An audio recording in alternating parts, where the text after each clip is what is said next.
Welcome back, one and all, to LPL English, your unofficial home for everything LPL. I'm Mazel. I'm joined by Foles. We've got Shivan behind us on production, and we got a double best of 5 super play-in day to kick off the playoffs. I couldn't be more excited. Yeah, this is going to be really good. We got the first best of 5 on the menus tonight with Top versus WE. I think this actually is going to be a pretty fun series to watch. I wouldn't be surprised if we're going much past 3 games. But yeah, it's so exciting getting 2 best of 5s in one night. Nobody does it like the LPL. Yeah, it should be a lot of fun. Hopefully we'll be getting some good best of 5s as we get into it. And let's speak about that a little bit here as we take a look at the play-in bracket.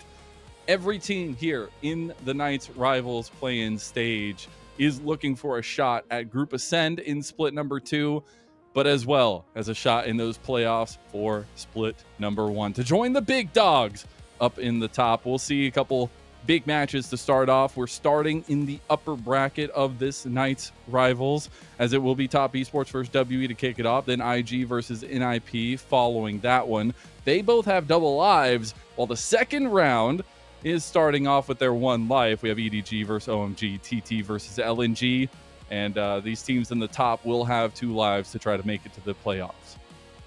Yeah, I really do like this format because it gives every team a chance to advance. You know, even TT is situated in there somehow, you know what I mean? So even with their 1 life, they can do some damage, but I like that we get to have 2 lives here on the teams we're watching tonight in Top Esports and WE. I think these teams are pretty good. You know, the only team in the round 2 who could even really compare to them, in my head, would be LNG, but we got some good teams here, so.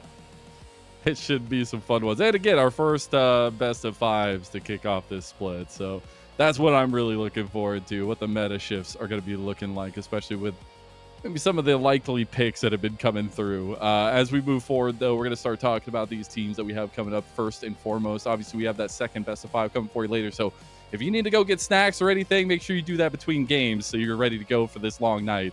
But this first team coming up here at Top Esports, they had a rocky start. We're not going to lie. Yeah. It was tough. But the round robin number 2, the come up of Top Esports, and even some of these tertiary players, not the known names, really coming into their own here on this team. Yeah, so I think when most people would look at this roster, the people they would recognize would be 369 and Cream, right? And I think that what we have been seeing lately is the likes of Nayo, Jiachi, and Feng Yue really stepping it up to help supplement those 2 kind of primary carries of this team. And I think that's the real click that Top Esports needs, to have all 5 of them really playing at that high level instead of just having a, ride the coattails of 369 and Cream. So I think that, again, those are 2 really good players to keep our eyes on, but let's also keep our eyes on those tertiary players to see if they can play up to that level.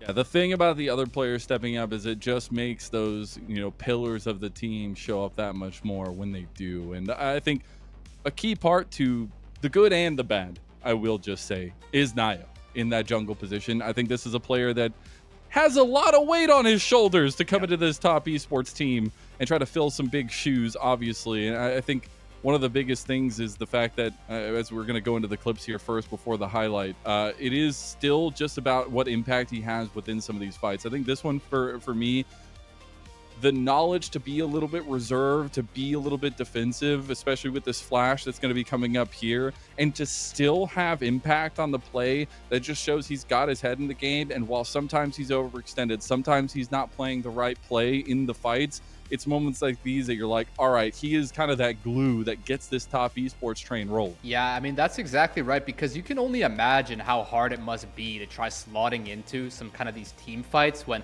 playing with players who you don't necessarily have that synergy built up with yet, and to be kind of, having such a challenging team fighting, like, ahead of yourself, to even have any kind of comparison and to even keep up with these guys at all, it can be very, very difficult. So, I mean, I think that he has been finding himself, coming into his own, and I think he's really stepping out of his shell as well. I think he's starting to have a little more confidence just with the way he's clicking, with the way he's playing. He's looking to go more forwards than backwards almost, it feels like, and I really like players who can do that. So I was looking to make this argument the other way around because we had stats into clips, but I'm just going to forewarn, these stats are not great for Nayo, but the biggest difference that I wanted to show is stats don't tell the whole story. And as we take a look at this spotlight for Nayo, it is really important to keep in mind that those stats are for the entire split, and it's something that, yes, on paper, he looks like he's struggling. He's down in the bottom rung for a majority of the stats that he's in. I think he's like 13th or 14th for a majority of them. But it's really the in-game impact that he has. And love the new graphical asset, by the way. Nayo's picture is supposed to be there, I promise.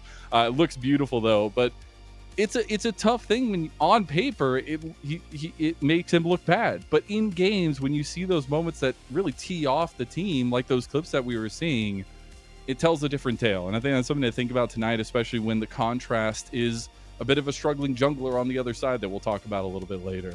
But that's a little bit of a spotlight on Nayo. We'll go ahead and move onwards to that next team, who definitely have been struggling. I think in a lot of ways, Team WE held a lot of hope in group perseverance, but I think some of that hope has been diminished. They've now lost 2 series in 2-0 fashion in a row, and a decider just a couple nights ago. So trying to turn that around and come into the fold here and figure out what this play-in spot is going to look like. This is a Team WE who found themselves in this exact position just last year and failed the Knights Rivals play-in and fell and never made it into playoffs. So this is a moment for WE to kind of turn that around as we take a look at the roster.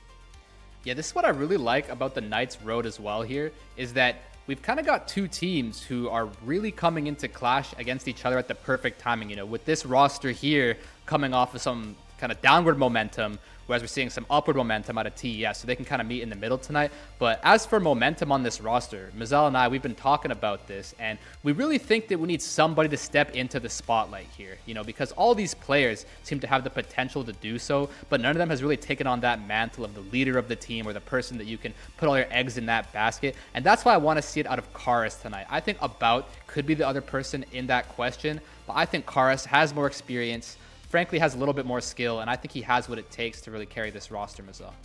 Okay, I like it. Well, I know a big focus for a lot of people on this roster had been Monkey for the longest time, but we need to start looking elsewhere potentially, and that might just be the ticket here. The Akali guys going at it tonight between him and Cream. But I do want to take a little bit of a further look into that point and who the leadership mantle kind of falls to, because I think for a lot of 2025 last year, that fell directly on the shoulders of Monkey. But we got to investigate this guy. We had a PI, maybe named Mazel, maybe not. Maybe named Izzy, one of the two. Maybe. Do a little bit of digging, and obviously this were some stats and some comparisons from last year in 2025 when this guy was seemingly taking the league by storm. You see this evidence, and you're like, wow, this guy has to be the guy that brings this organization forward, that brings them maybe into a new era. But then we look at what's been happening as of late and the rocky situation that WE has had all of 2026, up and down, yes, in some good moments as well. But you see moments like this. We took some screenshots from in-game against NiP from that last series where it really felt like all of their problems came to a head, and you just see the disconnect. I know on the top left one, you can't really see the mini map there, but on the mini map, there is literally one person on his team next to him. He just took a 1v3 engage and has nobody to follow up on him. The top right, you see the exact same thing happen. And in the bottom middle, you can see the mini map. That man is off on an island, rage splitting in mid lane. He was doing his chickens while his entire team was getting sieged with Baron at the top lane. And it was pretty far gone that game, but there's a little bit of an investigation needed for Monkey, and maybe he could turn that around tonight. Yeah, I mean, this player is one of the most volatile players I feel like the LPL or maybe even the world has ever seen, where his highs can be really quite high, but his lows are just extremely random and questionable. So, I mean, I think Monkey has so much potential, but it's just a matter of channeling that energy in the right direction. You know what I mean? So I would love to keep our eyes on Monkey tonight and see if we can have him be on the same screen as his teammates, in the same play, on the same wavelength, making the right things happen. Because if so, I think this team can really do some damage to top esports. Yeah. And we've talked about it. We're going to show about it now. A little bit of an introspection into the first and second round robins for both these teams. I think it's important to highlight that maybe consistency is key for Team WE. Obviously not getting as many games as the teams in Group Ascend, but a back and forth first and second round robin. But that contrast stops there, I guess, between them and top esports, because it was a tough sledding for Top Esports to start off. You see 1-4 to kick it off, but then they go 3-2 in the back half, with that being taking down BLG at one point as well. And I think this is a team that has started to figure out what they want to do and who they want to be. Yeah, I think these guys are really unlocking their potential. And if anything, that momentum that they do have should carry over into tonight for them to be able to say that, we are the primary team, we are the better team. So I'd like to see them try and prove that point, and then I'd like to see Monkey try and prove them wrong. Yeah, we'll see if that's actually going to be the case here tonight. It's important to highlight some of that momentum coming into it, as we had said, WE in some forced falls, I guess, in that way in the last two series, but it's something where best of 5 changes that completely. So I want to talk about that a little bit more here, Foles. It is going to be our first best of 5. We have seen, obviously the new selection strategies and things along those lines, but I think the meta itself is going to be extremely important to watch for. It's no longer 3 games. It's no longer you can continuously take all these big, powerful tools away, or at least there won't be as many of them available as time goes on. Is there really some things that you're looking for in terms of general zoom out of how best of 5s are going to affect this LPL? Yeah, so I think once you go from best of 3s to best of 5s, it's kind of like going from checkers to chess almost, if that makes any sense, because a lot of League of Legends games are decided before you even hit the Rift. There's a lot of pick ban, champion selects, where it's just super favorable for one team. And since these guys are pro players who are literally trained to become as robotic as possible in executing the best possible sequence to victory, I think that can happen a lot in these drafts tonight. As for the new dynamic with the map select, I think that red side is actually seeming to be the better side, it seems to be, because of the access to the dragon pit. It's really, really powerful with the dragons on this patch. So I wouldn't be surprised to see a lot of first pick red sides, because I think teams do prefer counter pick as well. And as for which champions we're going to get to see, I think that, as you mentioned, there's a lot of really powerful champions. They can't all fit into a best of 3. You can kind of get away with just banning them and fearlessing them away from your opponents. But I think some of those champions, there's not enough picks, not enough bans to put them all down. So we're going to get to see all of the best picks come out tonight and just get to see how good these players are on those picks. Well, hey, we get the entrance here in LNG's home arena in Suzhou, and it should be a very action-packed night. It's been a while since we've had 2 best of 5s in a night, and we'll see just how many games we get tonight.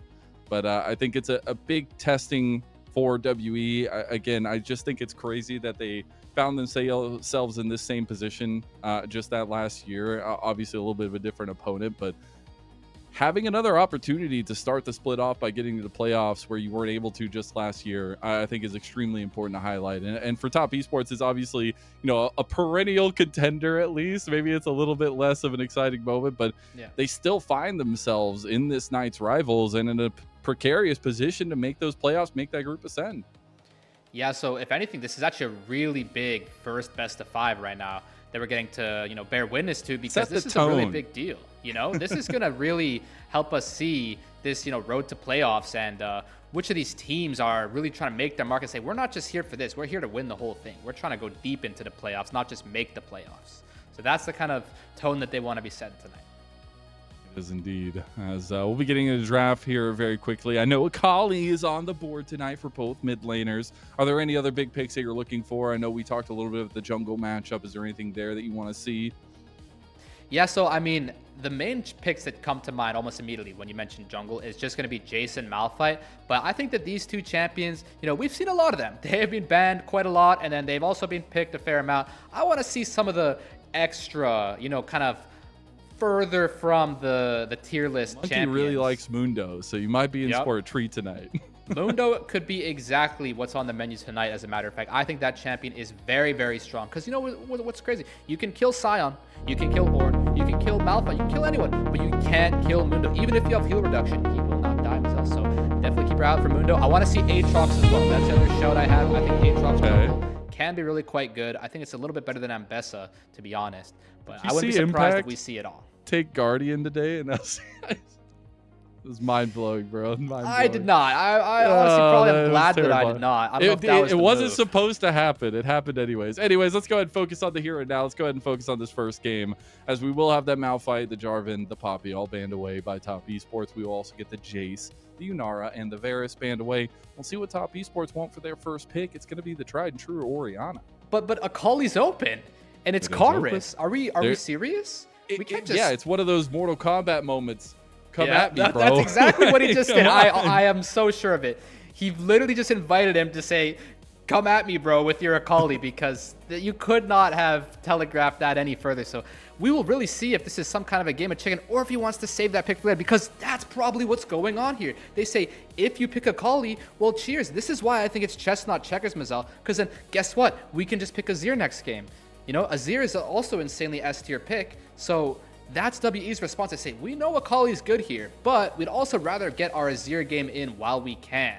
So that's And it's really also a big comfort from Cream. I mean, he's played 8 games of it. The next highest is Orianna at those 4 games. So taking that away, we're getting insta picks here as we continue. Rumble's going to be picked up. The Pantheon, the Ambessa, Top Esports are coming for blood tonight, fools. And this is why I like to compare it to chess, because they must have... Yeah. Wow, we saw the Monkey Skarner screenshot, didn't we? We might get to see that again tonight. That could be a 20 assist Skarner we're looking at right now. And you know what? Azir Skarner, you know about the combo? You know, you come driving in with the Skarner into the wall. Hey, that's pretty good. That's pretty good. Too shabby. Not too shabby. Though I do worry, you know, I guess on these engage tools, you can definitely pin somebody down a little bit there, but we're looking at a little bit of a difference from the compositional strengths in terms of the strategy they want to execute. In Top Esports, they're going full aggression here, full engage, full backline access. Well, we have a little bit more of a concentric team fight coming through from WE, but in the second phase, we'll really get to the brass tacks of what they want as we get the Misfortune banned away, a continued ADC ban by WE, and the Alistar banned by Top Esports. That's a really good point about the dive comp showing here from TES. I mean, of course, Ambessa, Pantheon, really good backline access, can be layered over top with the Shockwave as well. So you really want to draft somebody who can, and I was just about to mention Ezreal, who can help negate that. And it's really tough. I mean, Sivir could be something. I like Corki, though, as the hover, because the HP you get from Trinity Force is a lot, and the Valkyrie is a really effective tool for anti-dive. So I think Corki or Sivir would be my main shouts here. I think Lucian is a very diveable target, as is Aphelios. But if you draft something like this, it's also can be effective, because you can just draft the hyper carry with a support to enable you to hyper carry. And seeing the Thresh a lot with the Aphelios recently, just for that safety tool he provides, and against this comp, that peel would be massive. So we'll see if they are actually going to get their hands on that one. We still have the possibility for some flexibility here for Top Esports, but we'll see exactly what we end up getting, and especially what they want to keep their kind of setup for here, because WE have counterpick. They can utilize that well, and it looks like that's probably going to be a supportal counterpick too. Yeah, I must say, picking Aphelios is really based. Like, just say, like, I don't care if you dive me. Like, I'm just going to do so much damage that good luck diving me. You're going to die first. And so they're going to draft some kind of champion, such as Thresh or Lulu, to help him with that. But again, that is a very aggressive, bold strategy to pick Aphelios like that. So he's putting a lot of faith in Yao Yao right now. I just want to mention that. I love the Jhin here. I know I'm a Jhin aficionado. I love Jhin in all shape or form. But this pick enables this composition so well. And while you'll be lacking some of that damage that Aphelios will bring, it won't matter if you're up 10,000 gold because of the snowball. And I think that's kind of the connective tissue for Top Esports right now. They will get the Lulu on the other side. So it's not the Thresh, that kind of body in the front line. It is going to still be some peel tools there, though. Yeah, I do like the Lulu very much, just because I feel like, for example, Lantern can be a lot more useful if, I don't know, there's like a Jarvan or a Nocturne or something. But I think Lulu ult can just be so good against Ambessa, for example. Imagine Ambessa comes flying with the public execution, boom, wild growth, boom, squirrel. Like, you're literally, like, you can't move for 2 seconds either which way, tenacity or not. Boom squirrel. That's what I'm going to call it from now on. Exactly, man. You're a harmless critter now. And anyway, I just want to mention, though, playing against Top Esports' comp, that is like the last comp I ever want to play against of all time. That comp is so well created, Mazel. Are you seeing this dive comp? This is like, and they got the Jhin, like you said, over top. Like, you can be just in. If you don't have your mid lane tower, there is nowhere safe anymore, man. You're just going to come flying in over top Pantheon, Ambessa, or he's going to Shockwave with that while you're getting Jin W. And guess what? Nico was a minion the whole time. So it's like, yeah, that sounds problematic. I'm not going to lie. The side lanes might be one of death, at least for Team WE. But the thing about their comp is they are so strong together. Once they get a couple items, once they get around these objectives, and neither team has been extremely proficient at taking those objectives. And I think it's going to be a real matter of state for WE to know that they need to play a little bit of the long game here, play a little bit maybe reserved to stay away from those snowballs and find themselves on the other side of it where they can proficiently team fight. Yeah, that's exactly true. I mean, the Azir is going to have to put in a lot of work this game. He's going to have to keep his middle column of his KDA at as low of a number as possible because there's going to be a lot of ways to die this game. And if he can just keep himself in the game, in this Orianna matchup, then that's going to take him a lot farther than a lot of other champions could scale. This champion, if you get Azir to minute 30, for example, he is going to be able to do so much work with this Lulu in tow. So I think that if WE can scale, they will be in good shape, but I think TES can give them a really hard time to scale.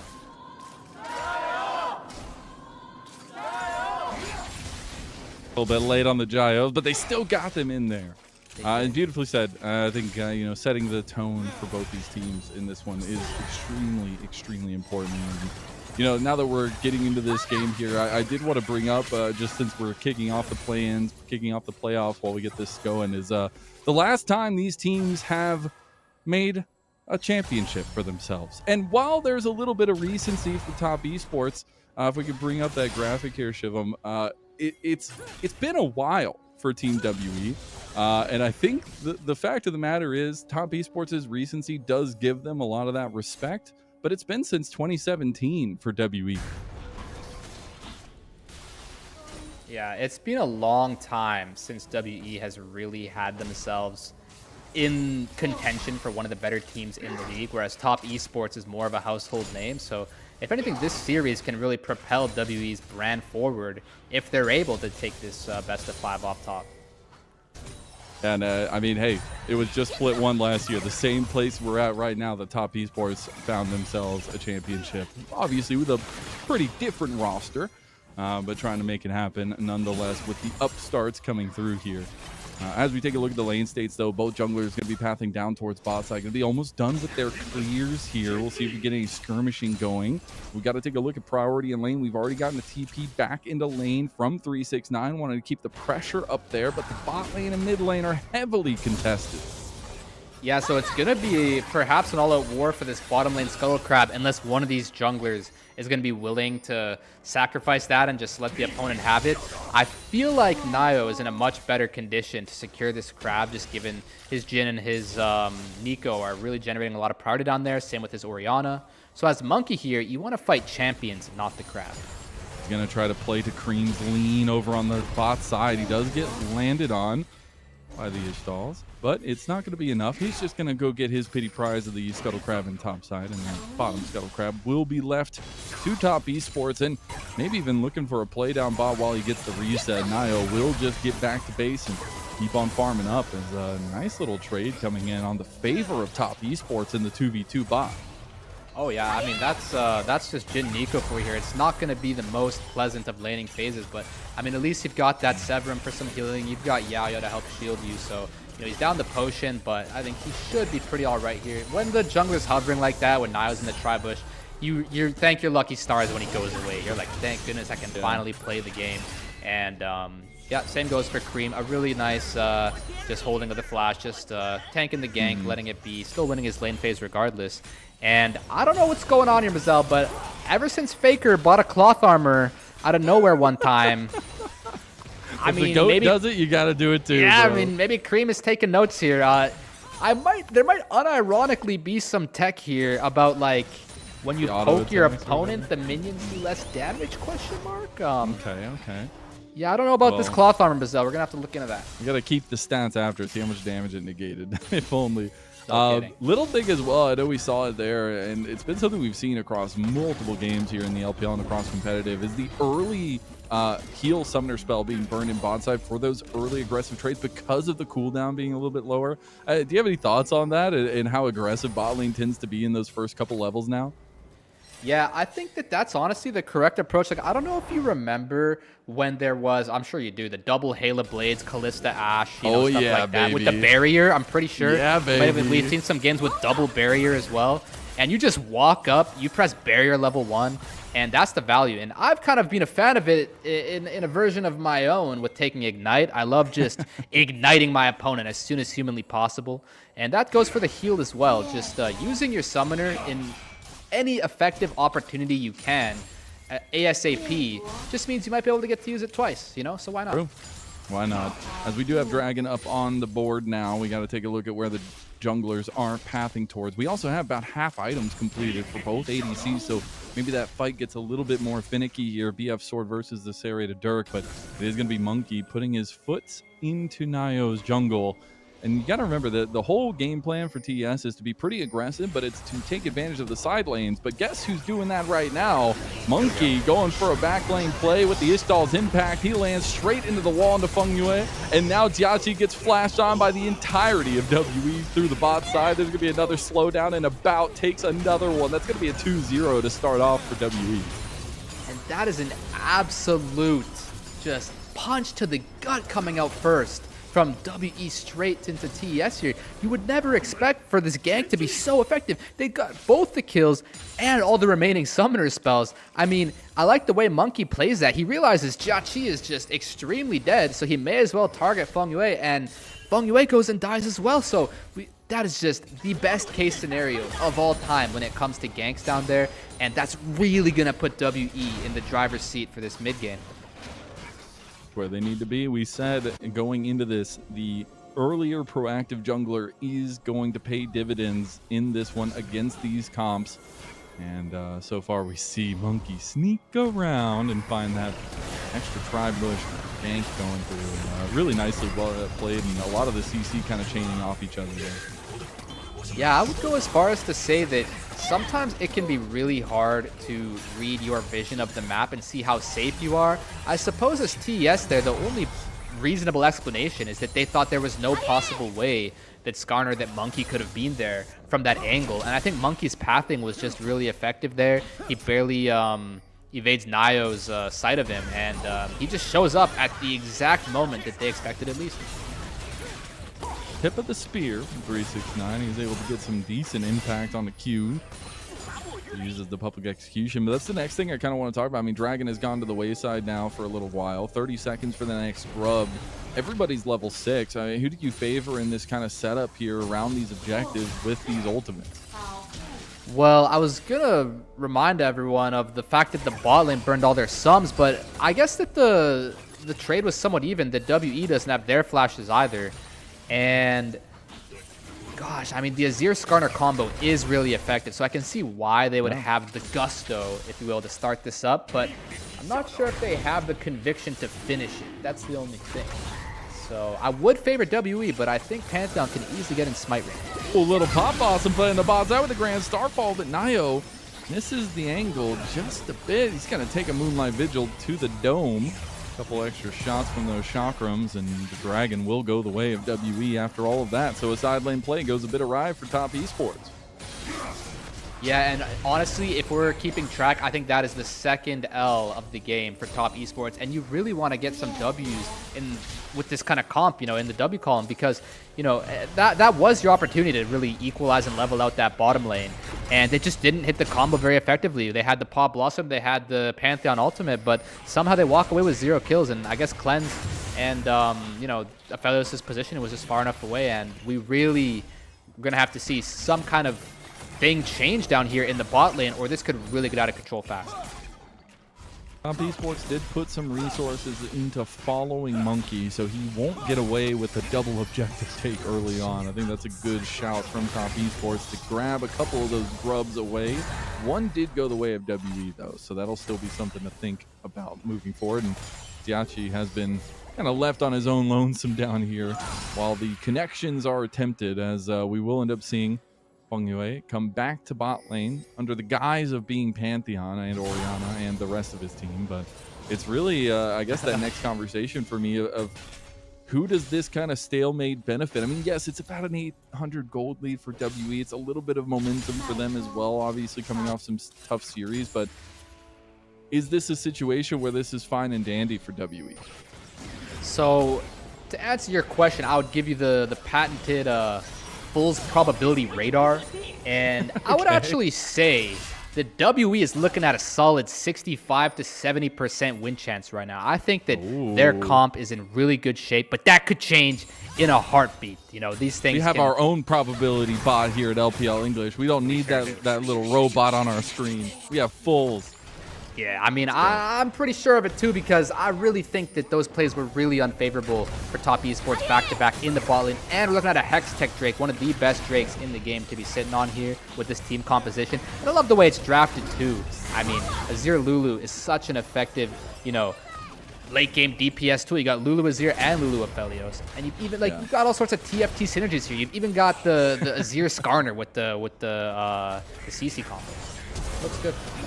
Making the Skarner look good. Install's impact going to go a little bit wide, but Jhachi's still getting locked down, and Monkey's going to flash on him. Tries to go for the Impale there onto Feng Yue, but doesn't get it. Now Nio and Cream and Feng Yue trying to make a play, but Karis is going to stop Cream there. They will know that they're going to have extra bodies. Nio just decides to let loose, trying to get onto Monkey, trying to get a kill here, but he's buying so much time. That's 550 gold going over, but now Karis going for the sweep of the leg onto the last two members here. It's going to be Cream coming back around to try to clean up some of these kills.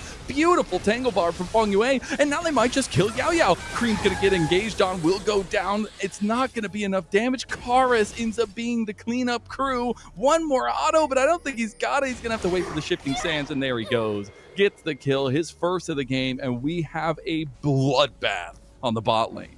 So beautiful from Karis. I fully approve that Azir play. The way he used E and Flash and R, everything about that was super clean. I don't think Cream was ready for that, nor was anyone from top, and I really give my props to Karis on that play. Gonna take a look back at that one as well and just see how much time Monkey had bought in this fight as well. The Skarner's looking good. Yeah, so this looks really good, but unfortunately, look how much HP Jhachi has there, and that flash from Monkey to secure Jhachi sealed his own fate, because now he doesn't have enough HP or time to get out of range from Nile. Nile says, let me seize this opportunity now to come with it. But watch Karis. The way that he gets this E input on the shockwave, he was ready for that. He knew exactly what he was doing next, and that is a really important skill to have, to be able to identify what your champion wants to do in response to the enemy's abilities. And just the way that he was so quick in using the E and the Flash and the R, I just think Karis smurfed that fight extremely hard, and I, as an Azir player, I'm very proud. And when you see that in contrast to what Cream did there, I mean, I don't want to go ahead and put too much spotlight on him, but he did miss quite a few abilities there. Luckily, he'll get a little bit of a rebuttal in his lane as he takes a pretty hefty trade against Karis there. But something to think about moving forward is the executionary factor, because it is WE who have played more games as of late. If you're going with results-based analysis, Karis doesn't get out of that shockwave that time. Gets down to under 200 health, but Monkey was waiting right there just in case. Each impact going to come in. Try to get Cream here. He's going to get the slowdown as well. He has the impale. Karis has no health, but it doesn't matter. Cream just gets shoved under turret. He will get the kill back, and Nio comes in as reinforcement as Cream plays with the edge of his life, but he'll be fine. Oh my goodness, that was just so extremely close, and I don't even know what to say. I mean, I just keep looking at this game from the lens of an Azir one-trick, and as Karis, that is such a heartbreaker, because you saw just how hard he was getting bullied. It was kind of at that stage of the matchup where you don't really have like a shuffle threat, and so you can kind of just take a beating without really being able to answer.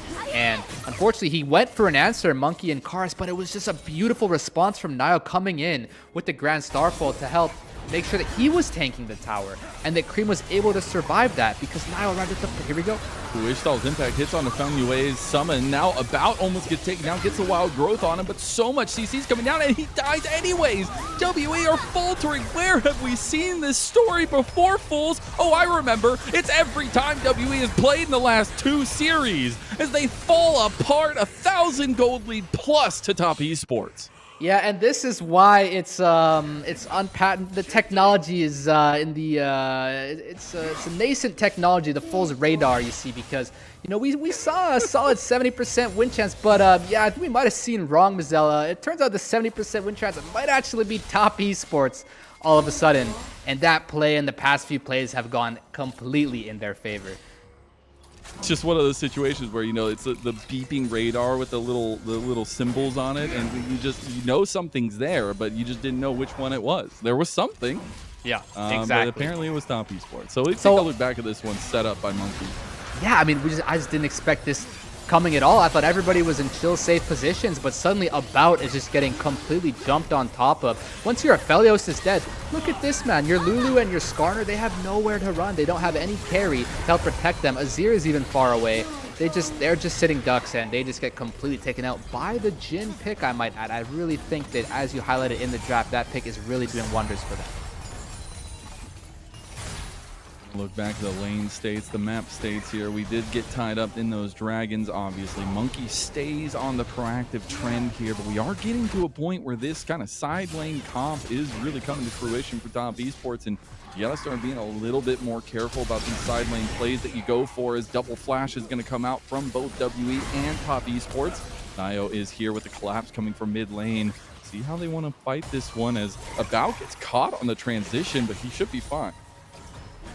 Yeah, Bout is definitely going to want to get some more HP here, because, I mean, that's actually not bad, because he's going to want to make sure he can contest this Rip Herald. You can tell TES is posturing for this Herald, and giving this up is a pretty big deal, because that's going to mean you lose your mid tower against this comp. Remember, we spoke on that. Yeah. So you must defend this Herald. We're going to see a fight. Monkey just going in, equalizer on top, the red carpet laid out by WE just like their color scheme. Moonlight Vigil goes wide. About he's going to miss a lot, but it's going to be a 5-man stack from WE. That is enough to brute force this one, even with the beautiful shockwave from Cream. Karis is just ripping into them. He will eventually go down. Cream stuck in the pit, and he will fall as well. That lead the top esports is carved out is down to zilch, and 369 wasn't even able to get the side lane turret. I think I figured it out, Mazel. I think the radar wasn't on the LPL setting. I think I must have forgot that crazy is our game, and any given fight can go any which way, because this game is back and forth like crazy. We have an absolute roller coaster on our hands. I think we're going to have a great evening tonight. I think so too, if this is any ticket, as About gets caught on the tip of the public execution, and 369 will take what's his. Yeah, I sure hope About gets to have a great evening as well, because I don't think 369 He's a bot really laner, let's be real. There's no great evenings for bot laners. This yeah, top that does not exist. Is going to make another tempo play. This is going to be Cream coming on the cube. He does have Nio right behind him as well, and Feng Yue coming down the line. I don't think he's got enough damage to take down Cube, but Nio wanted a little bit of distance to cover. We'll just look to take this turret, and this will be at least a little bit of recompense for top esports, as they had already lost the mid lane turret. Meanwhile, 369 now taking a little bit of revenge on Karis, and the top side is going to be in some trouble now that Monkey's coming around with the Ishtal's impact. Just going to find 369 is Karis with a solo kill. Yeah, Karis just completely flying onto 369's screen there, even though he's not even necessarily equipped to handle the Ambessa with the Chain Lace Crushers here. He just wins that anyway. It doesn't matter if he's wasting stats on a magic damage shield. He's just OP. I mean, Azir is just a really good champ. And we get to take another look at this fight. The Rumble ult is so extremely beautiful. And the Smite is a huge deal from Monkey. He's just barely rooted in Smite range.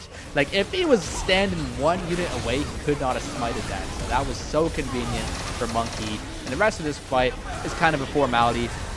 Karis goes in and does things the quick way, making sure Jia gets taken care of, but does go down in the process. And so I think that Cream picking up that kill, it's just going to mean that this Orianna is just going to be a bug on this Azir's windshield all game. He's just going to be having a slightly higher range, slightly more gold, and we're going to need to see Karis really wipe this insect off the windshield if he wants to win this game. Activate the windshield wipers. We are looking at another dragon setup here in about right now. About a minute till that Baron spawns, but nobody's going to be threatening that anytime soon. But I do want to check in on these item completions before they went away. We are on 2 items for majority of members across both teams. Jiaxi can't get caught here. He's going to have to flash, and that'll be down. The dragon had gone over to top esports, as WE were a little bit behind the play. They want to This is LPL. They want to go. A 4 for Feng Yue, the new member of top esports, but it didn't matter. They didn't have enough damage, and the sweep comes through yet again from Karis. It's going to be 369 trying to get a little bit back during the fight, but everyone from Top Esports is scattered, and Karis made sure of that. Yeah, and this rest of this fight is just completely over. I couldn't even tell who was winning from the jump there. I really thought that Nico might have had something, but it did look a bit forced. Like, sure, you hit 4 of them, but your team is just too far away to follow up. And I just don't think they had the cooldowns, the damage, or the range to really make that play. But, you know, I mean, in the LPL, you just try and go for these kind of plays because they can go your way. They really can. It's just a matter of who gets the better inputs in the right moments, and it seems to have been WE. Let's take another look at this because Jauchi, so here's what happens. The Dragon's dead. You don't need to fight now. Both teams have the option to fight, and Fungyue chooses to do so, and that was clearly the wrong choice. And the reason is, I believe, Karis here, lying in, Flash R, hits all 3 and barely doesn't hit Jauchi, by the way, for the full montage clip. But yeah, I mean, Karis hard carrying that fight after that engage from Fungyue. Can see some of the value that 369 is bringing on the M-Pesa, but the rest of the team has to be around for that to really sink in. And right now we are seeing the fruits of the labor for WE. We said it in draft, they have kind of that meatball team fight comp, and they've been executing it well. It was up to Top Esports to kind of have that advantage, have that wiggle room for them to take those aggressive stances, and they have not got any wiggle room whatsoever. A TP comes in from Cream way too late, but Nio is on his way as well from the mid lane. That's going to be Fungyue coming in with the Pop Blossom too. It's going to go right back to Monkey. Fungyue finds that big engage, and now you do still have the Grand Starfall if Nio wanted to come from that mid lane, but it looks like everything's going to settle here, and we just keep getting pop shots back and forth, fools. Yeah, I mean, this is what I love to watch, and we might have more here. Karis chooses to ult backwards on the input. All right, we'll see the wild growth used, and Nio has to flash away. Top Esports taking the fight they shouldn't have. Moonlight Vigil brings them to their knees, and WE now find a massive advantage 21 minutes in. Yeah, About just flash quickscopes them there with the Moonlight Visual. That's the double kill, the collateral. I really like to see that. And that's going to really enable them to start this Baron. It's so hard to contest this as 369, Jauchi, and Fungyue. I mean, you don't even have your abilities. You have no Nico ult. You know, 369 doesn't have teleport. It's just gone. We will end up seeing this advantage continue to grow for WE. The biggest thing with WE is they have not been truly consistent in closing out games, but with this kind of lead and this kind of comp, it feels like the ease of execution is definitely there, and Nio just went too far. Yeah, I really like the input from Karis because you always get the opportunity to cast the Emperor's Divide onto the Pantheon W. I mean, again, taking a look at that beautiful About flash ult, but you can always choose to ult the Pantheon stun with the Zir, but he chose to ult him that direction as well, which I think was really quite smart, and you could tell that he's got some experience on the Azir to come up with that. Stealing it away from Cream, a big pick that could have been in Top Esports' favor for a comfort pick later on. As WE start taking full control of the map, they're going to steal away all the resources of Top Esports. Meanwhile, Top Esports going to try to use some side laning to get some of that gold back into their belt. There's about 1 minute and 15 seconds for this next dragon. It would be sole point for Top Esports. It would even the odds for WE, but this Baron power play is just going to sink so much gold into their coffers. They're going to find a tier 2 turret on the bot side, maybe even more. Yeah, I would not be surprised to see them go for more here. It's hard to contest this Monkey going straight in. Tries to get the impale, does go a bit wide, but now all 5 members of WE are here for the siege, and the turret is not even going to last long. Equalizer comes in, does about half health on the Nio, who's still taking it. Fungyue goes for the 5-man, but do they have the damage? Big shockwave on a 4. Everything's flying in from Top Esports. They have found their ticket. They don't get Monkey, though. Monkey's getting a little bit lower. 4th shot going his way now, but Karis has been free firing, but not for long. He's going to be free firing from the grave, and Top Esports rise from the rubble and take down WE and massively change their chances. Yeah, and welcome to the LPL, ladies and gentlemen, because it does not matter what the game state is. Just fight and play better, and that is exactly what Top Esports did off the back of a 5-man Pop Blossom from Fungyue. It does not get better than that. Layered over top with the shockwave from Cream. That was just absolutely exquisite, beautiful, gorgeous out of Top Esports, and they're so back. He hit a 4-man earlier. He said, nah, I got you one better. Yeah, He had to hit that one up out of Fengwei. Just look at this montage clip farm into the Public 369. execution on top of about two with the shockwave. My God. It does not get better than that. Somebody call, I don't know, Synapse, Mad Movie, everybody. We need to take a look at this five-man ult in the LPL in pro play. Oh, this is literally as good as it gets, Maza. That Nico can be game-changing. We've seen it time and time again. It just completely changes the favor of fights, and it is something that we've known very well. You see the damage coming in from that shockwave onto 4 people there from Cream. And we're starting to get some of that scaling coming. We're getting third items completed for everyone coming through. Rabadon's right on the edge there for Cream, but he did get the Zanyas just completed for Cars. Yeah, when Cream gets Rabadons, he is going to... His power spike is going to be extremely insane because he's also going to have level 16 more than likely by that time.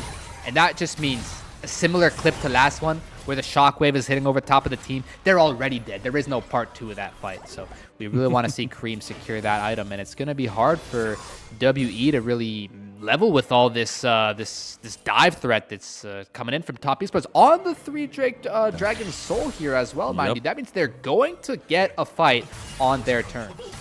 The Cloud Soul for this comp is devastating for the most part. I think both sides would love it, but would really like it if you're top esports right now. And this is exactly what I talked about a little bit when I said WE have very strong troubles of finishing games. We've seen them with 4, 5, 6,000 gold leads, and we've also seen them completely punt those victories away, or at least those advantages away. And this is not necessarily that, but you were sitting at almost 5,000 gold up over top esports, and now it's looking a little bit more dead even. But you get the Impale a little bit wide from Monkey there. It's going to be an exit strategy from WE, but they've overextended a little bit. The Sun Disc is going to buy them a lot of space here, though. Nio was looking for a little bit of something, but going to be brought down very low as the clone will come through, and Fengwei is just going to put up a defense over this tier 2 here as WE come to siege.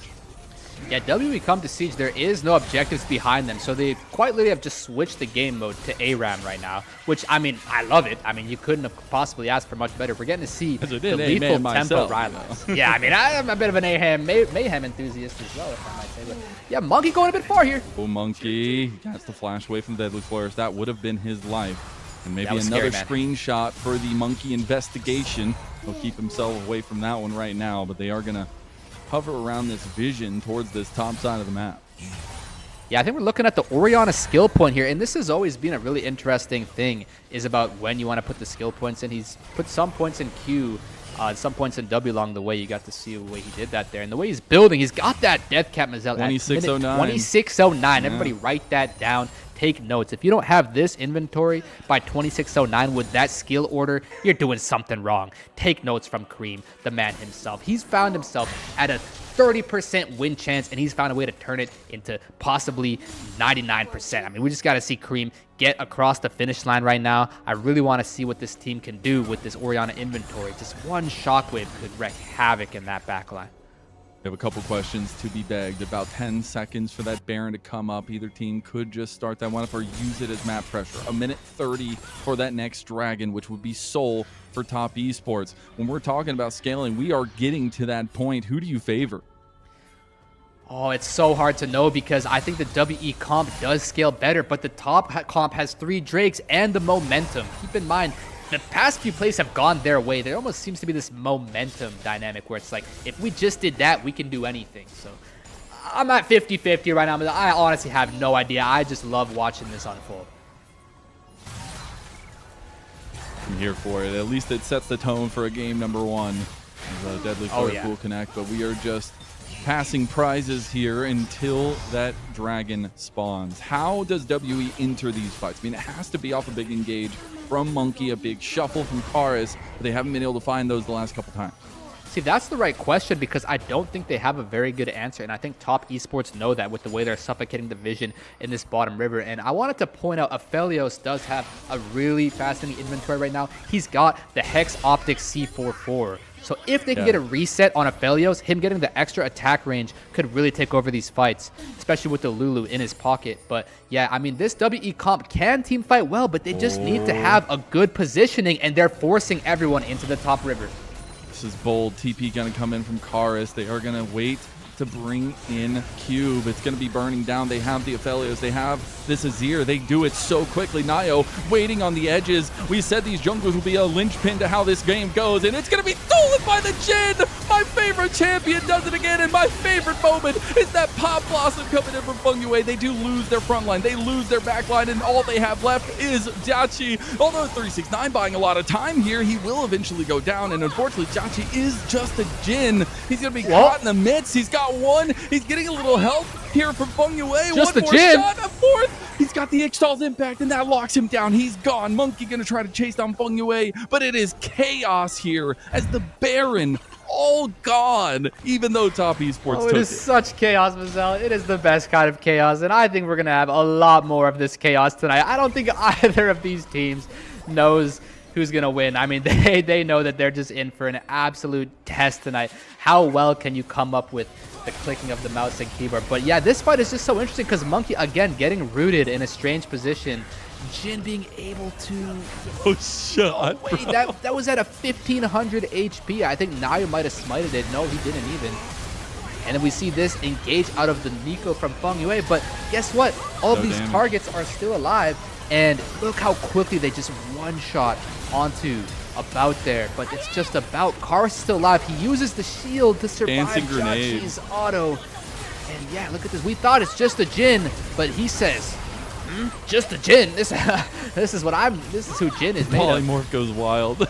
And if only he's able to get out of range of that wall, he would probably clean up the rest of them. But now we're getting to the stage of the game where these inventory slots for these AD carries are going to start to matter. We see the BF swords and the Hex Drinkers coming in. These guys are extremely strong, much stronger than Karis, I will say.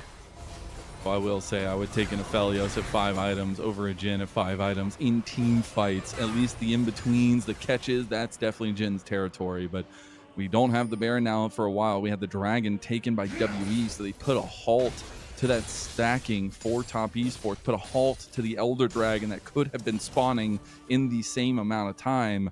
And it's something where we have a little bit of a lull state, 31.5 minutes into the game with over a kill a minute here and getting closer to maybe even 2 as we get going. And honestly, setting the pace for this series, setting the expectations for these teams in their race to make to the playoffs.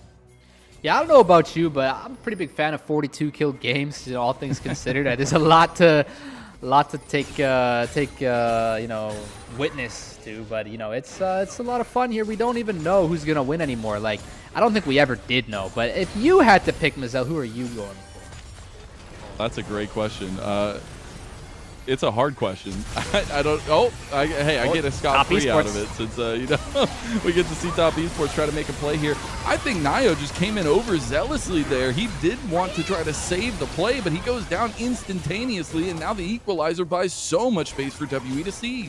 Yeah, you should have said WE because you should have foreseen, of course, that the Pantheon would just ult into the middle of the whole enemy team and die. I mean, I personally could have saw that coming, but yeah, I mean, Monkey has no flash now. I mean, I guess that doesn't matter much because, to be honest, none of the objectives are spawning for the next 2.5 minutes, and I don't think there should be a reason for them to fight in the next 2.5 minutes. But don't get me wrong, I would not be surprised if we see another ARAM brawl in like the next minute or 2.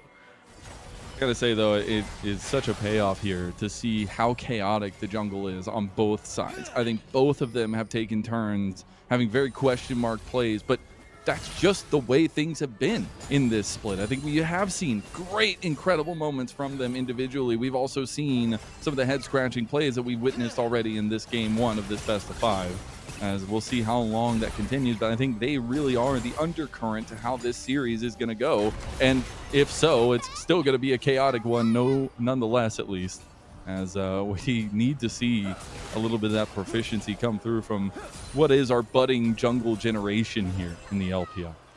All right, so if I could take the two of us back to our pre-game conversation about it was Cube versus 369, and I took this crazy hot take. Now, I know this take is like steaming hot, like people are gonna think I'm crazy, okay? But I truly believe that just given at the level of player I've seen, that Cube is pretty much just as good as 369. Honestly, I'll say it. I think that they're pretty comparable in skill level. I know 369 has had a much more successful career. I know he's much higher regard and renowned, but I don't know, man. I think Cube, he's just kind of been sold short his whole career. I think he's really been able to do a lot, you know. And I think I just have only fond memories of Cube, whether it was some kind of Mordekaiser or Camille or something like that, or he just gets the job done, man. He really does. So I think Cube could definitely be the reason they win this game. Why not? He could be. But hey, you know, you told me it was you know, in the last 5 years, Cube was better than the 369. But that might, we need to do some investigation. It's not just Monkey that needs some investigation. We need to figure out if this is true or fact, as we do see in the little next fight kicking off, about a minute away for this next dragon. Do we still see the same setup? Because WE feel like an impenetrable force. I mean, I think we've reached this point where Nio is extremely outscaled, by the way. Like, you can't tell me you wouldn't rather have, like, this Skarner compared to, like, 3 Pantheons. I mean, sure, the Pantheon ult is nice and the W is nice, but this Skarner is so much more OP than this Pantheon right now.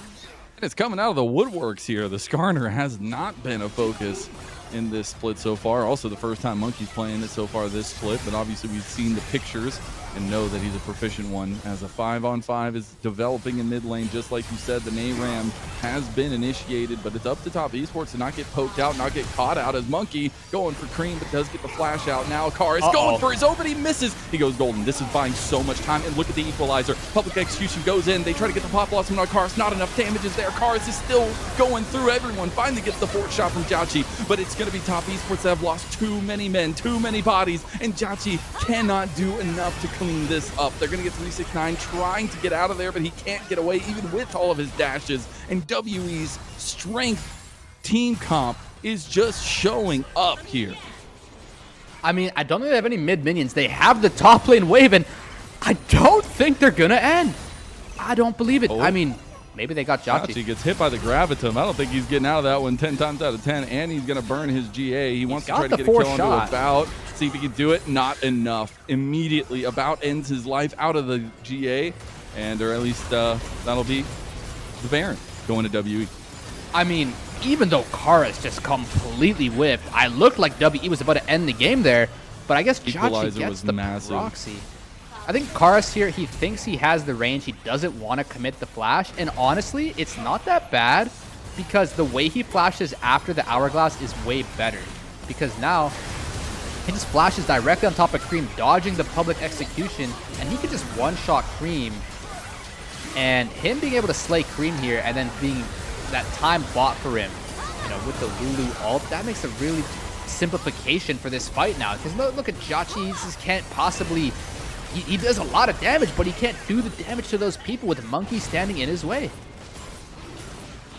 Now we see another dragon go over to WE. That'll be 2 in a row for them, tying up Soul Point for them, and a 6,000 gold lead as a little bit of a ribbon on top. It is looking like a mass stack comp for WE, and maybe that's just what they've needed all along. They need something that sticks together, something that gives Monkey that extra time to get the engage off. As he's speaking about it, he is going to take another one. Feng Yue is going to get away with the clone. TP coming in from Karis, going after 369, who's going to try to dash away from him as well. Karis doing decent chunk. Moonlight Vigil will go wide there, middle of the fight, as 369 has a bit of a flank. Top Esports, are they going to bash their head against the brick wall once again? It looks like they will play a little bit more reserve. And now, as much as people always talk about top lane as being able to hit level 20, we don't actually usually see it. Typically, the games are kind of over when everyone's level 17 or less. We get to see 2 level 20 top laners right now, and they're making a really hard siege here at minute 38 into this game. This tower has full HP, and I do think Cream can clear these waves pretty easily. Same with Jachi, and Feng Yue having the threat to engage at any given moment. I don't think they have what it takes to crack this base open. Now it looks like that won't be the case, though. Still feels like right on the precipice as TES seemingly running out of options. WE continue to take map presence, and it's going to be Top Esports who have some serious questions to answer coming through soon, as Monkey positioned for a flank, but there is going to be a little bit of vision. 369 was looking for it. Here comes the Assault Impact. He's going to hit on their clone. They're going to lock down Monkey. Monkey's waiting for the Impale. Hits it on Nio. He did have his shield up for a little while. He is just going to immediately burn, though. Look how big Monkey is with that wild growth, and that's all they needed. A frontliner to take all the damage of Top Esports, and Top Esports can't get around. Even with this dive, even with the setup we set from draft, they have not been able to access the key target. Oh, they're looking at Shachi here. He needs to base some He's space. getting locked down now. He's going to get a little bit of healing. The Redemption coming in to heal a big chunk to WE as they look for the finishing touches on this game number 1. 15 seconds on the Baron buff. I don't think they have enough time or damage here. We're going to TP in from 369. He wants to do something. Shield. He's the only one. You can't let them out. You can't. Lagging behind here as 369 dodging away, still working with this huge shield. He's poking and prodding at Monkey. He's corralling them. Deadly Flourish is not going to connect there, so won't get the stop down, and Top Esports don't find the play they were looking for. Yeah, that feels really bad when you try to corral the enemy team, because it's such a fine line, tightrope you're walking, where it's like you don't want them to get out of your range, but you also don't want to go too close into their range and just die. So 369 tries corralling them. It's just a little too difficult. The entire team from WE gets their recalls off, and that's going to really give them an advantageous position into the game. Now we're looking at full build completed for About. Still has his GA. We're also getting closer and closer to that for Karis, and these weapons will be online. You're getting a little bit close to that, but you've lost all your Dark Seal stacks for Cream, so he's still pretty significantly behind in those item completions. Still something to think about as we move forward, as WE look to try to finish this game off the back of Monkey's first Skarner performance of the split. He's gonna get locked down. I speak about him. He tries to get the Impale out so much there, but he's tanking it all. This is what's wrong, is they can't kill the front line. Now it's gonna be 369 that tries to get him, but he gets instantly clapped. And that sound is like thunder to TES as they cower in fear back to their base. It's all of WE that's coming for their heads. Yeah, Nile just not having the best game winning into this Skarner pick from Monkey. Monkey completely taking charge of this game, trying to take charge of this Nexus. Just give Monkey something that can't die, and apparently it works out. Maybe that's the strategy that WE were lacking all along. It is literally been Top Esports funneling damage into Monkey. He still doesn't die. How many times can you damage the tank and still think you're getting away with it? At this point, WE Siege will not come to completion, but they'll get another inhib open, at least in the top side. I mean, surely the Siege comes to completion, right? Like, I could have swore we had some kind of a checkmate here, but Monkey retreating on 1 HP is going to heal a lot. I mean, I don't think they're going to leave. They're going to keep pressing forward, surely, right? Heal a little bit from the camp. He's going to try to get back over. Remember, he still does have Yao Yao there, and Wild Growth is still available. One final push could do it, or it could also maybe swing it back into Top Esports' favor. It's been a bit of a swingy game, and here comes the Grand Starfall. Top Esports said it's do or die, but the ult goes wide. 5-man for Feng Yue again. Is it enough, though? Look at that equalizer. Cube sets it up, and Karis knocks it down. 369 with no hope left to give. They will lose one, but what does it matter when you come out swinging in game number 1? A triple for Karis and a game 1 win for WE. Their first win of the last 2 series that they've played. Yeah, Karis sliding all over TES that game, completely taking charge of the map. Feng Yue, some 5-man ults are better than others. He somehow swung that game back into winnability, but he wasn't able to pull off a second miracle. Alas, the Skarner champ is just a bit too unkillable, and Nio just not being able to answer that. Tough sleddings for Top Esports. They kept the fighting going, but WE, again, from the get-go, we established that their comp does so good when it works together, when it's 5-man stack. And what did we see for like 40% of that game? NARAM, baby, some of our favorite stuff here in NA. And that's all WE needed to do. And it just felt like that Top Esports didn't have answers to that. Yeah, it seemed like the ARAM strategy was just not going to get there almost. Like those towers were just too indestructible. But they had a tower of their own on Team WE with that Monkey champion. I mean, I don't even think the Fountain Laser was going to be enough to puncture through that guy, because he was just as unkillable as we have seen in the past, few days or weeks here on the LPL. So really, really carry performance from Monkey. really interesting from the draft. They just take the Skarner on the 3rd pick, you know, seeing into the Ambessa, the Pantheon, and the Orianna, because it offers a lot of defensive capabilities. You know, you can just be this frontline meatball, you know, who just can't die. So I think we got to just, whatever champs can do that, put Monkey on that.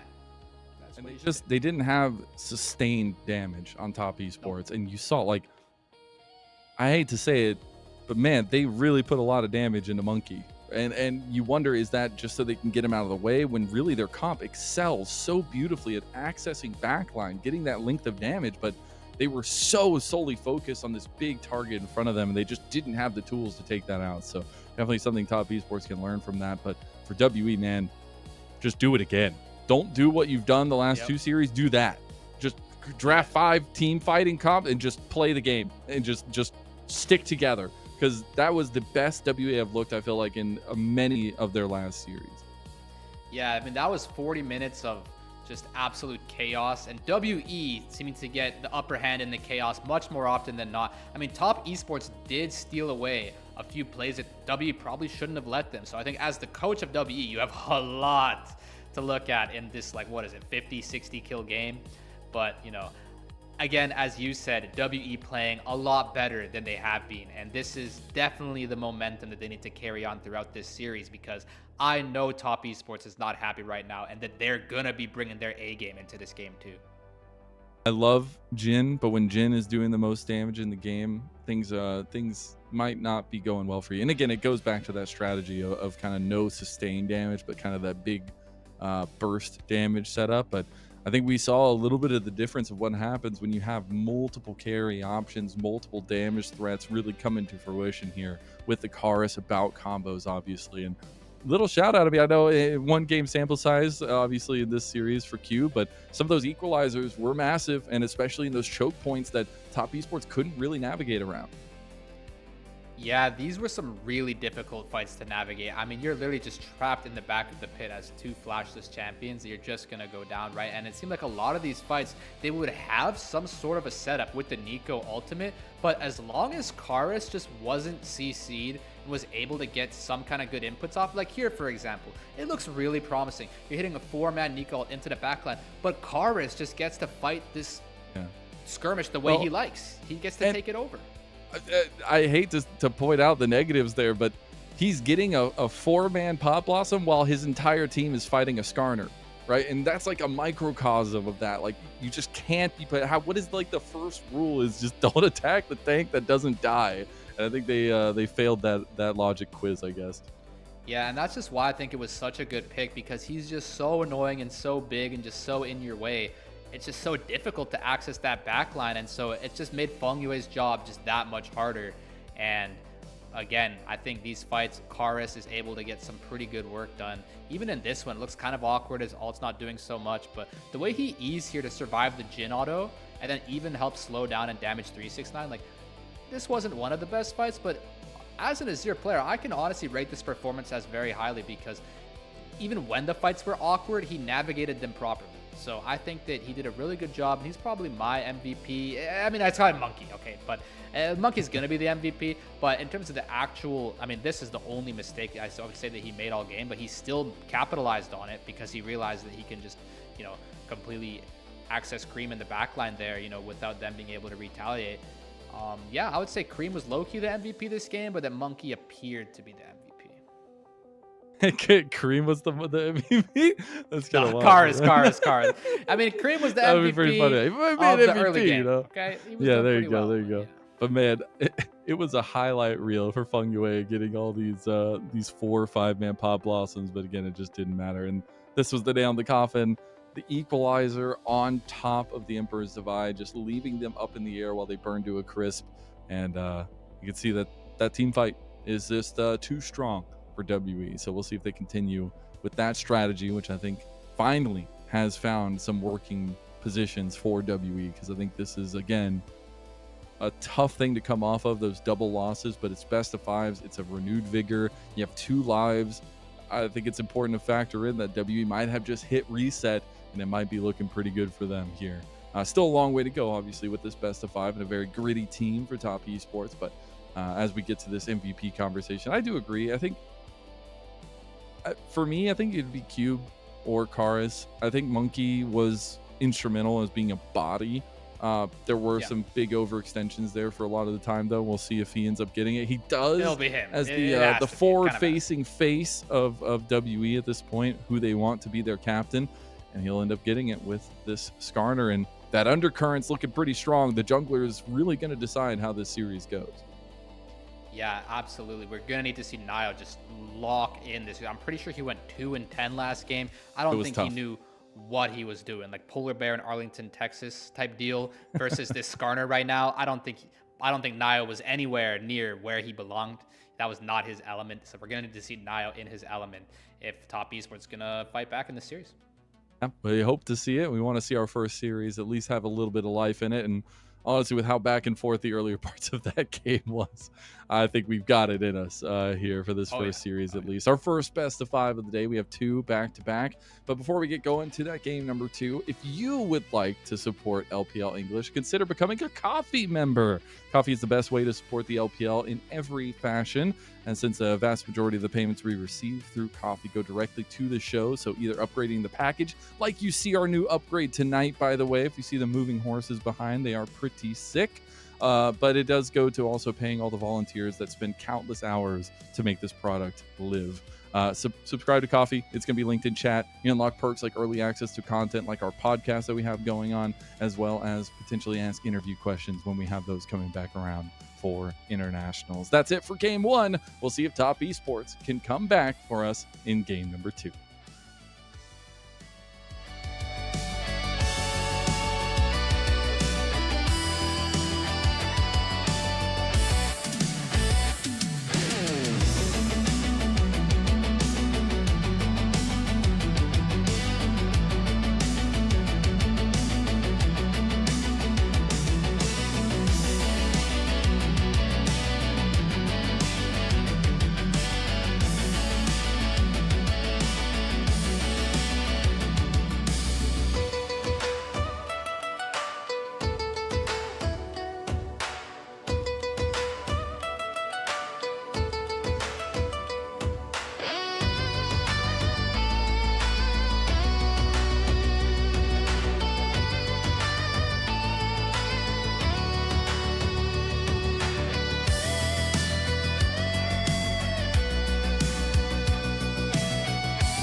Welcome back, everyone, to LPL English, your unofficial home for everything LPL. I'm Mazel. I'm joined by Foles. We've got Shivan behind us on prod, and we have a very chaotic game number one in our first best of 5 of the Knights Rivals play-in. It was a heckin' experience to be a part of, and one that Top Esports will want back 10 times out of 10, because WE grouped up, they squatted up, and they didn't look back. It was a 5-man comp that looked so good, and we're going to take a look back at the draft here moving forward. Yeah, and I could not emphasize it more. That was one of the most chaotic league games I've seen all year, and I've seen a lot of league games. Like, that was back, that was forth, that was just a total roller coaster, and I just hope not only do we get to see that for the rest of this series, but for both series, and I hope that just sets the tone, not even just for the whole evening, but for the whole Knights road to the playoffs. I really am excited to see it. But this was a really interesting draft. So remember, it was red side got the first pick. And again, that's going to be pretty common because one team's going to want the red side, one team's going to want the counter pick. So we got to see the Azir in response instead of the Akali. And we were talking over the break where I was still surprised to see that they chose to take the Azir over the Akali. Clearly, that was a really good choice. And apparently with this Pantheon and Bessa, that just falls right into a Skarner trap.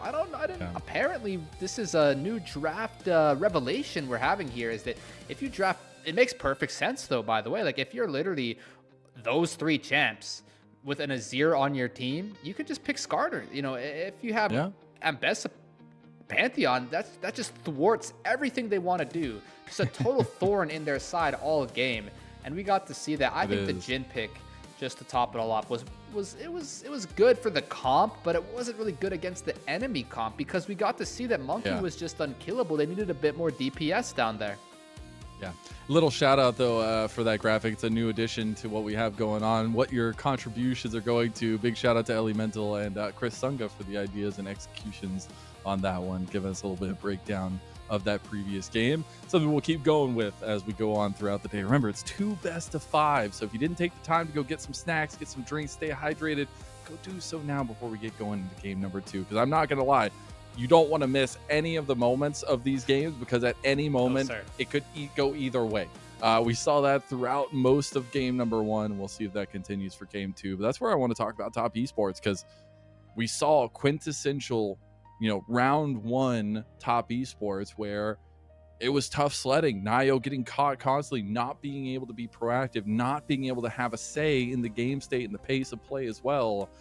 And that can't happen again for Top Esports. Yes, you have a couple lives here since it is the best of 5, but that is kind of a tried and true strategy they've tried to use. The comp was something they've been going with before as well, but it just didn't work.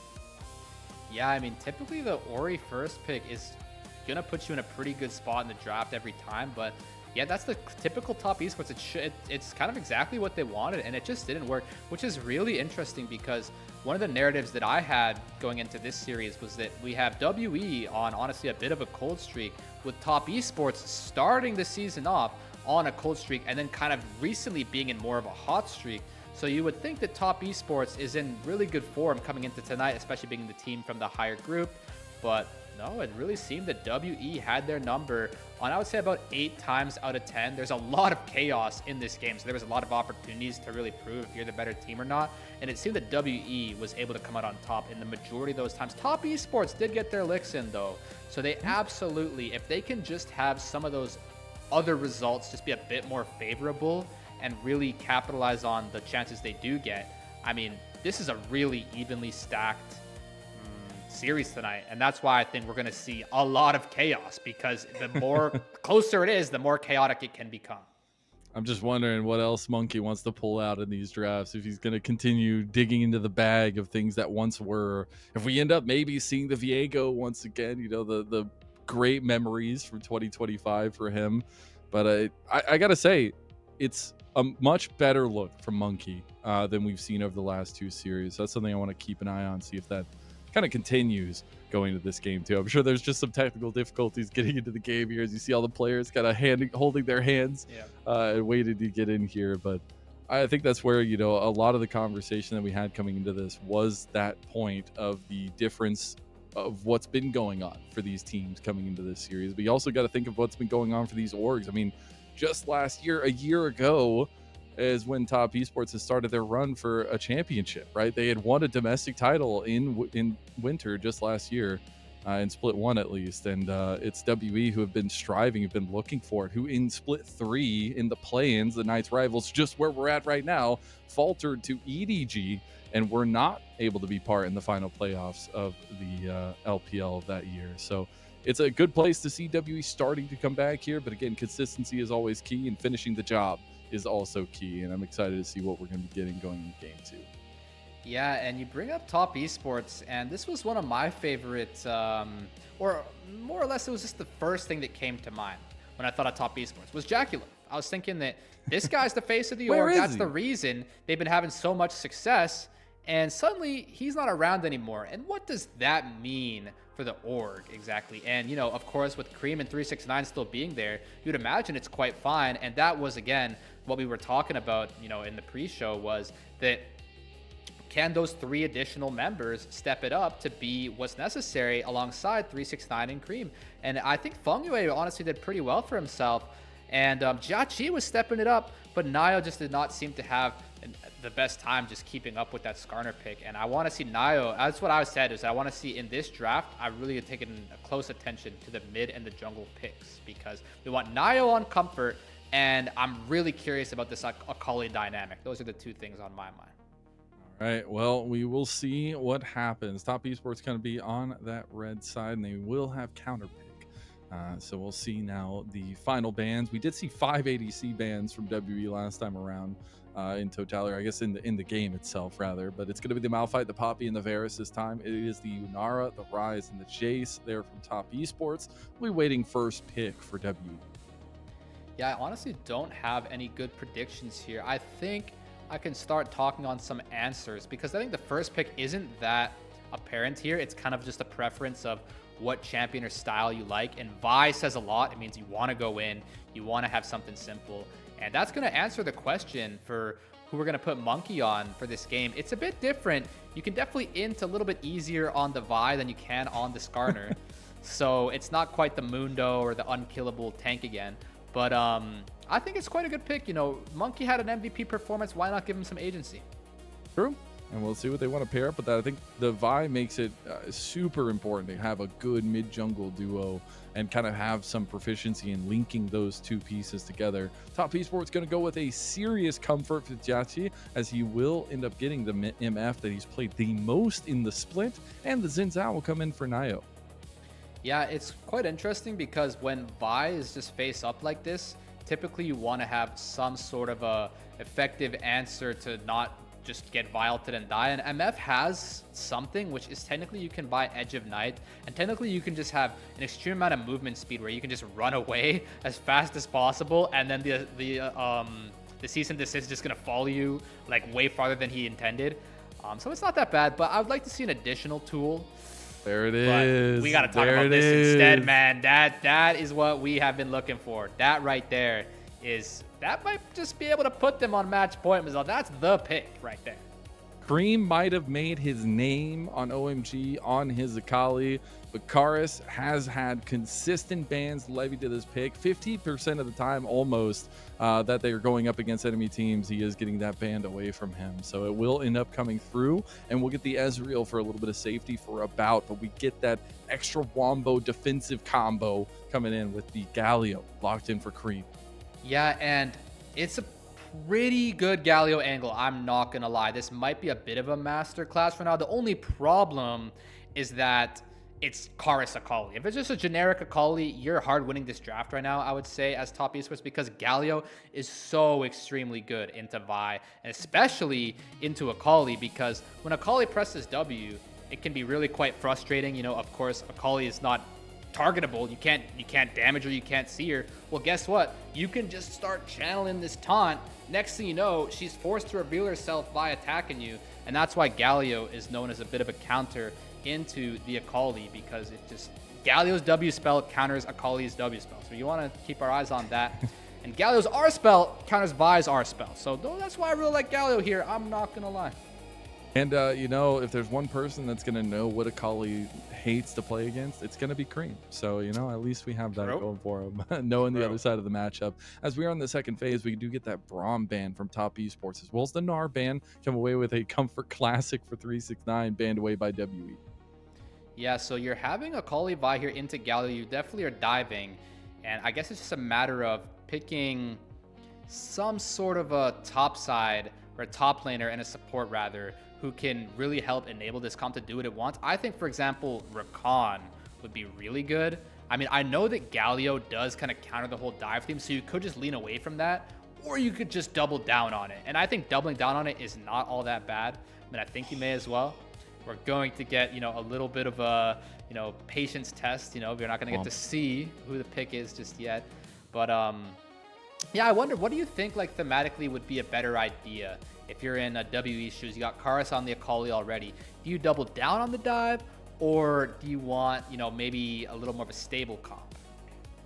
I want stability. If they look like anything they did in game number 1, I think it's going to be looking a little bit better for them. I think this is a team that has looked so disconnected that giving them that kind of ease of execution is extremely important. While you can have comfort picks that require a little bit higher mechanical ceiling like the Akali, I still think any ease of execution you get for WE is going to set them up for success, because we know this team to struggle to close out games, to even when they have a massive lead to not be able to close out games. And that's something that can't happen if they really want to try to make that redemption run in the playoffs. Yeah, and that is definitely the kind of thing that you want to be drafting stability to avoid. You know what I mean? And it's pretty hard to have a stable team comp when you have Akali Vi. Those two champions introduce a lot of volatility. So in order to kind of balance it all out, it is a pretty tricky coach. It's pretty tricky question to ask your coaches. How do we navigate from here? And I really think that this is going to be the most interesting mid lane matchup to watch possible, because we literally have two of the best Akali players in the world. Just having a bit of a, as you said, a bit of one of these moments. Pick the Akali, bring it on. And Cream having the probable best possible answer, because it's interesting that last game Akali could have been chosen as a counter pick into the Orianna, but they chose to pick the Azir, which is more of just a scaling, carry the game anyways pick. So Akali could have been steal away from Cream. He had played it 8 times, and the next highest with 3 on Akali. So being able to take that away and give at least some comfort away from Top Esports is going to be really, really good. I do wonder, though, would we be here if either of these guys really played Ahri? Because I think that's a little maybe well-known fact. They aren't typically the biggest Ahri players, but typically we do see the Vi paired with Ahri for that extra length of engage. But this time around, it's going to be on that Akali, a little bit more short range, a little bit more kind of in and out execution there for him. So I'm curious if in another world there's an Ahri here instead of Akali. Yeah, and that's what's just so interesting. I mean, the drafting is just so essential in these best of 5s, and this is our first showcase of what that's going to look like in the LPL this season. And we're finally getting back into that. We're going to have these picks come flying in because everyone knows what they're going to be doing for the first 10 or so clicks here. But it's really interesting that they chose to blind pick the Akali. As you mentioned, the Ahri could have been a really good pick in conjunction with the Vi, right? And I will say that is a very good champion right now, is Ahri, especially with the Vi. That's just a generally really just good pick. So I'm surprised they didn't go for that, and they just decided, they said, Karis is the GOAT on Akali, give me Akali, I don't care. Comfort is comfort, at least. Gotta say, a little bit more stability on Top Esports' side, but a lot of reliance on some of these combos really being executed well, specifically giving a lot of weight to Jachie in these fights, and especially once he hits that level 6 mark, to have an impact here, to really use the setup of the other pieces on this team to get everything they need off. Yeah, I mean, what I really want to see is I want to see Jachie evolve into Jachie Love. I really want to see him take on the top esports banner and wear it on his sleeve, because I think they need Jachie to step it up. Cream and 369 are begging for some help here, and he's the guy who can answer. Yeah. And the AD carry has always been the focal point, and I think I'd love to see him really be that guy. And I'm not to beat around the bush or anything, Jackie Love is coming back as far as we know. So this is there are less and less opportunities for Jiachi to make a mark, to make a stand, to find, you know, a position for that next split and moving onward if Jackie Love does come back. And so really needing to give him some comfort, give things that really propel this guy forward is an important factor, as the Alistar is the pick that we left off on, at least coming through now for top esports. We'll see what the answers are going to be from WE, as counter pick will be levied to 369 for this game number 2. Ooh, the Karma is really good. You're kind of leaning more into the Ezreal part of your composition than the Vi Akali part of it. But I think that this is the direction we wanted to do. We wanted to do the more stable, secure pick. You know, instead of drafting the Rakan, for example, which honestly, of course, would not be great. They have Galio, Alistar. Then may as well just take the Karma. You know, the Karma just going to help you win that lane phase, help you have a stable comp. And I think we just round it out with Teemo here. I think that would be the... No, I don't think we do that. You don't think so? You don't think we Not should quite, do that? but I think this, on the other hand, this hover has a lot more merit to it, because that could help us, again, have more stability. Why not just play a really stable game where Renekton can kind of do the same thing, where you can just let Karis cook? Could have sworn maybe that was the mistake ban. That's why they had to reset, because Renekton was banned away the first time around on top esports' side as the 4th ban. So maybe that's what happened. The Renekton does end up coming through, so maybe they wish they had kept that one, but it is going to be something that Cube has gone to a couple times, at least in this split. But 369 needs an answer here. There needs to be some kind of answer, because those equalizers and that team-wide impact that Cube had last game is typically a big moment for 369. But he didn't show up in that last game, and now on the Gwen, he's going to take a pretty similar role in being a bit of a carry. Yeah, so I mean, holistically speaking, we've said that 369 is more than likely the much better top laner than Cube, right?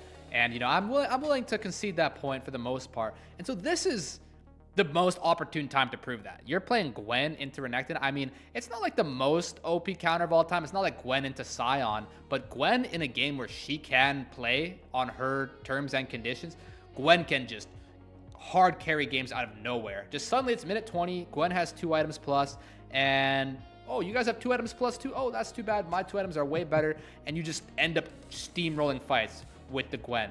So if 369 can really prove why he is that better top laner, I think this is the best way to do so, and this could be his game to level out this series. I need a little bit of a step up from the vets on this team. We had said coming into this series that it really was the tertiary, the other 3 that were really lifting up this team and then enabling Cream and 369. But in that game, it felt like a full team breakdown in all cases for top esports. And they, while have been away from games for just a little bit longer than Team WE, need to kick back up into gear for this game number 2 and try to deliver a little bit. You got to remember, both teams, they still have a second life here in Knights Rivals, but you want to lock playoffs. You want to lock Group Ascend for split number 2, and it starts here. WE versus Top Esports, game number 2. Here we go. A little bit of late Gios now coming in. That was the case for the game number 1. See if they actually do, but action's going to be kicking off at least, so maybe not. Everybody's hesitant now with the new timers when they should do Gios. Yeah, but honestly, Gios anytime is better than no Gios. Yeah, I mean, maybe they could still sneak in a quick Gio before anyone hits level 2, but I mean, I in my head, once someone hits level 2, they're way past the Gio window, unfortunately. So we're gonna be fighting nonetheless. Wow, we do get the Karis. Wow, I told you, man, Ignite at level 1. It's OP. See when you can use it again. The cooldown not too shabby. I love it though. It's so funny in this mid lane. You know, typically when you pick an Akali, you're into like a ranged matchup most of the time, right? And you're like, okay, well, you know, I lose early, but then you come back a little bit later. You got to use your health trades to get as much minions as you can. But here, it's Karis who tries to take a little bit of precedence in the mid lane, but then he takes an extra turret shot. I mean, you're absolutely right. Typically, when you're playing the Akali, you're just on the back foot, having to absorb spells and just get whatever CS you can. But whilst the Galio can be a thematic counter to the Akali, it does kind of switch things up and allow Akali to play on the front foot almost, allowing her to play the game the way she wants, at least in those first 5 levels. So, I mean, he was doing really well for himself. I think he did have a bit of leeway to take that tower shot. So it just means he's not going to stomp this lane all that hard. But thankfully, his trading prior to the tower shot was very good. So he should be all right with that. And we're just going to get to see, hopefully, Kars show us why he's so good at this. Oh, well, cheeky there. Does yeah. get hit by the taunt in the end, but he's able to get away from the Justice Punch and all the goodies. But that's where we're going to continue looking at this mid lane matchup continuously, because this is important here. But the other important factor has been the junglers, in good and bad. That's where I want to talk a little bit about the pulls that we've been seeing from them, because we saw for the first time of the split, it was the Monkey Skarner that made the difference. But we've been seeing some similar trends in some ways, right, between these two guys. And if we could bring that graphic up at all possible, the jungle pools one, would love to just break down a little bit about what they've really been going to. As we foreshadowed to earlier, the Monkey Mundo had been a big piece of the puzzle this split, but had fallen off in favor of some other picks for him. Well, the Pantheon has been a staple for Nio, but you can see the win-loss record not incredibly great, and this was before this last one as well, so now the tied there. But the Wukong has been important. These facilitators, these setup tools for both these junglers are incredibly important to keep an eye on. Yeah, I think they have pretty similar themes in the way they play, with just being quite aggressive and picking these kind of engaged setup champs, you know, like the Wukong, the Vi. We're gonna no home it. guards for this guy. No home guards go. For about here. He went through the ground. Boom! Actually, kind of a big deal low-key, by the way. It like, actually is huge. Ezreal's might miss some XP from being like 3 seconds later now or something like that. But yeah, I mean, I think the difference... anybody's seen Wanted, bend the bullet. The difference in the jungle pool, though, is that I think Nio really likes the Pantheon, but Monkey doesn't. And I think based on last game, that the Pantheon might be a pretty weak pick. Is a blind pick, you know? Like, if they can pick some kind of a, you know, thorn in your side pick like the Skarner or even the Mundo, I really do like Monkey's chances a lot more than Nio's. Look at this. A little bit of a cheeky gank here. He bypassed his wolves there.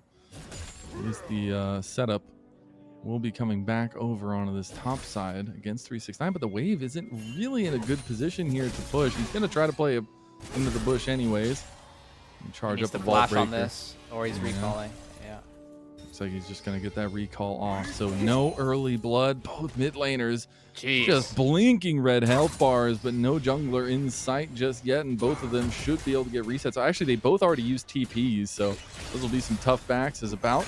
Does get caught out a little bit. Does have to burn the barrier, so that'll be a summoner spell to return to. I was going to say, like, you probably want to barrier this. You may as well.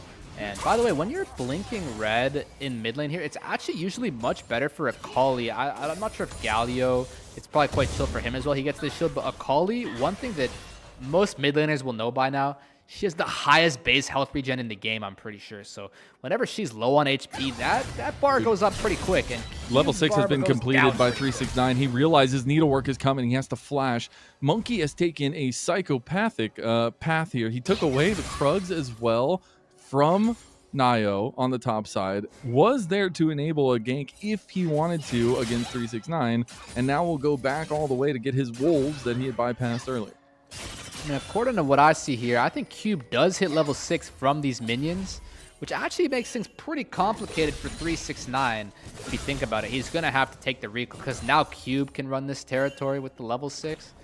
So he's going to be able to crash this wave. It's just a question of if 369 wants to catch it or not. Him committing to the recall is a pretty respectful play. He's more than likely going to miss the majority of this wave, even giving Cube a chance to hit the plate, which would be, of course, very greedy for his tempo. Those plates are really nice to get with the, I believe, the Chrysalis Overgrowth, something like that, because that helps you complete your quest sooner. It's really nice, but fortunately, Cube does not quite have the time to do so. The Hex Drinker already completed there for Cube. Wow. You got these plated steel caps going first for 369, so they're really thinking about that 1v1 in the top lane. Yeah, I mean, defense is the new defense, actually, because there's no need to play offense when you can just make sure you stay alive. You know, your coach probably doesn't want you to be playing too... He wants to be playing risk-averse. I'm sure he does. So you may as well just make the coach happy and buy someone like that. I will say, just kind of zooming out on these comps a little bit, as we'll be getting to some objectives here soon. First Dragon has already been up for a little while. We'll have Grubs coming up in about a minute as well, but there's a lot more in between for WE. There's a lot more setup chances for WE, whereas it is that kind of let loose one big fight for Top Esports, get that wombo combo, and not have to deal with anything for too long of a sustained fight.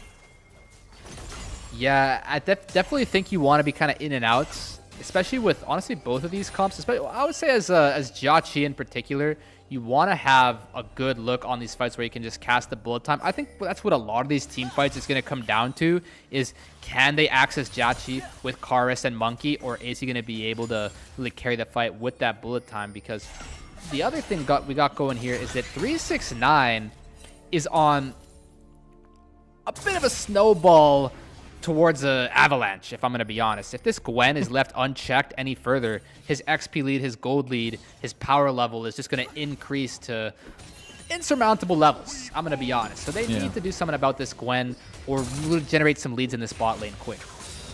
Taking a peek-see at the map state here, we did have the Grubs coming up now. Dragon will be started up by WE. Should be looking to be traded, but actually Nio's walking away from that top side objective. Meanwhile, they're trying to bud their head in here to get this Dragon stopped. You got to remember the Dragons and early objectives are a little bit tankier now, and Top Esports will move in. They do have level 6 for Jiaqi. It's going to be a wombo combo they want to look to set up.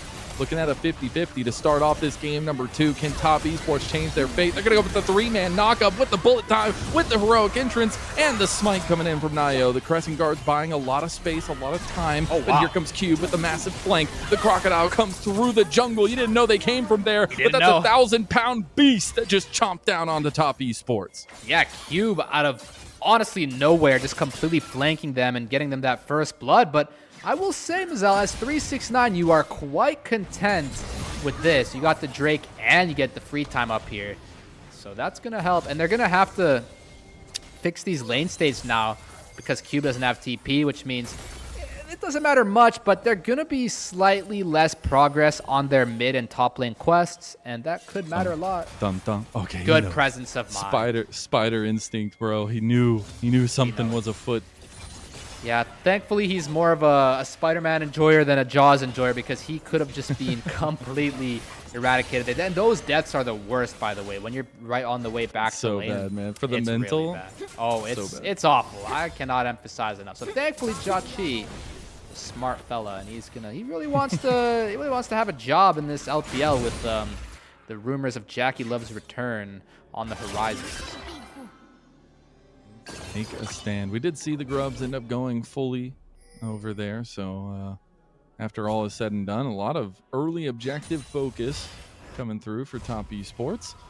It's going to feel pretty good. Took Nio a little while to do that, so he'll try to get back going through his camps. He's still up in CS for now.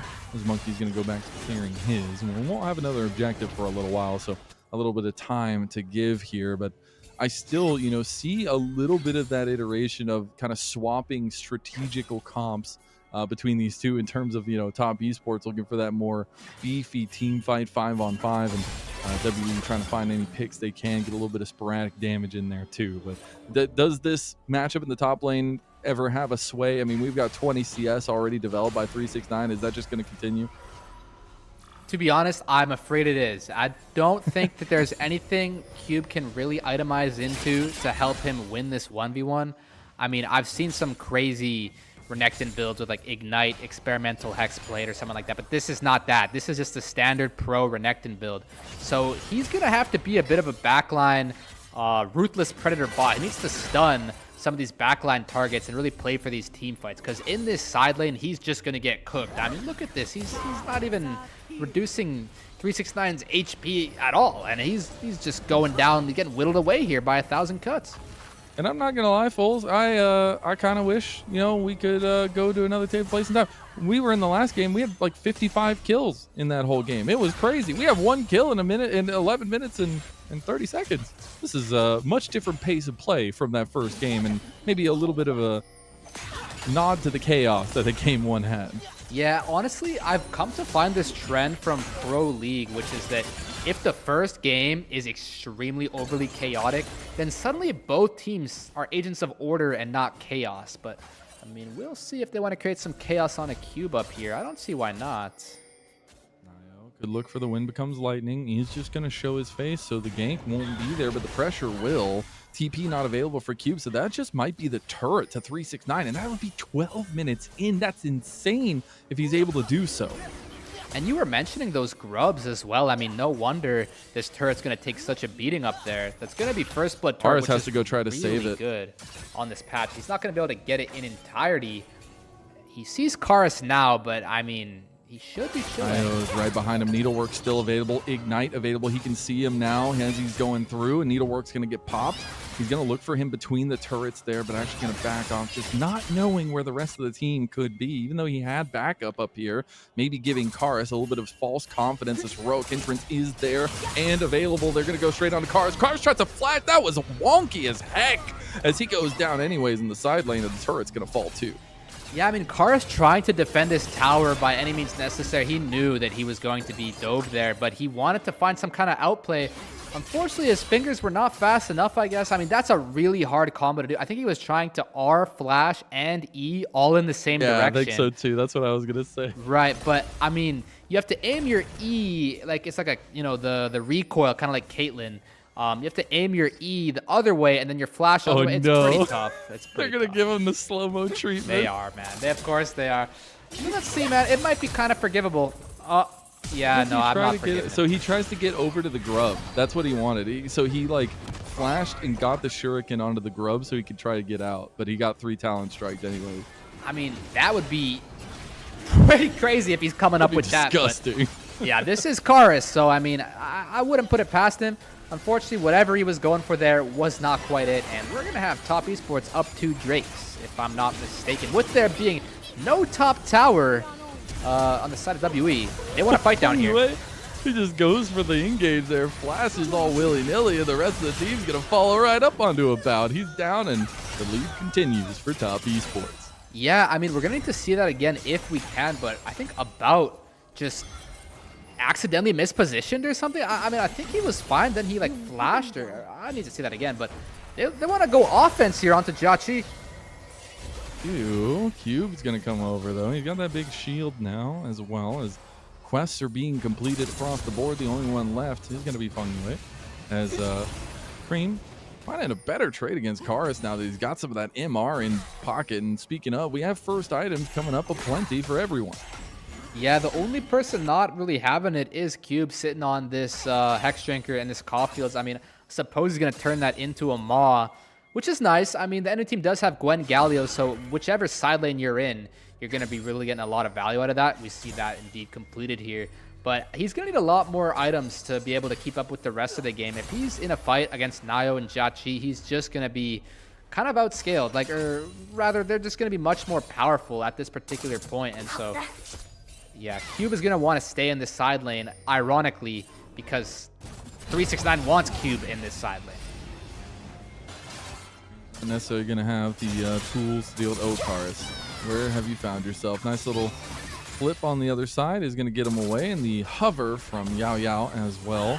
He's going to seed some events for top esports to try to run away, try to escape. He's going to prop the Unbreakable Will. Don't know if they have the damage to take down Fengwei, as he is pretty darn tanky as that cow, and looks like a little bit of reinforcement towards that top side, but they will lose a little bit in mid lane to Jiaqi as Yao Yao gets caught on the back end of the play. The exhaust comes down instantly as the rest of the team comes around to try to back him up. It won't be enough damage to take him out, but the defense has been made for top esports. Yeah, I was going to say you can definitely start up this Rift Herald as WE, but I think with Yao Yao having to burn his flash defensively there, all of a sudden top esports wants to contest. They do. Instant engage from Monkey with the bullet time over top. He goes for the cease and desist right onto Jiaqi, who doesn't have much, but he does have a couple bullets left in the tank, and Monkey will fall. The Rift Herald resets, and now there's a little bit of an all-in play on bot side. Creed's about to get 1v1 by Cube, and he goes down, and Cube survives. Super well played to Cube. We got more coming up here. Nio. He's just dead in the Rift Herald pit. Miscommunication and some stumbles from top esports. They'll still come out the better for it, but the Rift Herald is still alive. I knew they had it in them, as there's more chaos to come.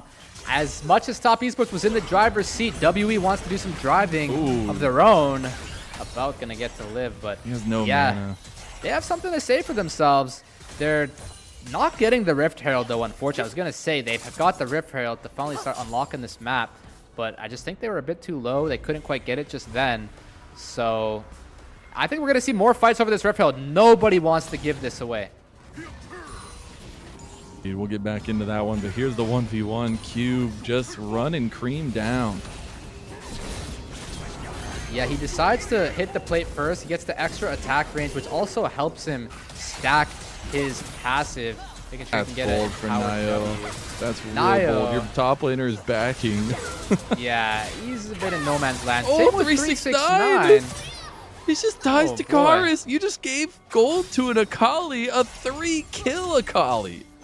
Yeah, I mean, speaking of no man's land, I mean, we're seeing back-to-back-to-back mistakes out of top esports. Don't make it 4. I mean, it's looking like that number is about to count up. Where's Jin now when you need him? As the bout's coming down the long way, but he has a lot of distance here to cover. Looking to use that arcane shift, and unfortunately doesn't hit the essence flux, but does have the distance to keep peppering these mystic shots. One more will do it, and Cream doesn't even sidestep it. He goes down. He knew what was coming. Meanwhile, you had Karis fall to a Nio in a solo bolo, and now you have Jachi taking mid lane. Yeah, we're back, Mazel. We're so back. I know those first 10 minutes. We're so back. We're a little bit, slow and steady, but no, slow and steady is out the window, man. We are going back to the Agents of Chaos. I mean, look, we're clicking forward. Oh, like, you never know. Like, any given moment could be more combat. You never know. Man. You never really know. don't with this stuff. So this is exciting. I mean, let's see. Taking stock of all that, Karis dying to Nio is the most fascinating part of it all. I would love to see how that actually happened. Here we go. It's a good old-fashioned 1v1. Yep, Karis no ulti. Nio seems to know that. Just flashing on top of him. Karis having the flash, trying to make it to the wall. Doesn't quite make it. I think it's true. You can't flash any sooner because Xin Zhao will just gap close with the red buff and the E. So he tries to make it over the wall to build enough distance. Doesn't make it. And now we're going to have another fight, more than likely.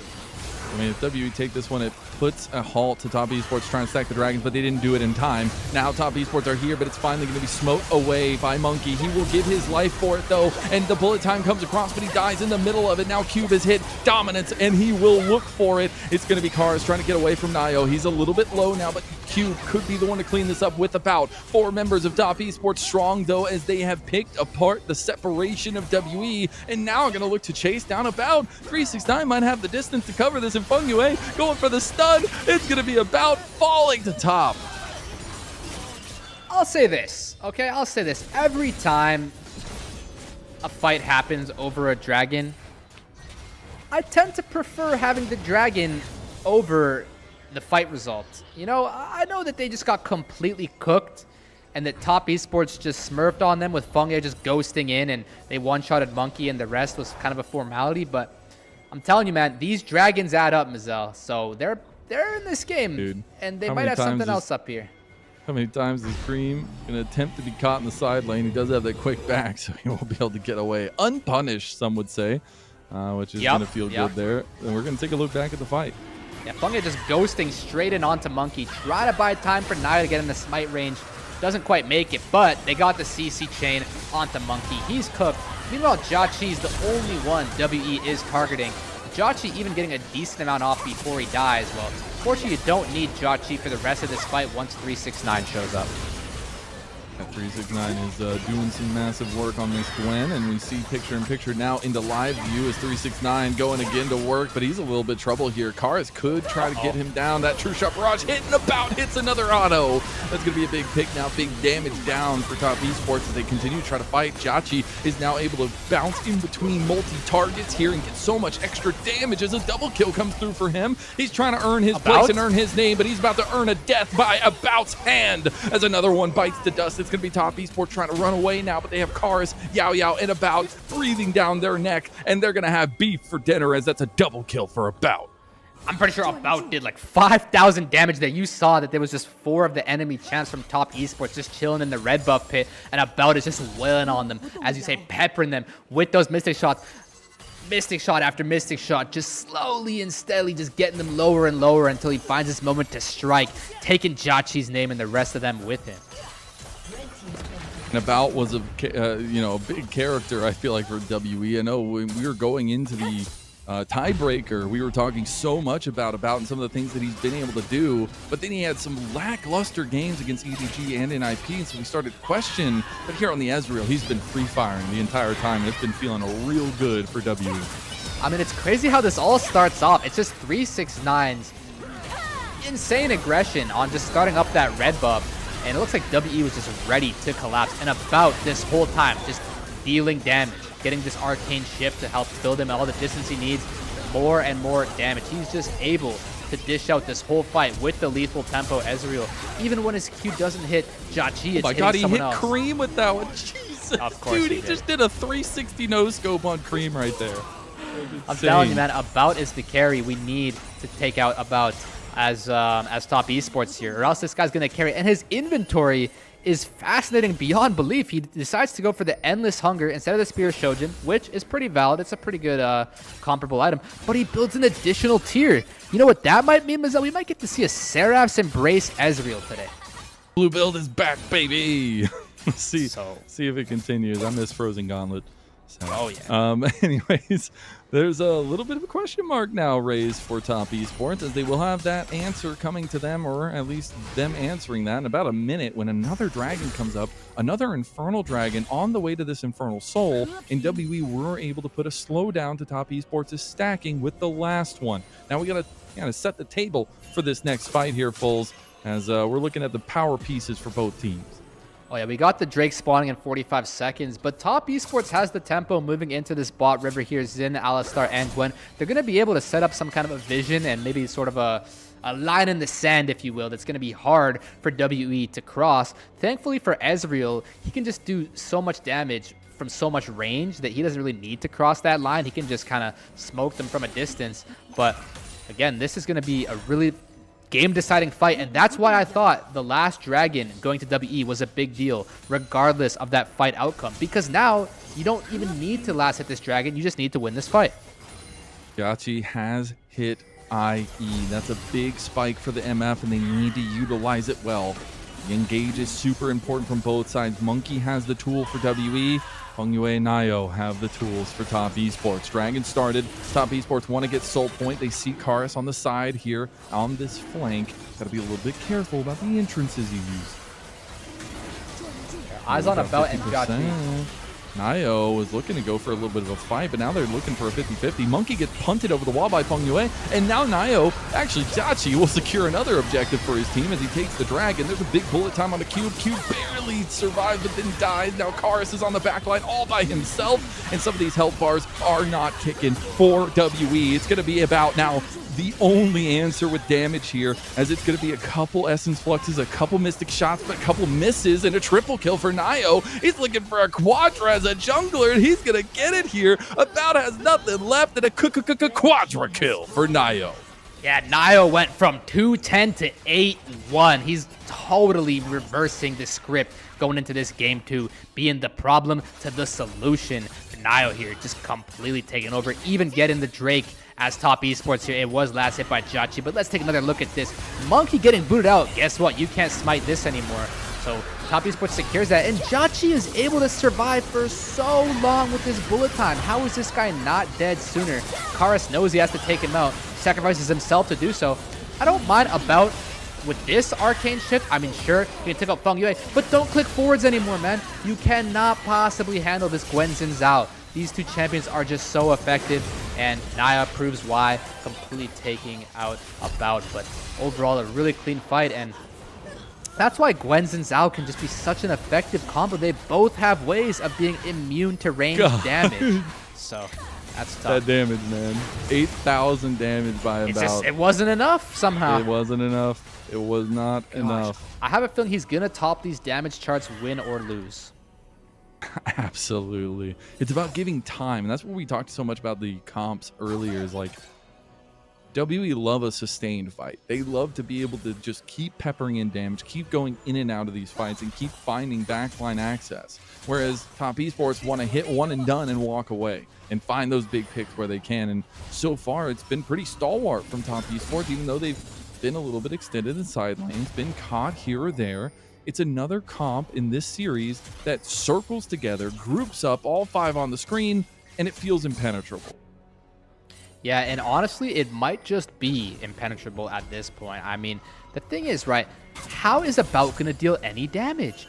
I mean, Jiaqi's going to be too far. Karis might just die first. He's going to get taunted. TP's coming in with desperation. That's going to be Cube joining, but he might just join to his death as 4 members of Top Esports survive and come along here to try to get their own crocodile kill.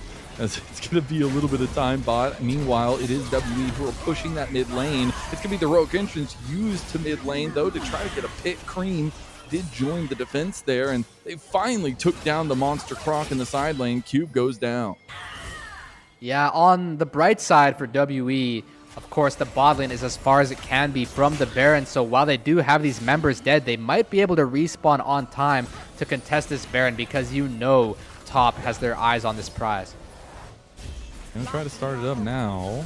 They don't really have anything else to fight for, as we see that picture-in-picture, beautiful heroic entrance actually saving Jiaqi's life as Top Esports circle around the wagons. Gonna get the big purple worm with no contest coming through here from WE besides the true shot barrage, and that'll be a Baron power play going to top. Yeah, WE conceding the Baron there, realizing it's just not practical, feasible, tangible to even stop this Baron from being slain. So you just got to take what you got and find a way to make it work. I mean, technically, it's not that bad. They're only down like 4K. The XP is relatively even. It's just going to be a matter of this Drake. It's going to be really hard to play this Drake fight. But if they can, that's going to really, really save this game right now. This is Top Esports' chance to close it out. Yeah, it truly is. And a little shout out to Nio there, doing almost 30% of his team's damage done so far in this game at a 10-1 performance. It is night and day compared to that Pantheon from game number 1. And Nio has truly come online now for Top Esports. I mean, this kind of player reminds me so much of some of my friends here at the university, you know, just being so hit or miss sometimes. And it's typically the junglers. It's always the junglers. Either they're just completely sprinting it, or they're just hard smurfing and carrying. And that's what we get to see at Anaya. So we get to know that this is a relatable League of Legends league. He's up 4,500 gold in the jungle position. As you said, night and day, dusk to dawn is a transition here in this game too. And if they get this Drake, it's pretty much all she wrote. So you got to come up with something. You're going to try to go into the defensive tools. This is as they do get Cream down. The bullet time's going to buy time for Cream to come out of that stasis and get over to his team. Meanwhile, Nio is running rampant on the backline. Big crescent guard into the heroic entrance, and it does not matter what you try, WE. Nio will find you either way. That's going to be a big missed engage from WE and a triple kill for Jiaqi. Yeah, and that's probably going to end the game here and now. This Gwen champ is just going to be able to one-shot the towers, as you can see. And I just don't think there's enough time to possibly stop this. I mean, they're pretty far from the Nexus towers, but the respawns, Mizel, their respawns are just so long. Looks like we're going from a best of 5 to a best of 3.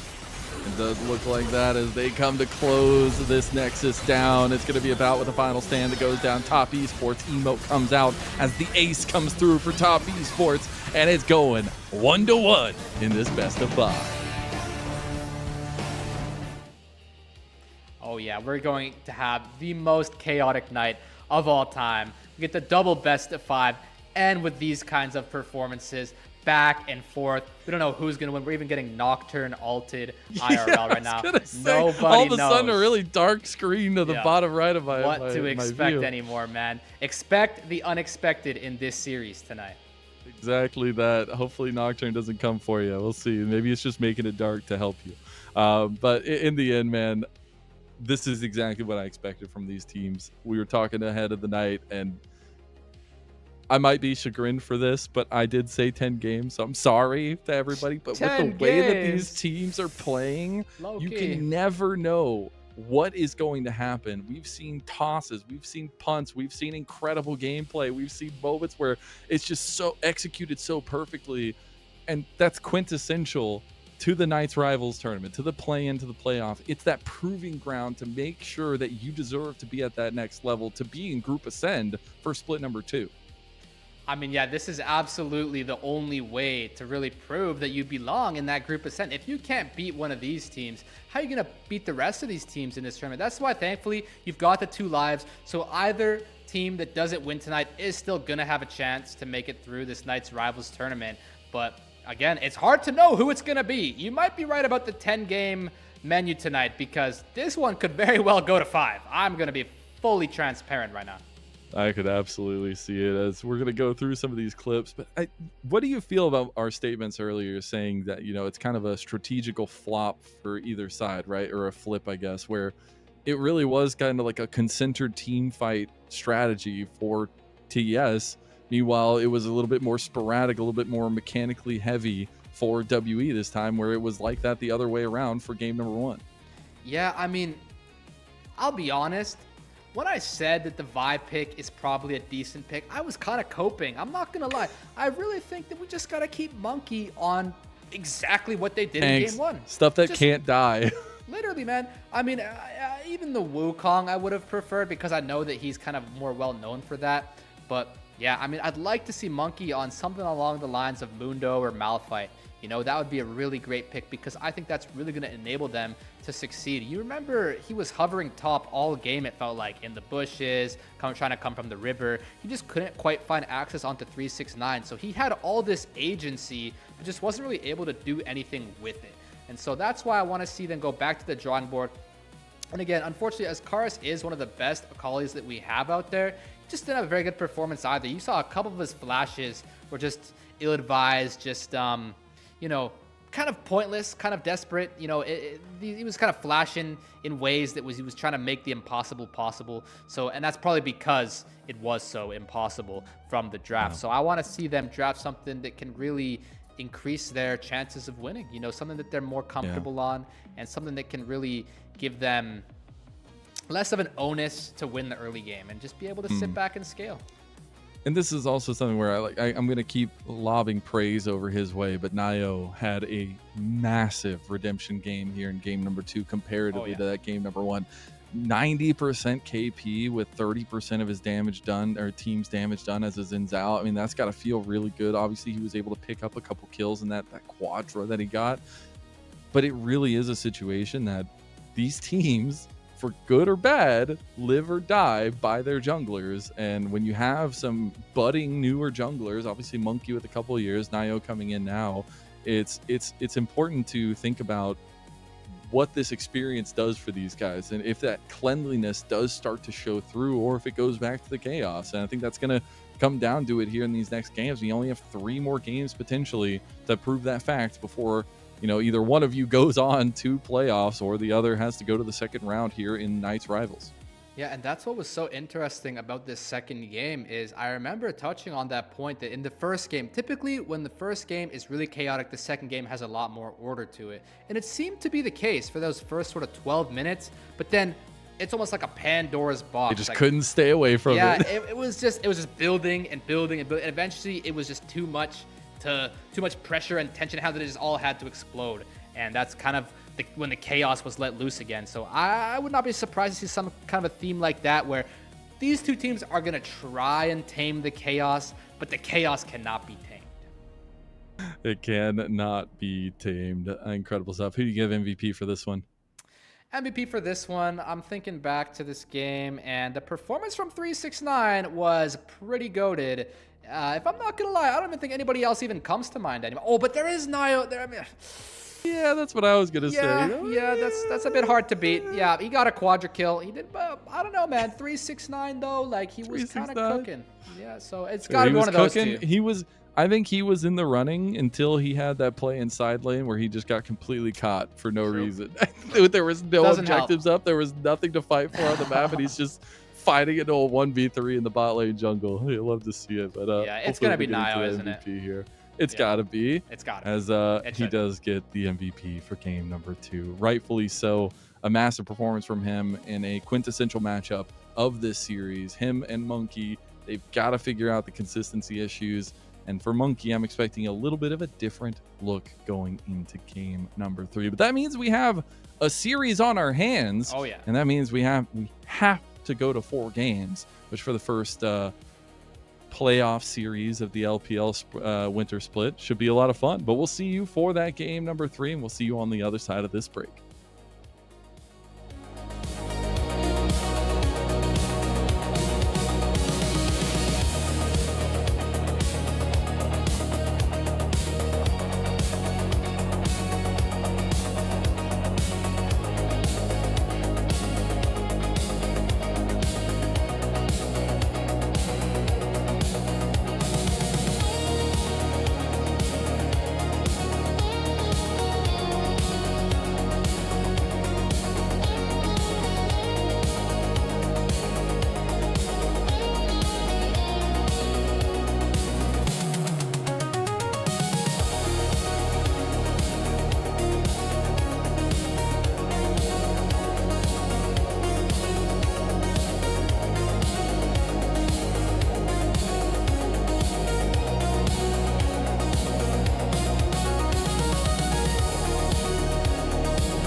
Welcome back, one and all. LPL English, your unofficial home for everything LPL. I'm Mazel. I'm joined by Foles. We've got Shivam behind us on Prod, and we have a series on our hands. Top Esports equalize against WE and send us to game number 3. And at this point, it's anyone's series. Whoever wants it just needs to take it and grab it and find that consistency to finish games, because so far it's been 2 heavily team fight focused comps that have won their games. Yeah, I mean, here in NA, we have a word for series and games like this. It's called a schlabberknocker, because this is just absolute mayhem, chaos out there. I mean, this is the content that we've signed up for, though. Like, just watching some of these really talented players just coming up with these crazy ways to start fights, to fix fights, to win fights, to not lose. I mean, it's just so back and forth. I really could not say who is going to come out on top tonight. As you said, it's anybody's series for the taking. If they can just lock in and just have a little bit less chaos, whichever team is able to tame the chaos better is going to come out on top tonight. Whoever's jungler finds their better practice, I feel like definitely has a little bit to say in how these games are going. So far, it's been heavily centered around both junglers, both earning an MVP so far in each respective game. And so, for one, Monkey, go back to tank. I'm sorry. You've got to do your job. You got to go back to something that can't be killed, at least. And for Nio, continue to find something that has a little bit of that wiggle room. I mean, yes, I don't think the Pantheon worked out for him that well, but that similar style has been a key factor for Top Esports throughout Split 1. Yeah, and I think that's just suddenly the absolute narrative of this series. Which jungler is going to get their footing, and which jungler is going to be just completely outclassed in a given game? Because we've seen in game 1, Monkey was just completely outclassing Nio, just hard carrying MVP performance. Yeah. And then we get the complete polar opposite in game 2. Nio with the MVP performance and Monkey just being left to the wayside in the shadows. So I think that's just going to be what everything comes down to in the rest of this series, is it which jungler gets their footing in which given game. Because again, you can still do that once, but that's not even enough. You got to do that twice. So I would not be surprised, as you were talking about the potential 10-game night, we could have, back and forth and back and forth. It's just a matter of who gets the last laugh. And the biggest thing about this series is the implications, right? You win this series, you make it to playoffs for this split, but the more important thing is you get better access to better scrim opponents, you get access to better opponents in Group Ascend for split number 2. And while you have 2 lives for both these teams, you definitely don't want to go to those scrappy teams that are waiting down there once we get that next round going as well. So you want to try to finish this one clean here and get those prizes that are deserved. And it's so funny, we take a look back at this last draft here with our new and improved graphic. It again was very different for either team comparatively to the draft we got in that game number 1. Yeah, the theme that has been, or the pattern even that has been coming up thus far, is that whichever team has the onus to be the ones engaging, forcing the pressure, pushing the envelope, so to speak, whichever team needs to do well in the early game, needs to create a lead for themselves, that's actually the team you don't want to be tonight. Tonight, you want to be the team who's able to sit back, relax, and enjoy the show and win later on. So I think that these teams might start to identify that, and I think this kind of Vi first pick look is not going to be something we're going to keep seeing. I think whichever team has champs that are similar to Vi is going to be the team having a hard time. Whichever team has champs similar to Galio is going to be the team having an easier time.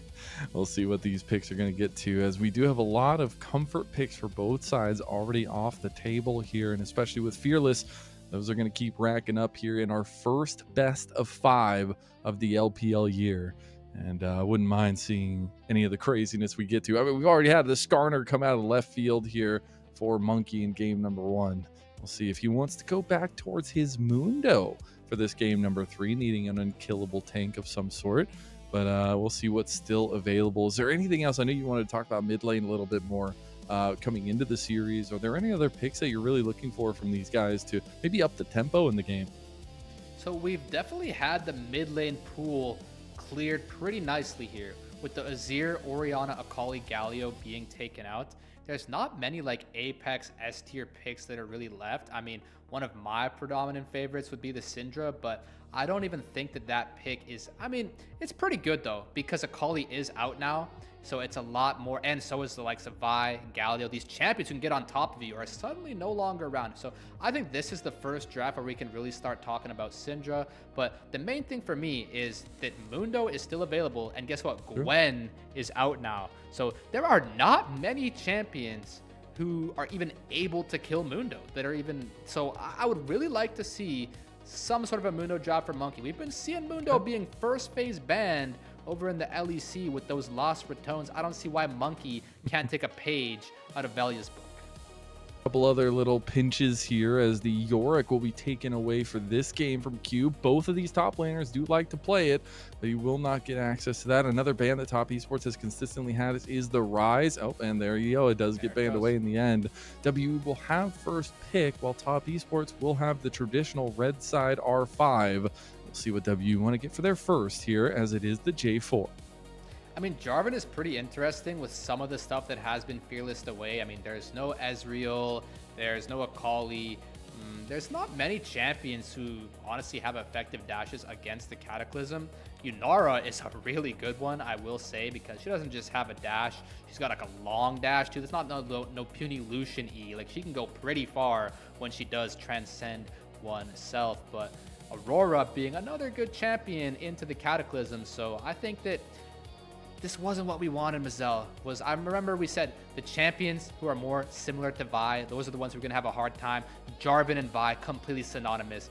Go in, engage, and that's just gonna let Top Esports be the one in the backseat. It seems to me, as we said, if you're one in the driver's seat so far tonight, that's where the troubles are coming up. That's a weird place to be in, isn't it? As the Varus, which has typically been banned by WE on that blue side, is going to be picked up this time as it was left open, and they'll take that extra range there for themselves, a little bit of setup tool with the Chains of Corruption. WE now need to lock in their last pick for the first phase and see what they kind of want to leave up for grabs in that second phase of bans as well. See what the answer is going to be potentially into the Aurora, since that has already been picked up. Talia is going to be that pick for Karis. Now, I'm not the most familiar on 369's Aurora game, but in theory, it could be a flex pick. Could be. I would imagine. But yeah, I mean, Aurora to Talia, totally fine. You know? Yeah, I think we'll see if it ends up being. I know that we haven't seen it from either of them so far, at least on Top Esports' side, in terms of if that Aurora is going to go mid or top. But this is something for Top Esports that is going to lean them heavily one way with no real front line. They'll need that from their support in their top as they go with the Kiana for Nayo. I mean, the Kiana is going to make this another exciting game. First of the split from him, by the way.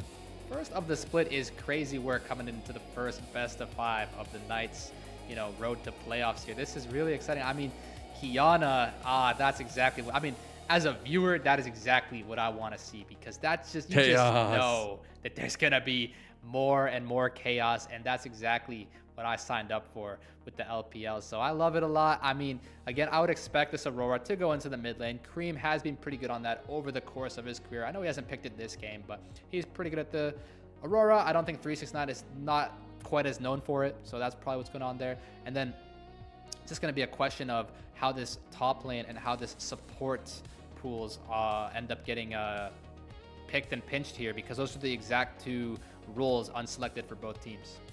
Get the Braum ban by Top Esports already. The Bard towards Feng Yue, who had some incredible Bard. Ooh, a little bit of reaction there. I guess maybe a misclick. Feng Yue maybe a little bit hesitant or a little bit retroactive with the pick, but it is going to be. Oh, they already have the ref coming in as well.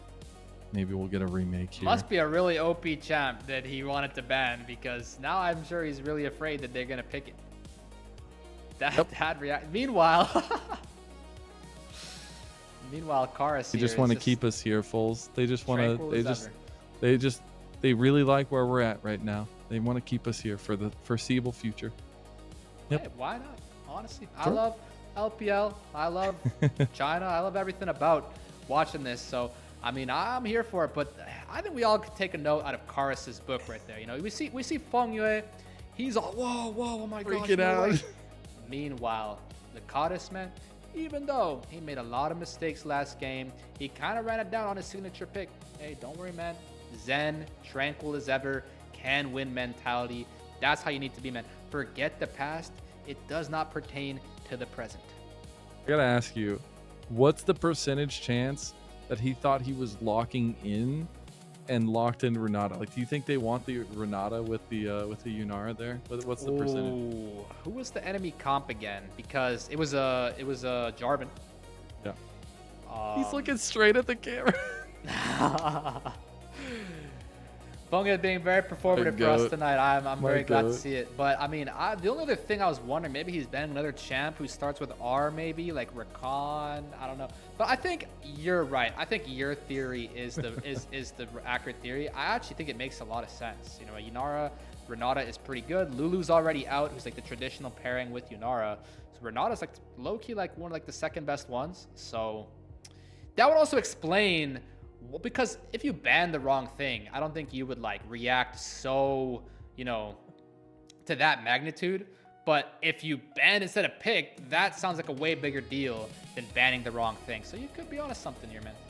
We'll see. Hopefully we'll be getting through it as quickly as possible. It's 2 games in a row. I think we'll see Top Esports have one more at bat to not mess up the draft here. I don't know what happens if they keep messing it up every game. I mean, hey, I guess we'll just probably keep remaking. Every game they've messed up the draft is 100% win rate, if you think about it. So maybe that's results-based analysis. That's my favorite, Fools. I mean, I'm just saying his acting performance was low-key too good to be true. Like, there's no way that he's like, what? Like, I mean, I don't know, man. That was pretty sus, low-key. Spitting facts right now, Fools. You're spitting facts. The imposter, bro. He might be the imposter, man. I'm not going to lie. Just extra time for game planning. That's what really helps them. Karis is back. See. He's with us. He came back to this plane. It's fine. Yeah. He was on the astral plane there, though. You can tell he was visiting the astral projection. You know. Yep. The spirit blossom. He was taking some notes there. Maybe he's gonna give us some kind of a Yone performance if he was visiting that. I mean, I would really like to see something exciting in the mid lane here. I mean, the Akali Galio was supposed to be a little more exciting, but it seemed that game just kind of blew up open out of nowhere. Honestly, more due to the top side. I mean, as soon as that Gwen got that lead, the game was just kind of all she wrote. So I want to see a closer game where WE has, you know, it's more of the roller coaster, because it seemed last game was more of like a top esports, maybe like some slight dips, but the roller coaster kept going up. I want to see like But question for you fools, was it more like a roller coaster? Because I know we all think of roller coasters up and down, but really if you think about the first part of a roller coaster, you spend a lot of time waiting. You're just going up and up and up, and you're looking to the sides, you see a bird pass by, and all of a sudden, you go straight down. 2 kills a minute, and then we have the end of the game at 30 minutes. Yeah. I mean, honestly, the suspense that gets built up from the initial roller coaster part, that's low-key the best part for all the roller coaster riders out there. They know what I'm talking about. Like, oh no, it's gonna happen, it's gonna happen. But I just like the fact that we know that the roller coaster is gonna start at some point. I mean, we're on it right now. Yeah, like we're literally bought tickets and sat in the seats. We just have to win. It's like going into a roller coaster blind and just having the thing pulled off as you go down the first turn and figure out what. We don't know the track at all. We have no idea. There might be a loop. There might be. It was a Nautilus instead of a Renata. I bet he wants Renata. I bet he wants Renata. Yeah, I mean that's pretty sus. I mean, it could be a really, really clever play to react like that, so now the opponents ban Renata when you didn't. But I mean, the mind games, man. Don't think we're doing any gaslighting on stage right now. I think we're just falling a bit of a rookie mistake. Happens, all good. And now we get to find out what was really going on there, if Renata is in the question at all. Supposedly. Where did Renata come from? Not quite. I mean, it makes sense. I mean, typically you don't want to pair the Varus with the Renata, because typically you want to be the poke Varus really good nowadays. And so, you know, I even saw, what was it? I think it was, there was somebody who went, it was in the LCK. Somebody went on hit Varus instead of poke Varus because they had a Renata. So it's like you can get mind controlled into going the wrong Varus build. So I think he was just the Shen. Of that. Okay, Cube. We get the Shen coming in, so pulling back a little bit of that kind of teamwork that we were looking for from both sides. Yeah, I mean, I thought it was just hovering. I'm not gonna lie. I was like, Is he gonna lock that in? I mean, low key, it's pretty good. Enemy team has a lot of engage tools. And you can really save some lot. The Shen Oh, support. now it makes sense in my head. I'm thinking like, why Let's are we go. blind picking Shen? That's why. It's not a blind pick at all, man. Shen is really good into Leona because Leona's most overpowered spell is the Q. It's like the lowest cooldown ever. You just keep popping him with the shield and stun him. Well, guess what? You pop the Shen W, that counts as an attack. You're fully immune to being stunned by Leona Q. So really good matchup down there. And that's going to help them have an easier time staying alive against this aggressive team comp from top. I don't know if the aggression is going to stop. Gnar gets locked in for the big moments for 369, and it's also a comfort for him that WE had banned away earlier on in the series. Now he's going to be facing off against Cube's Scion, and that's going to be an important matchup to Levy for Top Esports, who at this point, we've swapped places once again for a game 3. It is all about beefy team fighting for WE. It's all about mechanical execution for Top Esports. Oh yeah, we are going back and forth with this pattern right now about which team has the onus on them to really perform and be the team that creates the leads for themselves. That's going to be Top Esports this game. They're going to need to create some advantages. They've definitely got the tools to do so with the Kiana, with the Leona, even with the Aurora being able to generate some moves into the side lane. Of course, Talia with the Weaver's Wall, going to be kind of the apex roamer when it comes to that semi-global ability. But with the Shen as well, you might keep that in mind. The Shen, Talia, next thing you know, you got a sudden 2-man disadvantage. Shalia combo will be incredible, as I do expect that to be a forward piece for WE, and again giving themselves some ease of execution. Just throw your bodies in there and be able to make the difference there. But I guess when we're looking at the grand scheme of things, is that scaling enough for this WE team to kind of turtle and wait for those item completions, wait for those big objectives to fight? It's so hard to know. I mean, I think in theory it very well could be, but it's just all going to come down to this early game. You know, I have a feeling we might be okay. So there's two ways this can go. Either it's going to be very similar to last game where we might get 1 kill this time, not 0 in the first 12 minutes, and then the roller coaster is going to start, or we might just have a roller coaster all game. But as far as I'm concerned, there will be a roller coaster this match. We haven't gotten in. I hope everybody has their seatbelts on, as it should be a grand ride as we're getting into this game 3. We heard some quiet Giles. Yeah, we got some faint Giles there. I like that. Yeah, we got some enthusiasm tonight, and we're gonna need all the energy we can get to survive this 10-game evening. So connected on to about there. Jiachi trying to get ramped up with the early heals. That's something we talked about in that game number 1. Using that early summoner spell to try to get some extra damage down. Now Yao Yao taking a brunt of damage. Is going to burn the flash. Jiachi will burn his as well. So that'll be a big flash down for an ADC, but at least the push will be there for Top Esports. Yeah, I mean, the Shen is supposed to be the counterpick into the league. Look at this. Oh, Nio. He finally finds out. Yeah, wow. he does end up getting that vision, and Monkey will be found trying to get an early invade into Nio's jungle. I mean, that's honestly really good for Nio, and just the sheer mind-reading ability to ward that bush is honestly crazy and impressive, because that just saved the entire early game. Remember, I gave you 2 options if we're going to do the slow incline to the roller coaster, or if we're just going to jump right into it. That ward from Nio really slowed down the pace of this early game. It meant that the aggression out of Monkey just gets completely stifled there.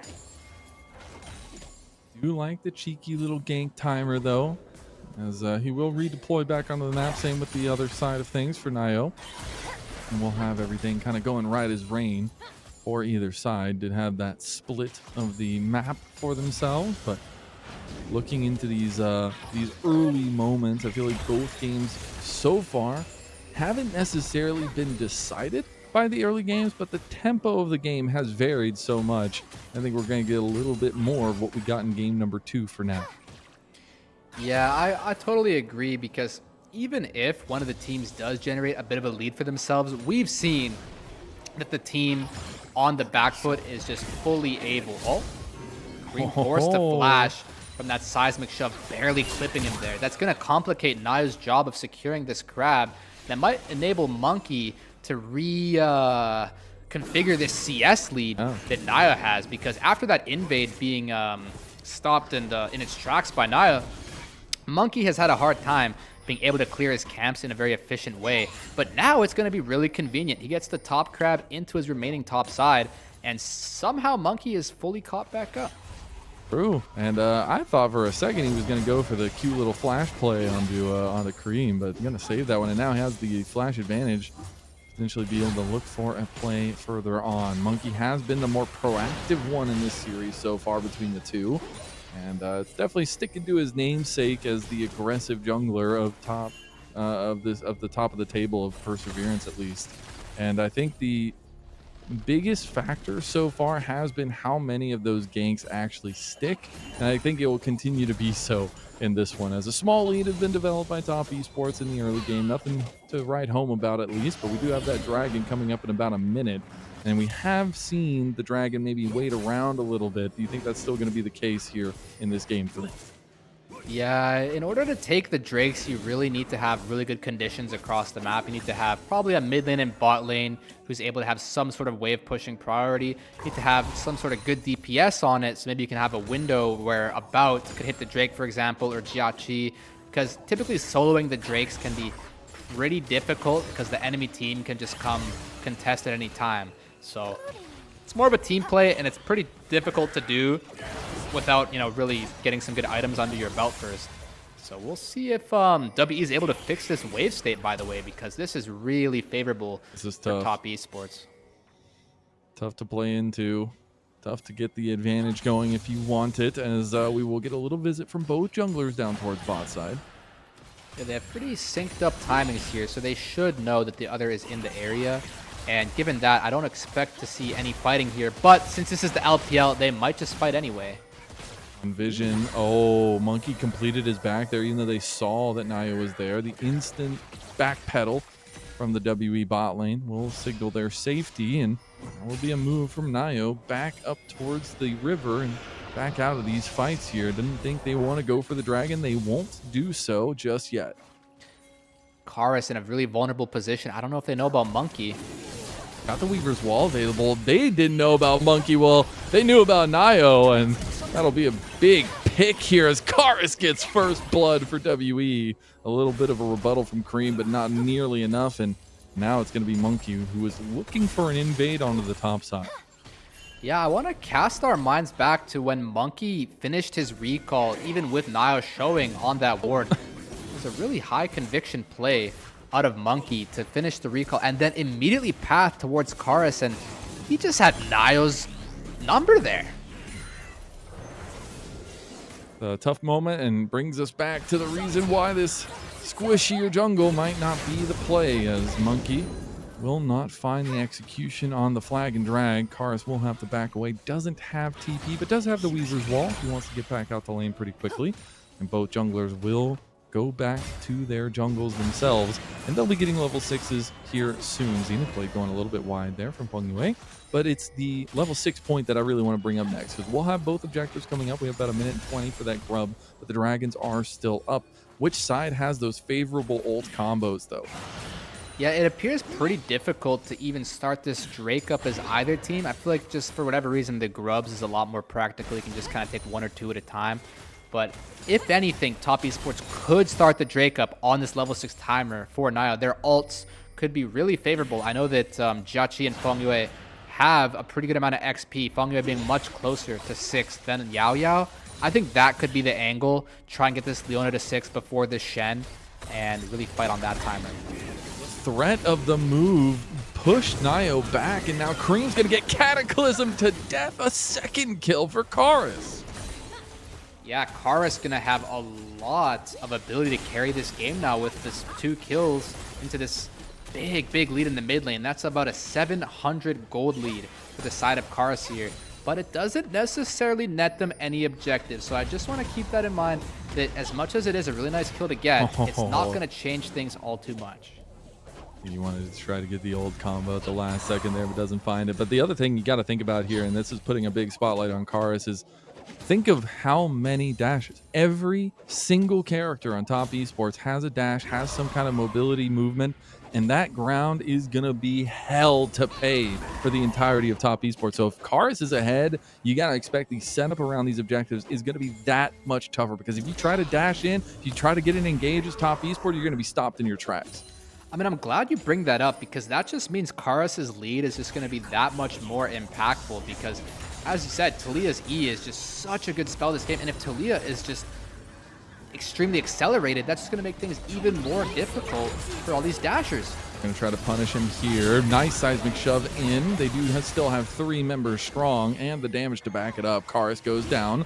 There's going to be a counter play. Oh, Yao misses the drag, or at least the monkey flag and drag misses as well, but Yao's charge does end up missing as well. They won't find the play they wanted. They're going to look for a little bit of plates on the pod side, but they'll be down here for a long while and potentially setting up for top esports to come reinforce, as Feng Yue is going to have to flash over the wall to get away.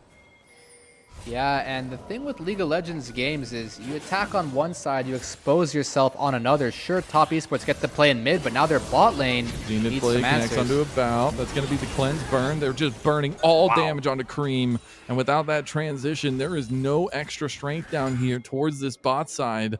It's going to be a combination now. Karis coming over with the Weaver's Wall. This could be a 4v2 in the end, and nobody is nearby to help. They have been left on an island, and they're about to starve, taking poke damage, and it didn't even matter. They didn't even need any extra filling. That's going to be WE making a counterplay after counterplay on the bot side. They're going to kill Feng Yue right before the TP even gets there, and Nio has to walk away. Yeah, Cream cannot answer this at all. He can just pick up the farm left under the tower. And honestly, I think 369 made the right choice of not TPing down there. That play was a lost cause. And honestly, Jauchi dying as soon as he could, probably for the best. I don't think you're ever surviving or trading a kill there. So just really advantageous for WE. And I think this is all off of the back of that commitment onto that kill onto Karis. I mean, Karis could have definitely sidestepped that and lived, or he could have lived a little bit longer, with them committing in so deeply onto him. But you see that just left Jauchi completely isolated 1v3 in that bot lane. And then top esports tried to undo that problem and just made it worse. So as much as Karis did go down, the cost of the kill onto Karis was clearly not worth it. Have to jump away from that seismic shove, getting a little bit closer to that one, as Grubs had been taken, but the big thing now is Dragon has been up for almost 6 minutes. That's going to be an objective that wants to start getting stacked up, especially with the start at a Cloud Dragon. There are a couple pings there from WE, who are initiating the River Shen technology, as Yao just hits the magic button and becomes insanely valuable. But we'll see now that top esports are moving back out onto the ramp to try to get a play going. Yeah, both teams want this Drake. The way Feng Yue is playing right now, it looks like he could just pop the Solar Flare at any moment. Thankfully, he did not do that because Monkey is so nearby. But gosh, I can only imagine that WE is going to end up securing this Drake, because they're just quite ahead in terms of the itemization. But then again, I know that these ultis from top can put in some crazy work with Nio having his items, same with Cream. Oh, but if Nio gets caught out, that's not going to be a ticket, as he does go invisible. Nicely used with that extra dash. Karis is trying to find a little latent seismic shove. Doesn't have it now, though, and his team is getting engaged on. Would want to have that cooldown. Chains of Corruption does come through, though, and About is starting to work some damage into there. Big Supreme display of talent around the Cataclysm, but he used it, and it didn't matter in the end. Jauchi is starting to fire away the flash from About to try to get the Q, and it's going to be Monkey that slams him down. Cream now looking for the redemption plays here for top esports, but it's going to be a double kill that came through for WE. Some extra gold to About, and the Dragon that still survived. Yeah, I mean, it looked really good for WE, but it actually wasn't that good. I mean, they don't get the Drake. Cream gets to have free reign of this mid lane now, completely taking over this matchup just because. And yeah, that's an interesting engage onto the Jarvan here, answered really quickly with Yao's flash. Completely going in, trying to one-shot Nio before the Supreme's display of talent. Unfortunately, the Cataclysm increasing the Supreme's display of talent's range there. And Jauchi versus About. Thankfully, Jauchi levels up here, because that was ugly, but they both go down. Here we go again. Out starting to do some serious damage right now, and had a lot of hand in that last fight as Nayo's flashing away from the hail of arrows. Karis is the one that gets engaged on now by Jiachi and Co. Meanwhile, Monkey's looking for his own solo kills still in this fight, but Top Esports have surrounded WE, and About is going to be surrounded now as well, as that's going to be Solar Flare coming down. That's going a little bit wide. Nayo goes down, but it'll be a couple quick kills going to Jiachi.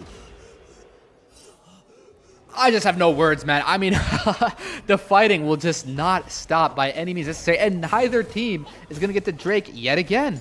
I mean, this time, though, we did have a clear winner. As for the result of that fight, Top Esports coming away with a really advantageous result. That's going to put them in a prime spot to start carrying this game, because this Gnar, slowly but steadily, has been building a huge lead over the Scion, which, as a matter of fact, is pretty much equivalent to the whole entire gold lead that Top Esports now has.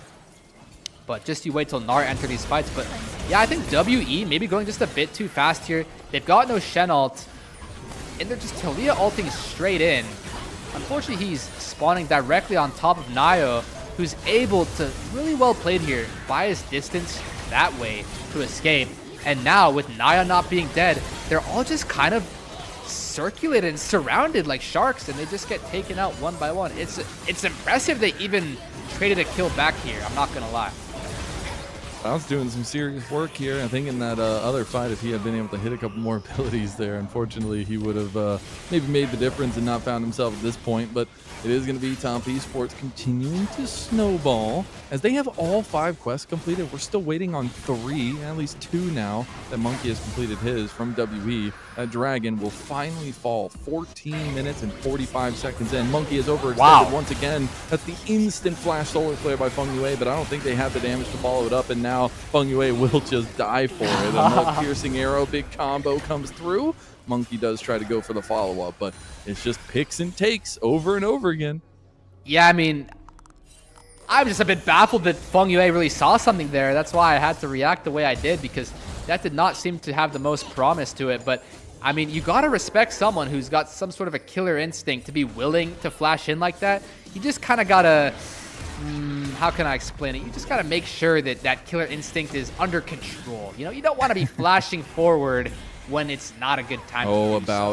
That's the supreme display of talent going to be dodged out of now. They still have a lot of damage to put onto About. About falls to Cream as he goes between worlds and becomes another beast, as now it's going to be a big unstoppable onslaught onto the backline for Cube. He is tanking a decent amount as Monkey comes in and gets 369. That's a big power tool down. WE still trying to move in, but zombie mode Cube is about to fall. Feng Yue getting low but not going down. He's still alive, not going down just yet, and a double kill comes across for Jiachi, and Top Esports continue to balloon. I mean, this is the most LPL game I've ever seen. This is just awesome, incredible stuff. They just will not stop fighting no matter what. I'm pretty sure Rift Herald wins this, by the way. He's able to outplay the Rift Herald. But yeah, I mean, that is really, really just encapsulating of what this series is all about. Just fight on any given ground and just hope that the fight favors you. Unfortunately, the fight is not advantageous whatsoever for the side of WE. Just because you dodge that Kiana ult, well, that's not going to save you, man. You're in the middle of their whole team just running as fast as you can. You cannot build nearly enough distance with 369 threatening that pincer there. And they almost have something here on this sort of 3v5 that they're able to take with Yao Yao kind of just being there too. But unfortunately, Karis not quite hitting the spells he needs to trade back some of those kills. Yeah. And it's those kind of things that can really add up over time. And can I also just say, finally, we get an attack damage, ADC, attack speed monster carry for Jiachi, and he is popping off. 6-2 now on the Yunara. He went from the Jhin to that big piece on the, yes, Misfortune Comfort for him, but giving him these mechanical ADs and letting him prove his worth here. So far in game number 3, it's going swimmingly. I mean, that's such a good point. They've just kind of gate-kept him on those utility ADs. It feels like with the Jhin and the MF, he's finally on one of those high DPM hyper carries. Going to give him all the opportunity he needs to prove what he's made of and carry. But we can't see it right now. We can for a moment there. But Cream's inventory, the next chance we get to take a look at it, I want you to tell me what you think, okay? What's wrong here? He's got the match eyes. I like that. You like that? I like that a lot. 10 so stacks. I think that says that he's a Giga Chad ready to prove that he belongs in the group ascent.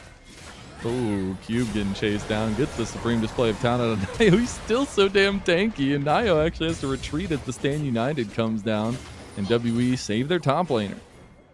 Yeah, saving the top laner at the price of the Stand United is a pretty hefty cost to pay, but it's better than nothing because you do have a lot of tempo into this top side now. You can see Talia Jarvan. I suppose Monkey was able to... He tried to flag and drag, kill the back with the eye, but then he got knocked up as he came in. That's actually hilarious. Honestly, pretty forgivable if you ask me as far as mistakes go. It looked like it could have worked low-key, but sometimes you can make inputs, but the game is just going to give you outputs. That output with the Rift Herald knocking him up was not quite what he had in mind, so unfortunately, he's going to have to burn the flash. And we can't really afford mistakes like that. That's the other thing, because with this 5k gold lead and growing, we need to find some kind of a good look here as WE. Thankfully, the Dragon stacking for top esports is well behind schedule. About 30 seconds or less for that next one to come up. You can see WE trying to move some vision over to that side as well. They seem like they want to try to put up a fight. Karis is in top lane, does have TP and Weaver's Wall. You got to remember, the utility tools, the lockdown that WE has can still be lethal. You just got to be careful where these leads are, and Cream is just going to look for an outright kill onto a bout. That's really good for WE. Worlds. That's definitely going to give them an opportunity to fight this. Talia pinging onto the top tower. Looks like he wants his team to buy him more time. It's really awkward because sometimes you don't get extra time, but you really want it. So let's see what Karis decides to do. He needs to come try to join the fight. If they already got the Between Worlds coming through, I mean, the Dragon just freely goes over to top esports, and you get the rejoin from 369. No, this is fine too, though. WE, they do go for that side lane gold, try to chunk back some of this lead, and they do get the turret as well in the top lane. Yeah, so in my head, it's really fine to be giving away objectives as long as you're getting something worth about the same, and they want more. They go for the Weaver's Wall, and Jachi will end up moving away from it. There'll be some more plates coming their way. Monkey's going to get slowed down by the Solar Flare, and now all in with the Supreme to play a talent. Although they do lose the front line, it's going to be Cream come to join the fight. He's not got Between Worlds just yet, but he's got a decent amount of damage now that he's got 2.5 items completed. It will still be WE who find the fight. 369 has finally joined as well, and he's just going to poke into the back of Cube. But top esports get caught with their hand in the cookie jar a little bit. Oh yeah, I mean, God, he does so Cube die here? He's taking a lot of damage, but I think those top lane quest shields are just so OP. I think if he didn't have that shield, he probably would have been pretty under some pressure of threat of dying there, but I think it was all good. I really like what Karis did on that last sequence, though, I will say. You know, why go for the contest? I know Aurora did just use Between Worlds, but the contest is still pretty difficult, all things considered. If they're giving you the uncontested top tower, you can just take it. Luckily, his whole team, this is why, of course, competitive league is so much easier, because the whole team knew not to go in and die, unlike my solo queue teammates when I'm in the side lane. But that really enabled Karis to come ult towards this mid lane. You got Jachi's flash. They got this mid tower really low. They've got a lot of promising aspects to the rest of this game now. And I wanted to take a look at the item completions as well. You already have 3 items there for Nio, who has a small but steady lead, obviously with cheaper items going the Axiom Arc and the Serpent's Fang. But the Serpent's Fang is actually going to have decent value in this game with some of the shields that WE are going to be rocking. Big thing is, though, 369 with his massive lead has just now taken a fight into a 1v3, potentially a 1v4. He'll be fine for now, but he is also on 2 items, and the carries are starting to come online for top esports in a big way. Yeah, I mean, 369 did develop a big lead for himself, but Cube just being Scion, just going to be so useful regardless. Extremely tanky, the most powerful frontliner it feels like that they could possibly have.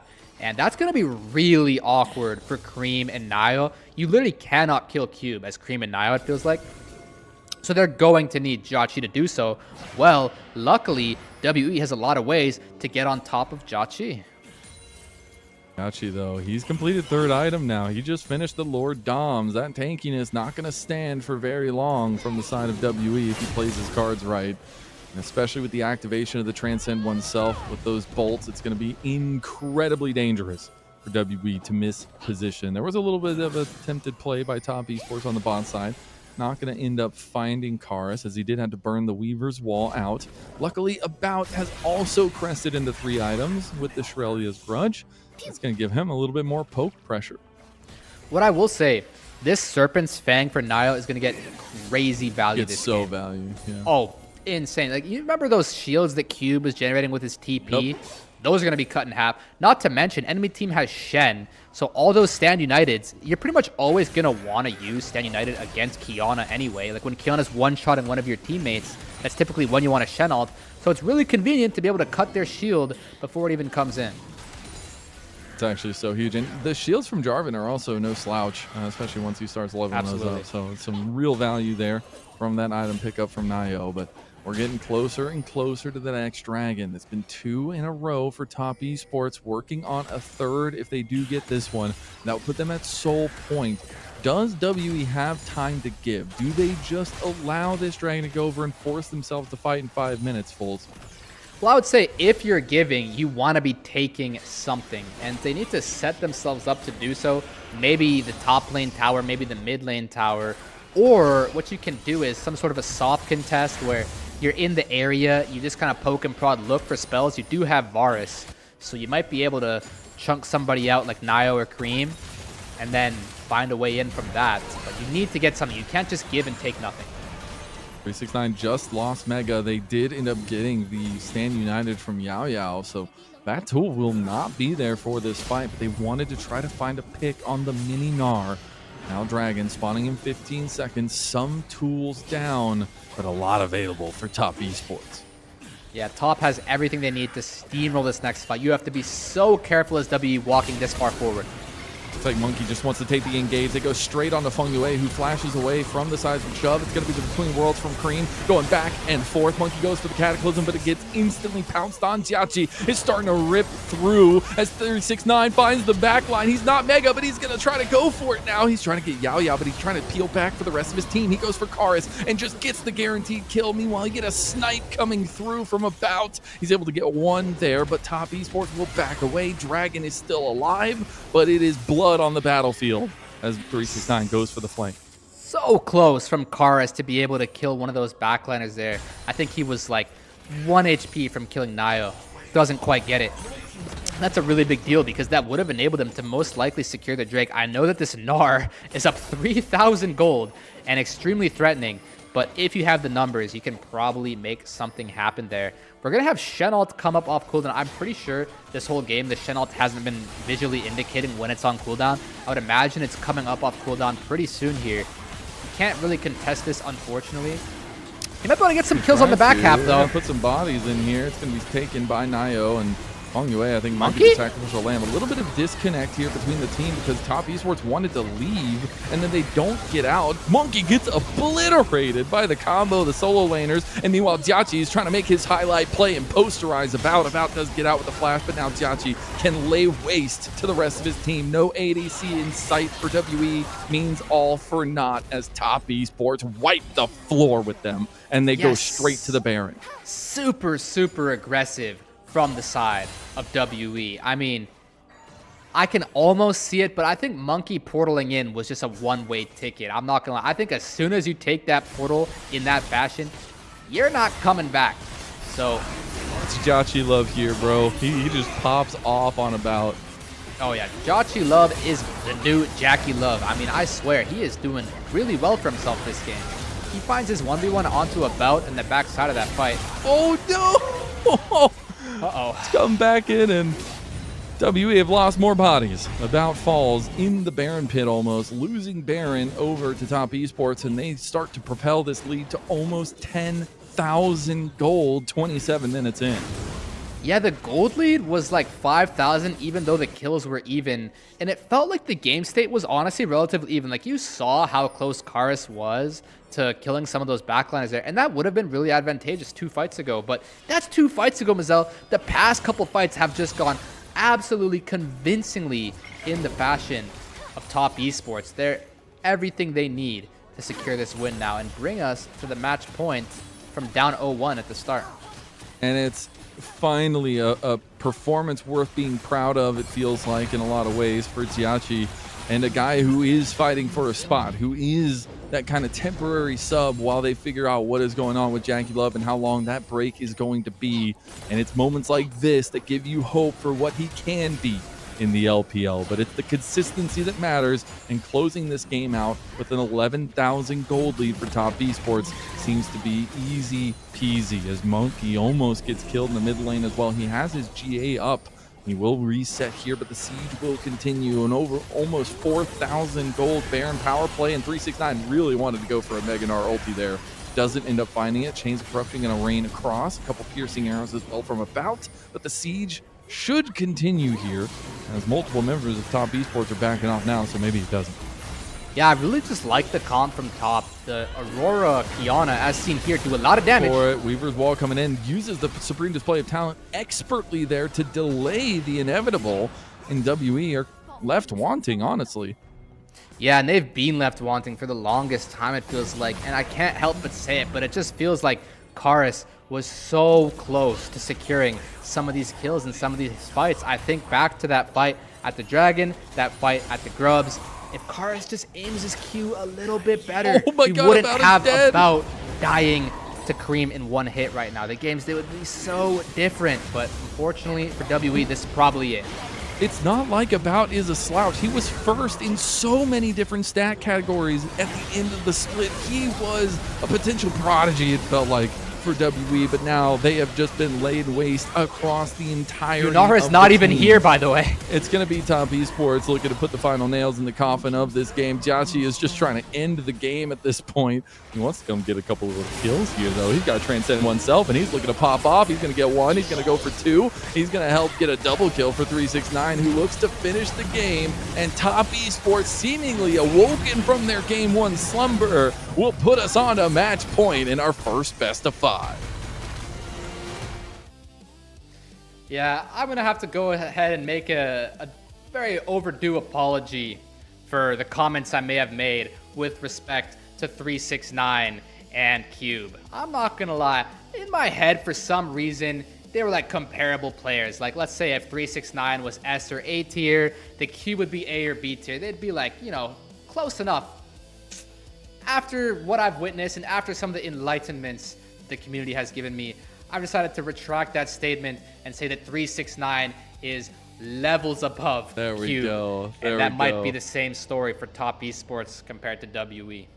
We appreciate it. I don't know what the number got to. We just recently had that like record-breaking gold differential in LEC. I think it was like 8.8 thousand gold for a single player. I'm pretty sure we got close. I think he was at like 6.6 or 7,000 gold individually. And yep, that'll happen. It is his Gnar. It is a comfort pick. It is something that WE did ban away earlier in the series. But when you start coming down to Fearless, when you start getting further into the games you've played now, after this, more games than you've played so far in any series of the split, it's important to think about what all the options are, what those comforts are, especially for a veteran like him. And big props to Jiachi, who on a hyper carry shows just what he's got. Yeah, so as much as I'm here praising 369, I do think Jiachi deserves the MVP. I think his performance was really good. He finally stepped it up. That's been one of the narratives we've been looking at this series is, can those tertiary players of Fengyue, Jiachi, and Nayo really keep up with, you know, Kareem and 369? And it's, to me, it seemed like Jiachi was the one at the helm, steering the ship, doing all the damage needed to do. And he was really gapping that bot lane down there. Even from level 1, the Shen counter pick was supposed to be a lot more, but you saw they were forced into these bad recalls, and all of these fights were going Yunara's way. I know that his damage numbers aren't necessarily going to reflect just how much he was carrying those fights, but, you know, because of course the Varus has so much poke and just does so much damage over the course of the game. But if you zoom in to some of those fights with the way Jiachi was playing, which I'm looking forward to seeing in some of these clips, he's my MVP this game. Yeah, I absolutely think so, and we'll be getting those clips here soon. And I hate to you know, beat a dead horse, I guess, but it's been troubling for WE in a lot of ways in terms of how they approach some of these fights. I think Game 1 was an awesome kind of anti to that in some ways.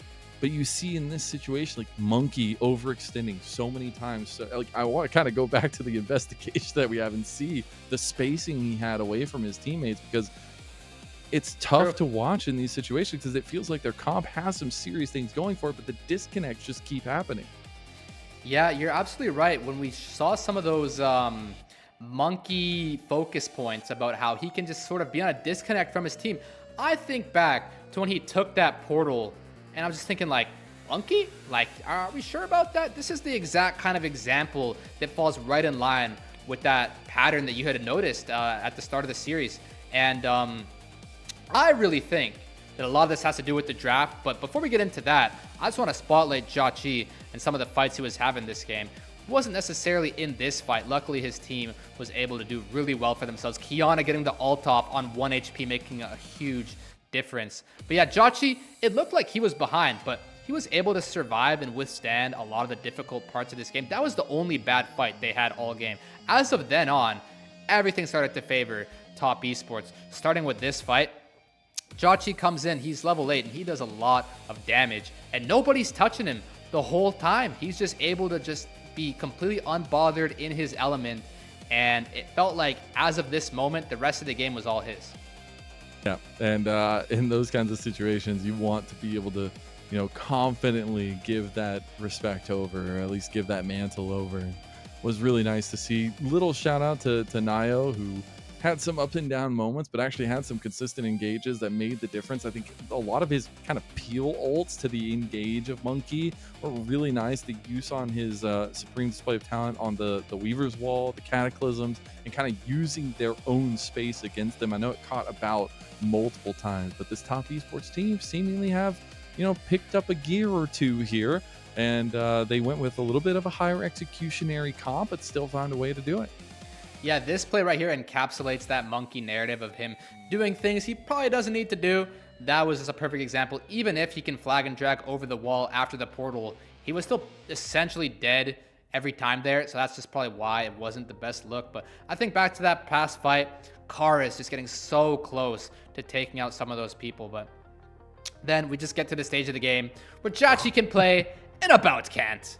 Clearly, he is not quite able to play the game the way he wants to once the Aurora is that fed. Look at some of the damage that Cream is doing to some of these members here. Definitely deserving some praise as well, the mid jungle of Cream Naya, but yeah, in my head, 369, Jia, great performances. Honestly, everybody performed really well. The only awkward timing was Feng Yue flashing in like one time and just dying, but other than that, it was really beautiful from Top Esports. Yeah, it truly was. I think this is Top Esports to be scared of. This is why they had this narrative coming into this series of, you know, this should be easy pickings for Top Esports, who were on a come up of some sort. Should be. In the second round robin. WE had kind of faltered towards the end, having lost their last two series, but now Top Esports seem to have gained control of this series, and we'll see if WE want to kind of wrestle that back from them with the chaos that we've seen in every game. I think it could happen at any time. We'll be getting to MVP here. I expect it to be Jia, and I do not want to see anybody else, but if it is, you know, it is what it is. 369 maybe deserves it. He was insanely ahead. Might be one of the single biggest gold differentials in lane, at least, that I've seen so far this split. So I guess it could go either way. Yeah, honestly, some MVP performances, there's sometimes we get unsung heroes. And there we go. We get to sing his praises. 179 gold. There you go. Oh my God. I think it's valid. I do. That was the first thought that came to my head. This guy had a 7K gold lead. I mean, again, sometimes the MVP is somebody who's not really as noticeable, you know?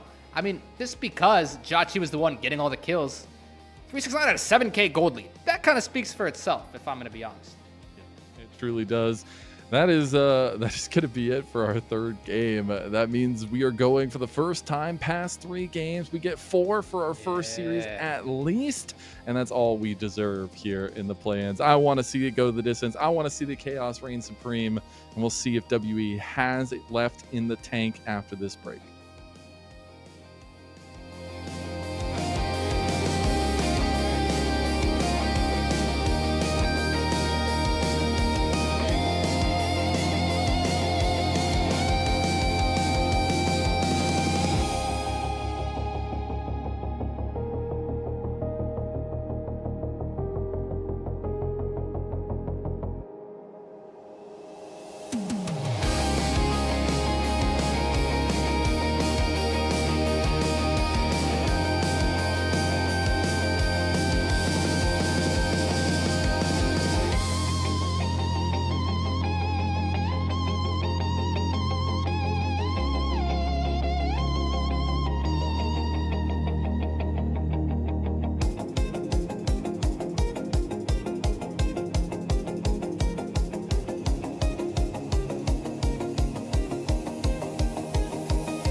Welcome one and all back to LPL English, your unofficial home for everything LPL. I'm Mazel, I'm joined by Fulls. We've got Shiva behind us on prod, and we have match point in our first best of 5 of the year in LPL. Top Esports one match away from booking that ticket into the playoffs and into Group Ascent for Split 2.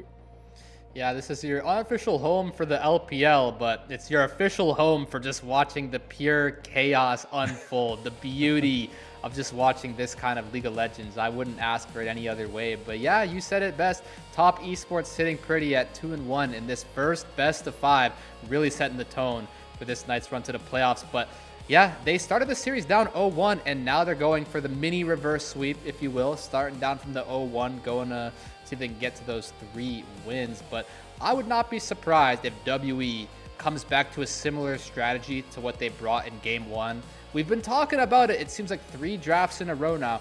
Just put Monkey on a super easy champ who doesn't need to engage.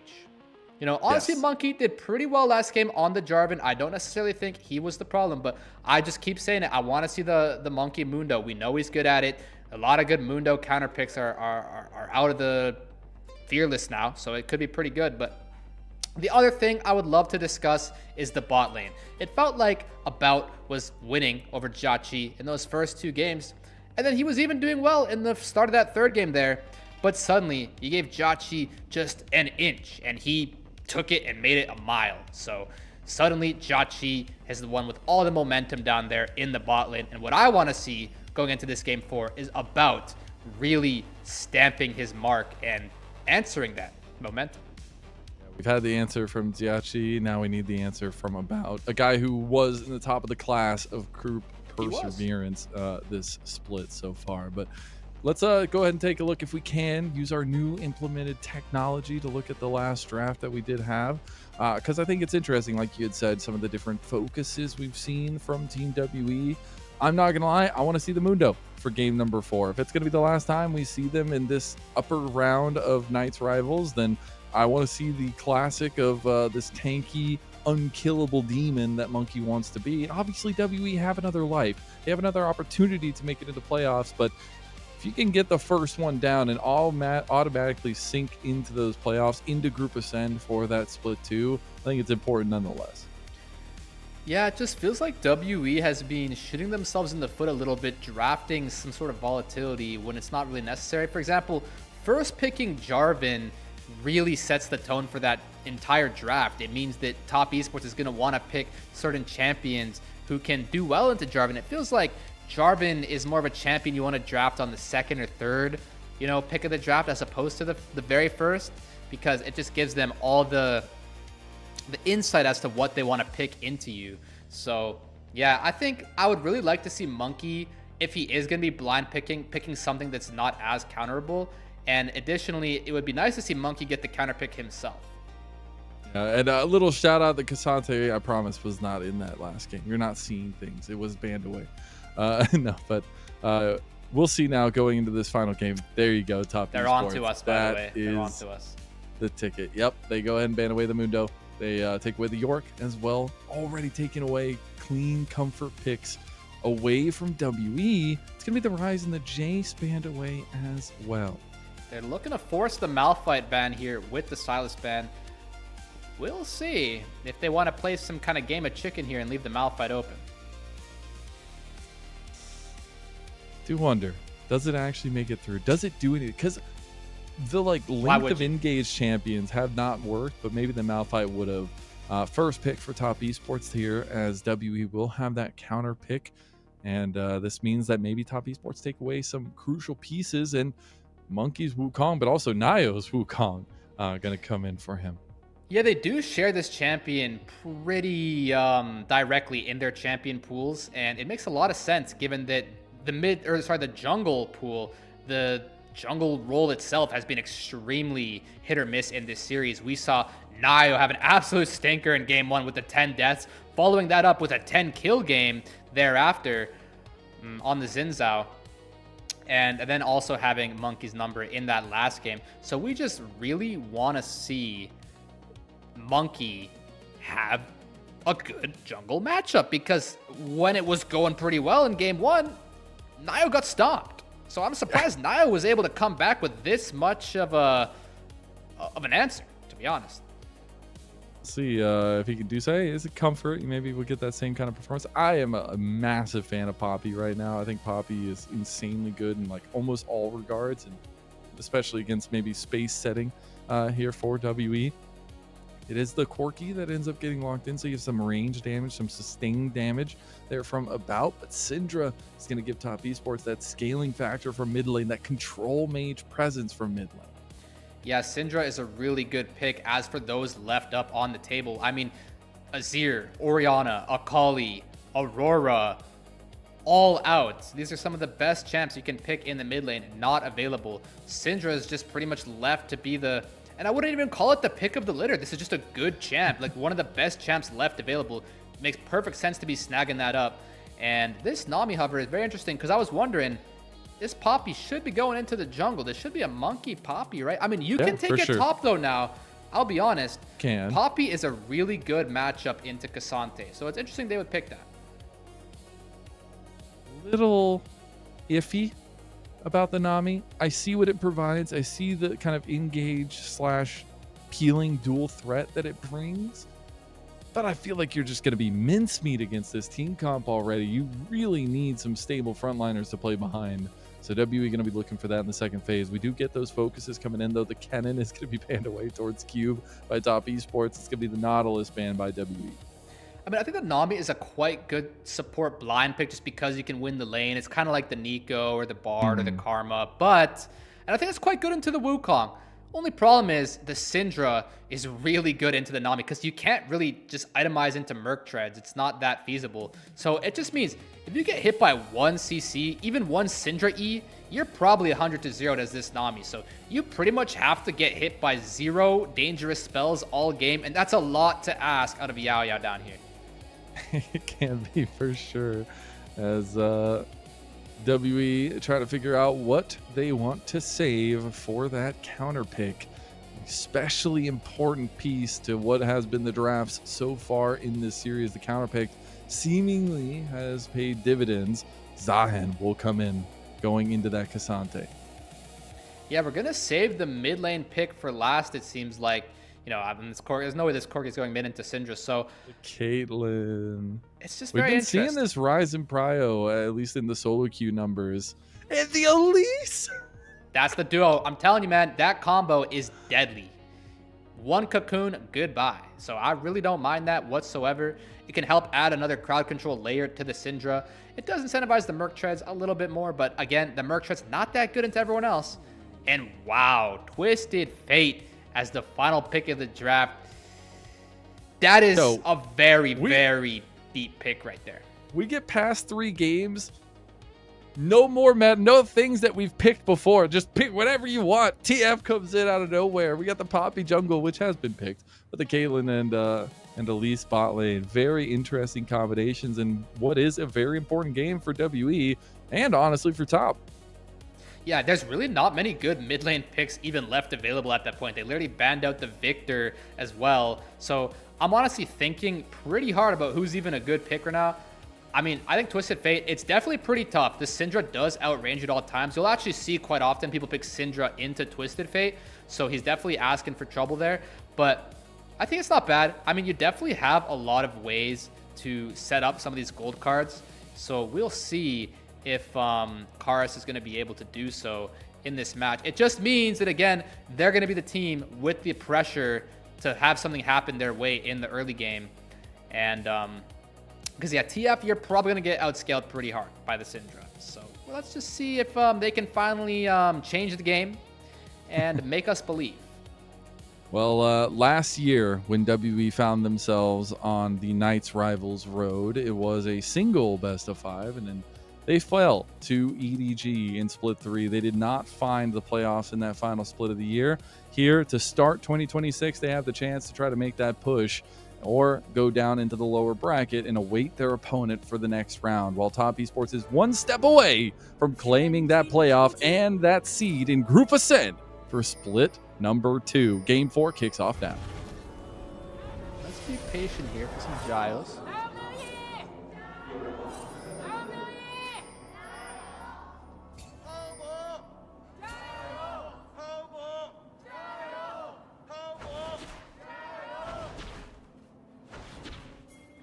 Beautiful. There we go.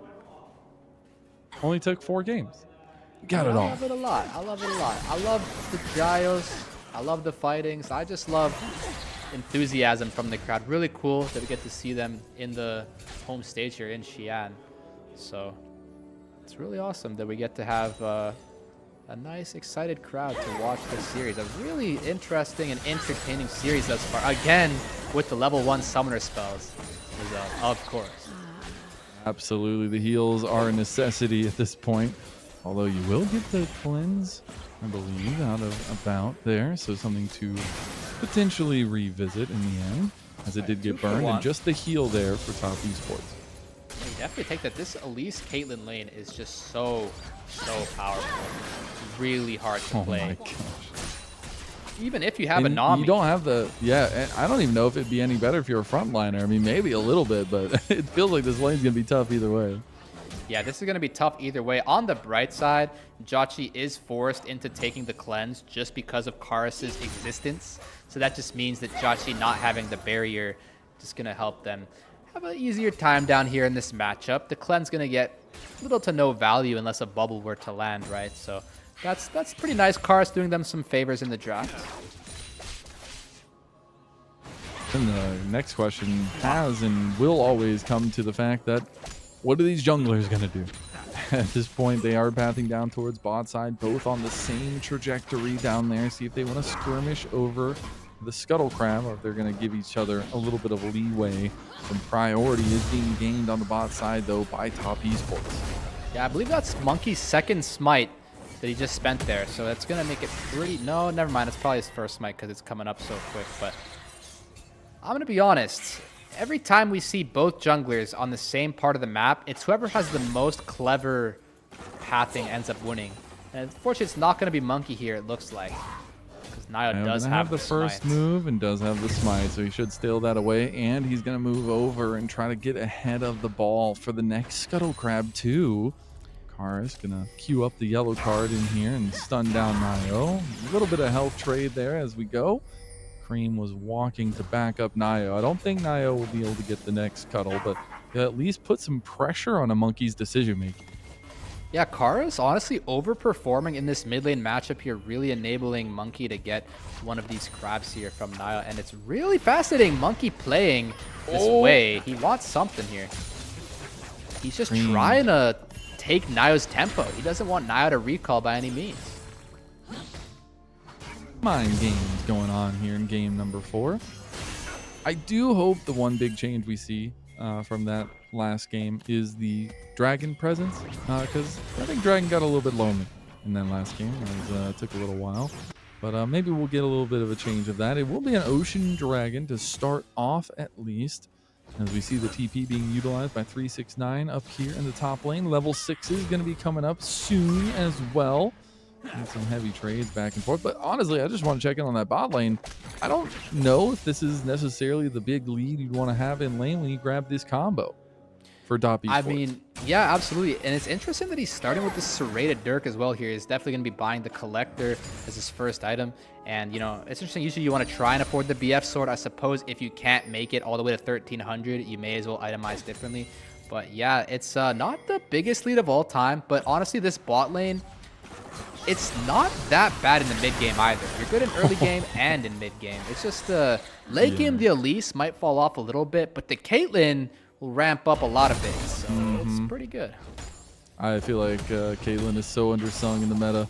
Maybe this is the start. Oh, yeah. Maybe this is the first trendsetter of the playoffs coming up, as we do have level 6 completed for Karas. He'll be able to use that Destiny to get anywhere he would like to semi-globally.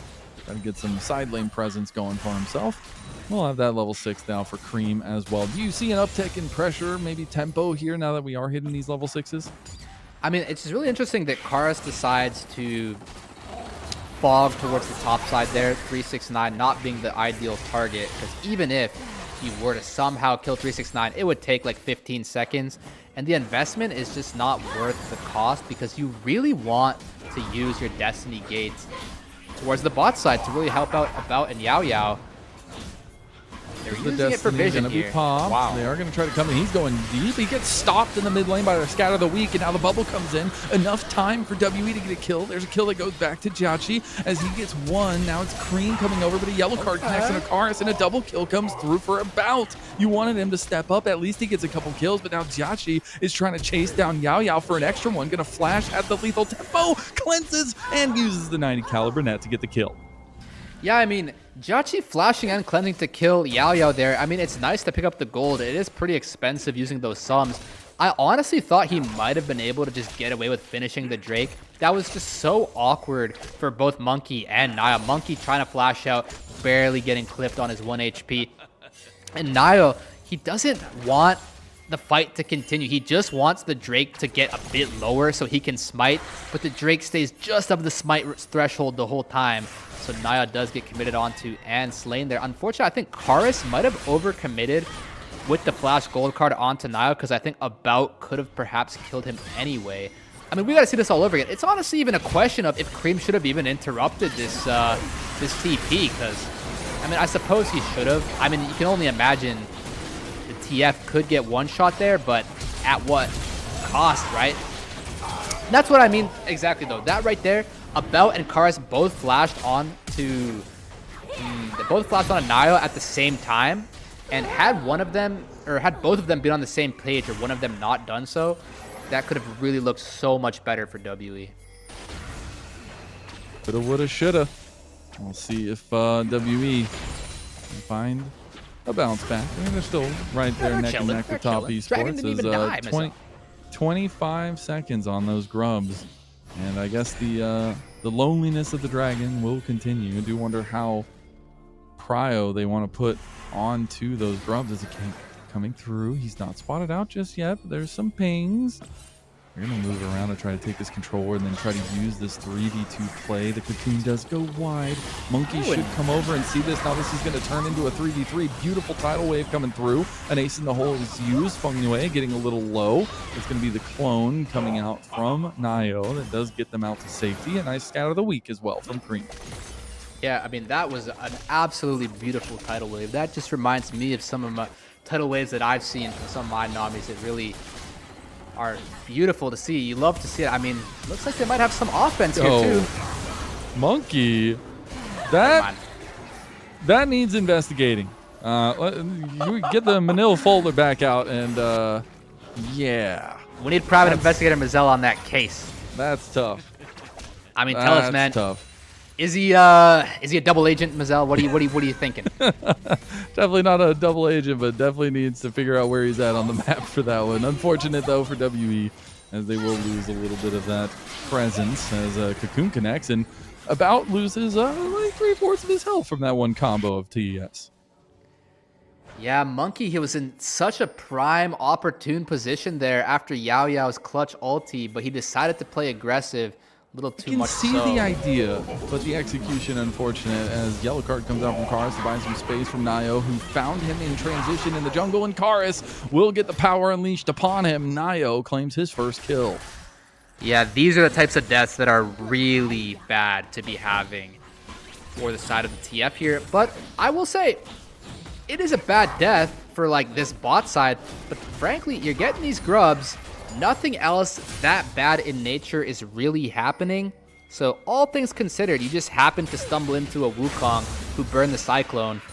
It's not that bad. I mean, it's pretty ugly as Karis, but for the rest of his team, you're overall quite fine with that. Now, I guess my next question is, how does Top Esports try to utilize this bot lane lead as Cream? Ooh, nice move. Use a scout of the week. Does have Feng Yue coming over. Yao Yao is there too. But we have Collector already completed here for Jachi, as Destiny's going to be used with the gate, and they're going to use the yellow card straight down onto him, as Feng Yue will go falling. And it looks like Nio and Jachi should make it out. Monkey might try to go for a cute little play, but a little bit of a counter play from WE. It goes to the flash play onto Nio. The flash immediately away, and that'll be the heal used by Yao Yao to get their jungler away. I mean, this is why you need to have 0 ping, but wait, there's one.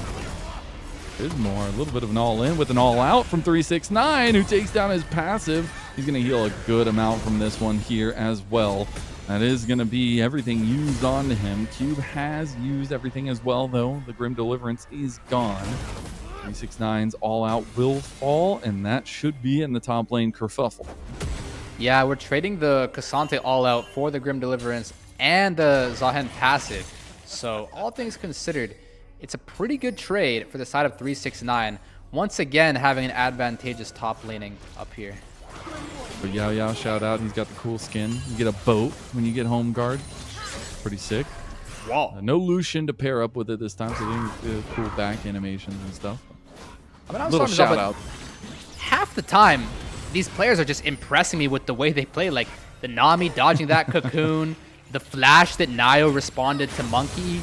Like, these players are just so scary. Good.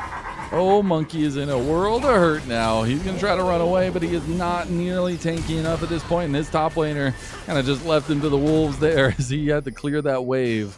And that is another moment of Monkey's overextension, over-aggression, and he finds himself 0-3.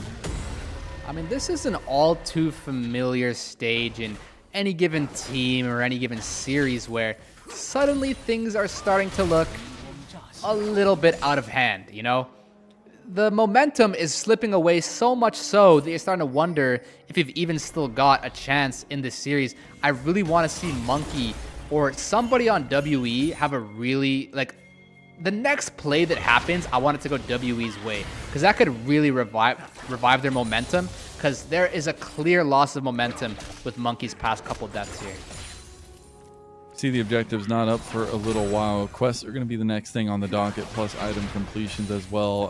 Shivam, our prod, if you don't mind, could we go ahead and bring up the championship, a lower third that we had, talking about the last time these teams have won a championship themselves?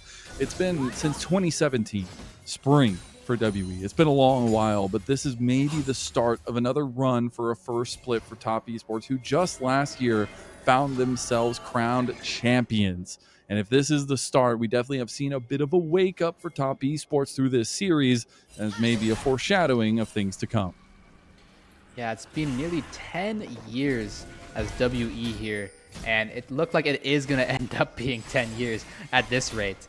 But Top Esports... They got another life. They got another... Yep, they got another chance.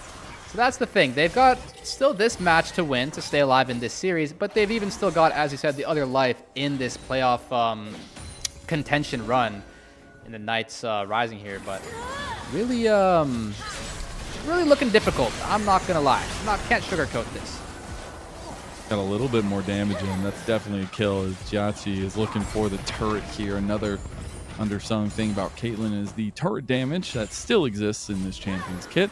And Nio was just there for easy measures, as the push will still continue. A 4-0 Jiachi, and the almost 2,000 gold advantage for Top Esports as Tidal Wave comes through. The ship goes a little bit wide. He's going to get yellow carded, instantly cleanses, and that's why you take the summoner. A rocket goes through. Karis wants to chase. Karis wants to kill. Yellow card comes through, and he survives, but he's going to go straight into Cream, scatters the weak, and Feng Yue should be able to clean that kill up. Now Cream goes for the power unleashed on About. About is gone. Feng Yue just playing with his food as Karis dies to the minions. And that's going to be Yao Yao getting chased over the wall. Creep flashes for it, says, I need this kill, but gets bubbled instead. Okay, hear me out. Wait, don't hear me out. Okay, hear me out.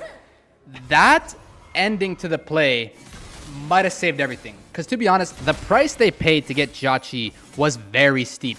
Karis' life, About's life, all the spells involved with doing so. But suddenly, Cream, with his aggression, and my coach actually told me about this too, sometimes you need to ignore the free kills on your screen and just save your flash as a carry. Now Cream, not only did he not pick up the kill, now he has no flash, which kind of evens out the trade and the price that was paid to kill Jiachi. So it gives WE an opportunity to make a follow-up play onto either Cream or Jiachi with the next TFO.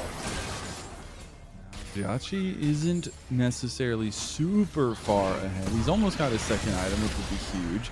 As WE take an objective in trade, they have now gotten the 3 Grubs and the Rift Herald. Much better stance than they were in game number 3, while a second Dragon has once again gone to Top Esports. Yeah, the dragons are always very daunting to see on the scoreboard because you just know that it's so insurmountable once they do get that 4th Drake. But that just means that this next kind of 4 minutes right here is really important for WE to make sure they find something good here to keep themselves in contention for that 3rd Drake. Because if they secure 3rd Drake, they're absolutely chilling. If not, it's going to be really difficult. So let's just see what windows arise in this next 4 minutes. And another little thing, Cloud Dragon is extremely useful to both of these comps, as Destiny will be popped with the gate and Nio trying to find his escape. That's going to be a yellow card straight into the waiting arms of Cube, and that's going to be Karis finding a kill onto Nio. That's exactly what you want as this WE comp here, to be using the TF ult as frequently as you can. I'm pretty sure that he barely was level 11, that initial TF ult onto Jiaqi. That extra CDR in the ulti is extremely beneficial because I don't even think Top Esports expected that. That was a really fast sequence of 2 TF ultis. We have another play here. Goes into a 1v4 here. No flash. He's going to have to flash out the wall. He will end up getting away for now, but some questionable decisions from Top Esports as Cream will do his due diligence and take the side lane turret. Yeah, so Top is having a pretty big gold lead here. They really want to defend this mid lane tower with their lives. This is such an important objective, is the stance of this mid lane tower. It just gives you such a big beacon of safety. But I fear they're not going to be able to defend this tower on this particular push. And this going down could be really bad and spell some danger here for WE. And this is the conversation I had earlier, is like, how do Top Esports transition this advantage into a win? That's always been the question with these teams as well, especially in this series. And this is one of the ways, right? You move Jiaqi around the map, you get as much standing gold as you can, and you continue to oppress with the range and damage this Caitlyn provides. Even eating forward there, super aggressive from Jiaqi. Guys, ends up getting a heal for his troubles. Really aggressive from Jiaqi, but low-key paying dividends. I like his build a lot, by the way. This Hex Optics item is extremely good on champions like Caitlyn, because if you're doing damage from 600 range or more, which Caitlyn often does, that amplification is extremely OP. It's like a Horizon focus for ADCs, not to mention the reset effect that comes with it. It doesn't give you like a Jinx attack speed, movement speed stat, but the range stat that it gives you is just so effective in having this extra proc to help you take over fights. And so Jiaqi is going to be the absolute president this game. Cleanse coming back up now, so you got to see him stay alive. Okay, he's going to get engaged on beautifully. Dodges out of the yellow card. Unfortunately, 369 has now put himself in a very precarious position. He gets yellow carded and just almost fully taken down. The shield I don't think is going to be enough. That's going to be a big kill going over to Cube too, and a couple more mistakes from 369. He's supposed to be the rock. It's been a couple overextensions from him. Cream getting side lane gold as best he can. Still about 1 minute and 20 for this next dragon. Yeah, so that's typically the way it is. The first mistake sometimes you get away with, but it's the second mistake where that first mistake ends up mattering. We see that now Cassante there, 369, didn't have his flash, and so therefore that initial over-aggression finally does come back to bite him. And that's pretty impactful. When you get kills on some of these top laners who have this extra XP, it can really help give your team some XP, because the higher level the enemy is, the more XP you're going to get. So that's really nice for everybody who participated in that kill onto 369. And this is kind of the stage of the game where Elise is going to start becoming more and more useless, and Nam is going to start becoming much more and more useful. So despite the gold lead, this is a completely fine game state for WE. Everything hinges on this third Cloud Dragon. Something else that's coming into fruition for WE, at least, is Karis with the passive is staying about 4,000 gold lead over Cream, even though he's down so much CS. A couple kills up, obviously, but he's almost on his third item, right? He's on 2.5 items already. And that's something we really got to start factoring in, is the scaling aspect of things. Once this fight kicks off, we will know if Top Esports is on Soul Point or if WE have put a stop to that stacking that Top Esports is focused on. Yeah, if this fight was a minute later, it'd be way better for Karis. He'd have an RFC, the Rapid Fire Cannon, and the Roa proc. He doesn't have the luxury of that time. Top Esports wants to fight right now, presumably. Team has not been involved much. He's been in the side lane. He's finally coming over. It's going to be the yellow card that connects. Feng Yue getting very low. Like you said, Elise losing value as we see it. Dragon goes over to WE. They stop the stacking in top esports. They are puzzled. Do they go in? Do they leave? They're going to get Destiny gated on the other side too with the tidal wave over top of them. Top esports, they're trying to lose a little bit of faculty coming in here. It's going to be the Grim Deliverance coming in on a 2. And WE, they are strong together. We saw that from game number 1, and they're showing it in game number 4. I was a bit concerned they would do something they're not supposed to do, something overzealous in nature. This might be that, though. They're going to just start up the Baron here. They do have some defense if they want to. Try to just pull the trigger back on the Jiachi and Cream. Looks like they want to try to commit. Monkey's getting low. About's getting low. Jiachi going to cleanse. Does get a rocket to the back, but the power unleash goes through. Meanwhile, Feng Yue had tried to save Jiachi, but Cube cleaned him up, and he is Zahen now with a double kill, and he has been untouched this entire game, and now about a 1.6k lead. But it's so worth the Baron start ends up getting both of the enemy carries slain there. You get Cream's flash and Jiachi's cleanse. Really, really nice. Cube picking up a lot of gold from these past few plays. This kind of gets to the stage where the Season 16 champ can do Season 16 things, Mazel. I'm not going to lie. When you have this much of a gold and XP lead over everyone else, and you're from Season 16, yeah, this champ is going to be doing a lot of powerful things, perhaps even overpowered. Especially against Cassandre. He has his own copy pasta. Now we take another look at this, and it was really clean from 369 to survive. Jiachi didn't even have to burn any sums here. Karis decided to target 369. It was kind of a interesting, but the right choice most likely, because I don't think he had enough movement speed to reach Jiachi, and plus burning the commitment onto Jiachi's cleanse there could have looked actually not as good. So I like the way Karis has been playing this game. He's got those spikes I was talking about, the rapid fire cannon and the Roa. Now we're just looking for that level 16 so he can be Destiny gating all the time. The yellow cards have been so on point. They continuously find the right targets here. Big stopping point for top esports for me. His Cream has been like non-existent in this game. He's joined the fight so late. He's been trying to gather some gold in the side lane to keep up with Karis, but Karis just continues to stay right out in front of him. And at this point, you've got to figure out a way to stop that bleeding from that mid lane matchup. And it's pretty convenient too, as WE. You've got Cassante, Wukong, and Syndra all itemizing into the Merc Treads, practically just because Karis exists. And I mentioned earlier, Caitlyn taking cleanse as well. They're pretty much having to itemize and opt into these choices that aren't that preferable, but they're kind of mandatory just because of Karis' existence alone.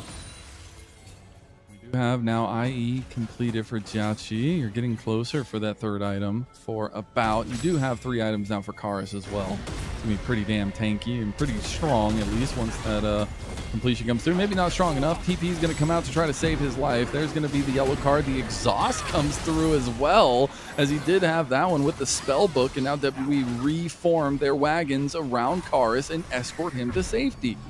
Yeah, suddenly Karis might be the president of Team WE if Jiachi is that for top esports. See some aggression here. Hey, they're going to try to get him. They do get the slowdown from the buckler. He's going to try to put down a little bit of a stopping point with the trap, but it's not enough cupcakes and it's not enough time. WE execute Jiachi right out from under his turret. And now WE looking for a little bit of a play here on the Cream. Karis going to clear the side waves, and it's going to be Baron o'clock for WE. Yeah, it might look like Karis wasted the ulti there, but I honestly kind of like it because you're helping fix that wave state for the rest of this play. There's definitely more to this. You know that top esports wants to contest. Vision. Io just walks straight into the meat grinder as Grim Deliverance buffers the scatter of the week at least. I don't think Nio's in any position to try to steal this away. He is not even going to try to find himself on the wall.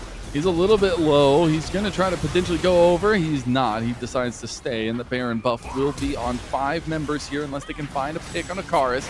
uses another yellow card beautifully as Nio was thinking about going in, but now you've got Zahan just tanking up everything. Cube was looking for backline access. 369 was looking for backline access, but can't find his ticket. Now Jhachi is finally coming over. He does have the ace in the hole. Could use it to clean up. Yeah, they do got to Nothing evacuate. after that. Yeah, you don't want to continue fighting as WE, and that's the kind of thing that I have seen them do, especially after these dragons, is, for example, in last game, perhaps it was game 2, they secured the dragon, they didn't have to fight, and then they just chose to fight anyway. So I think it's really good when they can just have some kind of composure and not over-aggress without necessity. So it would be nice to just secure this Drake and just have this Baron power play net you a huge gold lead and sort of just advantage around the map, taking out some of these towers. I don't think you're ever really ending on this Baron power play unless you get a huge overstep from one of the carries of top esports, a huge pick of that nature. But you can really make these next 2 minutes count if you're WE. Siege will probably continue. Nio will have to use a step to get away. It's going to be massive damage on the turret with the Baron push, with the 3 grubs, and they almost take about down. Oh, ace in the hole is going to be blocked by Monkey as he's there to save his life. There's going to be a side push on the bot lane, trying to go for that tier 2, but something I got to say is Cube is representing right now for WE in all of these fights. He is the spotlight, it feels like, for this team right now in game number 4 to keep their chances alive in this series. Yeah, I think Cube must have heard my statements saying that 369 was outclassing him and that I would never, you know, question 369's superiority to Cube ever again. Cube said, superiority? I'm the better player here. I mean, we'll see if that ends up ringing true or not, but he is in a very advantageous this game. He picked up a lot of convenient kills. Karis is playing out of his mind, but he's getting the potential to get caught here. Cyclone comes through. He wants to get onto the blast cone, but goes back over. Now Cube is almost at his passive stack. Karis uses the Destiny Gate to get away, and Top Esports came away with nothing but death. That's going to be a nice little repel, a nice little sidestep from Top Esports to get away, but WE claimed control of their blue jungle. Now, this might be a strange praise to sing, but I honestly want to praise Karis for being able to click on the blast cone. Insane, bro. It's really hard to do that. And then to Destiny Gate out as well. Gosh, everything about that was extremely clean from Karis. I mean, it was funny that he chose to gate, like, you know, a flash distance away instead of, like, 50 flashes away. But, I mean, hey, he made it happen. And that's the hard part about the TF is sometimes you're casting the gate, you know, with Destiny to reposition yourself to safety. And sometimes it's hard to pick the best unit to ult to, but it didn't really matter in that case. And the Destiny's going to come up any second now anyway. He's level 17. He's got a bunch of ability haste. He's got the rapid fire cannon. He's got a lot of movement speed. He's even got a Seeker's Arm Guard. I cannot emphasize enough how annoying this TF would be to play against as top esports. Look at his inventory, man. Yeah, it's absolutely so despicable. He's going to be able to do so many things onto the back line, be able to stop a lot of the engages as well. And you got to think this is only his 4th pick competitively, at least on the competitive stage of the TF. And hey, he's willing to take it out in a do or die end of this series for WE. Meanwhile, on the other side, Top Esports were 1 step away, and this is going to be Feng Yue's first release. Obviously, he's very new to the LPL scene and LDL scene, obviously, but still interested to see how this goes out because all that value from the support role, all that lockdown, it is not nearly enough at this point. As we do see the end results of the Baron push, a decent chunk of gold there for WE, and they continue to siege across multiple lanes. Yeah, if you think back to when I said Feng Yue starting to get outscaled, that was about like 8-10 minutes ago. Yeah. Now he is just extremely outscaled, man. This Elise has a Mikhail's Crucible. He's not quite the Elise you see in solo queue with the Storm Surge and the one-shot. He's more of a useless gold card cleanse bot at this point. As we'll see how much use he can get out of that one. And I still go back to that conversation that I had said earlier of like, how do you get Jhachi into a place that works into this game? And I think he struggled to find that value, and playing pretty aggressively there with a Poppy that can wallbang you is a little bit on the edge. As I think things right now will take a little bit of a calm seat as 369 is going to be aggressed on by the entirety of WE besides Karis.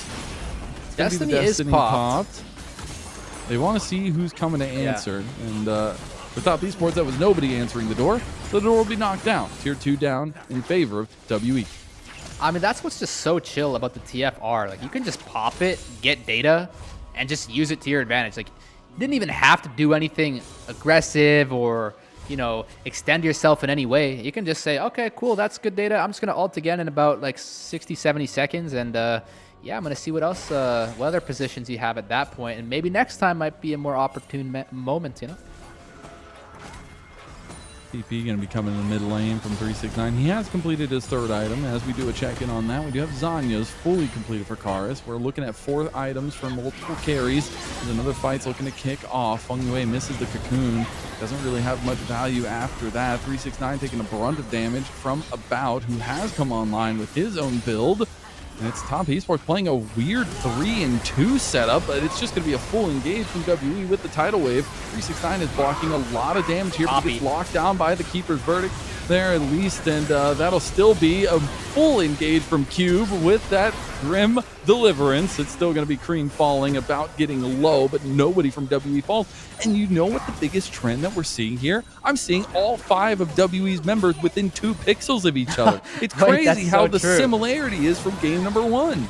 Yeah, as long as they're on the same screen, they can just put in menacing amounts of work as a unit. I mean, this 5-man Wrecking Ball is just absolutely taking over Top Esports. It looked like at a lot of the points in this early game that this comp was not going to be able to do this, but they've really come online now, and it's extremely difficult to play as top. Kara's going aggro. I don't see any way of Top Esports getting out of this one. This is a troubling state to be, but a beautiful state if you're a fan of the LPL. The 3-man knockup from Monkey is going to help them succeed. It's going to be huge as the combo, the Steadfast Presence plus the Keeper's Verdict. Going to be really massive there, and they're going to retreat back to the Baron, potentially start this one up with the amount of damage they have. Yeah, Monkey wants to go to 5 games. I mean, I remember when he had those 3 deaths, he didn't have nearly as many assists. You know, he was kind of inting in this early game. He locked in Mazel. He has been playing out of his mind. So has the rest of his team. They should be completely fine here, but maybe not. Gonna back off now. Grim Deliverance going to be popped. They're trying to kill him before the passive. The Power Unleash goes down. Now Monkey, they're not getting fine. low. He wanted to save Cube, but Cube might be his doom. A double kill coming through for Cream as he has finally almost hit that threshold. He's 120 stacks in, and Cream is online with the Rabadon's death cap. I mean, good news for WE. Caitlyn is dead. Jacci is only just now respawning. You can't really do this Baron too efficiently without the Caitlyn. You got Nio starting it up here, all on his lonesome. This Baron is more than likely absolutely gone, but at least it's going to cost them a lot of time. A huge throw, to be honest, from WE. I don't know. I thought they could have finished the Baron maybe, or if they were to turn, that it wasn't going to look like that. I think they were on different pages altogether. Cube just getting completely caught out there. Cube just wanted to put his body on the line so they could secure the Baron, but the Baron play had been pulled off of.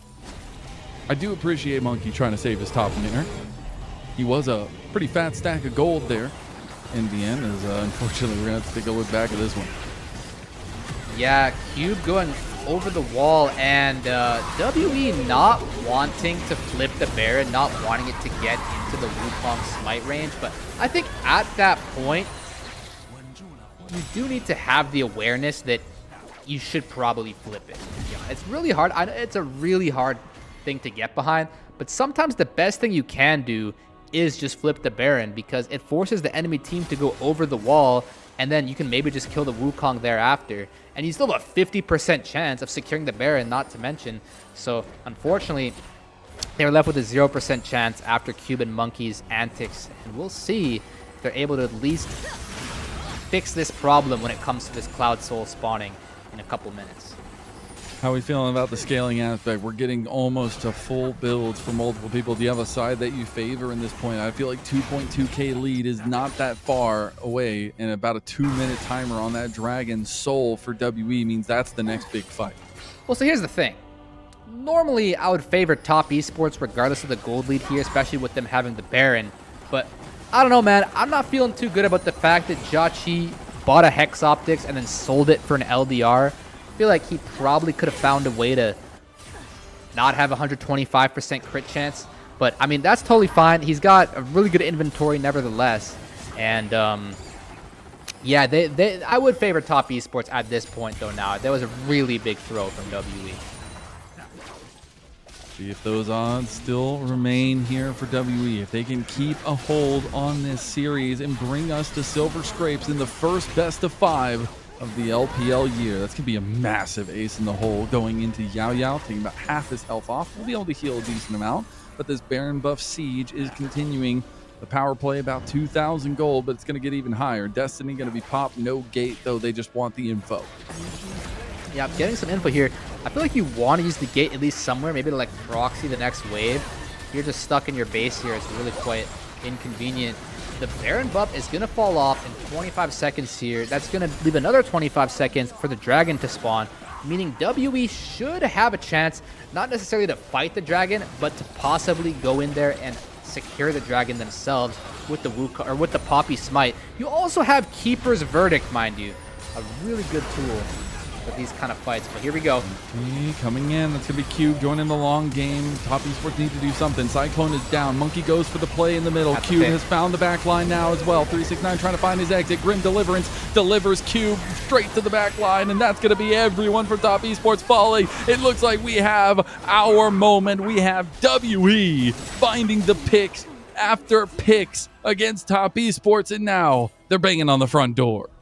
Yeah, it looked like the posturing from Top Esports was completely allowed, completely legal, but WE says, nope, in our book, this is a crime, bro, and they take them all out.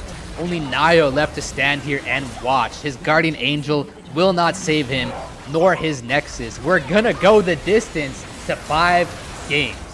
Kara said, hold my drink, guys. I'm taking the TF, and we are running it through Top Esports. A WE flash of the emote as the ace comes through, and we have Silver Scrapes.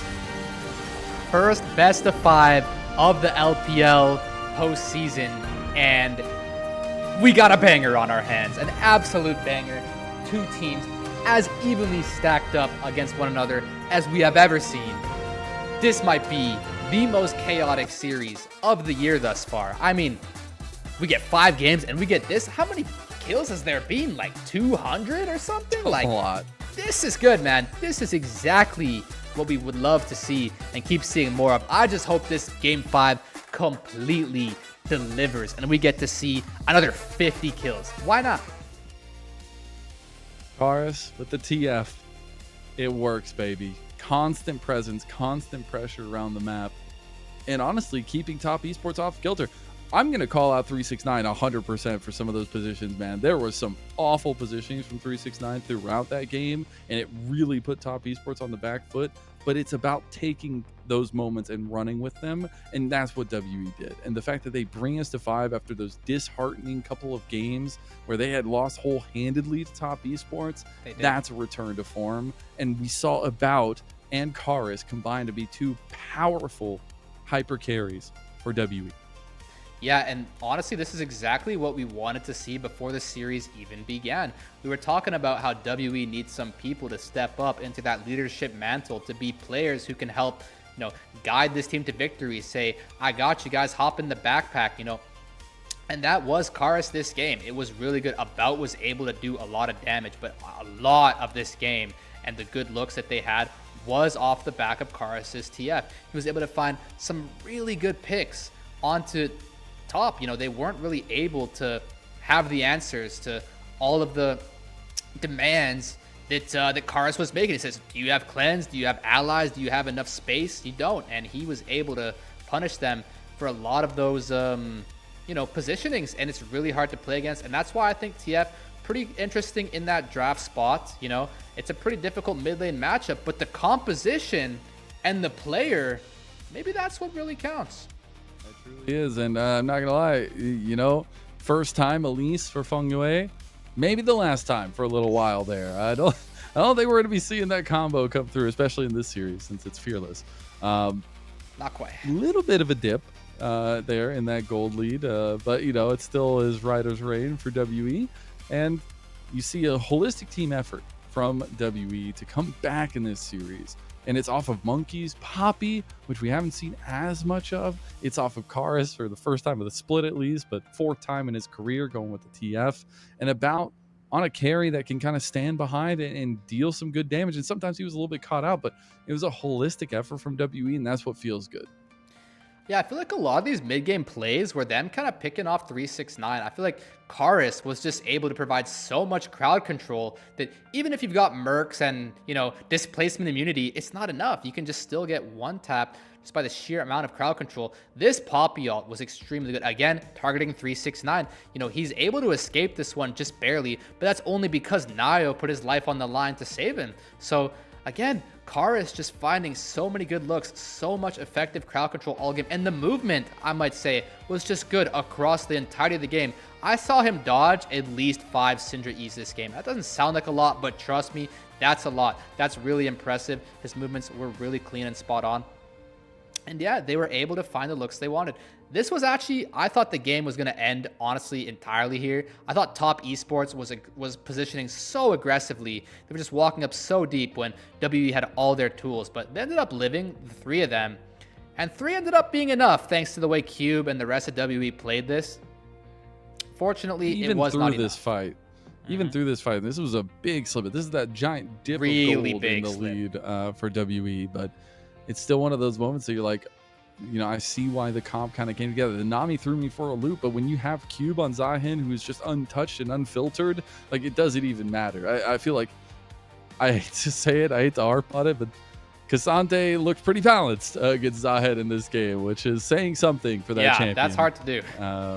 And that's going to feel really good for WB and for Cube, who needed a little bit of a personal comeback in this one. But who do you think gets MVP for game number 4? I think it's not much of a question. I think that we should probably be on the same page here. I want to say, before I mention, that guy whose name's on my mind, that Monkey did absolutely clutch in that last fight there with the way that he ulted out the Wukong, then found the flash charge onto the Syndra. Cream gets completely one-tap. They end the game off of it, all thanks to Monkey. But who else would it be other than this man right here on the TF? That's the MVP, 10 times out of 10 in this game. Really good performance, picking an extremely unique character in the draft and making it work wonders. It is indeed. And again, he was down like 30 CS to Cream, who was just trying to get as many sidelines, but he still stayed up in gold because of kills and because of the passive, and ended up developing a pretty hefty lead in that middle matchup. But that means our first best of 5, our first serious business series goes the distance. That means we get Rafa's silver scrapes for this break. Please enjoy, and we'll see you for game 5.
Welcome back, one and all, back to LPL English, your unofficial home for everything LPL. I'm Mazel. I'm joined by Foles. We've got Shivam behind us, and we have a giga banger between Top Esports and WE.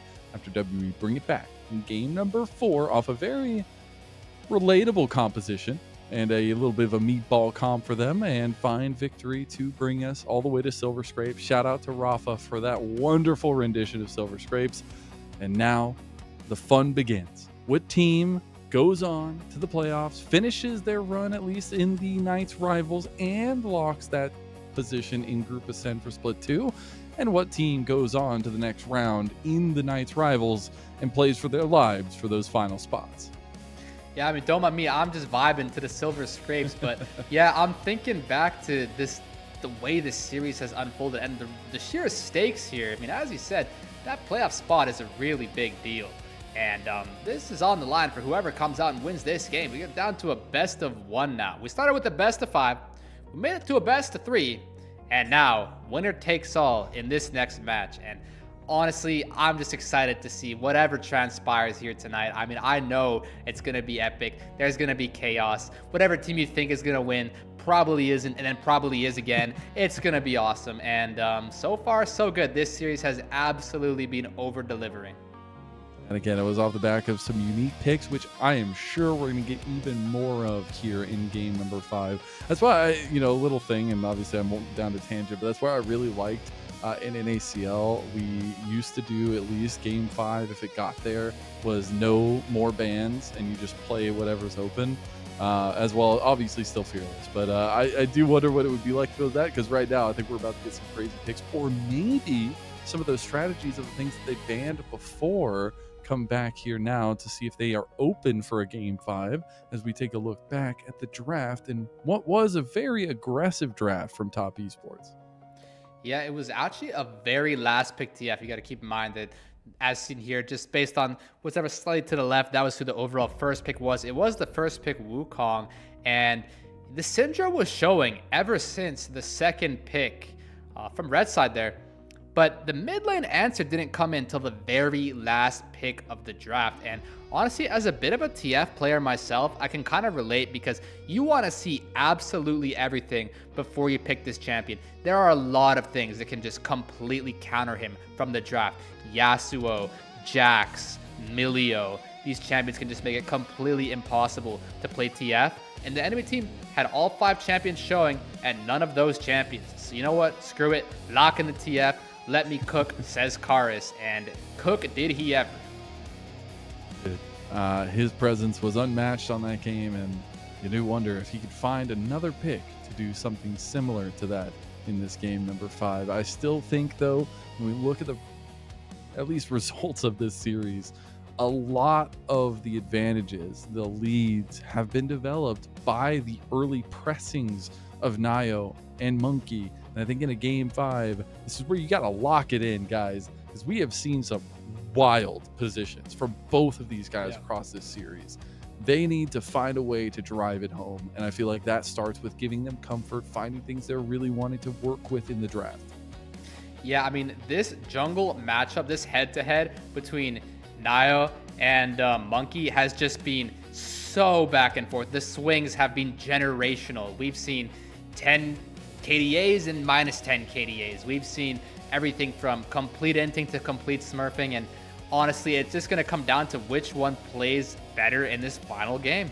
Look at the changes in the draft. WE go for the Kaisa. They go for the Yone. Big things that could potentially come out of nowhere. We know Cream used to play the Yone a decent amount. The Malphite's gone as well. The Jace is gone. The Yorick stays banned. And you got to also remember, at the end of this, 50 champions will be banned away from the 170 plus that are available. A nice little chunk, and meaning that we might get some different comps coming into this one. But the key factor for WE all along has been meatball comps. Get something that Monkey doesn't die on and stay together. So far, with the Kennen, the big AoE, it is centered around a kind of team fight style comp. Yeah, not just the Kennen first pick, but the snap Kennen first pick. I think Cube was saying, if Kennen's open, insta-lock Kennen. Well, he's the one who gets to insta-lock it, so no wonder he must have clicked it so fast. And Wow. Let's go. Some of my friends would just love this top lane matchup right now. Vladimir versus Kennen. I mean, this is what game 5s are all about. You don't see this in the regular season. This is why we're so glad to welcome, you know, the postseason and get to see some of these best of 5s, because when is the last time you saw this top lane matchup? This is as crazy as it gets. And when you're talking about that, it is still something that 369 had kept in his wheelhouse, right? He has 20 plus games on the pick and has a 70-something% win rate, right? That's not too shabby for a pick that comes out every now and then. But the Nocturne is the biggest worry for me, because now you're going into a Mundo, a Sivir. It is very obvious what WE want out of this draft, and they're getting it so far. We have been asking for it all night, it feels like. 5 drafts in a row. Please just put Monkey on the Mundo. It's a bit of a signature pick for him. That theme has been going swimmingly. You know, he was on the Poppy on the other game they won. On both the games they won, he was on utility tank champions in the jungle. Skarner, Poppy, and now, finally, to help bring it home, could be the Mundo. But I can't help but focus on everything else going on here. We've got a Nocturne Kennen top, just absolutely as volatile as it gets. Somebody is going to be extremely fed, and somebody is probably not going to be having a very good time. I mean, if there's 0 kills up there in 15 minutes, I will be extremely surprised. Now we've got the Zeri coming in, which, I mean, I guess it's kind of something you've got to do. You've got to pick something to kill this Mundo. There's not many champs left. There's Jinx, maybe. I mean, you're not picking Vayne, of course. So, I mean, just take the Zeri. That's one of the things that can have high DPM, and that's going to put Jachi in the driver's seat in that position where he needs to perform. But what better time than now? I mean, we've been going to like 30 plus games every time with, as you said, like a kill a minute or so. We might be going later, Fools. We might be going like 45 minutes. We might be looking at the ends of the atmosphere of what a game can be right now in this meta, because we have some serious scaling composition, and I expect a lot of reservation from the teams in the early parts of this game. Now we are already through the second phase of bans. It looks like WE missed a ban. Unless that just isn't showing on their client side. This is the feed that we get from the LPL, and doesn't look like they have it there. See if that's a mistake or what happens. But the Braum and the Nautilus are the bans right now for top esports. Yeah, I mean, at this stage, the chess match just reaches such a extremely complicated level of nuance that how do you even know what to ban anymore? You know, it's just so extremely difficult. The Victor ban comes in. I suppose that's one of the better blind pick mids available. But it's going to be last pick for top esports either way. So we're going to have to see who they want to blind pick mid and who they want to answer support here. A lot of weight to give the cream. One of the guys that top esports is built around. He has seen changes all across his team, as well as 369. And they're really going to be relying on the pillars here. One of 369's historic champions, and giving cream they locked that in pick as the Yuumi gets locked in. And you know what sucks to kill more than just a Mundo? A Mundo with a Yuumi on. That's a good point. That's a very good point. The Silas? Wow. Yo. We knew it was going to get spicy. Wait, this is actually a cast at an angle. This is a real hover, I swear. Come on, do it. This is the best cast at an angle you're ever going to get in your entire career. Gotta take it. I got scaling weapons. I have scaling weapons. I have scaling weapons. I have scaling weapons. We're all scaling. We're just scaling all to infinity. I mean, that's cool too, but it's a bit less exciting. It's a really good pick though into the Silas. You're pretty much just able to outrange him and just stack away at your own will. But this is the LPL. This isn't no slow and steady, gradual. I mean, it's supposed to be, but you already know Karis is going to come up with some aggressive ways to look for cream here. Because as the Silas into Smolder, you do got to find some kind of looks to really burn the Smolder's flash, to trade onto him heavily, to even pick him out if possible. So it's going to be all up to Karis to help use his high agency champion this game. He's got a lot of things that are pretty nice to take away. The only big question mark I have right now, and the only thing that's stopping me from super questioning it, is the Nocturne. He is 100% on the Nocturne, having played it 3 times competitively at least. but it feels so out of place for Nio on this top esports team right now. Yeah, compositionally, it's very strange. He picked out on the second pick, just with Kennen showing. I mean, to be honest, it might just be that that's the idea. Just use the Nocturne Vladimir as a way to just shut down this Kennen in the side lane. But other than that, this Nocturne is going to have not the easiest of times really doing what he wants. There's a Mundo on the other team. They walk right into the Mundo. Use Paranoia too. So like he sure can. He sure can. All of the ultimates are extremely good from the enemy team. Even the Smolder ult is like pretty good. But yeah, the Zeri ult, I just want to mention, is really good on Sylas. It has a really high AP scaling. So all right, I promise you, these are really good ults. Well, it's gotten all the way to game 5. Our first best of 5, and the Jaios roar.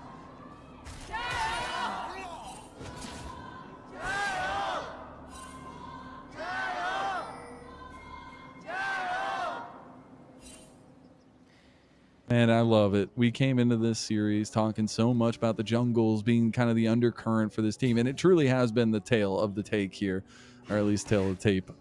We have seen Monkey, when he's on these tankier, unkillable champions, be such a force to getting WE off the ground, and while Nio has been that connective tissue for the other side. But I gotta say one thing that it makes this one a little bit of a difference. Not only is he comfortable on Mundo, he's got the corporate skin. So Mundo goes where he pleases. He answers his business calls when he wants, and that business is to try to book that ticket into the playoffs that WE couldn't do at the end of Split 3 last year. Yeah, presumably we're going to get to see the push narrative being pushed by Monkey here on the Mundo. He's going to see exactly what this champ can do. I truly believe this champion has an overly high power level, to put it in a generous way. I think he's just so extremely impossible to kill. It's just absurd. Like, you can kill every other tank in the game except for this one. And they've got some tools for doing so. I mean, it's nice to have the Smolder execute. And sure, Zeri's got lethal tempo, but I can assure you, Mundo can withstand a lot of that and go exactly where he pleases either way. Now we just need a corporate Nocturne skin. I guess I'll talk about the elephant in the room, or the cat in the corner, I guess. Yuumi is in bot lane. I'm not very happy about it, but you know, it's there. It exists. But in all reality, it's actually a pretty crucial pick here in this matchup setup, at least the strategy for WE. Yeah, I mean, the Yuumi pick, it's a bit random. You know, we're not really that used to seeing it, but I think it's quite good here. I mean, it's Fearless Game 5. Like, there's not many luxury picks available. And think about the targets that he's able to, you know, have as his driver. He's got a Mundo, which is going to be completely unkillable, regardless of heal reduction. You're going to have a Sylas, again, amplify his healing, his damage, his ability to play the game. And then Sivir is a really good kind of Yuumi driver as well. You just hop on Sivir's back, and she's just going to be extremely fast, doing a lot of damage, being really hard to kill. And I like it. The Yuumi even went for the Gathering Storm this game. That's my favorite rune in all of League of Legends, Mazel. So Yao Yao really based for the way he's playing this Game 5. And further proof that we are going to like 50 minutes in this game. So I do expect the scaling to be a massive factor. And this is the first game, I feel like, in this series, at least, that we are getting that conversation of, well, both sides have really good scaling. So what it comes to is an arms race in the later part of the game. Yeah, I mean, these comps, it's extremely vague as to which one outscales, at least from my perspective. Cube flashing into stun. He is going to flash. He does have the Q reproc there. He's going to make it out alive. A lot of resources burned by WE. They did get the flash and the ignite out of 369, but had to burn Cube's flash. I mean, really good news is that he doesn't have teleport, so you want to kill this minion wave as soon as humanly possible. These minions start getting denied from 369. I mean, it's not the best. You've only got even in CS. You're going to deny him some XP here, but it's pretty good. You definitely take what you get here as WE. There's going to have a pretty even state in the top lane. You're going to want to find some kind of use case for this Sylas, though. This champion is the one kind of X factor who doesn't necessarily, you know, want the game to go to minute 40. Oh. Cheers Monkey just got that whole can, bro. to Monkey. But yeah, I want to see Karis make some kind of plays while he can, because he's the champion who thrives the most in this early mid game, whereas this late game is going to be pretty dominated by everybody else. I think the only, and I feel bad for him at this point if I'm looking at it, right? Like, the only person that doesn't really scale and that needs to be proactive is Nio. Like, if everybody else in the game has serious scaling, he might just get left behind and become a light switcher if I guess WE had any say about it. But continuing a trend that we've seen in this series is the Dragon have fallen to the wayside at this point.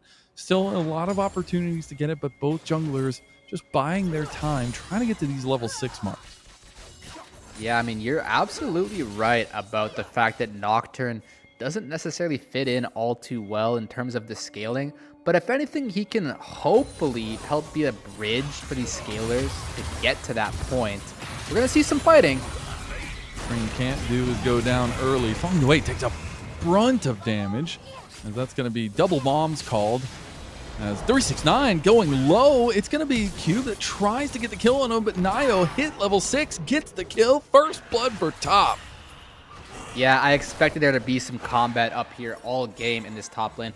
Extremely close and unlucky for Cube there, with 369 living on the sliver of health that he did. But really lucky for 369 to get away with his life, and that's going to absolutely propel him into a really good state now with a 500 gold lead and counting for this top and jungle. Having their 1.3k up, we'll lose a little bit of that after Dragon goes over to WE, but it's not nearly anything that's too bad as we take a look back at what happened in that earlier fight in top. Yeah, Cube looking to all in immediately on this level 6 timer, and look how low 369 ends up getting here. All the on Hemo this Plague heal. Final instance of damage. Oh, he's literally less than 10 HP. Barely surviving that, with Nio being, of course, in the right place at the right time. I will say, though, I will continue to be firm in my stance that it's generally all right to have things go awry as long as you get the objective. And they did, as WE. They got the objective. They have some leeway for things to not necessarily go their way. Let's just see if that can continue to be the case. It's a Hextech Dragon to start, which is going to feel pretty good. Exactly. As you have about 40 seconds for those grubs to spawn. I think that'll be the next big ticket item on the menu. As I guess we can take taxes of who takes the advantage in this one. I mean, you almost got first items being completed. A little bit of tankiness there from Monkey. But more importantly, it's the ult combos that'll be coming through here soon. Yeah, I mean, Karos is just naturally going to be going down in gold in this matchup. We really want to see him, as I pointed out in the champs, we want to see him find some kind of an early game favorable outcome. We want to see him use his champion to introduce some kind of volatility to the game, have something go his way. I think that's going to be a lot more practical once he gets the Proto Belt. He's currently just now sitting on the alternator, and his champion really unlocks with that Proto Belt. He's got the Rakan ulti here. You can make something happen for sure. Belt has the cat on his lap. And he's going over to help Monkey take the first grub. That's going to be the paranoia used straight onto a bout. He's going to back off with the final chapter being popped. There's going to be Mom called from Cream. Monkey's getting a little bit low, but he's got that regen coming through. Karis goes for the quickness. There's going to be Jiachi popping that lightning, but it's going to be Cube with his own lightning strikes. It's like Zeus in the sky of this best of 5. It's Cream that overextends, but he has to flash away, and he is fine. Grubs will be restarted potentially by WE. Yeah, I mean, such a close fight. Really well played from Karis there, just holding the quickness for the right moment. He finds 369's overextension, calls him out for it, gets the 1 kill. That was the kind of fight where one team could just blow open the whole game and Loki just aced the enemy team. But both teams playing quite reserved, not really putting themselves too much in harm's way. Only really 369 able to go down there. Really advantageous for WE securing another objective for themselves. This one, not so impactful. The grubs, I would say. I mean, their comp can't make the most usage of it. It's just nice that the enemy team doesn't get it. You know, they've got range advantage with this Smolder or something like that. He'd be able to get gradual value over the course of the game, but all things considered, an even outcome, I would say. I don't think that this necessarily helps WE's chances all that much. They had to expend a lot, you know, the flash from Cube, Monkey, Karis, all of Yao Yao's sums. Whereas 369 might be able to use his 500 gold lead now with his flash advantage. I was going to say a little side note at this point is Cream's doing a pretty good job of keeping those stacks rolling, almost at 100 already. Obviously, the fluctuation of stacks has changed a lot, but in the mid lane, you're going to be getting access to a lot of those minions, a lot of those skirmishes that are going to bring Cream online. Got to remember, 225 is the number. Once he hits that, I think it's going to be tough unless WE can find access onto the little tiny dragon. We are getting closer and closer to those first items. Karis having been the first to the table for WE. Meanwhile, you have that Hex plate completed for Nio. Now the Heartsteel there for Monkey. You're absolutely right about Cream having a really good stack rate right now, because typically you want to get to 225 about minute 22 and a half. You know, you want to get about 10 stacks per minute, but usually you don't get the 10 stacks per minute in the first 10 minutes. Usually the first 10 minutes is a lot harder to stack. You maybe get like 70 or 80 if you're lucky. And then it's the second 10 minutes where you really get a lot more. You get like well over 100. But him having 100 at minute 10 is a really fast pace. It means he could easily have a pre-minute 20 execute. Be big, but it's not like the end-all be-all. As Monkey's looking for a cheeky play here, as because again the scaling is so massive for both of these teams, and the execute's going to be huge. But it's all about the actual personal execution. Speaking of, a little bit of personal vendetta towards the top side as 369 goes into pool at the exact time, and Nio picks up his second kill on this Nocturne. A really big kill up there on the top side. Now it's just a matter of this bot side. Does WE have any decent kind of trade here? The trade mid lane. The moms come to fight again. You might call them Karens, but at this point it's going to be just a duel of the fates in mid lane, I guess, over and over again between Karis and Cream. I mean, I'd love to see if the camera could just go all the way up to the sky and see the two dragons flying at each other, one of them being a literal clone or something. I don't know how Karis manages to do that. You know, how Silas can steal someone's mom. That seems pretty interesting. But anyway, really, really nice that they're getting the second Drake here, Mizel. I swear, I'm just a Drake believer, man. And you're getting two of these right now in this early game. Sure, you're down 2K, but these Drakes are worth a lot. They are indeed, and I think we've seen a big trend now. The top esports have been typically getting those first two dragons, but for this game, WE taking center stage on that one. A little bit of a shift of priorities as top esports still have managed to have about a 2,000 goldie. They are also getting to their quests first. They already have 3 completed before WE even has 1. And Cream continues to be at a massive stack count, now almost 140 in this 12.5 minute game. Yeah, that is a really good pace here for Cream. He's going to complete the cull as well. He's going to have a huge lead in this mid game. Even though Karis has the kill, he's just naturally generating a huge lead with this last pick of the draft. Speaking of, I just realized that the brain math wasn't working. 369 is almost 2 levels up, or is 2 levels up on Cube, and those are like full levels. Yeah, he's a full 2 levels up. You're absolutely right. It's that top lane quest proc. Once you get that, you get a huge influx of XP, and the sooner you complete it, the better, because that means you're gonna get increased XP for the rest of the game. So that's the case with the bot lane and the top lane quest, where it does scale with how soon you complete it. That just means 369's lead is just gonna, it's gonna be a lot. It's gonna be a lot.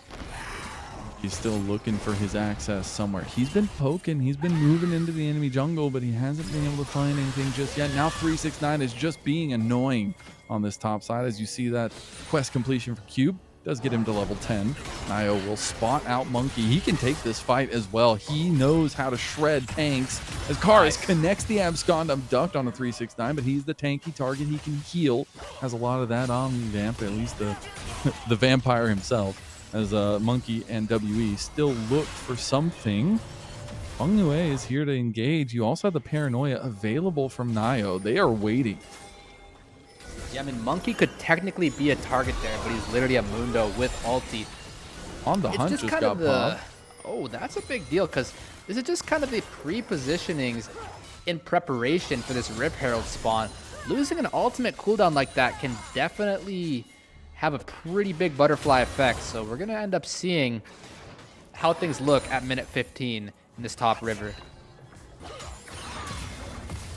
So a little side note, about 1,000 gold lead for Cream in the mid lane. His cull had been completed as well. Give him a huge boost of gold. Now he's just left in the side lane trying to poke down Karis with Feng Yue coming over as well. Karis going to heal a decent amount from his king. Oh, Karis going to chase him down. Gets the quickness out. And now he's going to use his own quickness, but the flap gets Cream away. No way does that Smolder not get charmed there. You got to feel for Karis. That could have really been an opportunity. And Cube hanging onto this tower by a thread. 369 wants this nonsense to come to a stop. Looks like this tower is going to be his to claim. Should be the first of the game. And nowadays, first blood tower is actually a really big deal. This Vladimir is going to be even more accelerated, Mazel. How awesome is it to see a vintage Vlad from 369, a guy as storied as time, it feels like, in the LPL. A guy who felt like he wrote the book on playing tanks in topside. Now playing this Vladimir, he's just going to be tanky as all get out. And something to deal with for WE, who still have all that scaling we talked about of their own. Yeah, I mean, this will be is about a minute. Love about Game 5s, Mazel, is that you get to see this really interesting champions. You almost never see Vlad, but it makes you wonder why not, because he's having such a big lead for himself, and he's just going to be such a menace this game. I don't know how you're going to deal with this Vlad once he gets 2-3 items. Have to hope that About is able to do some good, consistent damage. I'm sure they're going to be getting some heal cut here as well as soon as possible. We do have first items for pretty much everybody, and Rift Herald is up, so Top Esports, they're just going to start it up. Yeah, Top Esports starting this one up here, but the Drake is spawning in 25 minutes, so it's just up to WE if they want to play into the top river or the bot river here. Looks like Monkey is low-key bluffing. I don't think they want to fight this. I think he maybe wants to see if he can get a cheeky smite or something like that. But yeah, I like this a lot more. Play for the bot river here, but I don't think Top Esports is going to be all too welcome of that idea. I think Top Esports, I think if WE plays for this Chemtech Dragon, Top Esports is going to snap on them like a trap door. Team almost cresting 200 stacks. Here comes the play from Nio, going for the mid lane play. He doesn't get the turret, has to use Spell Shield instantaneously. The turret gonna just barely survive while Cream is farming up down here by his lonesome. Gonna pick up a little bit of that extra gold, a little bit of those extra stacks, as well as the fight seems to be coming down towards this dragon. Yeah, I mean, Cream has over 200 stacks for now. WE, they want to pull off a heist here. Get this dragon and not die. You get a lot of stacks really from the skirmish, too. Every time he hits an ability, he gets stacks. He's getting closer and closer as Nio comes over the paranoia. He's going to go for the 50-50. It's going to go the way of Monkey. He secures the palace, but can they save everyone inside? It's WE looking to make the stand here at the dragon. They've already got 3 of them, but they're losing health bars. Monkey is healing. He's got the Yumi on top of him, but no longer. The cat has abandoned him. And so has the rest of WE. Ooh, not bad at all. You got the smite fight, and Vladimir just expended the flash. He might even go down. 369. Oh no. That was a mistake. That was a huge mistake. That was even a blunder, if I may go as far as to say. This Vladimir with the 2k gold lead, being the extremely fed and ahead top laner. He didn't quite piece that cosmic drive together yet, and gosh, that's really good for WE, everything that just happened. Cream is going to hit, this might be the fastest Smolder, the new age fastest Smolder. I mean, he's even close to Rookie's number when Smolder first came out. He has hit 225, 18 minutes into the game. Yeah, I mean, that is a huge deal, but we're just going to have to see how much that ends up mattering, because it's going to come down to a Dragon Soul fight that somehow, some way, WE is in contention for. They've got all 3 of the first dragons, despite the fact that the early game has been going nothing but Top's way. So really good that they're able to trade these kills back too. Typically, if you're this behind and you're getting away with stealing the Drake, you don't end up getting to have an even trade of kills as well, let alone an advantageous one after 369 over postures and dies. This is really nice for WE. Despite the gold lead, this game is pretty conveniently poised for them. Going to be some big questions to be answered in those next objectives. Still, state of the game, a couple things going for WE, a couple long-term benefits for Top Esports now, 4,000 gold up. It's all about these next moments, that reservation in these setups, because it is still a WE comp who has a clear strategy. Again, we look back to the biggest moments from WE here, and it is the team play that we had seen in their 2 wins. Yeah, exactly. You're absolutely right. When WE was playing all together on the same screen, on the same page, it was working. And when they were doing a bunch of different stuff and Monkey being in Narnia, No Man's Land, that's when we were having the problems. So I think this comp is well situated for them to do that that trend that ends up working of them all playing together. And I just, on that other point, looking at top esports, like, this CS per minute is insane for Cream. I mean, he's at 240 at 20 minutes into the game, and we'll see if it comes to a full. I know I'm talking about it a lot, but this is like the crucial winning point for top esports against a very tanky Mundo, against all these threats that are going to be coming in. Yeah, so Cream's got the stacks. Now he just needs the items. I think once he gets Shojin, perhaps with an LDR after that, or I would actually, of course, get the Mortal Reminder with this Executioner sitting there. I would say at that 3-item spike of ER, Shojin, and Mortal Reminder, that's when Cream can really take over this game. I think all these stacks that he's generating so far are just going to mean he's going to just be that much more powerful once he finally does fully come online. See some scuffles going on there, a little bit in favor of Monkey, and he now has Yao Yao at his beck and call here. 2 items in on the Mundo, something we asked about so many times in this series. And Game 5 decider, Monkey pulls out his Colt Classic. It's going to be him looking around, trying to figure out who he can make business deals with on top esports. And it's going to be a little bit of pressure towards this mid lane he seems to want to put. You know, I know that it says that 369 has a 1700 gold lead, but it just doesn't feel like it at all. I think Cube's inventory is low-key better, regardless of that fact.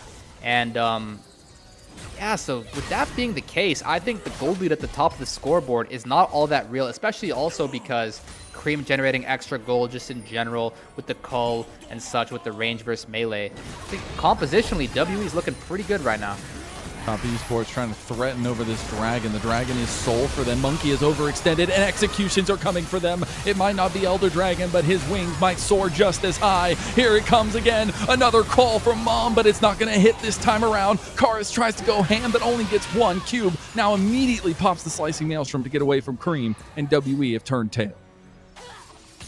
Both junglers dead. So if any team has the guts to start this dragon, it's no guarantee they'll even last hit it. So I imagine we're going to get to fight on another front here just to see which team is really going to get this dragon right now.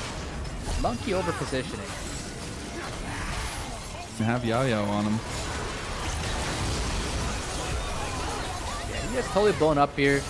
This Zeri does a lot of damage to this Mundo at this particular stage. Mundo only having a lot of HP, not the most HP regen. Really good try from Karis here. Unfortunately, Pengwei, really good response. And here we go again, round 2. Has to happen. It must be so. It could be W that just give it. Do you see how much damage that 1 Q just did from Cream on the Monkey? It's insane how much damage, how much output Cream is having. Now he's set up for another big fight. Will still have the Mom call if he wants to in just a little bit as it's coming off cooldown. Monkey stepping up but taking a huge hit of damage, some burning effects coming through, and top esports looking to surround. They have the paranoia from Nio, and they have a bead on what WE want to do. The problem is you need this soul to win, but I don't think it gets easier. You need to get this soul now. There is no later. He's got the improved blast gun, wants to make an entrance through the dragon pit. He's going to hold. He's going to wait. They're going to wait till they see the whites of their eyes. There goes the engaged slicing maelstrom onto the back line, and WE, they might have just found it. They needed the damage there, and they got it, but now it's 369 and Nio, who should even up the score. It looked so beautiful, reminiscent of Faker versus BLG, but it just wasn't enough because About and Yao Yao and Monkey get taken out on the backside of that. If only they were able to have a slightly better result in the other half of that play with Monkey, About, and Yao Yao, that could have been it right there and right then. But honestly, you're still pretty happy with this. It went pretty all right. Beautiful combo here from Karis, getting the chains and the charm into this backline, matched exquisitely by the Kennen ultimate as well. So beautiful.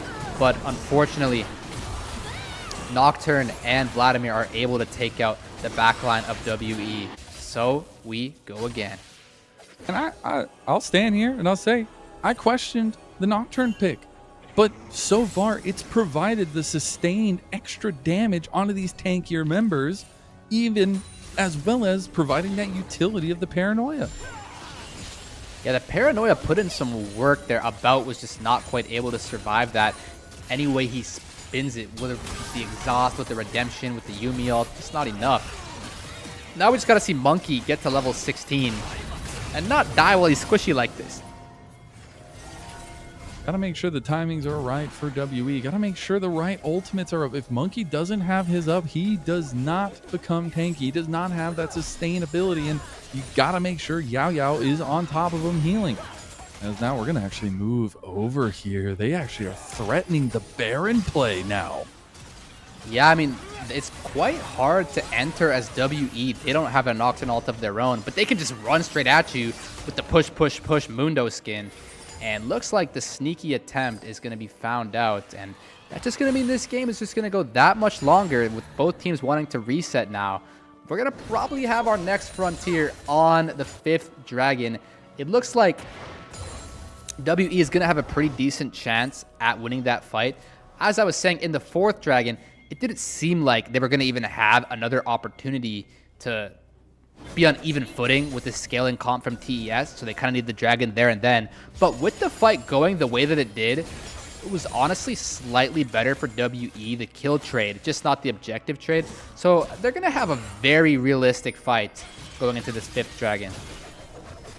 Indeed, a little bit of the scaling coming online as Paranoia going to pop straight onto About. He's the one that has the lead right now for WE, and he is eviscerated by 369 as the Vampire comes for it all. It's Top Esports taking down 3 big ones from WE.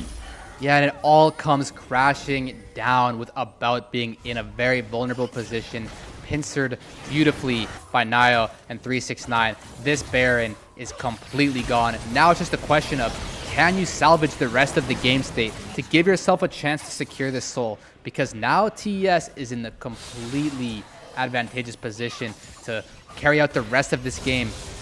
Now it's definitely do or die on this Dragon Soul. WE have been in this position before. The format was different last year, especially for split number 3, but they found themselves in Knights Rivals and they failed. They were so close to making it in this playoffs, but now they find themselves at a doorstep they do not want to be at as Top Esports found this big pick. Yeah, it's just so hard to position there as About. There's not really any effective way to escape that. Even if you run towards your tower, you're not going to make it. If you run to the jungle, unfortunately, there is a Vladimir there who now has a much better inventory than Cube does with this Death Cap and this Dark Seal. Going in is Nio. It's gone a little bit too ham. Did actually end up getting the Paranoia out there, so that's a big tool gone. But they're pushing in the bot lane with this Baron buff, and the Baron buff is already at about a 9,000 gold tower play for Top Esports. That'll make it 12,000. Or 1,200, sorry. That would be nice. That would be insane. It looks like the Paranoia is actually a lower cooldown than the Slicing Maelstrom. Actually, no, it's about the same.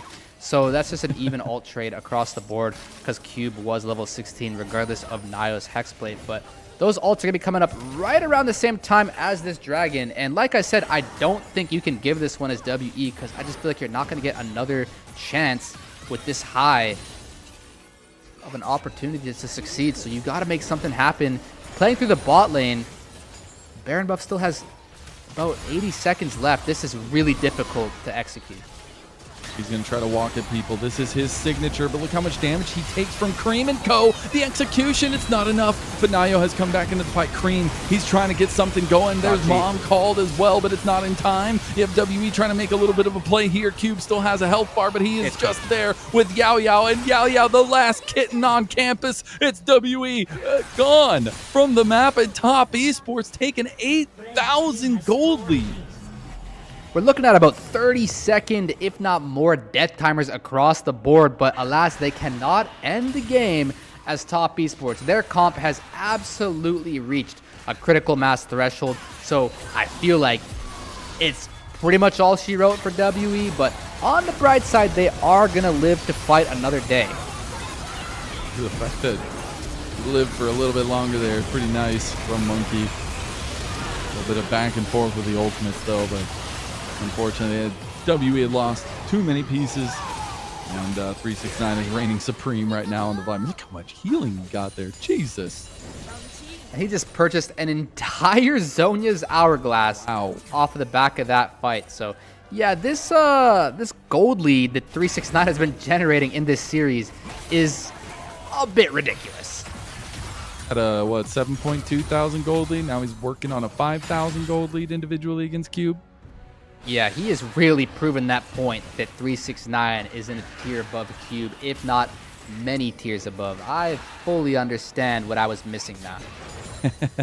The man has been a staple. Again, I felt like he wrote the book on tank top lane for LPL. And hey, now he gets the chance in our first best of 5 to bring out his classic Vlad. It's going to be a continued push. I think, again, though, the thing that's been making all of this work is you have the execute factor of Cream, that at 18 minutes into the game, Smolder hit his stacks. And I just think it's so hard to approach any fight when you're getting chunks of your health bar taken away every couple seconds. Yeah, I mean, we're pushing 400 stacks here on this Smolder. That just means any given Q is just going to do ridiculous amounts of max health true damage to you. You're just going to be taking way more damage than you can possibly handle. And at least Monkey, he's able to pick up the Randuins. It is very effective this game, given that Cream and Jotchi are critical strikers. But the bright side, the silver lining that I'm focusing on here is about. He's literally playing Sivir, so in theory, you can clear the waves forever, right? In theory. On paper, my dear friend. But in reality, You're just going to get Nocturne ulted, and Rakan and Vladimir ulted. And the Zeke's convergence here for Nio, too.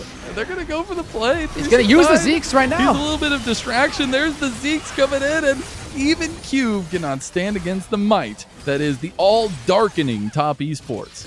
Yeah, and that's why theories are just theories, because sometimes when push comes to shove, the theory does not hold true. And with Sivir being dead here, it's almost impossible to defend this push, this onslaught that Top Esports is bringing.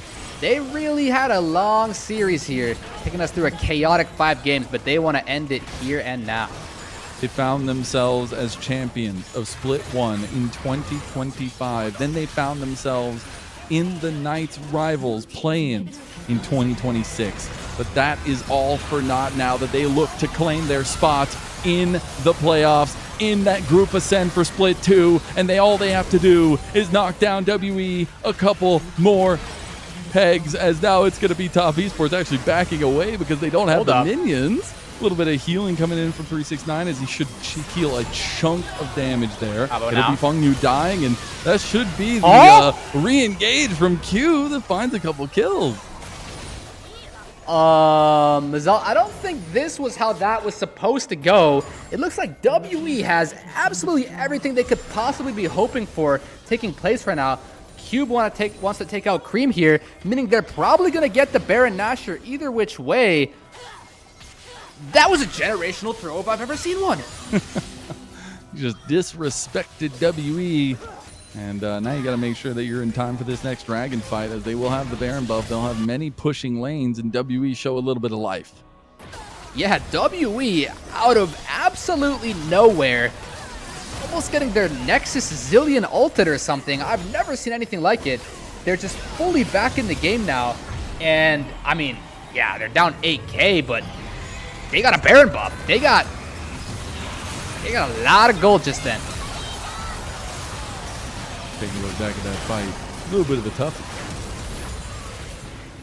Yeah, I think what happens here is, about being the 5-head he is, he died as soon as possible to the Nocturne ult so that he could respawn as soon as possible and catch them off guard with this late game Sivir pick. Look at all the plus 1Ks going around too. That just feels so good. It does. And now 8,000 gold up still. Dragon in 20 seconds. Baron on WE. Top Esports got to find a plan. And maybe it's just to pick Monkey out. One more big fight and they just win the game. Monkey needs to get out. He's healing so much from the regen from his ult. Also getting the final chapter out of Yao Yao. That's all the tools they have. Cube looking for an angle now. They go try to get in the backline. The quickness comes through though. You have bomb called as well. So much healing coming down, but Cream has started to cook. And Cream has started to plan as he gets another couple kills. I mean, surely that's it, right? Like, you would imagine that this is enough to end the game. Fengye being down, it is technically a 3v4 here, but I just can't imagine Kennen and Mundo can prevent them from getting this wave to the Nexus and ending it here and now. They just need to push one more time. Again, they were champions in Split 1 last year, and now they just need to make their mark on these playoffs. They need to earn that spot in Group Ascend, and they will do so. One last gasp effort from WE, but Top Esports remain at the top of the table. They turn onto the Nexus, and they turn on a Game 5 win. Top Esports to playoffs. GG. That's what you love to see out of Top Esports there. You know, they were brought to the brink.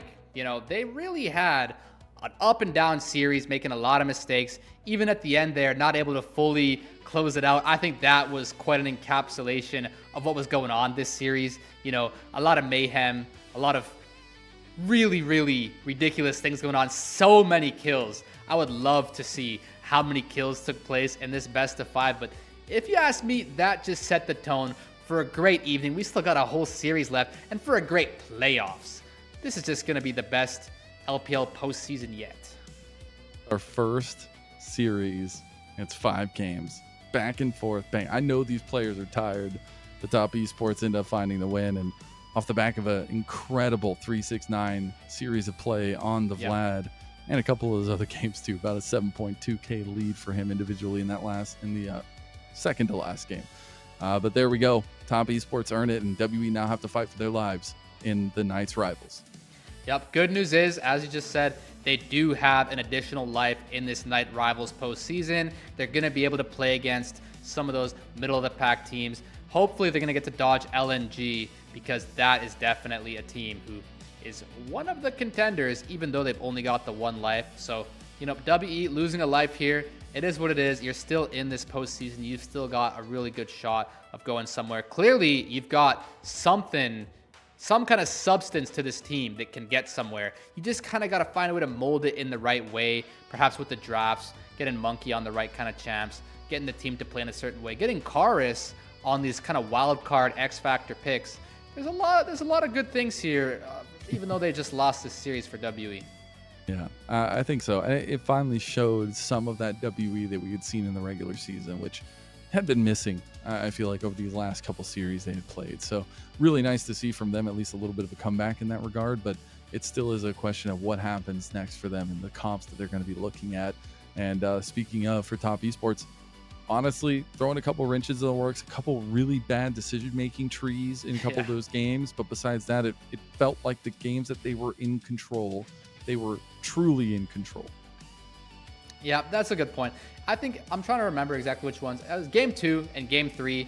Top Esports just fully sealed the deal. They just played better, they cleaned up, and they did the job nicely. And in that Game 5 as well, they, for the most part, just had the momentum their way the whole time.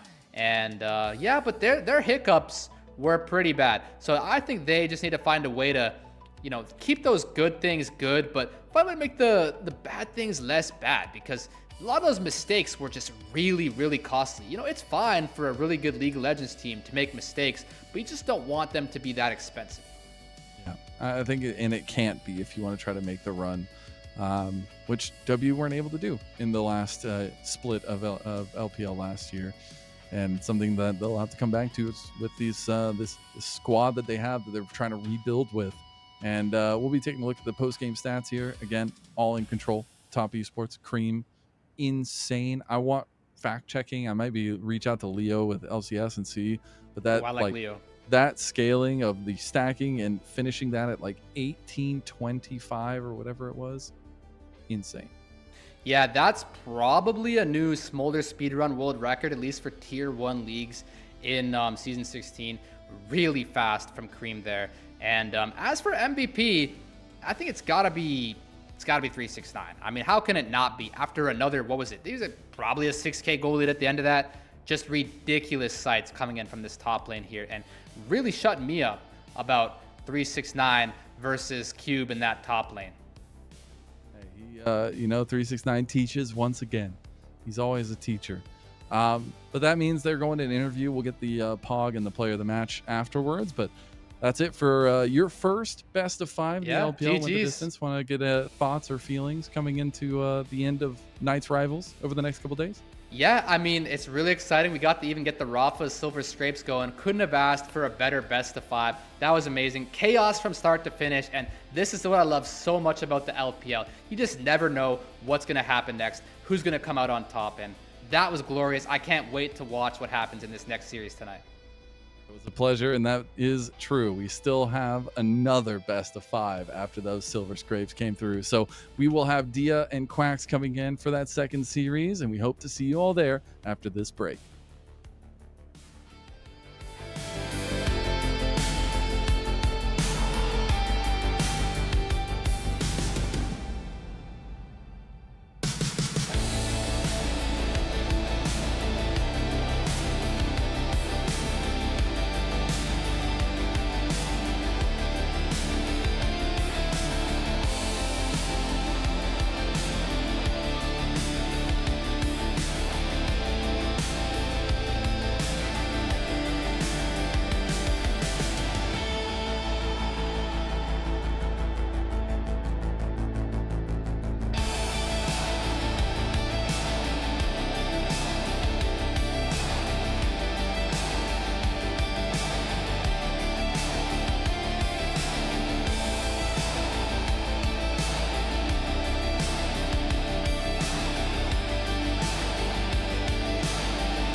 Welcome back, everyone, to the LPL English broadcast. My name is Dia, and I am joined by the lovely Quacks, who is on this side of me. I have to remember that with my camera. If you are just tuning in, welcome to the Knights Road, the play-ins section of our playoffs, Quacks, where the teams that play today are just trying to make it to the even bigger stage, the qualifications to the better and better matches. Yeah, kind of think of this as like the play-ins almost to the playoffs that will be taking place after this. But of course, the winners of this series going to be moving on to play in a couple of days. So you really want to make sure that you win this series. And two teams that I'm really excited to be able to cast here today, Dia. I think that these are two squads that have a lot to prove and have a ceiling that maybe we haven't seen reached yet. Now, I'm wondering whether they have the same ceiling as our last series, because our last series went the distance. Anybody who tuned in, who was lucky enough to tune in for TES versus WE, that was a fantastic 5-game banger. This time around, IG and NiP, I'm not sure about their 5-game potential. These two teams have had their ups and downs. NiP, a lot of ups in their group. IG, a lot of downs in theirs. But at the end of the day, with an intergroup matchup like this, I find myself wondering, Quacks, whether both these teams will have the stamina to go all 5 games. I mean, our stamina has certainly been tested, Dia. We were like in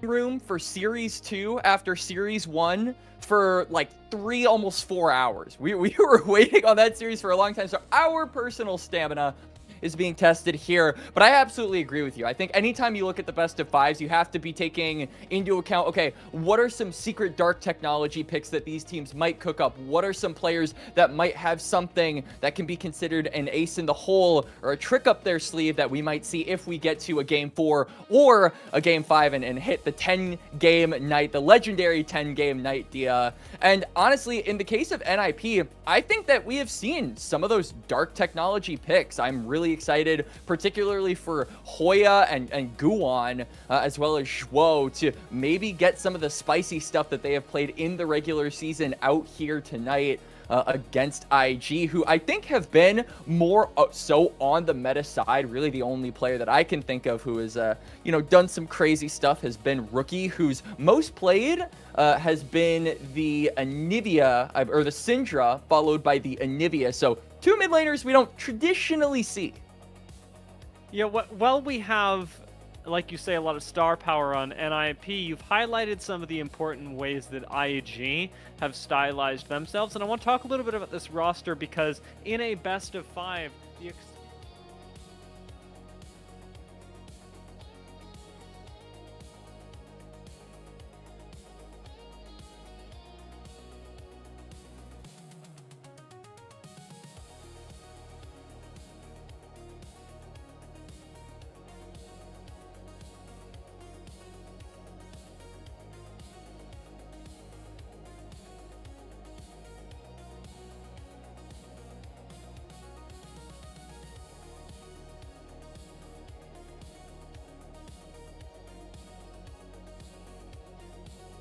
And one of those is the opponent that they're facing off against, who has had a full entire rebuild, has said, out with the old, in with the new, full 5 list of players, and now NiP have made it here against IG. But I think IG, in the case of those mainstay players, Wei and Rookie are really kind of the people that we have to take into account as, are they spearheading and giving this team a sense of direction? And I think that's the big thing we have to be on the lookout here for, Dia, is what is this team's style going to be? Because I think we've seen multiple different play styles of this squad over the course of the regular season, and it just seems like they need to commit and stick to one to really be a solid team and build from that foundation. You've highlighted it perfectly, though. As the series goes on, if we go to 4 or 5 games, it is Wei and Rookie that bear the brunt of this, not just by virtue of their roles, but by virtue of their experience. Yeah. IG have needed a lot of direction in this split, which again, in their respective group, they have been lacking, but it's really difficult to compare these two teams without having them play a straight up best of 5 against each other as we are about to do, because when you look at the statistics, they kind of lie. They've been playing against totally different teams of totally different calibers with totally different styles. And let's talk about a team that has brought a lot of that style to their own group, NiP. Teams players, fans, were not particularly excited about this roster to start the season, but man, have they been one of my favorite rosters to watch. Starting with some pretty boring play, but then, like you're talking about, Quacks, they whipped out the pocket picks in the back half. Oh, yeah, absolutely. And you were saying how people weren't excited. People at the start of the split weren't enthusiastic about this squad either. I think the history of these players has really told a tale of them being very middle of the pack at best. But they have come together and I think have really shown their best attributes. In particular, like you mentioned, the pocket picks coming out, right? Zhuo able to play things like the Thresh, Hoya going for the Varus top. And I think that this is what has allowed them to evolve from, like you said, that very basic, very bare bones front to back, let's play for team fight style composition into something that can throw a curveball when necessary. Yeah, NiP, like you talked about, bit not only assumed middle of the road, but even thrown into this middle group in the LPL has been a bit of an awkward place for them to be, and this could be a really key way to defy expectations, especially with the way that their macro game has been locked in. I am wondering how their playstyle will transition, though, and I want to take a look at some clips from NiP's games this split, because they have shown us two very different rosters throughout the course of this season, starting, of course, with that super dry drafting, tank front line, hyper carry back line, into the Varus tops. Yeah, and I think that both of these teams have actually cultivated similar styles.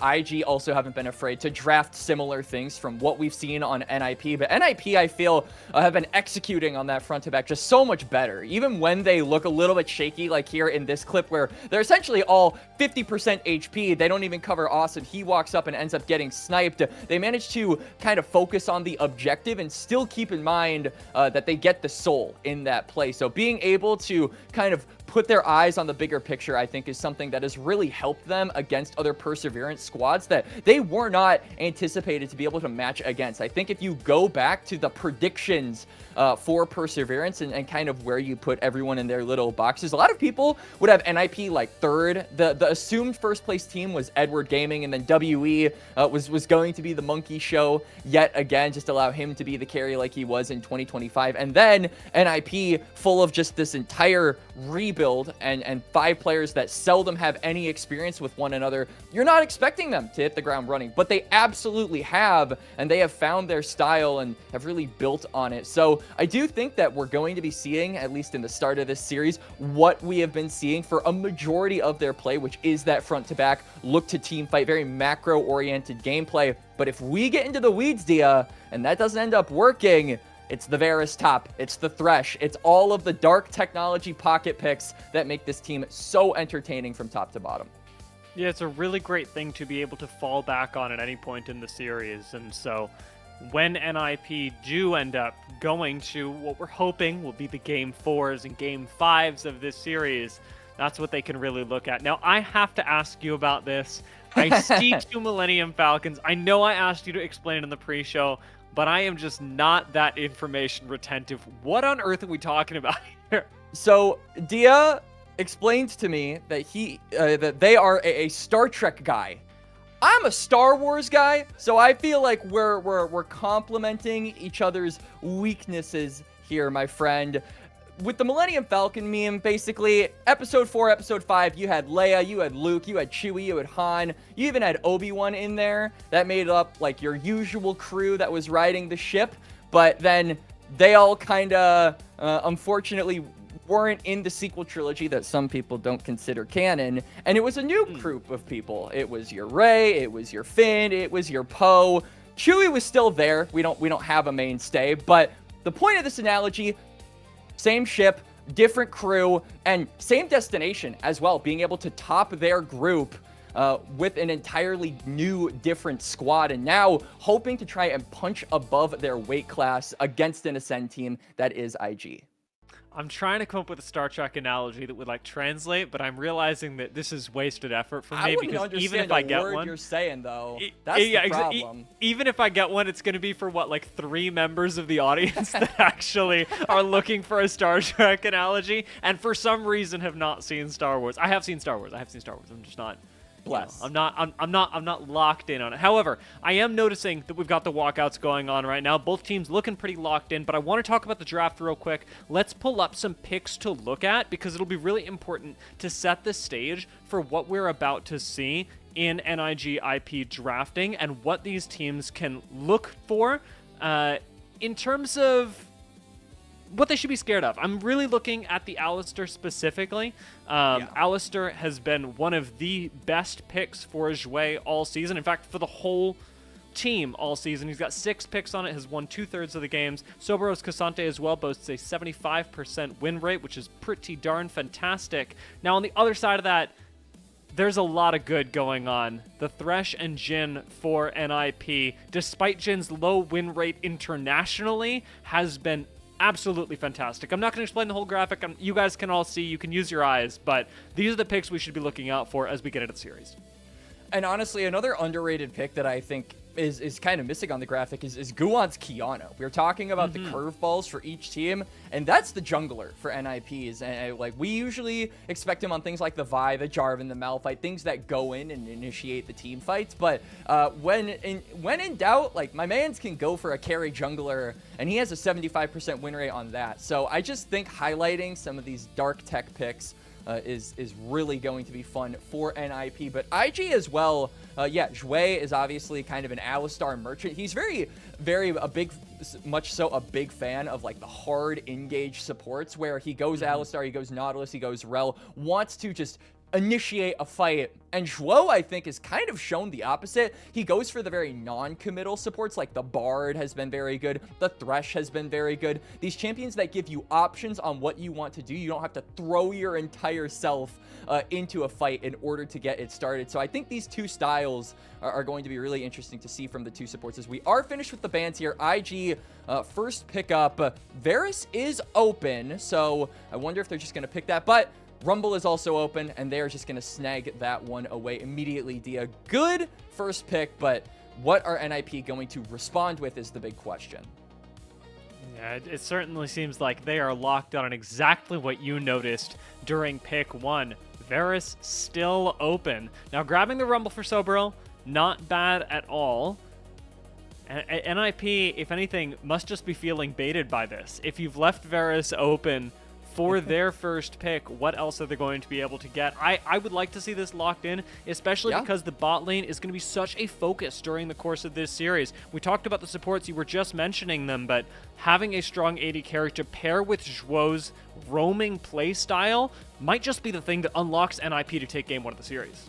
And hey, I mean, NiP are one of the only teams brave enough to flex that Varus, so it might not even be in Awesome's hands. Hoya could go for that one as well, up against the Rumble. There are dangers to picking a squishier champion into someone like Rumble because as we've gone into Season 16, it's more preferable, especially if you're a lane bully, that you go things other than the TP flash combo that we've seen from top laners since forever. So if Sobero says, hey, if this is a Varus top, I can one-shot him with Ignite overheat combo, then I do think that is an angle IG could look for and might dissuade that Varus from being picked up. But looking at the rest of the draft here as we're just firing away on the picks, IG going to lock up their entire top side, and NiP, because we don't know where that Varus is, I can't say they're going to for sure be doing the same, but they do give Guwan that Kiana that we talked about, giving him that agency to be a carry in this game. IG were so quick on the Jarvan Cassiopeia, by the way. I mean, that was an insta-lock by them. It is really clear that with the Rumble first pick, their idea of what this draft needs to be has been solely topside dedicated, and now it's time to adapt with their bot lane picks around what NiP have drafted for themselves, which is honestly a decent a decent amount of mid-range and skirmishing potential, especially with Kiana and Ryze being able to have some global presence. I'd like to see something a little safer from the IG bot lane, something that, you know, now maybe a little bit more difficult for them. I am surprised to see the Nautilus ban. Nico makes a little bit more sense here. And for IG's part, they're focusing out top side bans, I think trying to force Hoya to take Varus. And I do think that this is good from IG because you look across on NiP's comp so far, they really lack a true tank and they really lack a real source of engage here. I think the best thing that you have are the Chains of Corruption from Varus. So NiP have a few more boxes to tick, and I think IG also taking away that Ornn, you eliminate a champion that could accomplish both of those things that their draft is missing. So it really does constrict what NiP want to do more and more. And Jhin lock-in does mean Hoya is going to go for the Varus. So I wonder, again, if Sobro is going to maybe contemplate taking that Ignite and just looking to be a lane bully, because that's kind of what we've been wanting to see from him ever since he joined this team, and he hasn't had a lot of opportunities to show that style. I think he's been mostly relegated to Cassante duty over the course of the regular season. We're whipping out those power picks. The 100% Game win rate Jhin, and the not 100% win rate, but biggest win rate for IG, Alistar lock-in. Xue has got to be the difference here as Misfortune gets locked in alongside that. Bard showing up here as well. Another big pick for Xue. You can tell, however, that IG did end up going exactly as we predicted. They drafted a bit of a safer bot lane for themselves that can sit back during the team fights and let the front line do a lot of the heavy lifting. And they didn't end up really picking a true frontline champion here for NiP, so I'm really concerned about this upfront burst that IG have, particularly around this top side. I mean, if you get caught out by a Flag and Dragon and Rookie and Sobro are in the area, you're more than likely going to be lights out here for the NiP top side particularly. So I do think that IG have a comp that can really hit the ground running, give Wei that priority and that agency to really affect the map, which is honestly when I think IG have looked their best. When Wei is able to be active as soon as possible, I think IG are all the better for it. We've seen that on Pantheon, we've seen that on Jarvan, but now it really is do or die time for IG, whether or not they can put up or shut up against the top team for Perseverance and show us if there is truly a big gap between the two groups. There's so much pop-off potential with the draft that we've just had. IG especially drawing my eyes towards the Rumble Varus topside that you mentioned. Really curious about the summoner selection and what is going to happen towards this explosive topside that IG have drafted. However, I have to bring it back to these supports. The Bard and Alistar lock-ins coming in the back half of this draft draw our attention to what will be the focus of the series. These supports and what they bring to NiP versus IG in game number 1.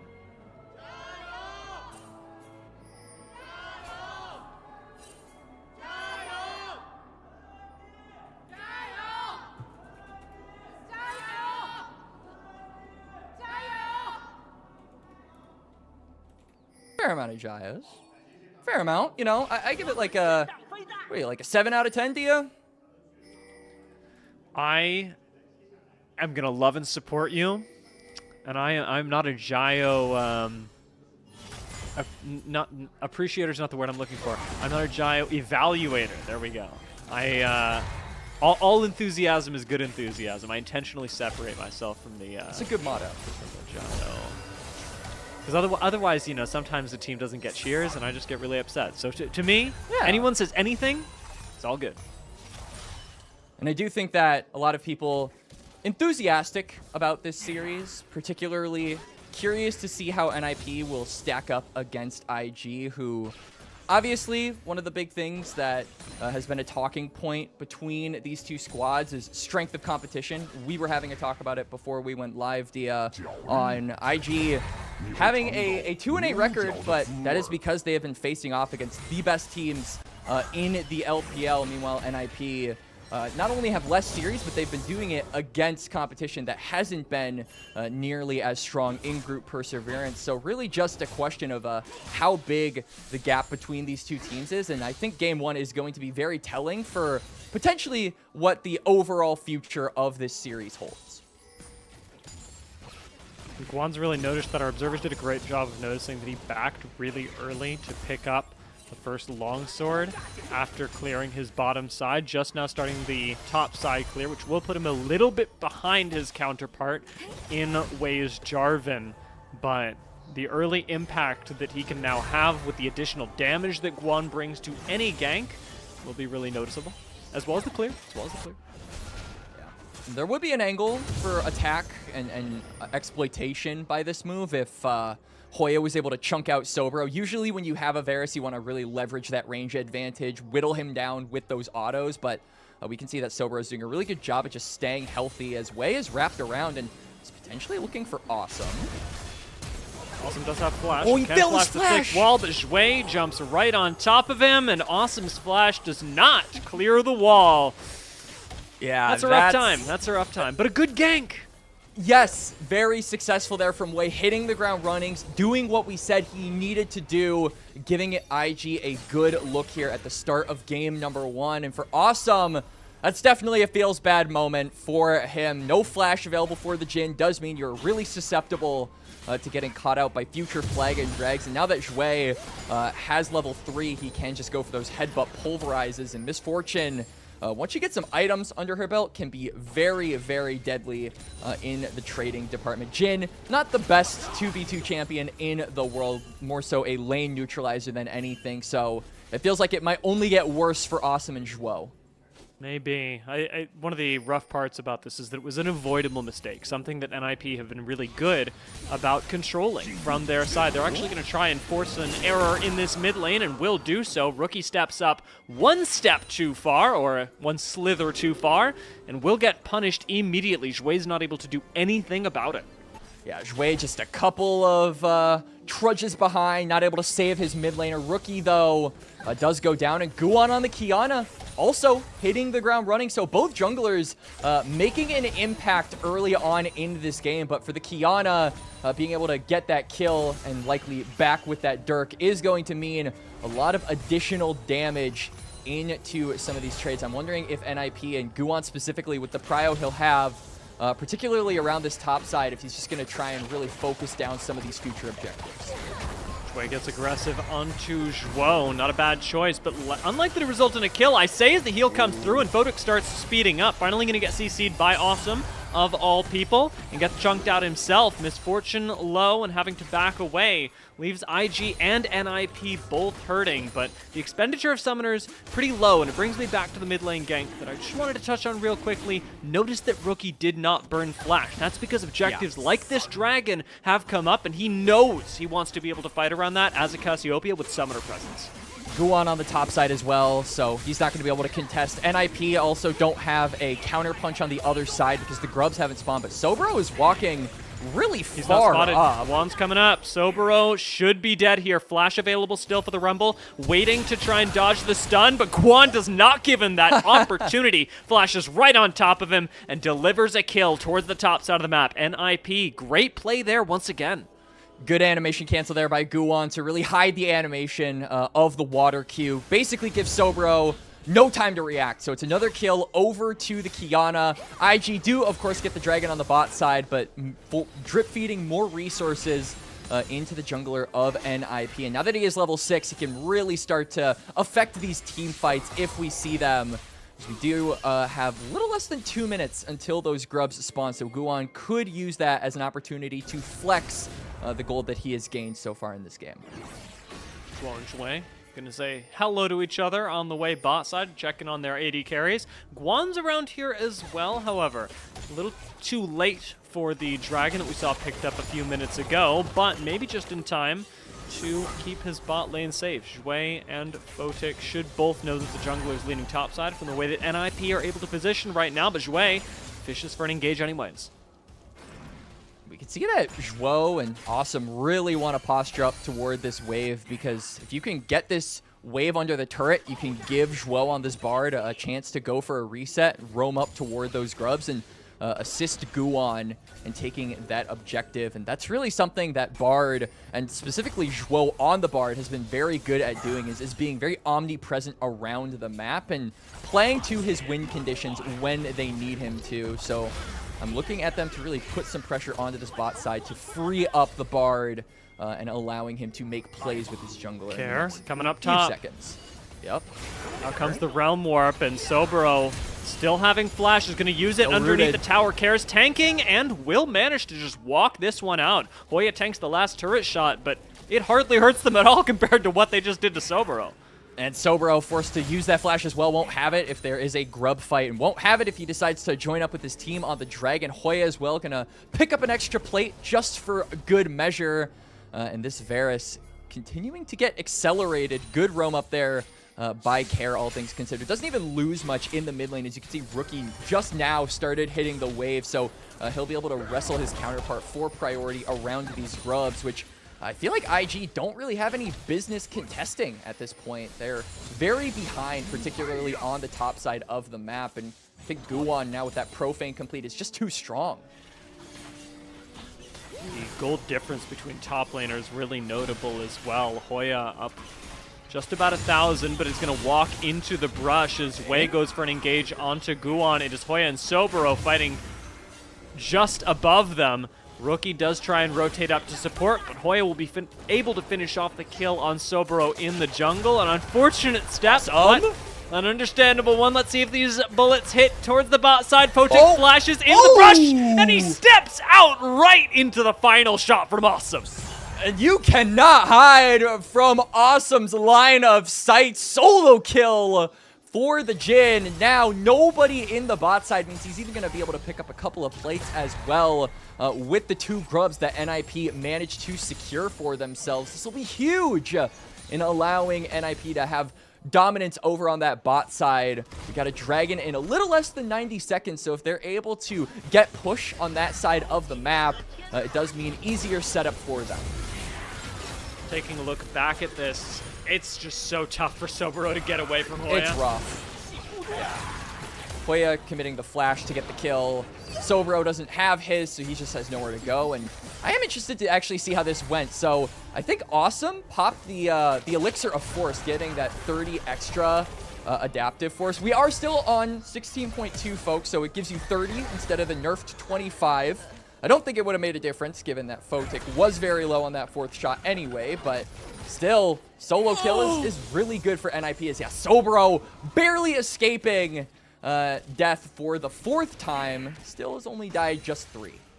And still flashless as well. It's not like he even had the option. If that was lethal, there was nothing he could do about it. Soboro is getting served in the top side right now and has to teleport back into lane as Guan goes for another gank in the mid lane right now. Rookie stunned under a tower, and Guan flashes on him on cooldown. Rookie does flash himself to try and get away, but Care was tanking the tower the whole time, and they're going to get out of that place scot-free. NiP grab a kill. A lot of resources expended there by NiP. Care, notably in the health department, is very low. So I like that IG are saying, you know, Guwon no ultimate. Care can't really join. Let's try and make something happen on the bot side. And they're just going to start up with the Dragon, knowing that those reset timers need to come through from the NiP mid jungle. This is very good macro from Wei so far, holding on to that Dragon lead for his team. Certainly been a good news story for the J4, but when I'm noticing the way that NiP position, I don't feel like they are losing control of these dragons. I feel like they are giving them up. Their jungler is up 3-0. This is a clear play from NiP that gold matters more to them than objectives right now. And I think that's actually a really good decision from NiP, all things considered. We talked about the lack of frontline. As hold that thought, we're just going to keep going crazy on Soboro. Soboro is flashless. He can do literally nothing. Goes down easily. There's literally no contest for the Rumble to get out there. And Guwon is going to take a couple of Krugs to top it all off. But I think that NiP are going for this more bloodthirsty style, as it just doesn't stop. It just does not stop. Tempered Fate landing pretty bad for Rookie, but no stun connects onto him. Is he going to try and actually take this Bard down? He might still be able to do it. Miasma yet to come out, but Zhuo will walk away, as will Rookie. Guwon, maybe not so lucky, will manage to dash just out of the range of headbutt from Zhuo. Wei reconsidering the engage as well, but this mid lane play is coming up a whole lot of nothing. And I can't even finish my point. NiP are just constantly looking for action because this is a comp that doesn't have a front line. They really want to make sure this early to mid game counts before the 5v5s become the dominant way that you are starting to win this game, because then I think the lack of an actual tank on this team is really going to be a thorn in their side. So they're just saying, hey, let's be so far ahead that it doesn't become a factor in this game, and they are achieving that. as it is, very difficult to stand toe-to-toe with the entire top side. And you know what? I'm going to extend it to bot side as well, given what Awesome just showed us of NiP. That should all come to a head in 3 minutes when this dragon spawns. At that point, NiP do need to actually materialize their gold lead into a team fight and objective win. And IG also need to make sure that they get these item breakpoints in the next few minutes. We can see that Photic just completed his Bloodthirster. Rookie has yet to get his hands on the Roa, so that is something we need to be keeping our eyes out for in regards to the Cassiopeia getting a bump in damage, and also just allowing you to stack that item quicker, because Care already has 2 stacks on his Roa with the Rise. So if they are not able to get these item breakpoints by the time this Drake comes up, and now 2.5 minutes, I feel like it is going to be NiP's control that should be seen on that bot side for the objective. Please show me top side, please. Like, Hoya can be freezing right now because he got the last hit as his minion died. It doesn't look like it from the minimap, but this is forcing Sobro to... It is. He's just a little bit keeping the wave on his side. It's not a perfect freeze, but it's enough to make sure that Sobro has to walk up into what is clearly unsafe territory of Guwon in the area. Yeah, Sobro is really not having a great game so far. Down 2 levels, and they did see Guwon on the top side, so I like Wei immediately saying, okay, we have a numbers advantage. I'm going to look for a play, but Care is now with that Roa super tanky, and Zhuo also has that flash, so plenty of escape tools are available for the NiP members down on the bot side. I'm wondering if IG are going to say YOLO and maybe just commit anyway. Doesn't look like it, though, which I think is the smarter choice. Not a bad time for Hoya to break this freeze and go back to base. 1 minute left on the Dragon. So in the next 40 seconds, expect to see Hoya coming down to the bottom side if NiP want this Dragon. And I expect they do, but I'm not in their heads. Yeah. I don't know. I know that IG want it. It's pretty tough. Rookie does not have that Roa yet. We're just a little over a minute from this Drake coming. We can see the reset, so maybe he gets to pick up that item right then and there, but Hoya has the teleport now that the quest is complete. Both top laners actually have that, so this Varus is very clearly going to make a difference. Hoya is very strong, about, I believe, 2,000 gold up over his counterpart, so it is going to be very, very deadly for IG to be dealing with a double marksman comp where both marksmen are really in good control of the game so far. And NiP, they take control of the bot side with 4 members, but they take control of the top side with Hoya, and that turns into a Rift Herald that goes down before the Dragon is available. 20 seconds now left on that, and it will mean that NiP have to play retake against IG, but that's doable. And I think this is a good plan, using the Herald to kind of draw attention to one of these side lanes, because if you want to brute force your way toward this river against comps like Alistar, like Jarvan, who are so good at punishing these space checks from NiP, who again don't have a tank, it could be a way for IG to get back into this game. So NiP going to look for a different angle, summon that Herald in mid, and now force IG to kind of divide themselves a little bit, pick apart the 5v5 comp. Phase coming up. Looking for one. He can actually flash on this. Doesn't even need to. Finally will commit to the Cataclysm, forcing a flash out of Guwon himself. Wei retains his with the opportunity to get onto a backline carry in this upcoming fight, if there even is one. Guwon lost so much of his health that NiP are going to have to back off and take a quick reset before they even consider this Dragon, something that Wei is very well aware of. Well, look at the waves. I mean, Care now maybe in a little bit of trouble as Wei is looking, but they have vision in the bot side as NiP, so they've got control of these side lane waves, which means IG can't really rip the Dragon and punish that extension from Guwon, but now they might be looking onto Guwon. Wei can get over with the Blast Cone, but will instead get over to safety, a wise choice. Awesome going head-to-head with Photic in the mid lane. This time is going to pull out the curtain call again.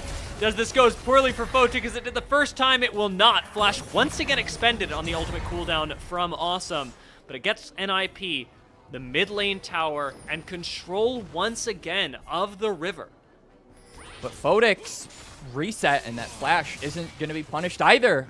NiP don't want to pull the trigger. I think they understand that IG have total control of that tri-bush, basically extending toward the west side of that Drake pit. So they have to be very careful where they step. This is the disadvantage of going to comp like this. You have a strong early game, but how do you play the 5v5s? And there's the pressure of converting. NiP, perhaps with their inexperience against teams like IG, are worried about converting on the gold lead that they had around this dragon. It will lead them to giving up a third dragon. Not the worst thing in the world, but it opens up a now much more tangible win condition for IG. Soul point available. Soul point, particularly the Mountain Soul, going to be really good in just surviving some of the bursts that Hoya and Guwon have been putting on display so far in this game. I think that if you're able to get this Soul, not only does it give you that tangible win con that you mentioned, Dia, but it also really negates the win cons that NiP have been working on throughout the entirety of this early game. That burst damage is not going to be as relevant, and that's really what NiP are kind of relying on in order to get ahead so far. That'll just be completely gone. So they need to be very proactive around these future objectives. We've got Baron spawning in a little over a minute. I think now if you're NiP, you try to look for a pick and you just set up around these objectives and try to at least threaten them. You don't even have to fully commit. Just bait IG to come into you. Just compositionally, like you're talking about, I'm getting Doomer on the Soul. Mountain Soul has got to be the worry for NiP. 1.5 frontliners for IG is not much, but into an Enchanter, an Assassin, and 3 backliners, it's more than enough. Yeah, it certainly is.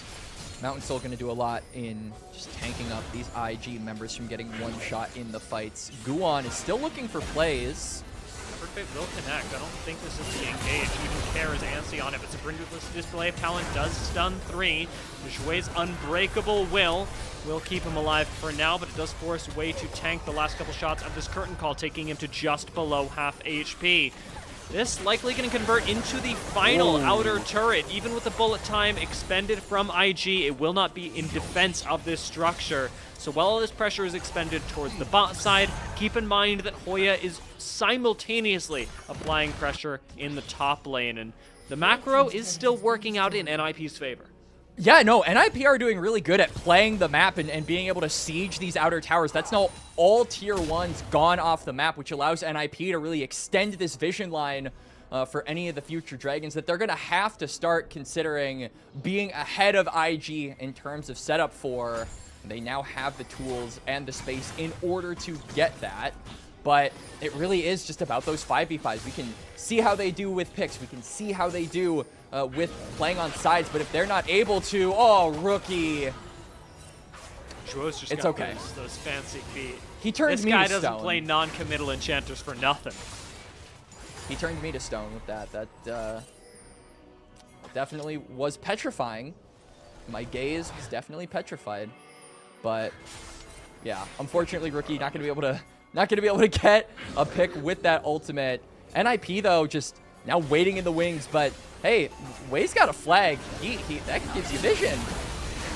Yeah, and unfortunately for him, that vision not nearly enough. NiP, they know there's only one person in this jungle, and they take him down, having taken out the jungler at 21 minutes. Opens things up for the Baron in ways that any other pick would not. I love this. Immediately, NiP do what we said they needed to do. Look for picks, don't go for team fights, and then convert that into an objective. It'll be Baron, and now this does so much in allowing for NiP to push up these side lane waves in preparation for the Dragon. If they can control the mid and bot waves for the next minute or so until this Drake spawns around the same timer, I think that they can start setting some of these traps and punishing IG for face checking into them. A little bit of a no-you card that IG have been pulling on them throughout this game as far as neutrals are concerned. Botic just sitting, clearing waves in the mid lane. His own win con just ticking up slowly, the items on Misfortune converting into what can be great team fight wins, but it is all about the engage that comes with that. It has to come down to Shui's Alistair to set the team up for success. Wei has been a fantastic frontline for the squad so far, but it is Shui's Alistair that has made the difference for them through the season, and it has to do so in this game.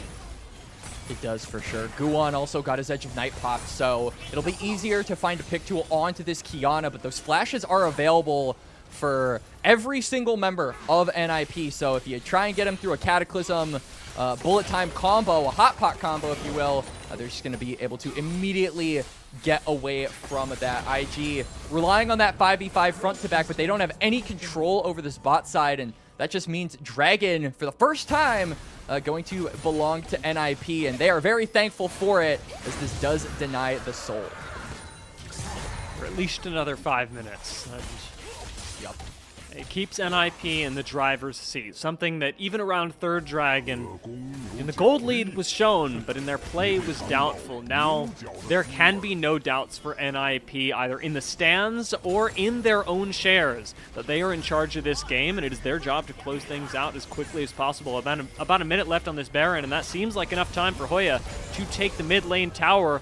Well, we've got a curtain call channeled in the bot lane, once again, just to buy a little bit of space. NiP are playing this extremely non-committally, and that is working out hugely in their favor. Tempered Fate finally going to go out. This mid lane, or rather, bot lane tower gets finished off, but Guan with the supreme display of talent knocks Photic back into the team. Cataclysm answers. Guan will go down, but underneath the tower, Wei gets locked up and taken out by Hoya. Sobero wants to finish him off, but even through the stasis, it will be Hoya that survives with a triple kill for NiP.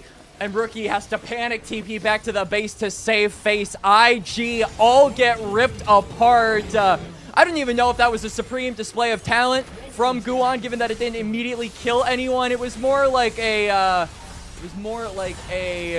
you know, decent talent show in middle school display of talent. But Rookie now, the only person alive to defend the base, as Wei does respawn. NiP are just looking to end this game, Dia.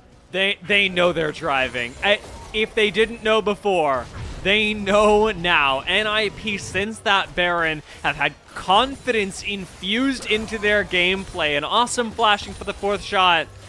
That's just the cherry on top for NiP. 11,000 gold lead. They have exploded since the first 15 minutes of the game, where it was just Hoya sitting around, you know, a 1,000 gold lead, chilling. This team fight demonstrated the now 11K that they bring to bear. Yeah, take a look at this fight. The shove from the ultimate, the Cataclysm as well from Wei, does, I feel, a little bit more harm than good, because it does allow that terrain, just making it harder for the remaining IG members to actually get out of dodge. They all do get taken down very, very swiftly. NiP now knocking on the door of the last remaining base defense turret that IG do have. All the while, a mid lane wave is pushing in. IG are being pulled apart, Dia. No more Baron, but Chains of Corruption are absolutely available. Hoya pressuring with that from the side does force the Cataclysm out of Wei. Kara is going to go golden temporarily, but straight into the miasma, has to go nice golden again to survive. Changes the Corruption landed on the back line, but you have lost your mid laner in the meantime. NiP really want to finish a fight underneath this tower, but Sobero plays the range perfectly, as Rookie's now found an isolated Hoya, and he's got Shui alongside him to find an answer to the NiP siege. Photic picks up a kill, and IG refused to go down quietly in game one. Good snap engage there from Wei. Cataclysm does take a while to eventually eliminate Care, but they get the job done. They stave off the multiple attacks from NiP toward their base on the top side. They buy themselves a little bit of breathing room, and they're going to desperately need that, as there's a Dragon in a little less than a minute and a half. And again, Soul is still a win con, although very, very faint one for IG to play around. And yeah, the Cataclysm turns Care golden once, and then he says, I like being golden, I'm going to do it again. Takes a while, and especially through the shield, but they do eventually get him. And then Hoya, being constantly separated from the team this game, it's been more of a positive, but here it is a detriment. It's unfortunate because Hoya had a decent angle on this fight, but Yeah. with NiP not having frontline, as you had mentioned in the draft, it makes diving turrets really difficult. The composition is so good. It's one of the it's probably the best they could have gotten at playing at arm's length. But when it comes to actually bringing the issue to IG underneath their towers, NiP's comp falls short. Not their gold lead, their draft. think NiP now just kind of returning to basics. Baron is spawned, and they're not even remotely concerned about the bot side objective and the sole win con for IG. They're saying, you know what? Let's flip a Baron here. And let's try and get this siege underway. Way's going to need a steal, and NiP do not want to risk that 50-50. They have played too many games of League of Legends this split to risk a 7,000 now gold lead on a simple Baron flip. It has to be a return to basics for NiP. What you mentioned to their composition does so well, search for a pick. While they do that, while they wait, they can take a dragon. There really is no reason for IG to leave their broken, battered, and beaten up base at this point and walk up and adventure into the rest of Summoner's Rift, unless an objective is being focused down here by NiP. So that pick potential that we have really highlighted from this NiP comp, not going to be super useful in what I imagine to be the waning hours of this game, simply because IG will not put them in positions, put themselves in positions to get picked. So I think NiP have to focus them down in regards to, hey, we need you to step out of your cozy place in the base and, you know, fight us in a little bit more even space. So they're going to just start up this Baron, and I love this. They're forcing IG to respond. It's a risky play. I mean, Way's also taking a lot of Barons, so maybe this 50-50 king can do it. He's got Smite. Tempered Fate is enough, though. NiP could burn the Baron, but they are not going to in time. Zhuo has to get away, and Wei is still waiting over the wall. It's too risky of a situation for NiP to finish things off. But it might be just the perfect time for IG to take the tempo play in their favor. Guan has 400 HP, and he now has to steal this. 5,000, 4,000, Guan goes over and does not steal the Baron. Instead, it's Zhui that secures it. Zhui, you know, he's the best jungler on IG. They get the Baron, they stave off this game for a little bit longer, and suddenly, what was a 11,000 gold lead for NiP has now been cut in half to just 5K. NiP wanting to force IG to respond, but they end up the ones on the losing side of this. Ninjas in Pajamas really struggling to close out this game so far, giving IG just more and more time to look for these angles of attack to maybe come back in this game. Quacks, when I said that the Zhui Alistar had to be the difference maker in this game, I did not mean by jungling himself. That was not the intended consequence of my words or even any semblance of analysis. But I mean, that's exactly what's happened. And Zhui, I think, a player who has a lot of defenders. I think a lot of diehard LPL fans who have seen this guy play on teams like Rare Atom, on teams like FPX. People will tell you that he's got a lot of potential, and he is capable of being a very, very good player and getting very good results from whatever team he's on. But in the regular season for IG, I feel like we haven't seen that. This game, though, Zhui is definitely making an impact on the Alistar, proving the Zhui defenders right for sure. At this point, I hate to say it, even with as much as he's done, but it still is going to come down to Zhui and Wei to wrap this one up. Photic, even Rookie, don't have a whole lot of autonomy in how they set up team fights that this composition desperately needs to succeed. It is all going to be on these frontliners. Wei has really been stepping up in a big way, like you talked about with the flash engage up top side to defend their single remaining inhibitor tower.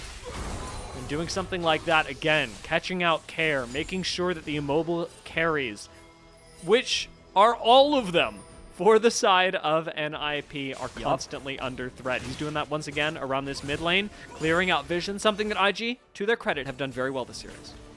This is a really good Baron power play from IG. I mean, look at that gold difference that they have managed to make. It hasn't been, oh, hang on, Hoya. Wei, no way! He's CC'd for much too long. Will he be again? Zhuo shows up, and yes. Unfortunately, a Cosmic Binding means that for Wei's entire 2 health bars, he could not play the game. And now NiP are just going to march down mid. They don't have a tower to worry about. This Baron buff is also wearing off, so it's going to be easier for NiP to siege against the incoming Invictus Gaming minion waves in mid lane. Care as well does have the Realm Warp, so they have a numbers advantage for about 40 seconds. Let's see what they can do with it.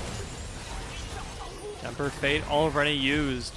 We're waiting on some cooldowns, especially like the Chains of Corruption from Hoya, to find yet another engage. However, with Dragon spawning in 30 seconds, it might be just the right time for NiP to pack away, bait the objective, and eventually take it themselves, as that will keep IG from finding another fight, and then the Soul, which was we already mentioned, would be a disaster. I can't believe I'm about to say this, but NiP, Soul might be a legitimate win condition for them at this point. We can see both teams are now posturing. If NiP get this, it'll be 3 for them. They have to make sure they do, or at least win the fight, to where if IG get the steal, that Mountain Soul is not going to matter. It could all end right here, as NiP has started up the Dragon.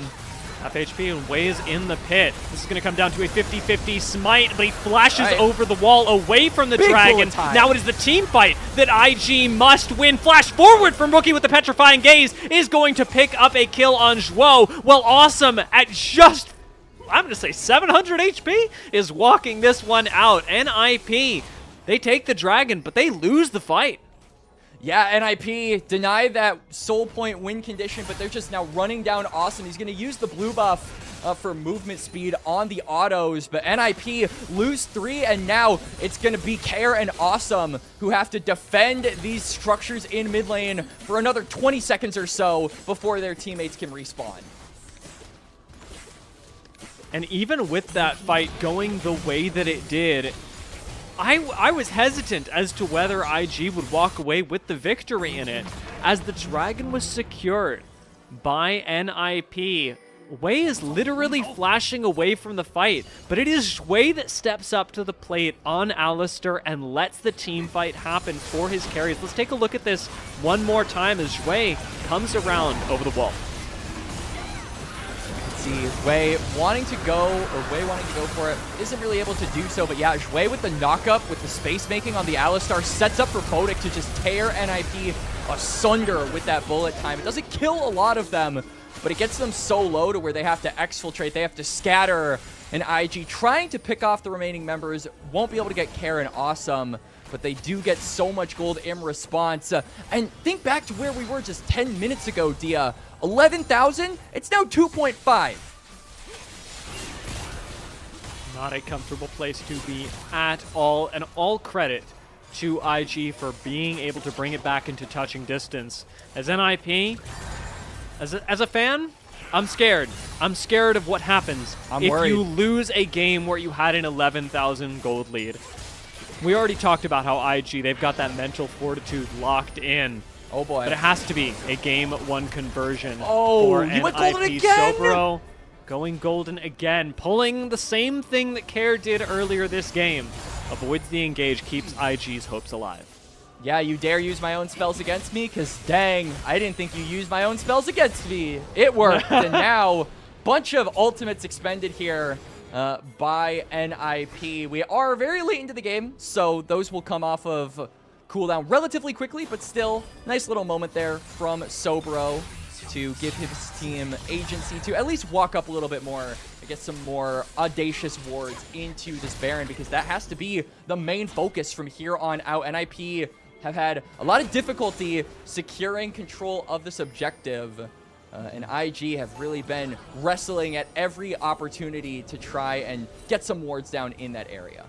Joy really wants to walk up to this, but not knowing how many members of NiP are in the area, he can't do anything without Sobro joining the fight, and Sobro is stuck in bot side right now. This Tempered Fate does not connect. Sobro's got to come back. I really wonder what's going to break the ice here. I think we're kind of in a lull state. Dragon is also going to be up in a little less than 2 minutes, so it might actually just come down to who gets the soul, which is crazy to think about, by the way. NiP were 3 dragons to 0, or 0 dragons to 3 at one point. Denied the soul, and we thought that was kind of going to be it. IG's win con squandered, but nope. It has been a slugfest for the past 15 minutes, with IG being able to wrestle control back into the game. And I mean, kind of going back to what you said a little bit earlier, Dia, think about what this does to the mental. If NiP were able to win this game from that 11,000 gold lead, I feel like they would have been riding that high into game 2 and game 3, regardless of the results of those matches. The mood would have still been really good, but now, you know, you've kind of slugged it out a little bit. We talked about the stamina. Think about what this does to just being able to be more enduring in a best of 5, which, keep in mind, neither of these teams have experienced so far in 2026.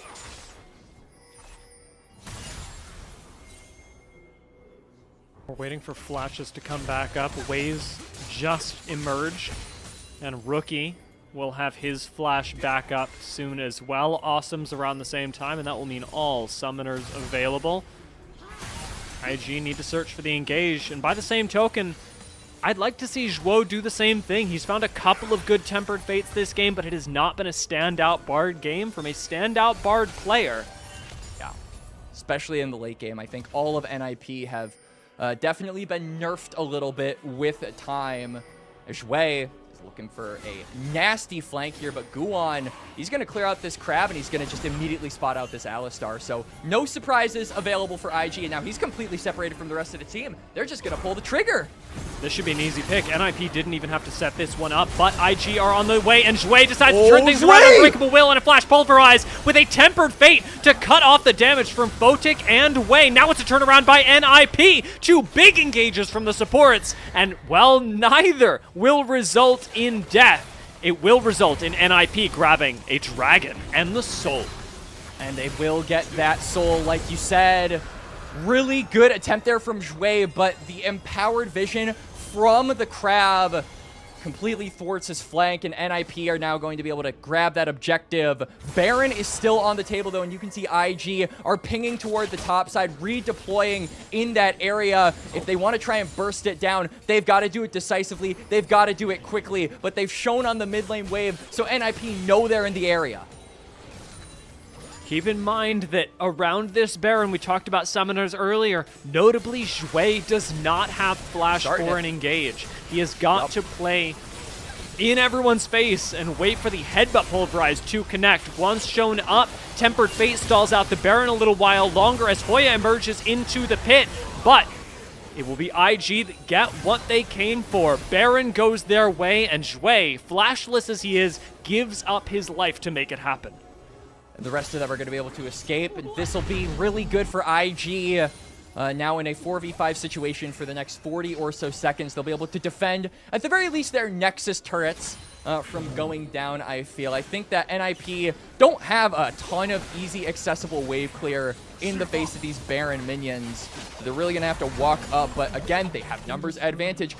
Do they want to try and end it here, or are they just going to go for the double inhib? Cataclysm into the Equalizer and into the Chains of Corruption. Flash forward from Rookie, and the bullet time over the top of it. It starts the fight off well for IG. Sobro flashes on top of Hoya, and it will be Photic that finishes the job, flashing on top of him as well. Double kill for Photic, and Rookie chasing down Guwon for the final kill. We've got a teleport coming in as well. This is a dead Guwon. Zhuo knows it as well. Headbutt into the Pulverize, sets him up for his mid laner to knock him down. GA gets popped, and 4v5, IG win the fight off a brilliant engage. And Wei with the Cataclysm sets up Photic. Rookie with the Petrifying Gaze. IG lair all of their ultimates. The front-to-back comp finally finds its mark. And NiP, 11,000 gold lead be damned. We're only in game number 1, and already the bangers are starting to pile on. NiP crumble to IG, like you say, from 11,000 gold to nothing, to less than nothing. They lose that game at a gold disadvantage in a fight that was 4v5. IG's experience, you can't match it because it really made the difference there. It really did. Wei, I think, and Rookie both coming up with clutch ultimates to save that game from certain defeat. And NiP had them at a state of certain defeat for so long. But IG did their job. They stalled out the match. They made it difficult for NiP to siege these objectives in 5v5s. They found their opportunity. They took it. They ran with it. And they got a game 1 victory. And Dia, think about what this does to NiP. We were talking about the mentals, but now 11,000 gold into a loss, that's not something that you see every day, and you need to be able to kind of bounce back from a thing like that and go next, and that's a pretty challenging task, honestly. If I had a solo queue game where I was 11,000 gold up and I lost, I'd be pretty mad. Yeah, I mean, I can't actually speak for NiP. I can tell you that I would be tilted, and after that reliable information, I can tell you Quacks would be tilted, but I can also tell you that it's NiP's job not to be. And that at least should be providing a little bit of hope to the Ninjas in Pajamas fans who did just, I'm sure, fall to their knees in their living rooms, at Costco, wherever they might be.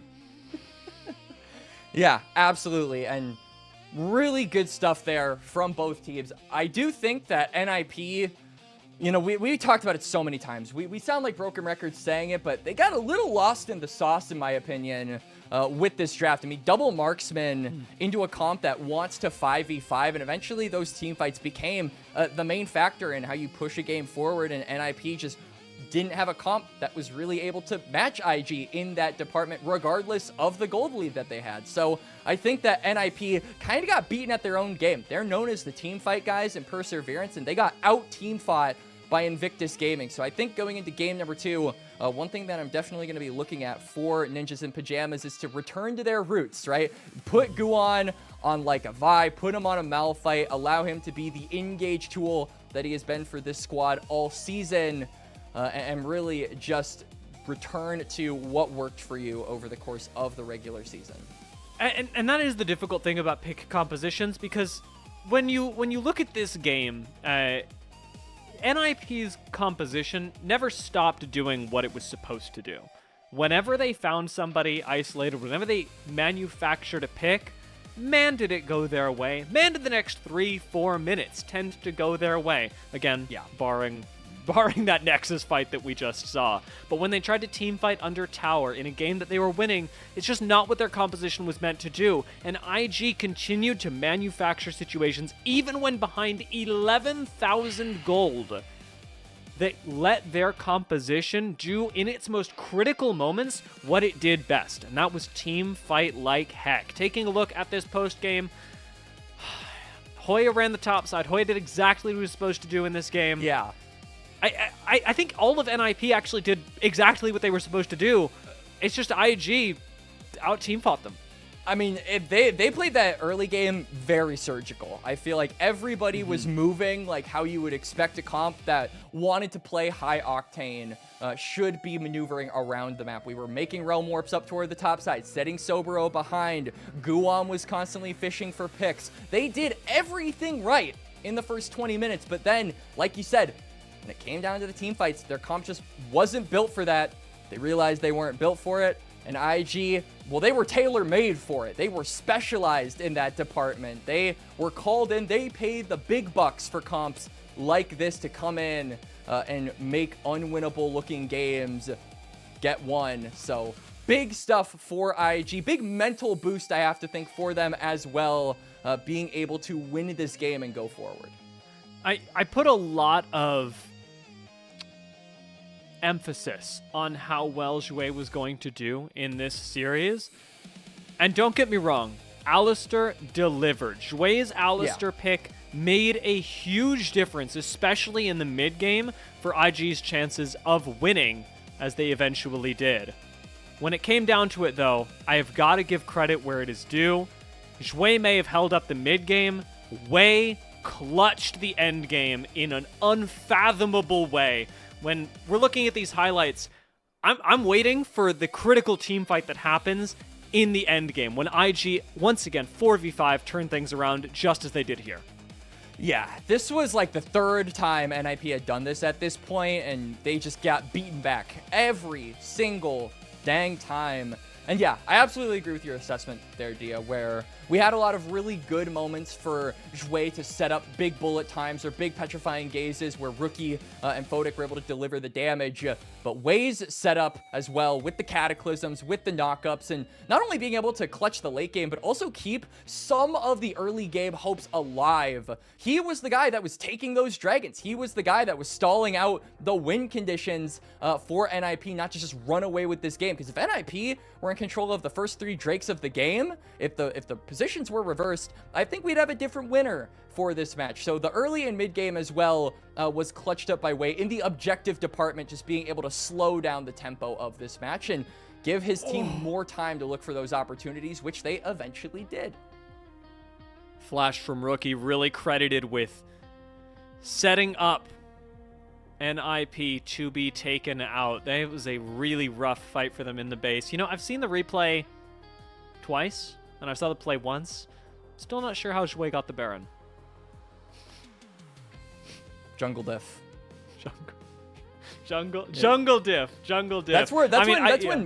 That's when both junglers have to type it at like the same time, just conceding that they are no match for the support. Like they don't know who's second and third. They damn well know who's first though in the smite department. And it's Zhui. That mid game, man, Zhui went off. And again, credit to Rookie and Wei in the end game for clutching things up for IG. For NiP, I hope they're typing. I hope they're doing something that brings them some sort of therapeutic relief, because man, they are going to need it. This is a well-deserved player of the game from Zhui, the player that we have been hyping up for the past 20, 40 minutes. I don't know how long that game was. Feels like a lot longer than 20 to 40 minutes, but hey, you know, it's very early here in the US right now, so 10 minutes feels like an hour for us with how long we've been awake. But really a lot of credit I have to give over to Zhui, and like we talked about in the game, this is a guy who has like a personal lawyer team of defenders ready to back up and kind of defend him at every single turn, and saying that he's really good and has the potential to be one of the best supports in the LPL. That looked like a very star-studded performance from him on the Alistar, but off of the Alistar is the biggest curiosity. Now we have to see that. Yeah, you could see me reacting, I'm sure. Yes, this Alistar is MVP worthy. It is enough to clinch an 11,000 gold deficit for IG. The rest of his champion pool has not been that good. Nautilus, 25% win rate. Lulu, 3 games, 33. Only won 1 of them. Same thing with Nico. These next 2 games for IG are going to be critical, and I think they're hoping that they manage to deal some serious mental damage to NiP, because otherwise, NiP have a lot more picks to work with, and IG might just be out of tricks. However, we did see a really impressive game from IG in our first game, and this is a best of 5, so they do need 2 more. Will they be able to clinch them? What will NiP look like after a devastating Game 1? There's only one way to find out, Quacks, and that is to take a quick break before we come back for Game 2.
Welcome back, everyone, to the LPL English broadcast. I am still Dia.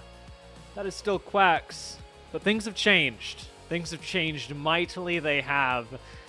When we first came into this series, I had no idea what was going to happen, and when we were 20 minutes into Game 1, I can tell you, Quacks, that I still had no idea what was going to happen. IG reverse an 11,000 gold lead in game number 1, and come back to take the first game. Now the question is, can NiP recover from that devastating blow? Yeah, mentally is the big question that we have on our minds. And another question that we kind of had going into this series, Dia, especially going into this night, because I think a lot of people were a bit more curious before we also saw WE versus Top Esports before this, was what is the gap between the top of Group Perseverance and the bottom of Group Ascend? What is the difference in skill between the teams as this pertains to the groups that they have been playing in all regular season? And I got an answer for you, Dia. I think it's a one that you will definitely like, and it's probably one that other people will definitely like as well. Neck and neck. It went 5 games for WE and Top, and I could totally see this also going 5. I know Ulk doesn't want me to say that and curse this broadcast, but dare I say, we could see double silver scrapes tonight. I would not mind one bit if the teams keep playing as they have been. NiP showed a surgical level of precision in their early game, and IG showed us exactly the same in the back half of the game. I do want to bring this up quickly because my brain worked in 2 different ways. You know how we're pattern seeking and all that. Hoya's 100% win rate on Varus Top now broken. That was an important landmark of last series, a pick that rocked Group Perseverance. And in addition, second time that I cast, and game 1 MVP goes to support. So we can't see that play out anymore this series, but keep your eyes on it, guys. Keep your eyes on it. I might actually be like the support something. The support for the supports, right? Yeah. On the broadcast. And, you know, if NiP win this, maybe Zhuo gets MVP. I think that would be pretty cool, because I think both of these players have really shown a lot of ingenuity. And in this series so far, just even in the first game that we saw, have shown a lot of really fun stuff on display for this best of 5 thus far. But now we're in the second game, in the second draft of this best of 5, and already a lot of bans being targeted at the jungle pool. Malphite, Jace, the preliminaries that we've seen all season, but Vi taken away from Guan, who he has 100% win rate on across 4 games. Definitely his best champion of the split, and they do not want to allow NiP to give that over, or IG to give that over. And I will remind our viewers that are tuning in from game 1, and let everyone know who's tuning in after seeing the gold graph we just posted on Twitter, that the Alistar that made the biggest difference in game 1 is now effectively banned because of Fearless. No more Alistar for Zhuo. Leaves his champion pool kind of barren, to be honest.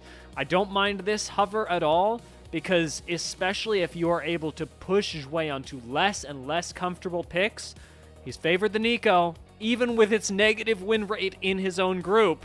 Now that's taken out, and Zhuo is put further into a corner as the biggest difference maker of game 1. It does pair well with a lot of the champions that Awesome likes to go for. I think most of the reason you go Nico is to try and have a bot lane that can get priority. So if NiP want to give Guan maybe a more aggressive jungler here in game number 2 to try and make use of that priority, maybe that is an angle that they can look to fire from. But IG just going to deny a good pairing with the Nico in the Corki. And Corki, very, very good in being able to sync up with basically any support that you could possibly want, whether it's Engage, whether it is Enchanter. And Zhuo gonna go for the Nami. This is a guy who has really favored the Engage supports thus far in the regular season. Hasn't had a great track record on the Enchanters. So I'm interested to see how he'll do on this champion and in a double ranged bot lane that will almost certainly be reciprocated by NiP. Sivir not a bad look. Sivir not a bad look at all. I do want to touch, however, on the aggressive jungler that you mentioned for Guwon and draw attention to IG's Vi ban. That's a really important one in this series, as Vi, especially paired with Kair's Ahri, also 100%, yeah, also 100% win rate? Yep, 100% win rate for NiP in this season. Now, with Azir, Renekton locked in, a LeBlanc answer is not what I had on the cards, but it is a pick we said to look out for. Yup, Rookie has 3 games of this and has won 2 of them. So this is certainly something that he has enjoyed playing across the regular season thus far. And against a champion like Azir, where his range of the Sand Soldiers is so potent, it's nice for you to be able to have those dashes, to be able to close the distance and deliver some of that damage onto him. But now, IG, I think, are going to have a good amount of their pairings with LeBlanc banned away. Those chains can obviously set up for some more damage-dealing junglers to really dish out their combos onto anyone that gets hit. So Xin Zhao, I think, is a natural ban coming out here from NiP, and I wouldn't be surprised if that's followed up by something like an Ambessa as well. NiP still going to be looking for an AD carry to match up against the Corki Nami bot lane. That I want to say tertiary priority, but I don't know what the word for 4th priority is because they've clearly left it to 4th or 5th pick at this point. However, the Sivir that they hovered earlier is now taken away, and it's nice recognition by IG to remove that from the pool, especially because of the hyper carry potential that Sivir would bring to Awesome, an AD carry who has not gotten the chance to shine in this series because he picked Jhin game 1. Yeah, Jhin more of a facilitator, and they did hover the Aphelios earlier, maybe hinting at that being a pick for Awesome. And we did say that Nico was really good with a lot of Awesome's best champions, and Aphelios has certainly been one of his best champions across the course of this regular season. IG, a bit indecisive on what they want to go for with this jungler, but looks like they're going to commit to the Pantheon. This is also another way special. He has been playing he's played 3 games of this, has won none of them. So we'll see how that ends up going. As NiP, I just looked back at my screen. Draven lock-in for Awesome, Dia. Yeah, I mean, I know we should be looking at the draft, but I'm scared right now. I am terrified of what this game is going to give us. The surgical precision that we saw in game 1 seems to be completely thrown out the window. IG have gone for the most aggressive comp I could possibly imagine. Maybe the Scion pulls it back to a semblance of a team fighting composition, and NiP, they have responded by throwing down themselves. The Draven pickup completely throwing a wrench into this game's draft for me, but also pairing alongside well with the Nico. It is going to require a lot of attention from Guwon, though, when you called for an aggressive jungler to give bot side priority. I don't know if the Poppy fits the bill. Yeah, Poppy, I think, is just going to be here to buy space for Awesome and Kair to deal out the damage that we expect from them on this Azir and the Draven. But my problem is this NiP comp feels very feast or famine in 2 out of these 3 lanes. If Hoya doesn't get some kind of an advantage over Sobero, and Awesome doesn't get some kind of an advantage over Photic in that early game department, getting those passive procs with the cash out, then I feel like it is a game of who has a better late game / team fight. And IG, again, drafting for that 5v5. I feel like they have the superior one here in game 2. Are we saying that they drafted for 5v5 just because they picked a Scion last? Like, because I mean, and this is not me flaming you, but like genuinely, like, is this a 5v5 composition? Nami, Scion, I mean, Pantheon as well, to be able to just enter in and make a 4v3 or 4v4 into a +1 advantage number-wise for IG. I feel like there are certainly side lane avenues that you can go for with this IG comp. There are certainly more angles of attack that you have compared to game number 1, where it was just those 5v5s, but it does play into the strengths that we saw in game 1, and I do think that NiP are going to struggle in the late game if they cannot get this Draven off the ground right away. Yeah, like you say, the entire focus of this game really does come down to the bot lane in a way that it didn't so much in our first game of the day. In our first game, we were thinking about the supports. Now, as much as I want to highlight how our supports do, it does not matter what Zhuo or Zhui are doing if Draven is inting. And all of this game is going to be focused on exactly what is happening with Awesome at any given moment, barring him going 0-3 when we can suddenly forget about it. Awesome is really looked at as the main guy that needs to get ahead in this game, and you can see that the early game, at least decision-making from some of the other NiP members is starting to revolve around him. That Poppy starting on the top side, hoping to end on that bottom lane to impact this 2v2. Pantheon doing the same, because we talk about this Sion, this Renekton being able to really be units and bodies in the late game for these team fights, be those frontliners that the squads need, but I don't think a lot of action is going to befell that part of the map. All of the action will take place on this bot lane. So Awesome, it's really going to be a fun game for him, where I don't feel like we've seen him necessarily in the driver's seat in a lot of the most recent games. So it'll be nice to see him go up against Photon. This will be, for any Hoya truers in the chat, the opportunity for Hoya to really strut his stuff in the mid-game as well, where he has shown on the Renekton, especially in team fights, Hoya has looked exceptionally comfortable in almost exactly a 1-to-1 ratio to how uncomfortable Care looks right now. About 200 HP, and if Rookie had just taken Ignite, bro, his lane is over.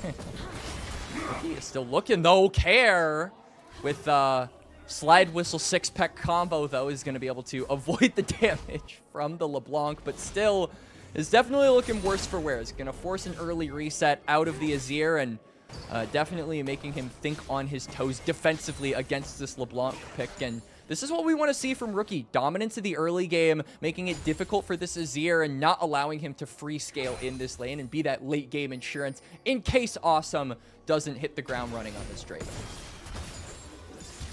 With both mid laners having back, Rookie does just have that little bit of extra power given to him by the Dark Seal, something that Care's Dagger is not really going to equalize. So LeBlanc, for the moment, runs this lane, and as long as she keeps stepping up to waves, we'll just be able to perma-clear them, keeping Azir from being able to do too much. Zhuo can get a little bit of early vision, maybe a little bit of early harass onto Photic as he returns to lane himself. Now Tear in hand, making sustain up against Awesome's Draven that much easier. And that is going to be a really key point in the bot side as mid lane Care gets locked up. This is the trading pattern.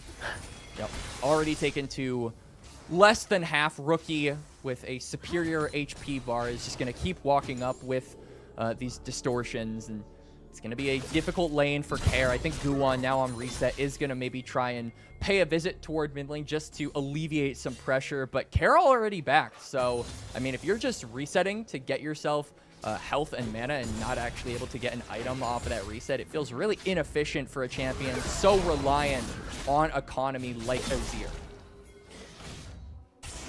Given that we've seen Azir play relatively conservatively, Rookie would have to pop off to find a kill, and he just may do. Everybody seems pretty intent on playing these lanes quite passively. Even bot lane hasn't really become the brawl fest that we'd typically associate, especially with high-stakes games like this. That in mind, we got to be thinking about what's happening with the objectives, given how passive everyone is playing. Dragon's up in 30 seconds. Both junglers are also pathing bot. We can see that it's a tier gap. I mean, look, the bot lane is being controlled by Photic and Jue, and now Guwon is in the middle of two, but I don't think he knows it. Just jump onto Rookie real quick. And Rookie a little too low to contest for this fight, will let Wei carry the majority of the damage, ultimately pushing NiP back into their own jungle just as this dragon becomes available. Now threatening a tower dive. Rookie's going to step up to Care. That forces Guan back into lane. Does have that level 6, so could have threatened the double distortion as Hoya popping the Dominus. Probably won't get a solo kill onto Sobro, but just wants to look to shove this wave in under the tower. That's also kind of what IG wanted to do for the mid lane. You said that dragon's up, but I do not think they'll be able to make use of that priority. That Wei now gets in the mid and bot lane, which has been held on for a long time, but it does mean Care is going to be jailed up for a pretty long time. He now has to take a reset after Rookie has already recalled, gone back to lane, and can now shove out this wave. So I think that might be a timer for Wei to exploit. We saw how efficient he was at being able to track in game number 1 and take those early objectives that gave NiP time to stall out game 1 and look for that win. Let's see if he can repeat that same success here in game 2.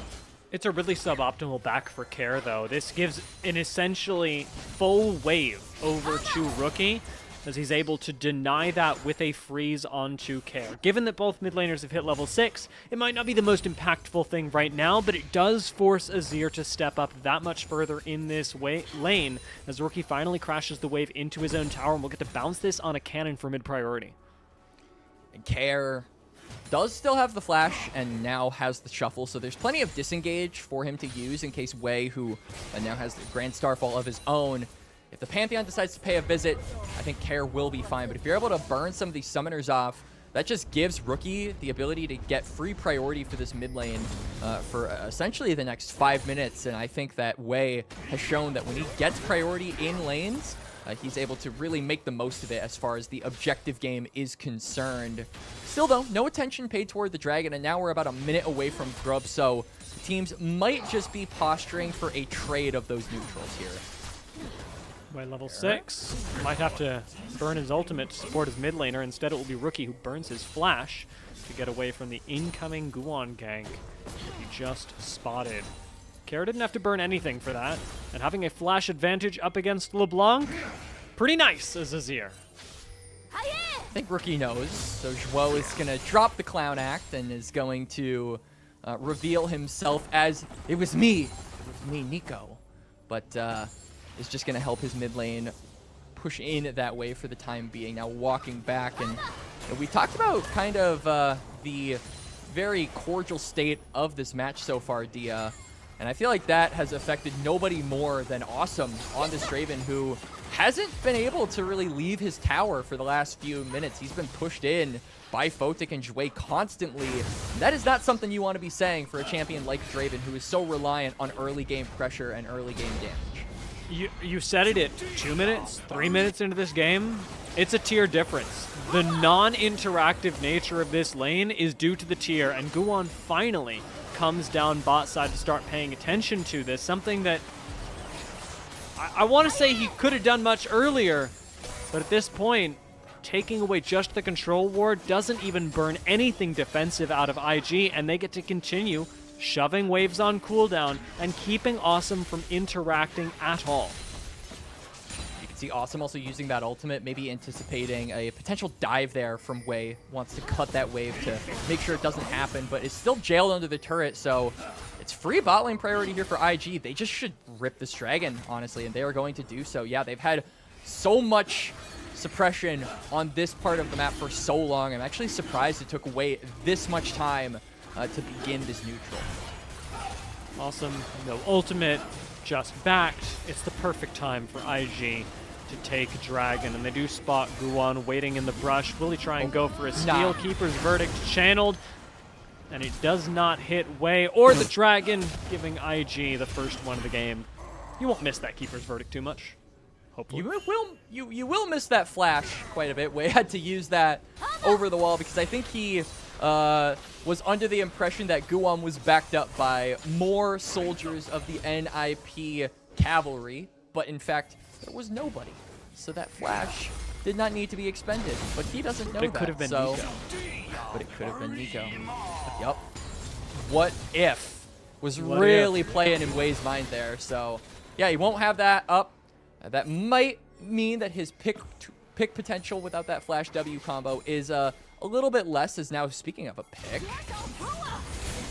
bit of a dive cooking on the bot side will still result in first blood for NiP. Guan and Zhuo pretty easily are going to be able to chase down Photic with a nice steadfast presence from Guan. It'll turn into 1 kill for each. 1 for Guan, 1 for Zhuo. Nothing for Awesome, but he gets some tower plates, so it's not the worst.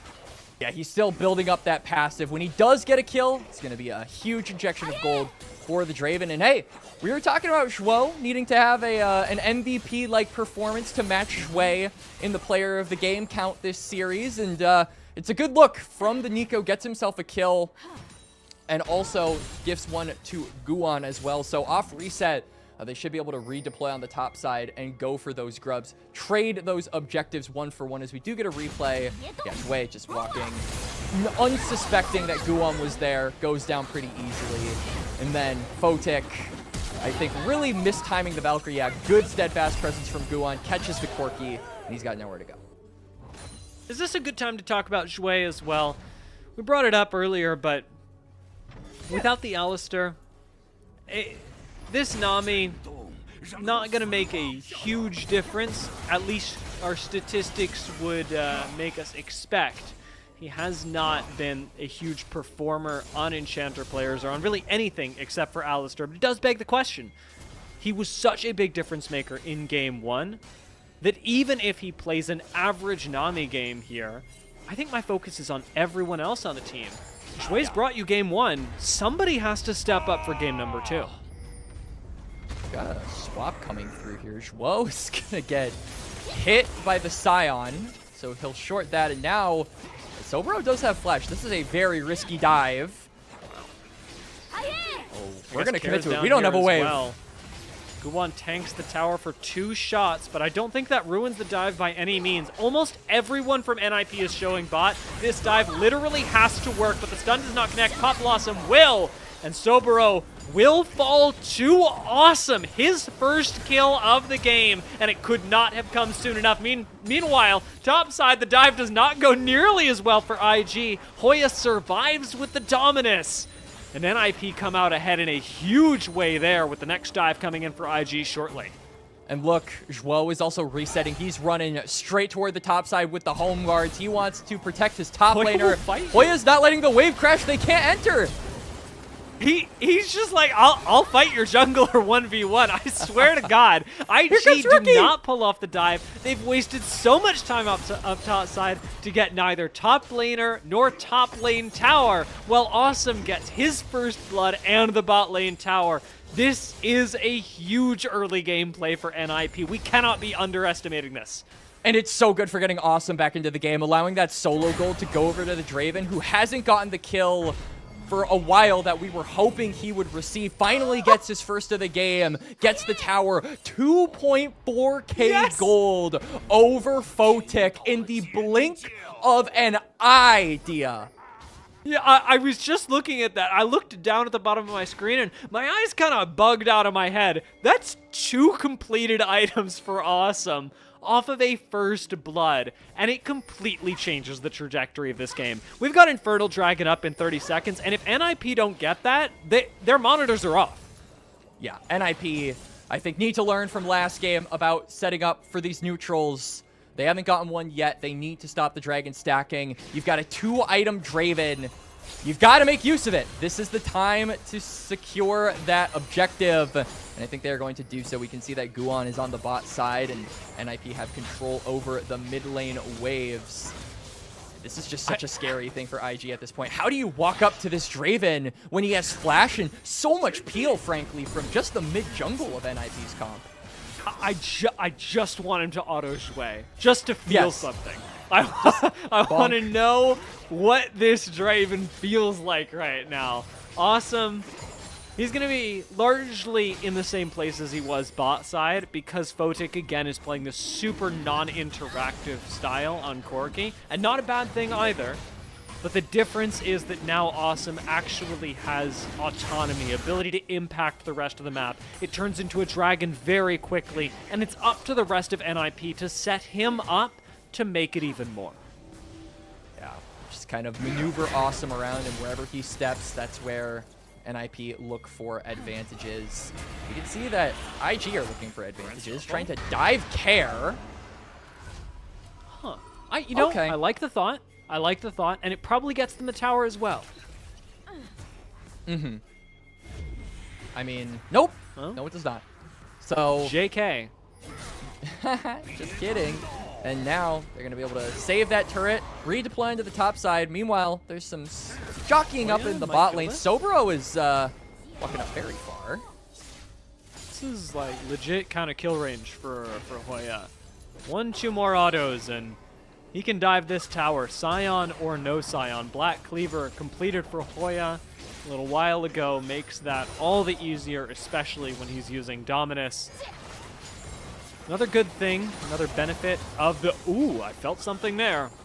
Yep. Another benefit of Awesome having this much gold is that he's able to turn it into even more. He doesn't actually have to be babysat by Zhuo on Nico, and can instead not only get the farm, but solo experience when Zhuo leaves him alone as well.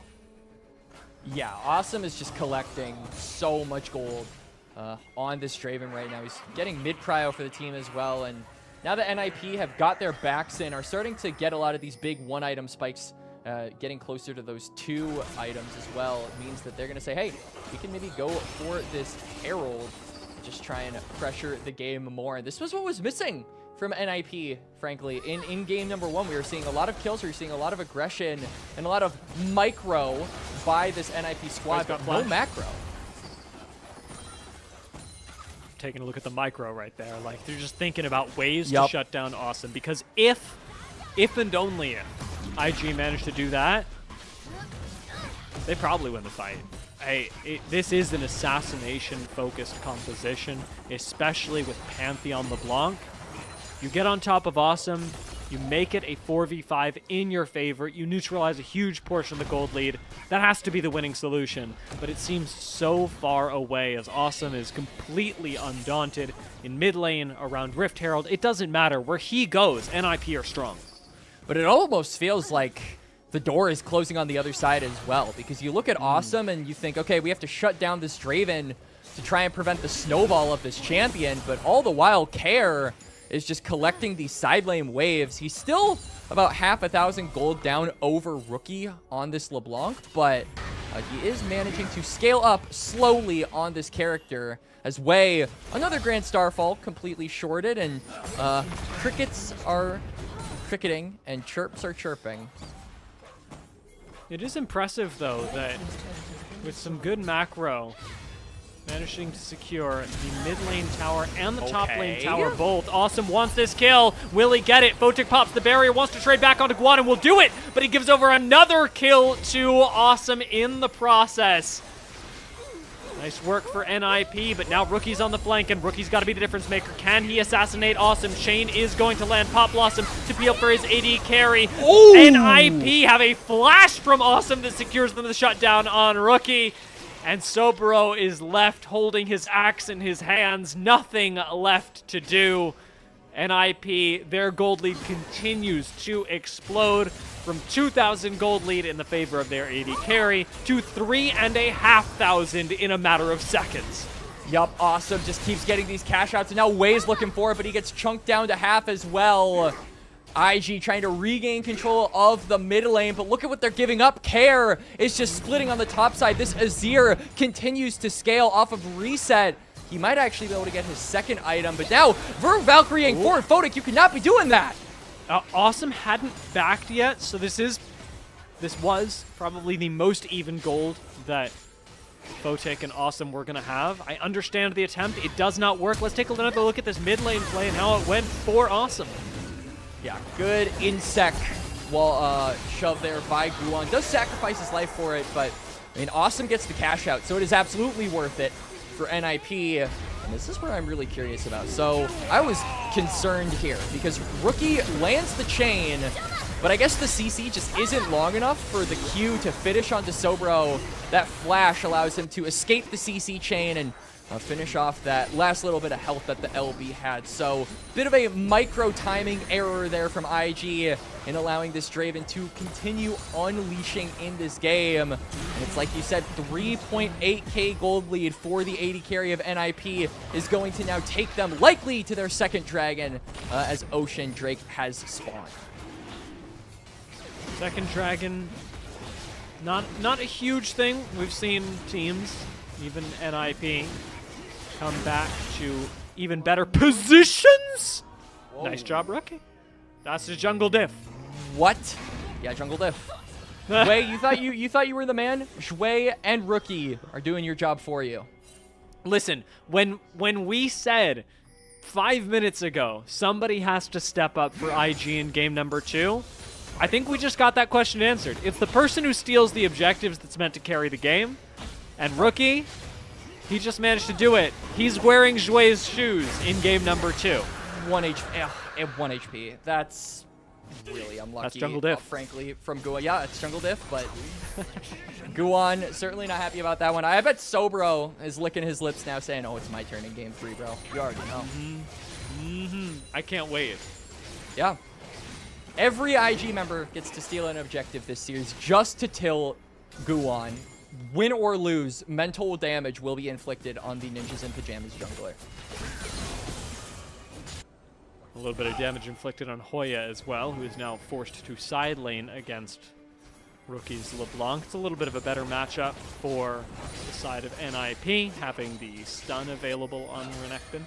He's able to get in range, but it's still not comfortable. He still can't actually control the wave just because of the burst and mobility that LeBlanc has. However, with multiple members showing bot side, NiP are going to go for something a bit gutsy. They're going to start up Baron Nashor at 21 minutes, keeping in mind that their Draven is 4,000 gold accelerated. It's actually possible. It certainly is, but IG aren't going to be face checking into that bush. The Dragon or the Baron resets, Sobro. And we're catching Sion. It's not your average pick, but it's a pick nonetheless. Top laner goes down. IG are going to try and force a play in the mid lane, but this allows NiP to collapse on them. So IG have to be especially careful about their positioning here. NiP seem to be forcing a Baron fight once again, trying to bait this one. Seeing if somebody from IG will check it. Hoya pops Dominus, and now we've got a big flank, a big sandwich coming in. Yeah, Hoya now is completely alone, though. They're disjointed. NiP. It's going to be another kill for Awesome. Photic goes down. Second one has to follow. Guan wants to serve this up to Wei, and Zhuo takes matters into his own hands, flashing across the wall for the Pop Blossom. It is a double kill going the way of Awesome as he collects more and more. Kara is out of mana. Rookie is not. This does not look good. And we can also see the Nami tidal wave down on to the Emperor of the Sands. He gets a little water splashed in his face. And that is going to be another kill over to Rookie. And I'm looking at this LeBlanc, and I'm looking at this Draven. And Dia, I'm thinking the only person that can really get the job done for IG, wink, wink, nudge, nudge, is going to be the mid laner here now, who is getting toward that 2-item mark. Actually does have 2 items and does also have that Banshee, so it's going to be a bit harder to peel him off with that spell shield. And that damage should be sufficient enough to one-shot the Draven, so it's just a matter of can Rookie find those avenues to do so. IG, I think, have been really good, especially in their most recent series, at slowing the game down. We'll have to see if they can do that here in game 2, enough to find an angle onto the Draven. Now, with his advantage, even knowing that LeBlanc is the answer to everything that NiP have going for them, Awesome has not picked up any defensive items. He's got almost a 5,000 gold lead on his counterpart now. That's true. That's true. Let me think about this for a second. Rookie's gonna have to flash away. Awesome actually might finish him. Ult, not gonna do the job. Yeah. Anyway, about Rookie being able to assassinate Awesome, I think the reciprocal is just as plausible, where Awesome just throws 2 axes into Rookie's back, and then boom, you assassinate the mid laner of IG. I want him to build an Edge of Night, so it's like technically defensive and also an offensive threat. Dragon up though in 30 seconds. We can see that NiP don't have a ton of setup around this bot side river. IG actually have a good amount of wards on that part of the map, so it's going to be up to NiP to clear them out, because we do not want a Dragon Steal yet again. That would give IG soul point, and that would be very bad, to put it lightly. We have been looking for ways to manufacture plays, though, and one of the places that we have to be looking is Wei. He did such a good job in game number 1. This time on the Pantheon. Has not had the most stellar split on the Pantheon of all of his junglers. And this time, no fault of his own, is missing quite a lot of priority in this jungle. However, it is not showing a good chance that we see Pantheon return from the 0% win rate that it has been at. And in large part, Wade's been uncomfortable manufacturing plays on this pick, something that he needs to be doing through the course of this game.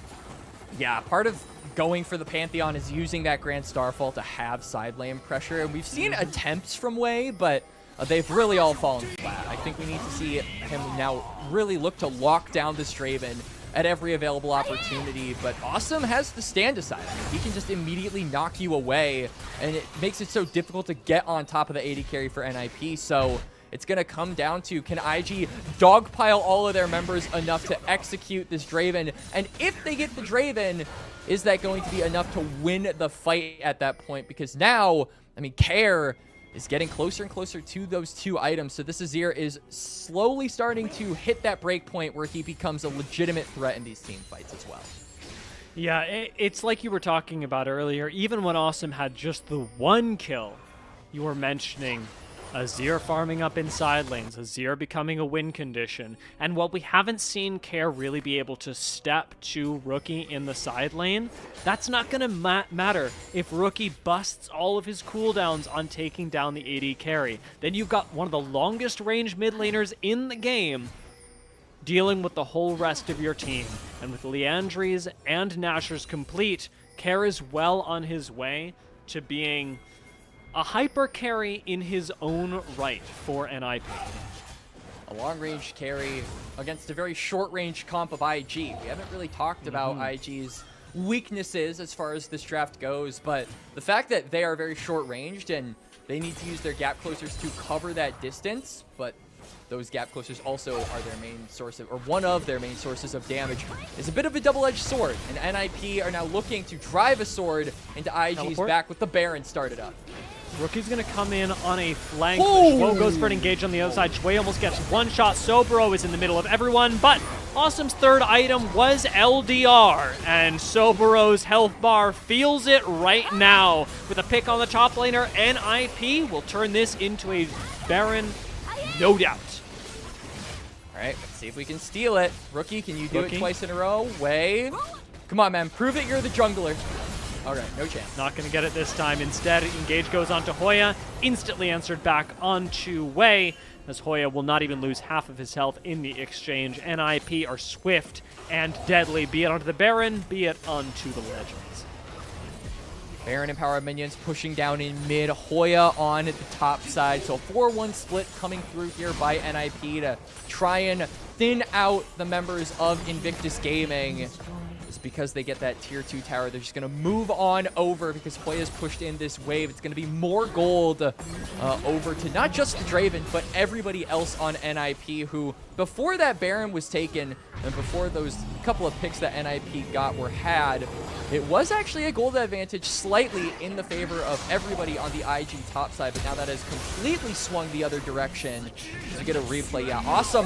One auto, half HP onto the Nami, and then you see Sion lost here means that Invictus Gaming don't really have a frontliner, so it reduces their ability to actually walk up and contest this objective. They're forced to give it, and now let's see what NiP can further do with this Baron. They have already gotten 2,000 gold from this power play. I mean, yeah, even ulting for Awesome is a loss in DPS, because just autoing twice surely kills almost anyone. He is working on a little bit of magic resist now, which is not a bad thing when the only person who can kill you is a mage assassin. Although even they would have to go through a steadfast presence and a stand aside in order to do so. And that's where things are looking really rough for Rookie. He has to wait out 2 cooldowns to gamble with his own gold, but he somehow is able to one-shot a 4, almost 5-item Draven with magic resist. I mean, we just can't be telling me these are good odds. They're certainly not good odds. I wouldn't be betting against them if I was a gambling man, which I am not. This Rookie is just fishing for some picks, gambling on his own health bar, because one auto from Awesome is going to probably be half of this Invictus Gaming mid laner's health. So with every step they take to try and prod and poke at this Draven, they risk their HP bar getting depleted very fast. There is a weakness here for IG that we had mentioned in the draft, that being that they don't have the team fight composition, the likes of which they trapped themselves in Game 1, where they've got wombo combos aplenty, and they can pile everyone's cooldowns with Photic being plenty safe all the while. Rookie's best shot at jumping on top of Awesome is something he has to do almost alone. And when we saw it take half of Awesome's health there, it's a tough thing to do. Bloodthirster's going to heal Awesome right back up as the bot lane inhibitor tower falls. Hoya's working on the mid lane inhibitor, and it should be 2 base structures. No, make it 4 base structures because I counted wrong. Lost. Grand Starfall comes in. Care is jumped on. Zhuo has a Pop Blossom in the front lines, but it is Awesome untouched through all of this that is chewing through Sobero as Rookie goes down to Guan. It is NiP who look completely untouchable in the base of IG. And now 3v5. NiP have minion waves pushing in from 2 different sources. It wasn't bloody like game number 1. It wasn't action-packed like game number 1, but it was surgical from NiP like what they did in game number 1 early. On Awesome, last auto is going to pop him into GA. I want to see a highlight level Awesome performance right now. He's got the items to make it happen. He can 2-tap almost anyone, especially Zhui. That's 1. Zhui is going to manage to get away. Awesome, no flash available for him, and he's not going to try and get fancy with it. He is going to finish the game as NiP intended to do in game 1. They will claw their way back and slam IG in game 2. Statement game there from Awesome against Photic. We said we were curious on how the matchup was going to go in this series, and the Draven lock-in really giving us a statement here, Dia, in game number 2. The NiP surprises in draft just do not stop, and they do not have an expiration. I didn't even think about this. That's the first time we've seen him play Draven all season. Yeah. He just fully pocketed that. Nobody had any read on this throughout the entire split, and Awesome went, you know what? Here's this also.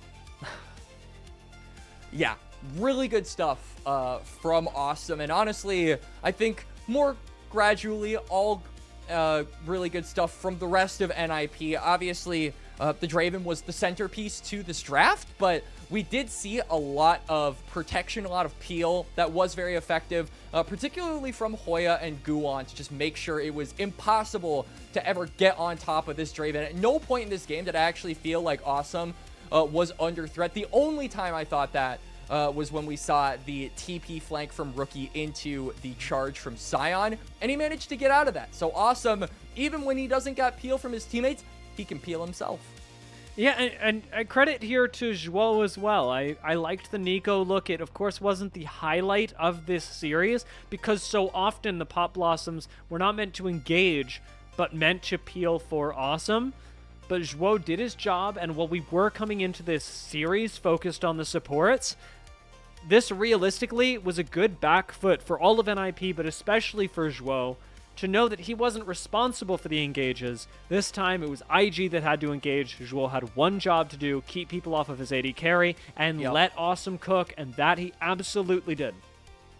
And it was a bit of a concerning early game. I think that we were a bit worried about how not bloody the first few minutes of this match were going, Dia. When you've got a champion like Draven, you've got to make sure that you're constantly going for aggro plays, that you're constantly looking to walk up in 2v2s and scrap anytime you get the opportunity.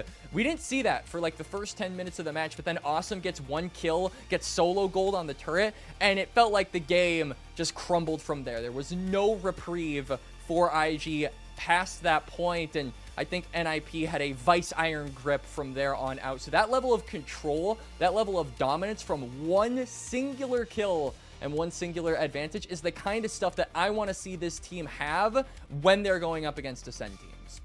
And this is exactly the kind of thing that we think of when we think of Guan as well.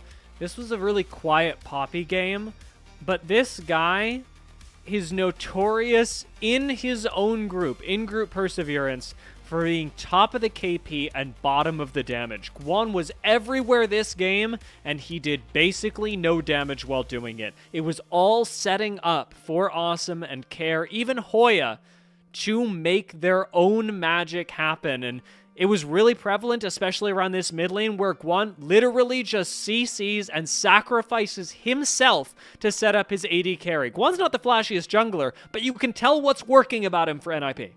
Yeah, this was a game where I think we saw the other side of Guan from game number 1, where for every Kiana performance, there's a Poppy performance. For every time he wants to be the carry, the main character, and have the game in his hands, he is willing to give that control over to one of his teammates, sacrifice his conditions in order to better theirs. And it worked out this time here in game number 2. So yeah, I like that shout over to Guan, playing really selflessly, understanding that Awesome is that guy in game number 2 on the Draven, and doing everything in his power to protect him and give him gold. So that, I think, is a courtesy extended to most of the other players on NiP, but the Poppy particularly doing a very good job, Dia. And now, looking into game number 3, I think NiP, with how creative and pocket pick heavy they have been so far in these first 2 games, it leaves open a good amount of meta picks still open here for game number 3 if they want to pivot in that direction to go a little stock standard if the time calls for it.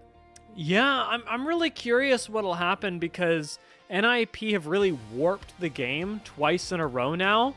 Yeah. And I'd like to see IG return to something a little bit more standard. I was vocally critical of this in the draft, but IG did pick themselves into a hole here. They had one direction to go, and it was assassinations. When that failed into a Poppy Nico composition with an Azir behind it, it felt predictable. And I think IG can avoid this. We'll have to, because Fearless draft in game 3.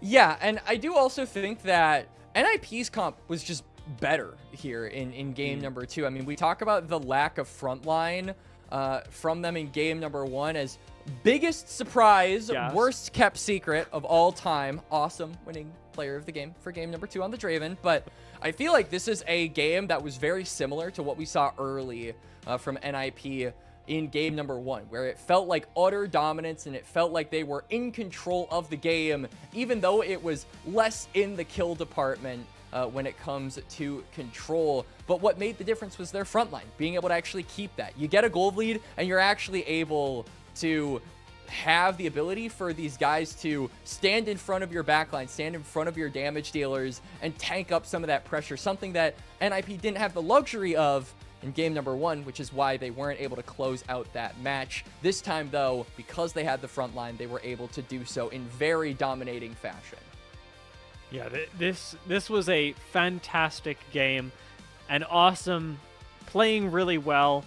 We didn't see a Draven over-positioning, playing up without vision. NiP were really good. Zhuo was really good about holding Awesome's hand throughout this entire thing. We talked about the ability to leave Draven alone. Nobody did that. We didn't see an incredible experience lead. NiP don't give an opportunity for IG to get back into the game, because off of game 1, they know how deadly this can be. And now we know how well NiP have kept their composure from game 1 that was really, really difficult for them to game 2 where they managed to slam the early game again as if game 1 never stopped, but this time convert it. It's a great news story for NiP up against IG. This has been a very back and forth series though, with game 1 and game 2 going in completely opposite directions.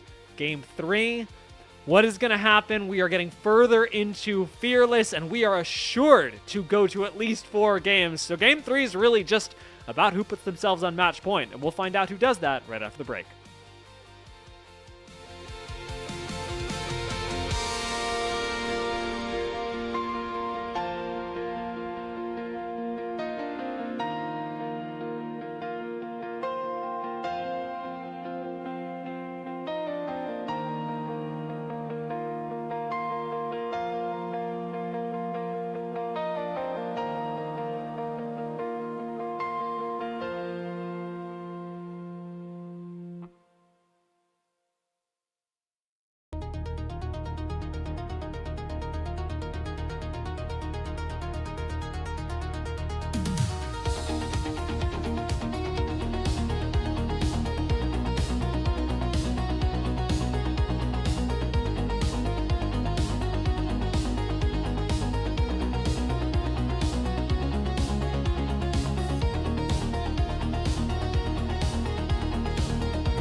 Welcome back to the LPL English broadcast, where NiP and IG are going into Game 3. They are currently 1-for-1 after NiP continues to dominate the early game.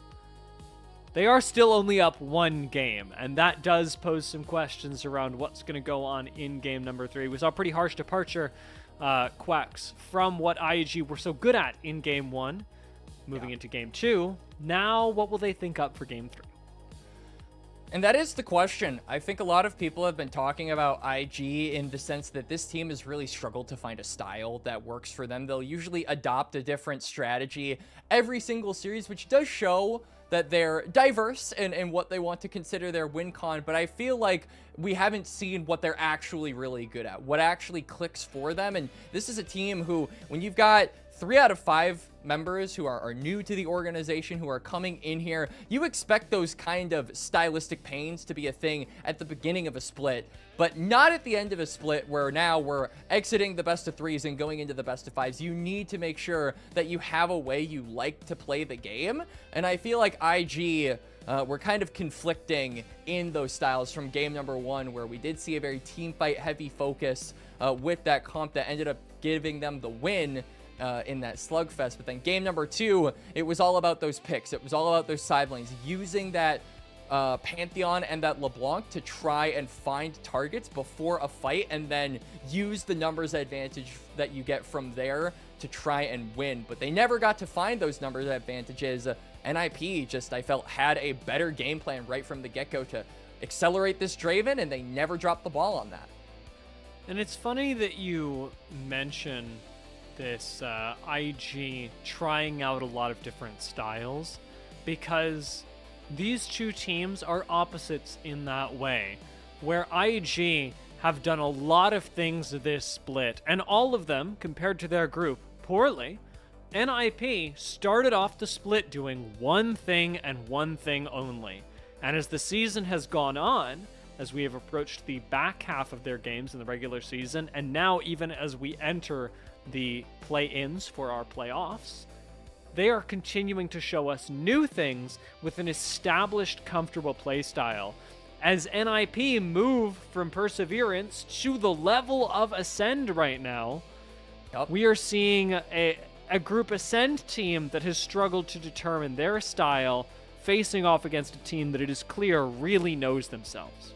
It almost feels like a inverse of journeys here for the teams, where IG started off really wanting to try as many different things as possible and see which one they liked, and then NiP, they tried one thing that they thought would work and then branched off from there. We saw them be a team fight only comp where 5v5s were the name of the game, and then you boom, add in a little bit of sugar, spice, some salt, i.e. being the Varus top lane, the Thresh support, and now we get to see the Draven AD carry. So the innovation from NiP, I think, has been gradual to a healthy pace and will really favor them in the best of 5s. IG, however, I think we need to see them really commit to something they want to run stylistically in this best of 5, because now we're in best of 3 territory. I mean, person who wins this next game is only going to have one more win before they can clinch this best of 5, and I think that would be huge for both of these teams, both in IG being able to reassure themselves that they are at the level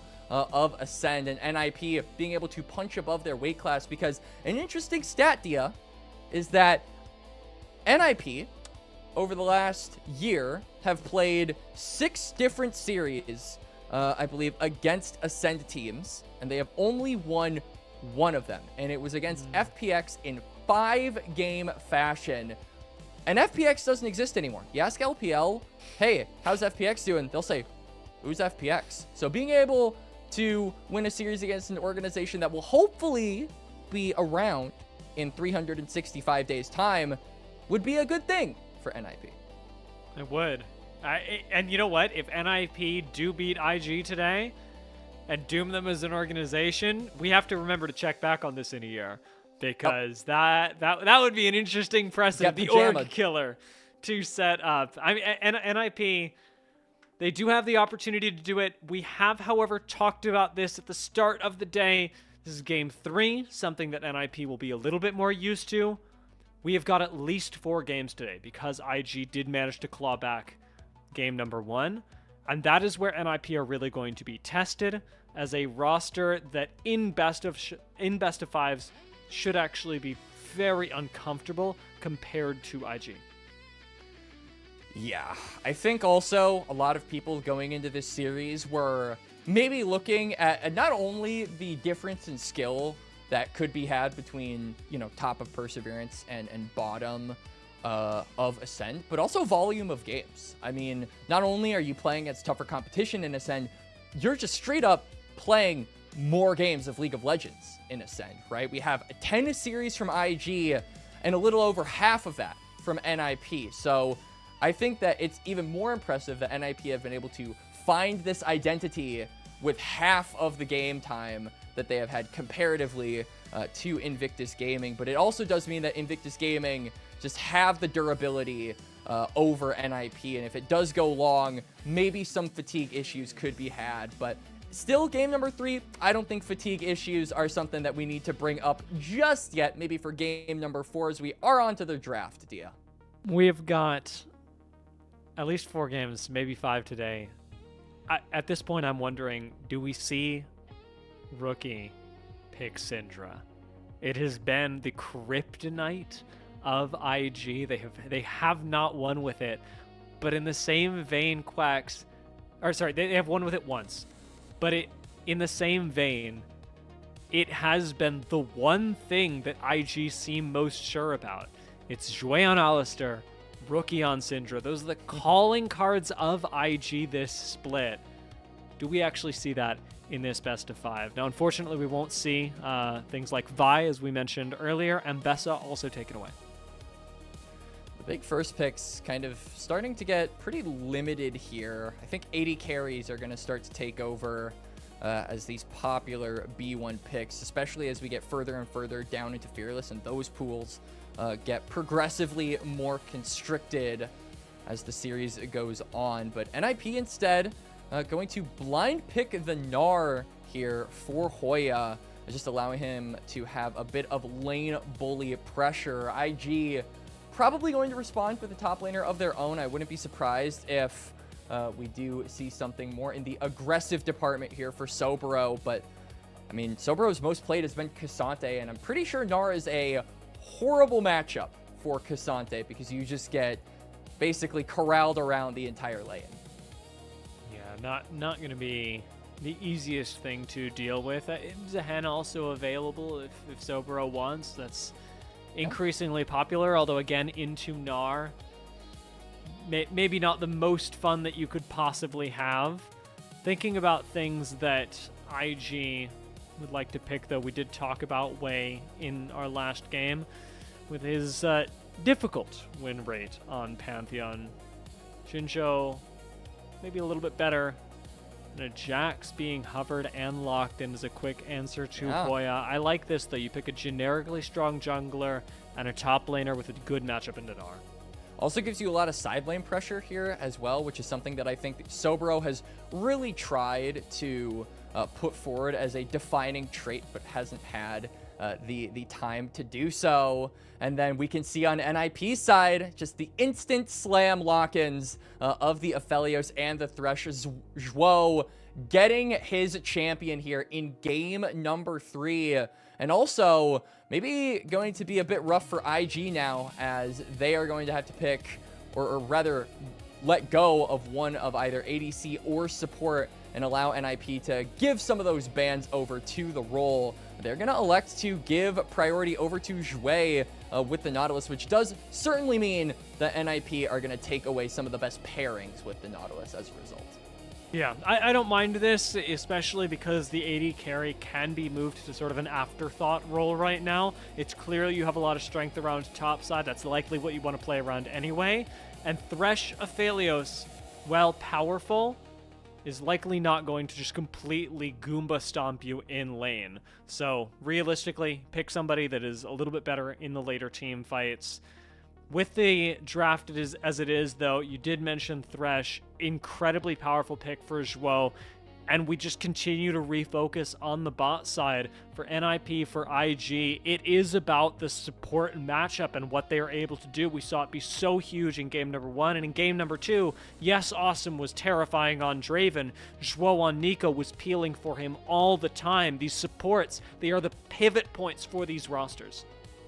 And we could see that on top of the junglers being a concern, mid laners are also being banned away because neither squad has really indexed into any magic damage. Neither Care nor Rookie have gotten their picks here. So I think taking away some of the comfort champions from Rookie is what NiP are planning here. They do leave up the Syndra, and I am wondering if Rookie is bold enough to just say, hey, I'm going to go for a blind here. I think that if they go for Syndra, it'll probably be an immediate snag of something like the Ahri for Care, which has definitely been his best champion of the split thus far. But IG instead going to go for an 80 carry right out of the gate and give that prio and that counter pick over to their mid laner. Sivir with the On the Hunt will help them close the gap a little bit more. My big concern was also that Nautilus really has been the only engage, and he will remain so, as last second they pivot to go for the Kai'Sa and really overload this comp with damage. Yeah, I mean, I really liked the Sivir. Kai'Sa, not bad, but it is a little bit more of an index on your top side doing well, and it's a bit weaker in the bot side at the same time. This should give Awesome and Zhuo an even better time in the bot side, while at the same time really relying on getting a lead top. I like this from Guan, going for the Mundo. There's a lot of CC that I think gives you value in having the canister passive. So more frontline over to NiP, more protection over to Awesome. And this seems like a comp very reminiscent of game number 2 here, Dio, where it's all about Protect the President featuring President Awesome, who is now going to be the biggest source by far of damage for NiP, as the last pick will be the Talia. So gives you a little bit of facilitation, also makes it more difficult for these dash champions on IG to actually get on top of the Aphelios. So yeah, seems like NiP saying, you know, it's not broke, don't need to fix it, let's just go for the exact same style and more firepower in the 5v5s, I will say, than what we have seen so far from them in games 1 and 2. So it just kind of harkens back to them returning to their roots of the style that they started out the split with. I've got to appreciate in the long term of this best of 5 as well that the Ahri is picked up by Rookie. This functions both as a good pick in this series. It works really well with a composition that wants to follow up on ways Xin Zhao engages, but it also functions as a takeaway from Care in future games. A champion that he has been fantastic on throughout the split. Also 100% win rate, especially when paired with his junglers Vi. Now that duo denied from Guan and Care moving into future series. While it won't affect this game, I think it's important we call that out now. It absolutely is, and I think for IG, an early start is going to have to be something that we keep our eyes on. You've got Xin Zhao, you've got Nautilus, you've got a lot of crowd control and a lot of upfront bursts. So you got to hit the ground running and start to get that snowball ahead, because if it goes down to just the 5v5s, I got to favor NiP in that department for sure, Dia. Yeah, the Aphelios is just too well guarded. Yeah, it's such a problem, and the thing about this is that we already saw a practice run with a hyper carry last game that NiP were clearly able to execute on. Heal going to be burned bot side just to try and speed up to chunk out Awesome, but this chunk is going to work. Last proc not actually going to connect, but a Cathian Rain isolated means that IG are pretty darn happy. Control of this bush as well means that it's going to be very dangerous for Awesome to walk up here. Zhuo as well is walking up away from the minion wave, so he's just going to get hooked. Having to burn flash level 1. This is such a rough spot for NiP, and if you're going to shut them down, shutting them down at level 1 is pretty darn good. Already 3 minions denied from Awesome. Hasn't been able to even get an XP range of them. This is IG dialed up to 11. Absolutely. Good start here for the IG bot lane, and nice there from Zhui to just target select onto the Thresh. Don't get a little too greedy trying to chunk out the Aphelios, because now, what's Awesome going to do without his support? right? Can't walk up to this wave, is getting zoned off of so much XP, and will be put fairly behind compared to Photic, who is actually going to get a early reset here. Just looking for that item advantage, but IG bot lane does have to be careful. There is the Mundo pathing toward the bot side. In fact, both junglers are pathing toward there to maybe jockey around this bot lane, but we'll have to see how that ends up panning out. I would definitely give the early edge over to IG, though. We talk about the power of the Xin Zhao, and if there is a bot side river skirmish, I think Wei will have the advantage there. Yeah, he's got Ahri, he's got a bot lane that is clearly in charge of the game so far. Meanwhile, up top side, we will see unending trades between Soboro and Hoya. Soboro, especially when he has Counter-Strike up, just gets to be completely confident in jumping in and seeing if he can take out a squishier Gnar. Wei wrapping up the jungle clear just now. Actually will likely go for a reset, but I haven't seen the wave state from the bot lane just yet, and that could change a lot. Mundo finishing up the clear significantly faster than Wei, is going to have control of the spot side river, and now his bot lane has regained prio, so maybe they can look for a fight, but this Ahri is also in the area. Guan, he's just too quick. Means that Wei has to go up topside for the scuttle, which is effective vision on him, since that's going to take 15 seconds for him to walk on up. All the while, NiP will know exactly where he is as he takes the scuttle, then likely resets.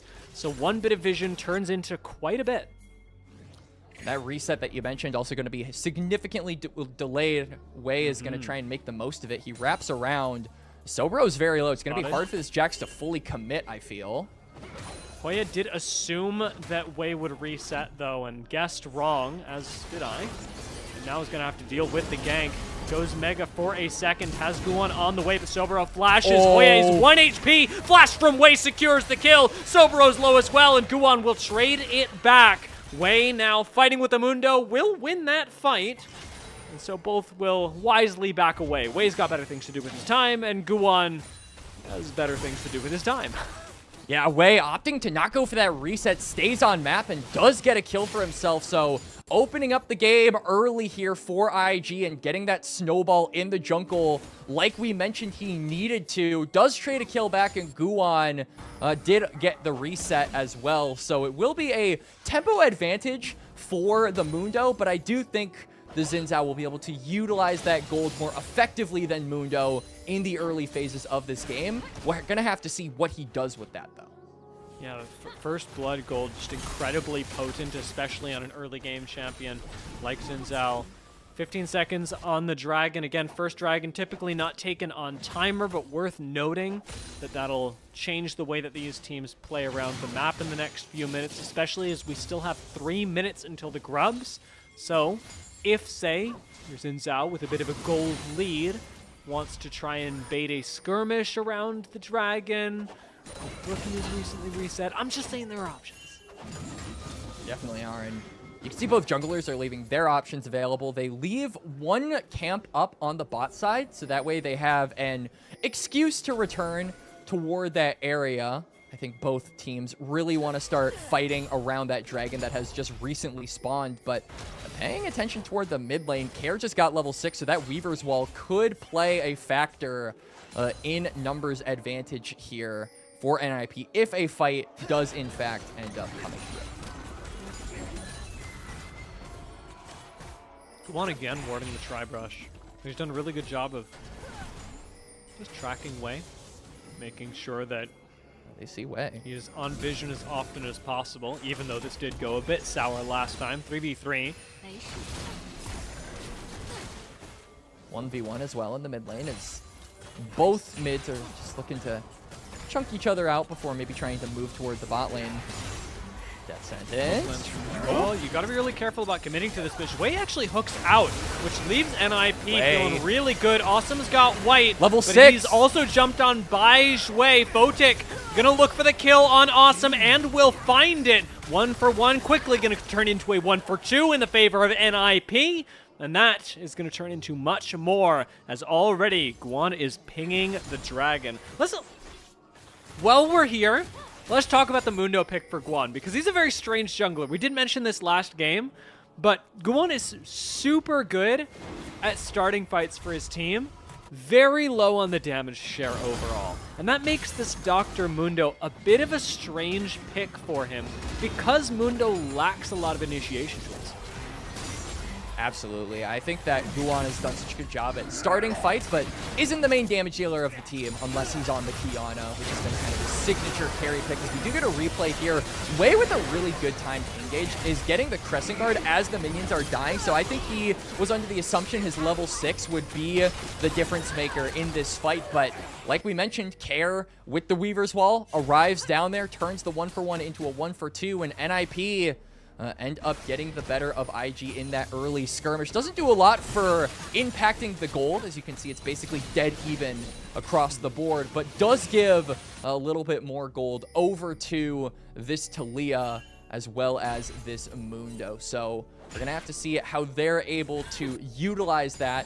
Still, though, nothing really there for the Aphelios, and that's the champion we said that, as far as NiP's win con goes, is the guy you want to be playing around. Ocean Drake was pinged going into the replay. Coming out of the replay, it's still alive. And more important than that, Void Grubs are now alive as well. There's objectives on the map that can be traded, and NiP, despite winning the fight bot lane, don't actually get much for their time. Yeah, NiP don't manage to reap the rewards of their winning fight, but they do give more gold over to Guan, who is now quite tanky, so will be able to be very impactful in these fights just because of how hard he is to actually kill. As that dragon that you were talking about is going to be started up by IG. Wei is going to be the first one here, and because Rookie managed to shove that wave in, he will be able to join up in this bot side river as well. Rookie's got a lot of mid priority throughout this entire game. NiP will walk up as 3. Dragon going to be smited by Wei, you got to imagine, and it is. And now NiP are left in an awkward spot. We're here. We came for the dragon. The dragon is gone. Suppose we're fighting. It's going to land from Zhuo again onto Shui, and the CC chain connects to send this Nautilus to the depths. Unfortunately, the same happens to Zhuo as he gets isolated by IG. Support for support, and dragon for IG. And NiP, I think, really needed to go for that fight. Even though you don't get the dragon, you're walled off from being able to retake control of this mid lane. And now, Care can go back to the lane. Guan can go for a reset. He's going to pick up that Heartsteel as well. So big item spike here coming in for the Mundo is now Photic. Maybe looking for a 1v1. He does now have the Killer Instinct. So this is when a lot of LPL Kaisers really like to say, hey, I'm gonna go for a montage play. I like my montage plays. Especially with first items on the horizon. Yep. Should be in the next couple of resets that we see Photic pick that up. Same can be said for Awesome. Guan again with the speed scuttle. Is going to get the heck out of dodge, as Hoya does come down to make sure that his escape is a little bit safer. But it is double objectives for IG. They got the dragon, and even on top of full vision on this scuttle crab, they're going to get Void Grubs as well, and likely all 3 of them. Hoya is roaming down, as is Care.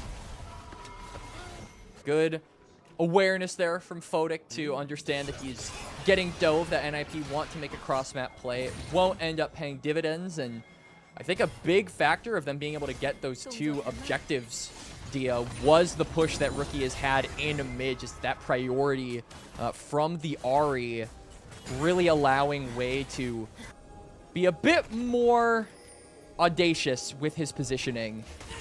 And it is allowing IG to have a monopoly over the neutrals so far. On top of that, we can see that Care with that roam also did surrender a little bit of CS over to Rookie, so that gold lead will also continue to grow for IG.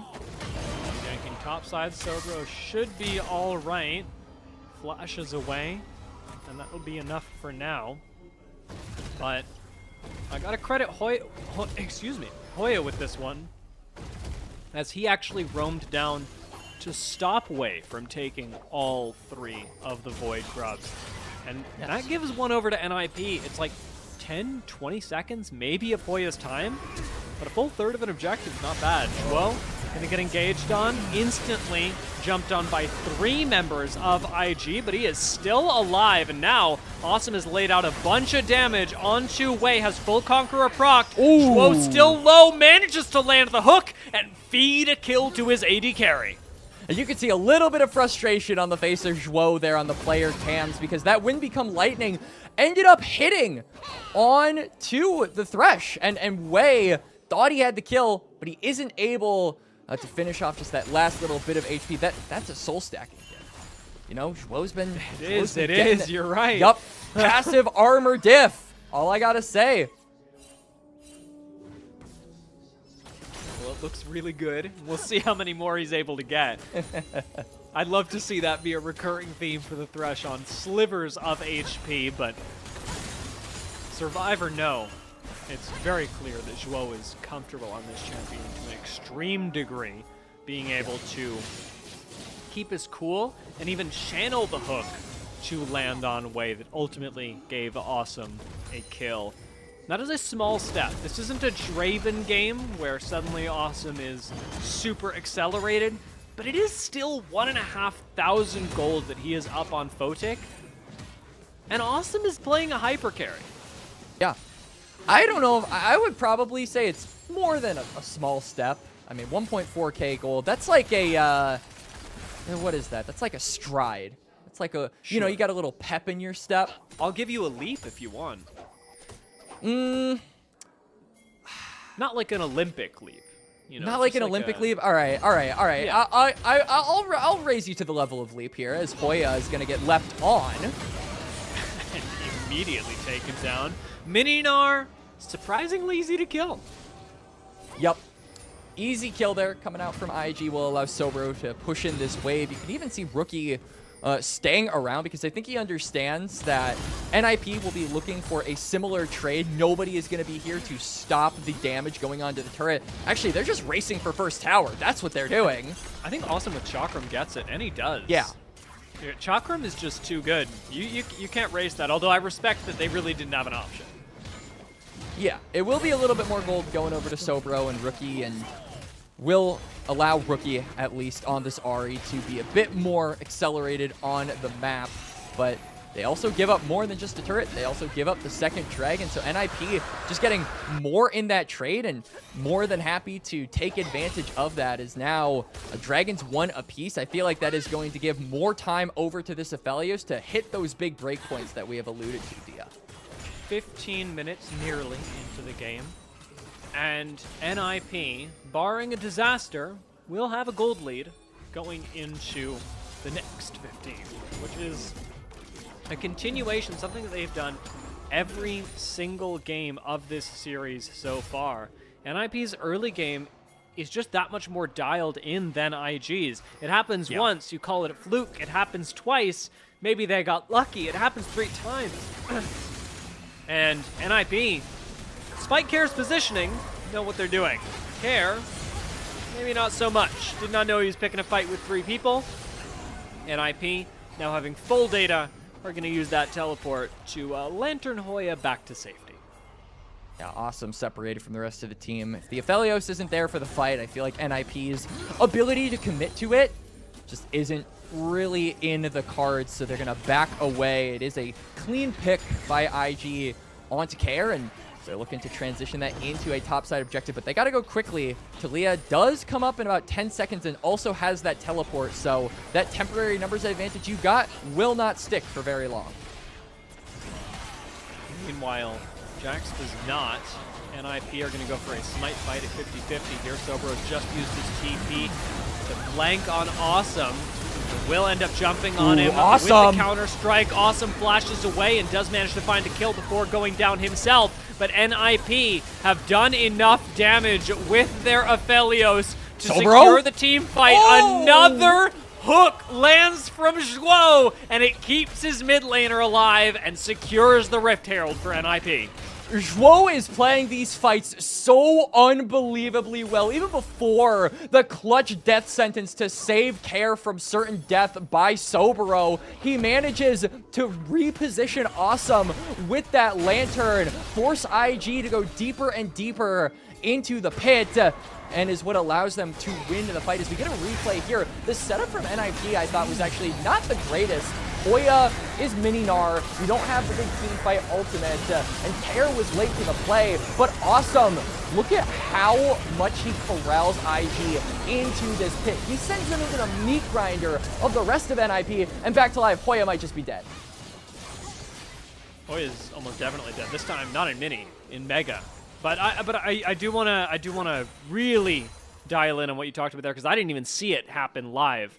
Zhuo's lantern completely changed that fight, and the fact that Awesome had Infernum up as well meant that he was laying out huge AoE damage in the pit. This bot lane duo from NiP, it's working miracles for them in this series. Absolutely. Zhuo clutching up on the picks every time, saving his team from mispositioning errors left, right, and center, and Awesome able to dish out the damage with the peel. All of NiP is providing for him. As a replay on the bottom right of your screen disappears before we can actually see what happens. So we'll never know how They that went. started. I think they went. You know what? You've seen enough. The teleport happens. Ari's right there. The rest, it's better if you imagine it. And we did see him die. You know the rule of thumb where it's if you don't see a body, they're probably alive. Well, we did see Gnar die. It almost feels like the opposite of that, where you don't see them get jumped, but you see the result of said jumping. Mm-hmm. And at the end, honestly, what's really important about the top side right now is that Hoya, yes, he's absorbing pressure, but importantly, he's dying for it. And he's dying, of all people, to rookie's Ari. Something that can change fights for the better for IG, and a variable that NiP unfortunately can't really lock down or control. Dragging up in about 30 seconds here, and NiP don't even need the Herald to take down this tier 1. I wonder what they're going to do. They're not going to try and drive it into the top side or bot lane. They're just going to let it hopefully charge into the mid lane, but Wei has Smite, so worst comes to worst, he just takes that down. Top 10 Heralds of all time, doesn't actually Plus accomplish 25. anything. Does help push in the wave at least, so, you know, extra minion, I suppose, for NiP. Does give them priority to now take control of this bot side river. And that, with the dragon coming up now, is actually important. As much as I want to meme on the Rift Herald, the tower went down, and NiP are in the river, and IG are not. At the end of the day, that's the result NiP were looking for. What they do need is a good team fight setup. I am noticing that Awesome's gun cycling is a little bit off for this dragon. He's not going to have red-white. He just had it and is currently cycling through Chakram at the minute. So it's not ideal for NiP, but they've got a bit of a gold lead, and they have vision supremacy in the area. That might turn the table in their favor if they weren't just giving this up. Yeah, I like that NiP are actually giving this up. It's only second dragon, which doesn't have a ton of value in the game, in my opinion. And the conditions, like you said, not only is it bad for Awesome with the gun rotations that are very misaligned, as you point out, Dia, but also the Gnar is very desynced on what he wants to do, which is be mega for the fight. He was just too big too soon, as now Hoya's in trouble. This looks like a replay. Hoya just continues to be chased down in top side. But he's drawing a lot of attention, and that means that Care is not the focus of anything that's going on. He gets to push all the way up to the bot tier 2 and even draw teleport out of Sobero. Yep, so forcing that summoner out of the top laner of IG. Extra valuable because Sobero opted to go for the teleport summoner. Won't have that shield as well. The extra little bit of tankiness if IG decide to go for an engage. But looking at the map, looking at the future objectives, there aren't a lot of opportunities to actually exploit that. I mean, dragging up in 4 minutes, it's going to be a little bit before that becomes a big factor around how these teams will play. Baron has been up for about a minute now, but I don't think any team has the damage necessarily to burn that off of getting one pick, which has been a very common strategy in the LPL. But speaking of picks, IG, you can see Rookie waiting in the wings, maybe anticipating Hoya to step up and challenge him.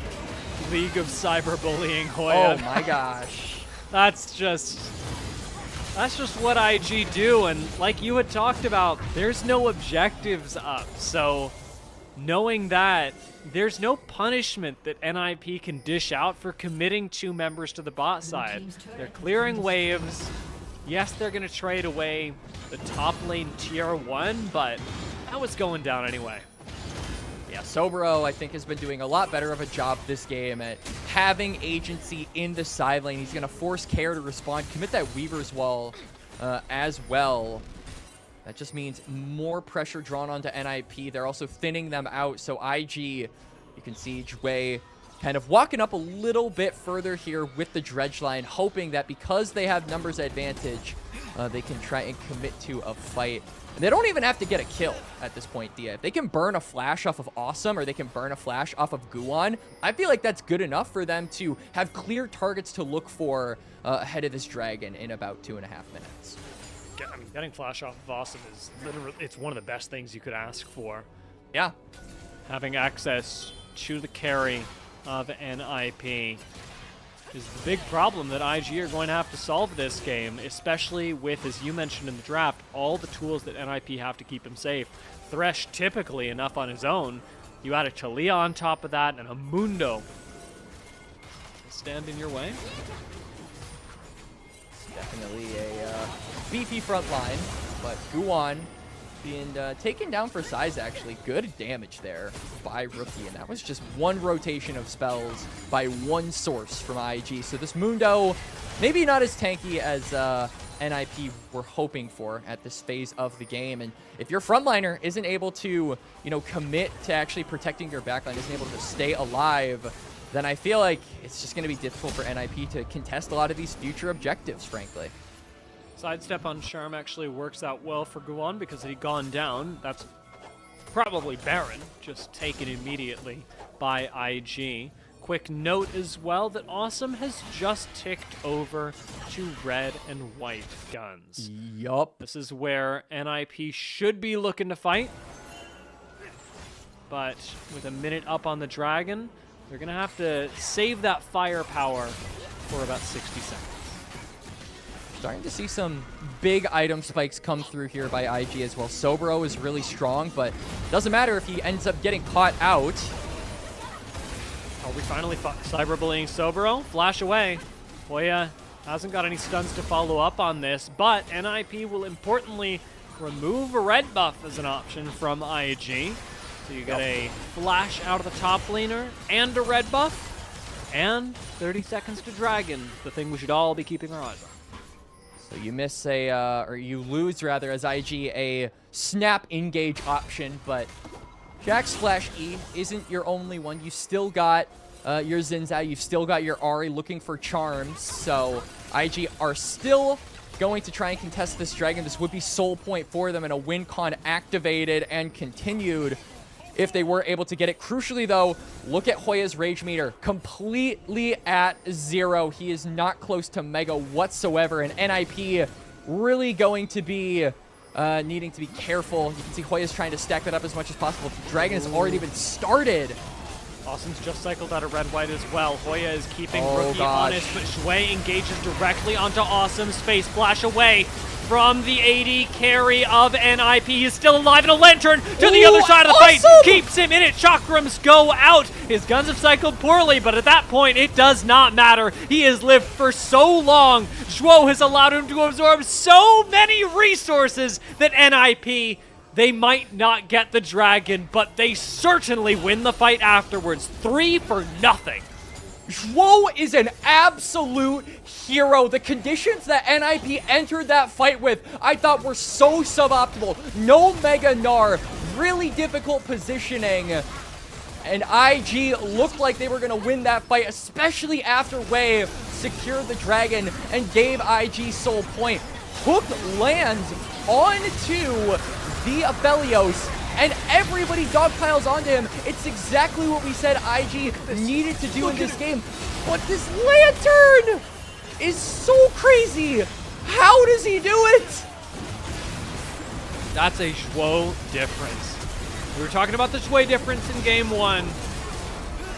The Alistair, and Zhuo is making it in game 2. Thresh has been so valuable. Without the Thresh pick, we're probably seeing an even KD Aphelios, probably a little bit lower after he had to deal with an engage in the bot side where he almost went down. But Zhuo has saved him twice now, easily, and in passive, probably more. Yeah. Awesome is cycled all the way back to red-white after a bit of a suboptimal run around the dragon, and that puts them in perfect position to abuse the Baron that NiP now have. IG, though, looking to get a little bit of split pushing done here. You can see Sobro actually managed to chop down that tier 2 and will force NiP to halt their aggression with the Baron buff to clear out that wave as well. But they can use this, especially with the Taliyah now having very close, I should say, to having access to that level 3 ultimate that is pseudo-global, basically. It covers a very large chunk of the map. Then NiP can look for some kind of like a 1-3-1 split potentially to thin out this map and really make use of this Nashor buff, but instead they're just going to gravitate toward the bot side, take control of this area, and I think fish for any kind of IG members that walk up toward here, but I don't think they're going to be getting anybody. They are, however, leaving Hoya alone in the mid lane, so maybe it opens up. Whoa! That was blind, by the way. What? It is a Zhuo difference, my friend. Out goes the stun, and Sobro, even through Counter-Strike, is going to die. Zhuo's, as you say, blind hook connects. And NiP get the top laner and the bot tower. Check him PC. Check him PC, please. What is going on, Dia? Zhuo continues the dominance on this Thresh pick. It looks like the 100% win rate on this champion for this player is going to continue because now that Sobro has gone down and a frontliner is lost for IG, NiP have no reservations, no hesitations about just walking into the base of IG. And this time they actually have the ability to team fight if they want to. They have a Dr. Mundo frontline, so the advantage that NiP have, well, it is not as big as it was in game 1. Only about 6,000 gold right now. They can actually convert on it should they want to get a little bit more aggressive in fights. And a fight might be coasting itself onto the map in about a minute's time. Dragon coming up, and IG, even though they are now behind 6,000 gold, still do have the win con of the soul, but I mean, just based off of what I'm seeing right now from them, 40 seconds until that objective spawns, they have no interest in trying to contest that, and can't blame them when you're this far behind, and when Zhuo is on the enemy team and doesn't miss. I think you're wise to not go for a fight against NiP here. This seems like a good game to bring up that Zhuo, from a statistical standpoint, is very near the top of the LPL in two categories. He's got the second most KP in the entire league, keeping in mind that he is playing out of, or he has been playing out of Group Perseverance, and he's also got the highest vision score in all of the LPL. This game in particular is a great time to bring that up because we're seeing the value of Zhuo play out so obviously with the Thresh. Yeah, looking at his stat, I feel like you can illuminate it a little bit more because it gets crazy. He's first in KDA amongst, or he's second in KDA among supports, first in average assists, third in vision score percentage, and first in kill participation percentage for all supports in the league. This guy, statistically, is one of the best supports here, and I think that he is part of what is carrying NiP to the potential promised lands that is Ascend in Split 2. They win this, one more game separates them and the top of the crop in the LPL. Oh, I'm just doing the math on this real quick. No, I mean, I'm not doing the math. I'm trying not to do math. But if he's first in vision score, but he's third in vision score percentage, What does that means something, but my brain's not working. It means that the rest of it basically means that the percentage is based on what your team is. So you have a total vision score at the end of a game. What percentage of that is owned by a specific player? So that must mean that NiP put out more wards that are not from their support than the average team. Correct. Because if Zhuo is putting up, okay. I just wanted to walk through that for me because I have an adult you with me, and I was doing it in my head, but I needed some help. Yup. And Baron now going to be maybe the perfect nail in the coffin here for NiP as they're just spawn camping this poor guy. Awesome's got blue-red. Doesn't matter what gun combination he has. Red-white. All right, 1, 2, 3. Okay, never mind. It's going to take a little bit longer because IG actually want to fight this, but they're so far behind. And, I mean, it's a big gun combo here for the Aphelios, too. Teleport from Sobero is going to be huge. He is right on top of Awesome. We're getting another Lantern from God, but Awesome does not receive it and will go down. It's a 900 gold shutdown to Sobero, but IG are still losing the fight. Care has picked up the slack where Awesome fell. Talia rises, and Care will take the team forward to the team fight victory and forward to the Nexus Towers. Awesome in chat, worth 100% of the time. NiP lose their AD carry, but the rest of the team thrive in their pajamas. IG now staring down at the abyss as ninjas in pajamas are 1 win away from Group Ascend and furthering their chances in a couple of days in that best of 5. This team is looking so locked in. Their early games are clinical, and IG, for all of the different drafts that we have seen, clearly have a lock on team fighting. But when NiP are drafting for it as well, I don't see where IG had a way back into this game. No, and I thought that Baron was just going to be like, IG say, we can't contest it, because they couldn't. They were super far behind, and congratulations, you got Awesome, but the rest of NiP were dancing on your grapes. They won out on the fight because you committed so many resources to get onto the Aphelios, and I just feel like that goes to show that even when NiP have a win condition, when they have a carry in Awesome, the rest of the team are no slouches either. And I think if we're talking about underrated pieces whose value isn't seen as apparent as others, again, we've said it so many times, but Zhuo in this game made his mark on the Thresh. If you are not a Zhuo believer, get in your pajamas and subscribe to this man because he is dominating on this pick. Yeah, very, very happy that we are getting to see from both supports in this series some incredible picks, but when it comes to what we expected, what we were shown in Group Perseverance, Zhuo has an incredible breadth of picks to use as well. His Nico looked really good. His Bard actually looked quite good, but his Thresh on another level in this series. And I'm really excited to see what he brings us in the next game, what is likely to be the final game, because as much as IG fought back in game number 1, we have not seen them be able to contend with NiP in games 2 and 3. Now that NiP are locked in on exactly what they need to do to win. We did talk about how they could always fall back on a bit of a traditional team composition. NiP have absolutely done that. And honestly, I feel like, I hate to say it, Dia, but I'm kind of with you on the believing in NiP and maybe doubting IG's ability to get back into the series, simply because you look at game number 1, if NiP just made a couple more rational decisions or decided, hey, we should probably get ourselves a frontliner, it'd probably be a 3-0, if I'm being completely honest with you. That game was NiP's to win up until the moment their Nexus exploded. So I do think that they have been the better team across the night. And if IG want a chance at being able to get back into this series, they really got to lock in. We got to see 2018 prime rookie come through the curtains and bust through the front door. And as much as we talk about the draft, it's not a draft difference anymore.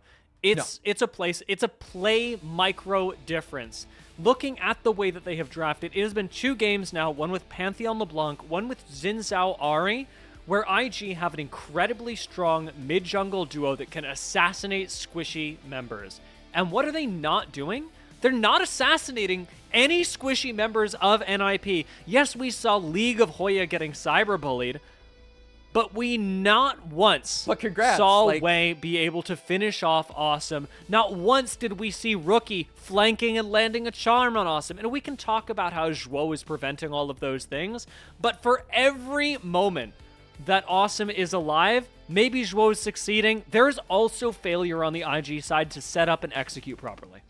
And this is a perfect example of that. I mean, even though you get Awesome, like everybody else is so corralled into this area. This is the second time we saw NiP, or I believe third time actually, that we saw NiP get baited into a pit way too far, or IG get baited into a pit way too far.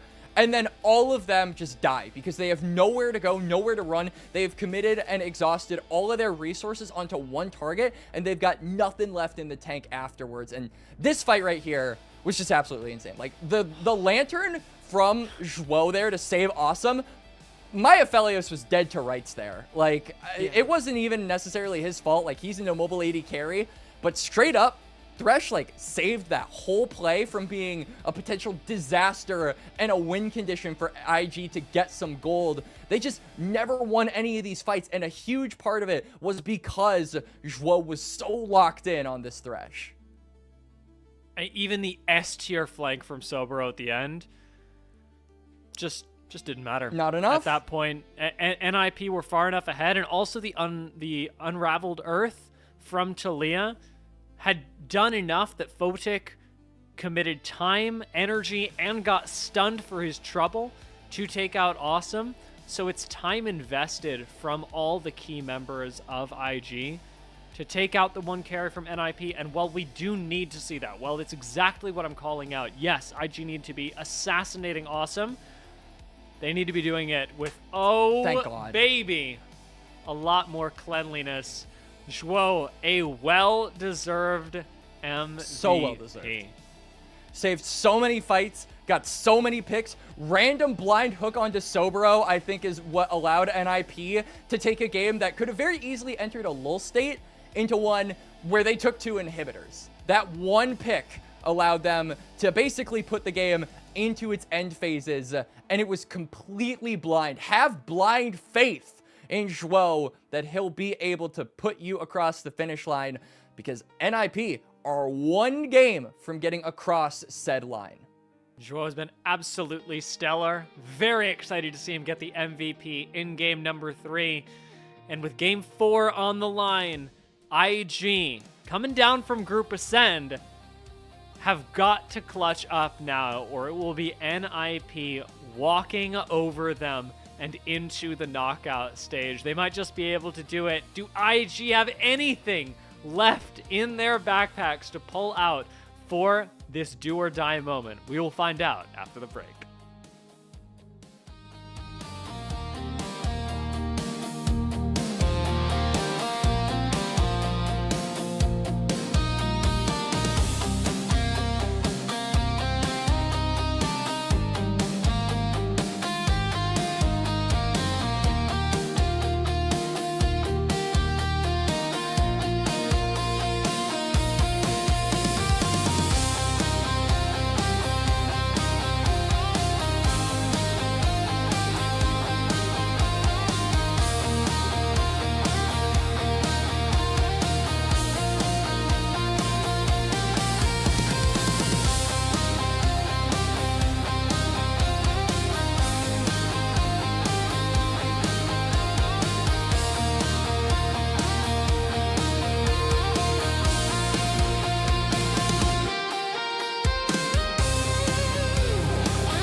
Welcome back to what is one of the most exciting... No, I hate it when people do this. It's the most exciting broadcasted day of the LPL in this split. We are entering the playoffs. We are in the play-ins right now, and we went to 5 games in our first series. And here, we are about to enter our 4th, but it is a crazy one, where NiP from Group Perseverance are on the verge of taking down IG from Group Ascent. And NiP, this would be so big for them. And you have to keep in mind, how did this team get here? I feel like a lot of people really don't understand how big of a deal it would be for not only a group of these 5 players to win out against a squad like IG, but also for just the organization NiP to make it this far in general. I brought this up earlier, but 6 series they've had against Ascent teams, and they have only ever won 1 of them, and it was a nail-biter against FPX, and that was a team that had 5 players that no longer exist on this squad. They went for a full overhaul, a full rebuild between 2025 and 2026, completely wiped the slate clean, and now are looking to go from potentially what many people thought would be a bottom-of-the-barrel Perseverance team edging on Nirvana territory to maybe making it into Ascend against a team that a lot of people were looking forward to going high in the first split and potentially further in the LPL in Invictus Gaming. And what is amazing about the way that NiP are doing this is that they are doing it in such a heavily criticized and unorthodox way for the LPL. They're playing boring League of Legends. They sit back and, like they did at the start of the split, they draft a composition that does one thing. It front to backs, it team fights, it's very standard, and they play a super simple macro game. That is the base of NiP. And in this series, we have seen what started as a very boring base for NiP has become a base that they can now experiment with, that they can expand off of, and that they can throw curveballs at Invictus Gaming from. I mean, we're talking about NiP completely rebuilding their roster. We're talking about NiP's organizational history in the LPL. Invictus Gaming are an org and a roster not to be taken lightly. They absolutely aren't. IG, obviously former world champions, and they did make it to Worlds last year, right? Granted, it was only for 1 series, and they did immediately get knocked out by the eventual world champs. But hey, they took 2 games off of the eventual world champs of that tournament. So, brownie points there, right? 2 games off T1, that's pretty good. Have I ever made it to 1 game Worlds? off of T1, actually. No. I believe it only went to 4. So I'm wrong. It was only 1. But NiP being able to challenge an organization like that is a pretty big deal for a roster that had full rebuild and was looking to not necessarily hit the ground running with a team like this. And I think individually, these are all players that people were a little bit skeptical on. Hoya obviously has been a part of the Thunder Talk organization who hasn't been super successful in his tenure. For 3 years, he was kind of on that team and was unable to get a really meaningful result when he was with them. And then Guwon as well was on DFM last year, benched midway through because they weren't doing super well in the LCP. Care and Awesome were on FPX when they were having their own struggles, and then Zhuo was on JDG when they were unable to make Worlds in the latter half of 2025. So all of these players having really shaky, lackluster 2025s. Now going into 2026, many people assumed that what's the big difference going to be? Well, turns out when you put them together, they can really make some magic happen. And they have certainly done that in this series and in the league up until now. This game, though, to close it out, is going to tell us a lot. Not about NiP. We're certainly going to learn something about NiP, as they've not played a game for this split yet. For that matter, neither have IG. However, this game tells us a lot more about IG than it does NiP. They won game 1. IG have got a clean team fighting base, but they have not yet been ahead at 15 minutes. They have not been able to dismantle NiP in the early game, and in large part, they've just been unable to win. Yes, they managed to close a huge game in game 1, and I got to keep talking about it because it was huge, and it really counts for something. Yeah, for 11,000 IG. gold is nothing to scoff at. Yeah, it counts for something. But does losing the 3 games after that mean, I think, something more about IG coming from think Group maybe. Ascend? I think so. I think that might have a bit more of a big impact, to be honest with you, Dia, as we are on to the bans here for game number 4, potentially the last one of this very long and very explosive night of LPL Mayhem. Rakan going to be the last ban, and a lot of focus being toward those junglers. Not a lot of mid laners taken off the board. Syndra has yet to be unpicked here by Rookie, so if he wants a comfort pick right out of the gate, he can go for that. But crucially, Dia, Jace unbanned, Malphite unbanned. The 2 junglers that have dominated the meta, I can't believe it escaped my mind, are open, and IG are going to snag up the rock instantly. Yunara also unbanned is the first pick for NiP, and Zhuo immediately knows what to do. Yes, his Thresh was great. Yes, his Bard was great. But the Lulu has one job, and it is not to be stylish. It is to keep Awesome alive and kicking. This is a critical draft difference, though. Look at what IG first picked. Yes, it's a powerful jungler, but what does Malphite do? Malphite jumps on top of your AD carry. And I feel like Malphite is really only as good as the follow-up he will receive. And it seems like IG are looking to get as much follow-up in there as possible. Ashe, Seraphine lock-in going to be super painful for Awesome and Zhuo to lane against in the early phases. The range advantage that this combo can bring you and the poke that it has in lane is absolutely devastating. And NiP gonna go for a counter pick of their own, locking in that Trundle to try and knock this Malphite down a peg. Subjugate gonna be very useful in making him less tanky should the team fights get a bit dicey. And we have to assume that team fights are yet again gonna be the name of the game for NiP. And the way IG are drafting, they also want to try and match them in the 5v5s. Wombo combo seems to be what they are going for. It has been haymaker after haymaker in this draft. Malphite, slam. Yunara Lulu, slam. Ashe Seraphine, you get it. But as we approach this next phase, I'm feeling the Syndra, man. Like, the way that IG are drafting right now, nothing is more of a obvious pick. Like, yes, we see as well. There's a certain energy that Syndra would bring to this draft that I can't quite say, but... And I feel like we need IG to also have a little bit more damage under their belt, because while Ashe is a pretty high DPM 80 carry, it doesn't have another damage dealer to back it up. You're looking at Malphite to be setup, you're looking at Seraphine to be survivability. You need to link up with another damage dealer, and I think Rookie could very easily be that if he decides to lock in this Syndra, especially with the options available and all of the options fearless away. Those pools are starting to be constricted. Rookie going Syndra here would be his best available champion open. This is a good thing to do, though. You lock in Ornn blind, that's okay, because you're saving your counter pick for care.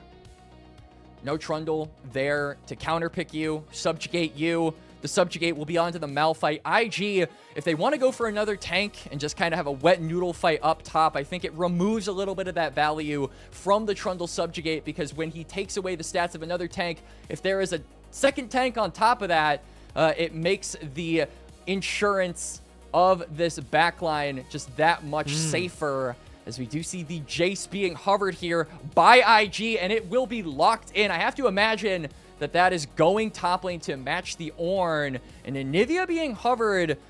Rookie has also played this in mid, but I would love Syndra a lot more, and they're just going to slam it. This feels like a fight or a team fight comp that we have been begging IG to go all series long. But Dia, is it too late? As Diana going to be the last pick, and it's going to be in the mid lane. Cares going Diana. We have seen Diana jungles, but Diana mid, that's uncharted territory. It is haymaker after haymaker. Jace Syndra, I mean, so good. And again, we saw this Syndra coming from a mile away. This IG composition is meant to do one thing, and it is destroy someone. But Diana, as an answer, wants to get up close and personal, especially with the backline of IG. It's a great answer to the Syndra, and compositionally, this really works for NiP. Everyone goes forward. Everyone takes the fight to IG right where they want it, and Awesome is left to fire from the backline. Absolutely. Another game where Awesome is relied on to be the carry. I think Care as well is obviously going to have a weight on his shoulders with this Diana to make things work. This is a champion where they are very high in the DPM department, and they don't like any of the other departments. They don't provide a lot other than the innate damage that they do. That teamfight ultimate can be good for setting up Ornhorns, but more often than not, Dia, it's going to be the other way around. Ornhorn into Diana ultimate is likely going to be the combo that we see, and it's just a matter of if Care can deliver. Care and Awesome for NiP, the carries for this team. IG, though, it's an all-rounder comp. It's a 5v5 as much as possible. And Rookie going to be on his patented Syndra to try and claw this game and this series back. I'm looking for where it was, because we do not see Diana very often. Care has played one game of Diana in his career. Really? I am looking for where it was. Yes. I'm very curious about that, frankly. This is a champion so seldom picked in pro, and even when it is, it's more thought of as a jungler at this point in time. Mid lane, the big concern is that if it falls behind, it doesn't have a lot of value outside of just being a damage dealer, and it has to be up in your face in order to deal that damage. It has to be getting into the thick of every single fight, so it could very well just be an easy target for IG to focus down, especially if they're all grouped up together. But it feels like that grouping could be a double-edged sword. Diana gets ahead, boom, 5-man ultimate, dealing a ton of damage. But if they're all together, Diana goes in, gets blown up before they can deliver the damage. I think the early laning phase around mid is really going to spell how the rest of this game goes for this pick. We'll really have to see what the junglers do around this as well. Bot lane also, of course, the big focus. Awesome locked in. Yunara super early on. It has been banned every single game of this series up until now. And Ashe Seraphine, a combination that I have been looking forward to casting all split, now finally on my screen. This is like the break glass in case of emergency duo, I feel. When your back is against the wall, a lot of teams have said Ashe Seraphine, boom, you slam that, and you get prio, you get a ton of gold early, and you look to try and snowball that as an advantage and never let go of it. But IG, like we talked about in the pregame for this fourth match between the two teams, they have struggled to find gold leads early on. This is a game, though, where you need to find gold leads early on because the reciprocal is giving gold advantages over to Diana, over to Yunara, and they can take those and scale so well with them. You are not going to believe this. You are not going to believe what I'm about to tell you. The last time that Care played Diana, it was on NiP in the series that they won against FPX. Really? Their one win against a Ascend team, or their one series win against an Ascend team, and the Diana was the break glass in case of emergency pick for them there as well. As now Rookie might be in trouble. Flashing away. It's not going to be enough. Care wants that first blood. No. Rookie is on 1 HP, but nobody dies. And it's both flashes committed for Guan and Care as well. That's going to significantly stifle the all-in potential of these two champions, because Rookie, he burns his summoner, but he's got that Scatter the Weak. He's got a way to peel this Diana off if need be. So I feel like there is extra safety for him in the lane, despite losing that summoner spell. Zhui and Photic just continuing to maintain their dominance on the bot side. It's exactly what Ashe Seraphine are meant to do. They're just going to keep doing that. We can see that Guwon also started on the top side of the map, so he won't be there to provide reinforcements for a fair bit of time. And so that means Awesome and Zhuo, every time they take a back, they will be sacrificing some minions in the process, some experience in the process. And we can see that Zhuo has already taken his leave in the lane, is maybe looking to run interference mid, as Wei is in the area, maybe looking to do something, but there's a Lulu just there to protect a good roam to save the conditions for this Diana. Even though it's not getting kills, as long as it's not being set behind Dia, I am confident in Kair's ability to pilot this in the mid to late game. Just a few wet noodles slapping each other up top side with no jungle assistance on the way. I want to say Sobro should be okay. I want to say that. And yet, First Blood could be cooking. Hoya Minions? forces out the auto. And Sobro survives. Hoya almost getting a solo kill on the Ornn is going to force Sobro to use his ultimate, but he still retains that flash. Hoya, can he maybe look for an all-in? Oh! Why are we walking back into it? Kair does go low, goes back in, and goes down to Rookie. Hoya manages to get the first blood, so it's a little bit more gold given over to the Ornn, but Kair goes down. The Diana not off to a hot start, especially without that flash. It is going to be difficult for him to try and get a return kill. Guwon just gets his crab yoinked. That's just disrespect right there, Rookie. Why did you do that? So quick note as well, because I've continued looking at how well this Diana did and all that. So Kair was playing for Fun plus Phoenix at the time, as we'll replay, and I'll talk about it after. Yeah, Kair, good like rebuttal, laying down his spells, but the ultimate crucially doesn't hit onto Wei. I think that if that went through, he actually is able to trade 1-for-1. If Wei was also just a little bit closer to the turret, I think another shot would have gone off. So things that could have gone right for Kair did not, in fact, go right, and he misses out on getting a return kill in the mid lane. Just makes it harder for this Diana to find angles until that flash comes back up. Okay, guys, real quick.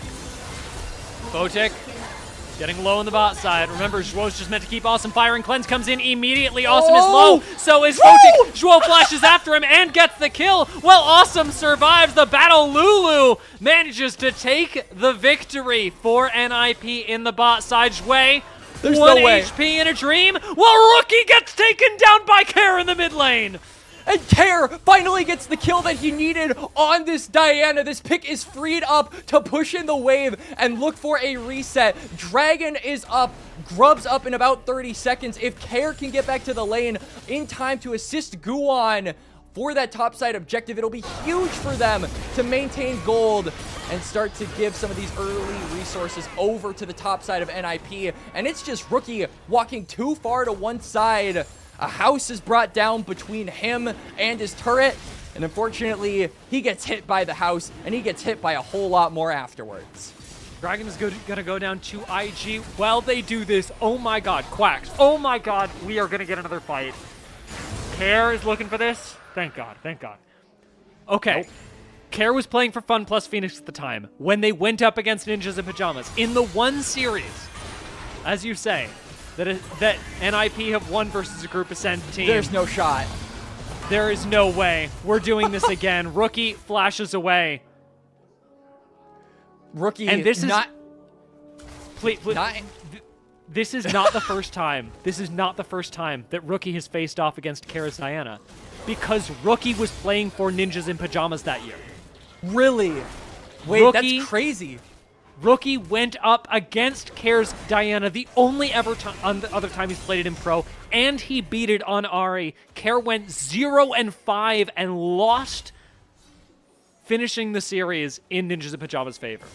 Well, guess what? He's already doing better. He's got the 1 kill, and you can bet he is going to try and extend the value of that kill as much as he possibly can. He's still behind in gold compared to Rookie. There's about a 20 CS chasm in that department for the IG mid laner compared to his counterpart. But I mean, if you can give another kill over to Care, I think it's going to start to really be difficult, especially with Rookie not having his flash. Guwan not even concerned about the about the top side objective. They're just going to maybe look for a dive, but yeah, Zhuo does have that wild growth. Let's see if this is successful, though. This is a tough comp to dive. All about who's tanking, and right now Zhuo picks it up first. Right, First who's going to kill re-engage? does go over to NiP. It looks like a redive for them, as this time Awesome is going to tank the tower and collects the kill, onto Zhuo. NiP making that dive really clean.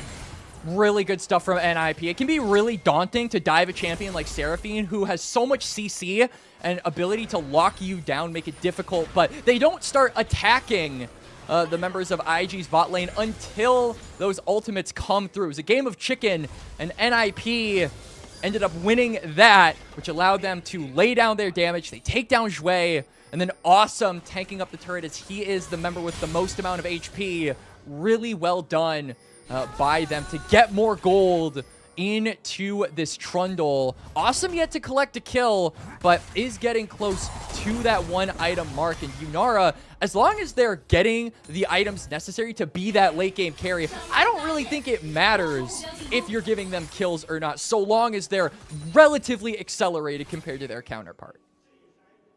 And that Awesome is, if only by a little bit. We were waiting for team fights to break out to really let both the Yunara and the Ashe Seraphine shine. It's going to come down to execution, and that's where IG separated themselves from NiP in game number 1.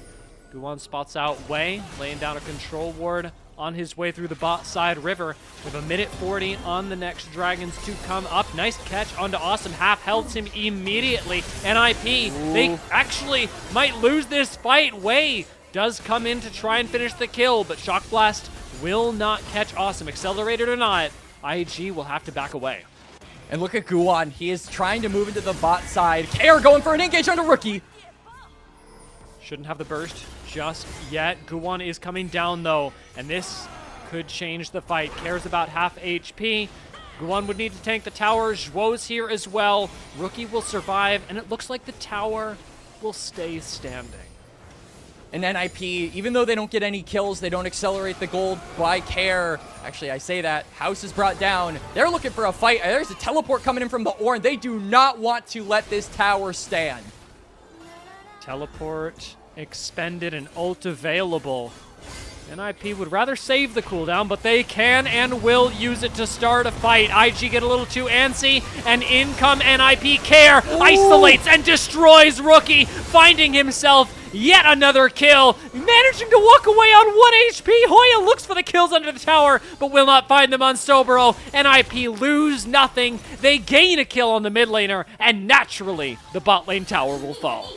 And Hoya TPing there as well. His conditions are plenty healthy. He should be able to knock down this tier 1 in bot as well to give NiP more space to play around with, but I don't think they need it. Dragon is up in only 20 seconds here off of the redeployment from the resets on NiP. They should just easily be able to walk into this bot side and take their first dragon of the game. It was looking a little dicey on the neutral objectives for them, but they rebound, they find a fight, they take control, and they get themselves plenty accelerated enough to take the fight to IG.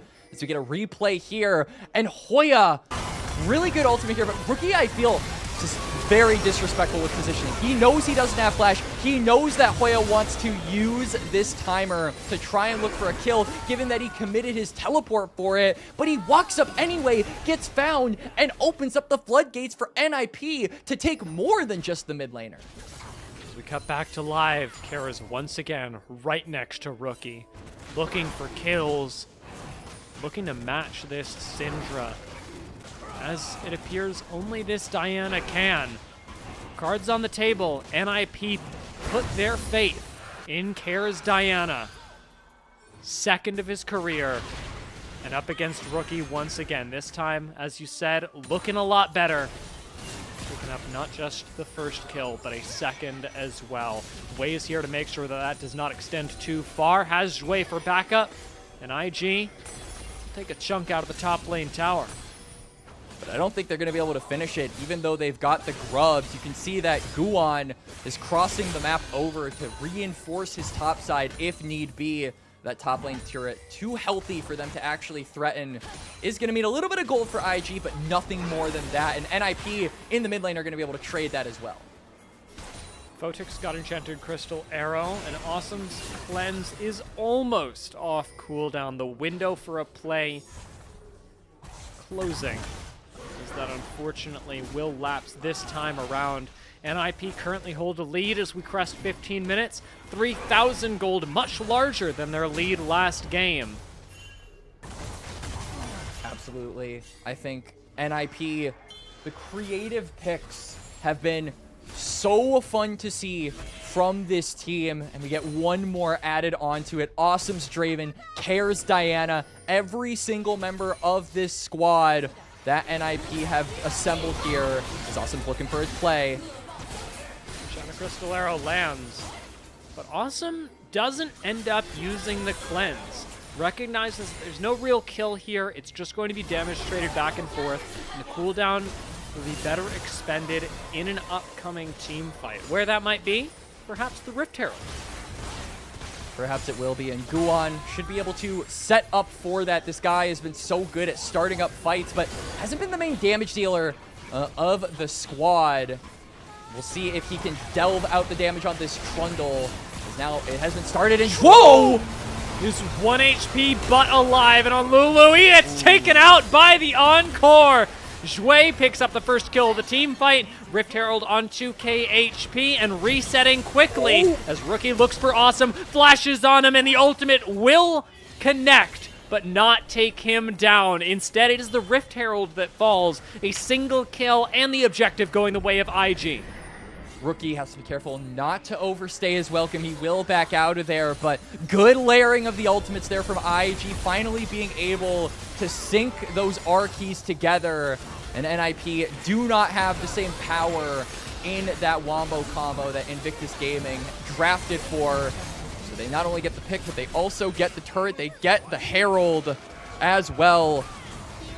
That'll be a big deal for them, trying to match the priority that NiP have started to put on a lot of these neutral objectives, namely the dragons. Bit of an Ornn moment as Hoya does tank everything and manage to stay alive. This tank really a return to form as well, as this is exactly what Hoya differentiated himself on before picking the Varus top lane. Was so good at creating space for the team. Let's take a look at how this fight went down. Yeah, frankly, Zhuo gets one shot, I think, is the big headline here. He's not able to stick around and defend Awesome from all of the threats that just immediately get lodged his way. He also gets picked off by the Encore. He's not a big fan of that music, so he ends up dying to it. But another big thing to mention is that Awesome committed that flash. Awesome just kills Photic off screen. First unstoppable force gonna come through, this time onto Care. Way. Guan answers back. Moonfall shuts that play down, puts it right back where it came from. Another kill, another 2 kills collected by Care top lane. And Care gets even more accelerated in this game. Rookie's going to try and look for something in mid because Awesome doesn't have that flash, but it doesn't matter that Awesome expended that summoner spell on the Herald fight because now NiP just got so much more gold in their back pockets. Care is going to look to at least take this plate, if not a little bit more. I want to see how this happened. Photic just died off cam. He gets to walk at him, and Ornn does Ornn things. Meanwhile, topside, he's all satisfied.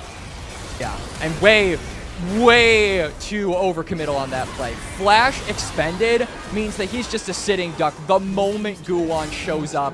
Even if he gets that kill onto Care, he gets taken down. And when you're playing a champion like Jace, who, similar to what we've said about the Diana, doesn't offer a lot outside of the innate damage of their kit, you can't be sacrificing your conditions like that, I feel. But now, Dragon is up, Way with no flash. Awesome also doesn't have that, but it doesn't matter. If your jungler doesn't have his escape tool, you are not 50-50ing for a Drake. This is looking like a good game for NiP. For the fans, the players, and for Care, who is on the verge of his revenge story up against Rookie. When Rookie took him down from Ascend, Care looks to be doing exactly the same thing here with the Diana that he lost in Game 4. I cannot get over this. Yeah, Dragon going to be picked up. It's such a crazy coincidence, honestly. And, I mean, really good for Care, too, as well. This is a player who has been in the FPX pipeline since basically he became a pro player. He started off on their academy team all the way back in 2022 and has been with them all the way until they unfortunately are no longer in the LPL. And a lot of question marks on this player without the safety and the reliability of an org that you built your entire foundation off of. How are you going to be able to perform in a new environment with completely new teammates in a new space that you're not familiar with? And I think Care, much like the rest of NiP, have really hit their stride, have found their footing, and have been allowed to play these more unorthodox picks to potential success, as NiP are now 5,000 gold up, and a lot of that rests on Care and Awesome's shoulders.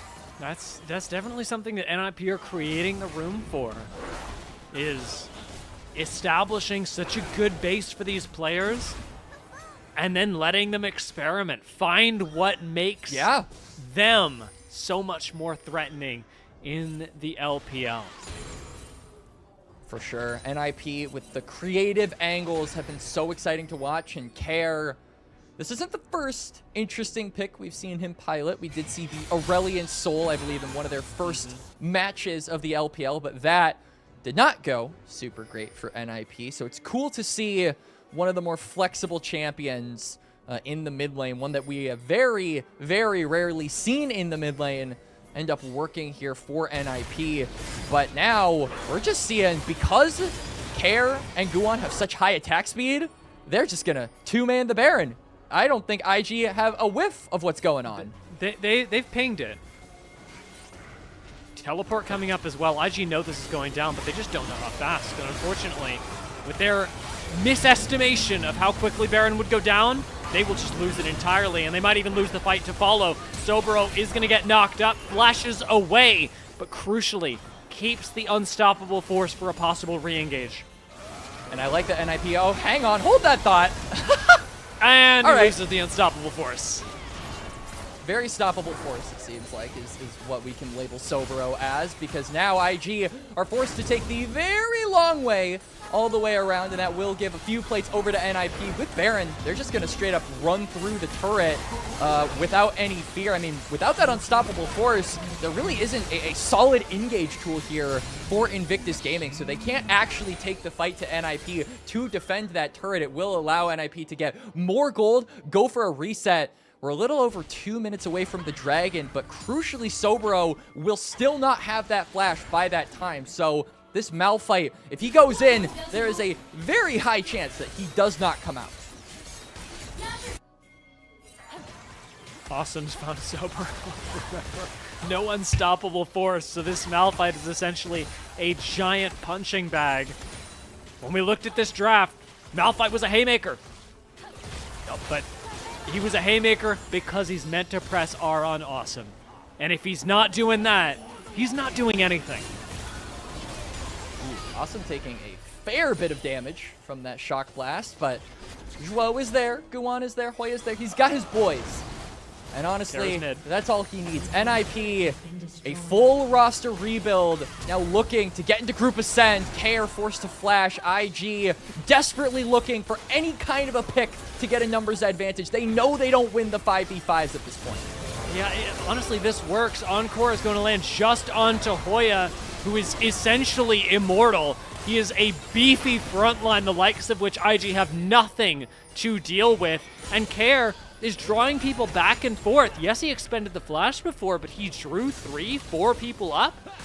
And as it is, both inhibitor towers stand, but both are extremely weak.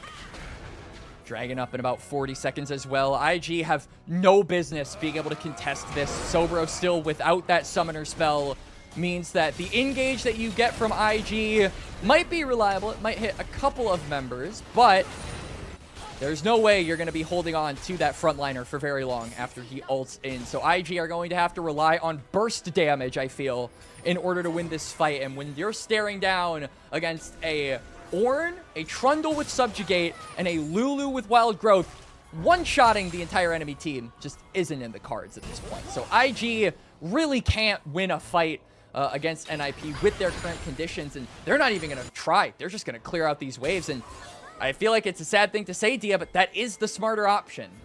Yeah, you let the dragon go over, you live to fight another day.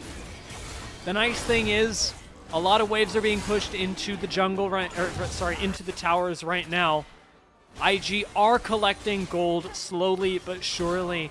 The problem is the amount of autonomy that NiP have on the map, the vision control that NiP are laying down. We talked about Zhuo being so instrumental in that earlier today. Awesome walks up to the bush, the one bush they don't have vision in, but he's still alive! He's still firing, even through the perfect fight for IG. 1v4 on the AD carry. They can't kill him! Yo, awesome.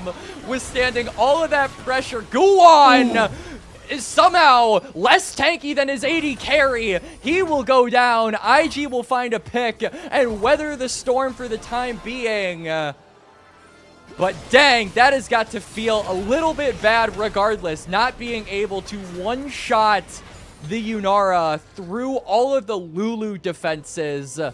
Certainly a thorn in their side. If they're not able to 4-man one-shot the AD carry, I feel like that speaks volumes to how they'll fare against the health pools of the other NiP members. You know what's even more devastating about that is that Awesome, for that, burned Cleanse, but did not burn Flash.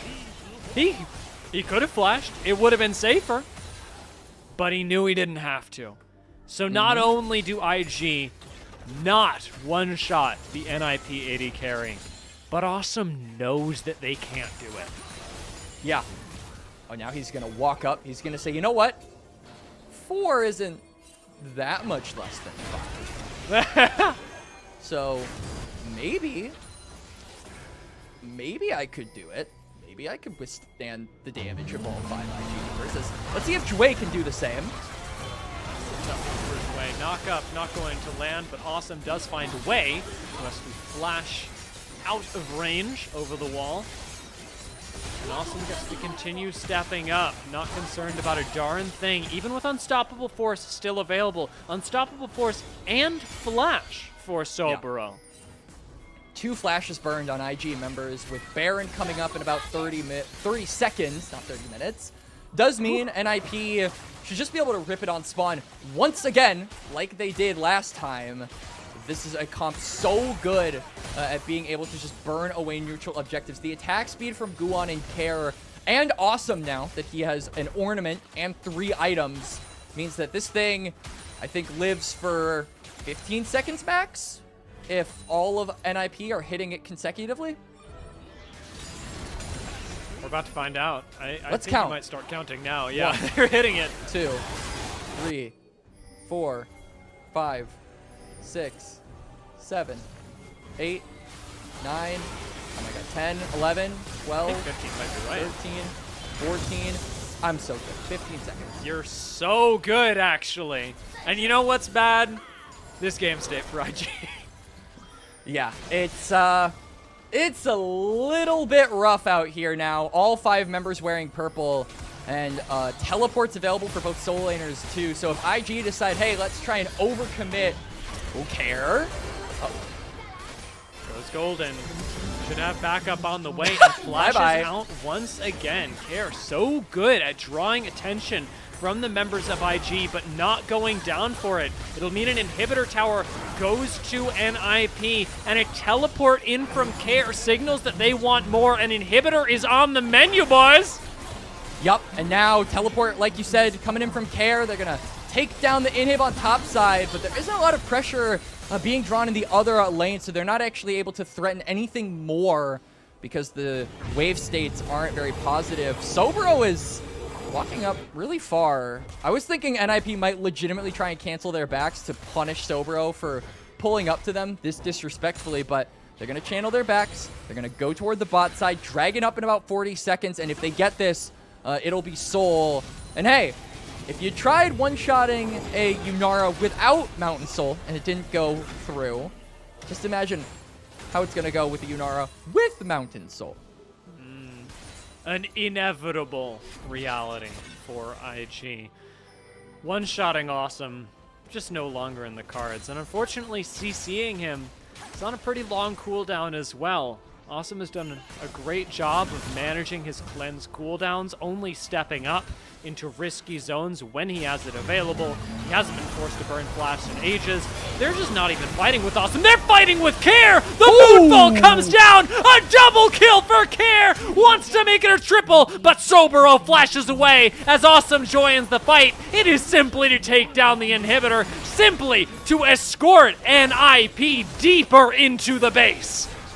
And NiP looking to put a bow on this game. It's the lightning from a Thunder Talk member. It's the ashes of FPX. Awesome flashes forward! FPX, or IG, looking to bounce back. They will delay NiP's victory for now. But now they're just going to retreat, go toward the dragon. That should be Soul for them, even though it is a little bit delayed. You can see IG, though, are pinging. They want to try and contest this, but I don't think you're going to be able to get here in time. Wei is also down. You don't have Smite. Care just does too much damage as well. No steal from Rookie this time. Jungle diff. Yup. Dang, Sobro is probably really sad that he's going to get a steal here, so let's take a replay here.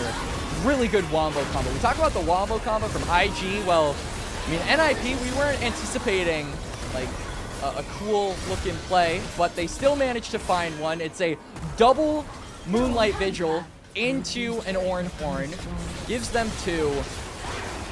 And we're going right back to live just because I feel like NiP at any moment could find a pick and look to end the game from there.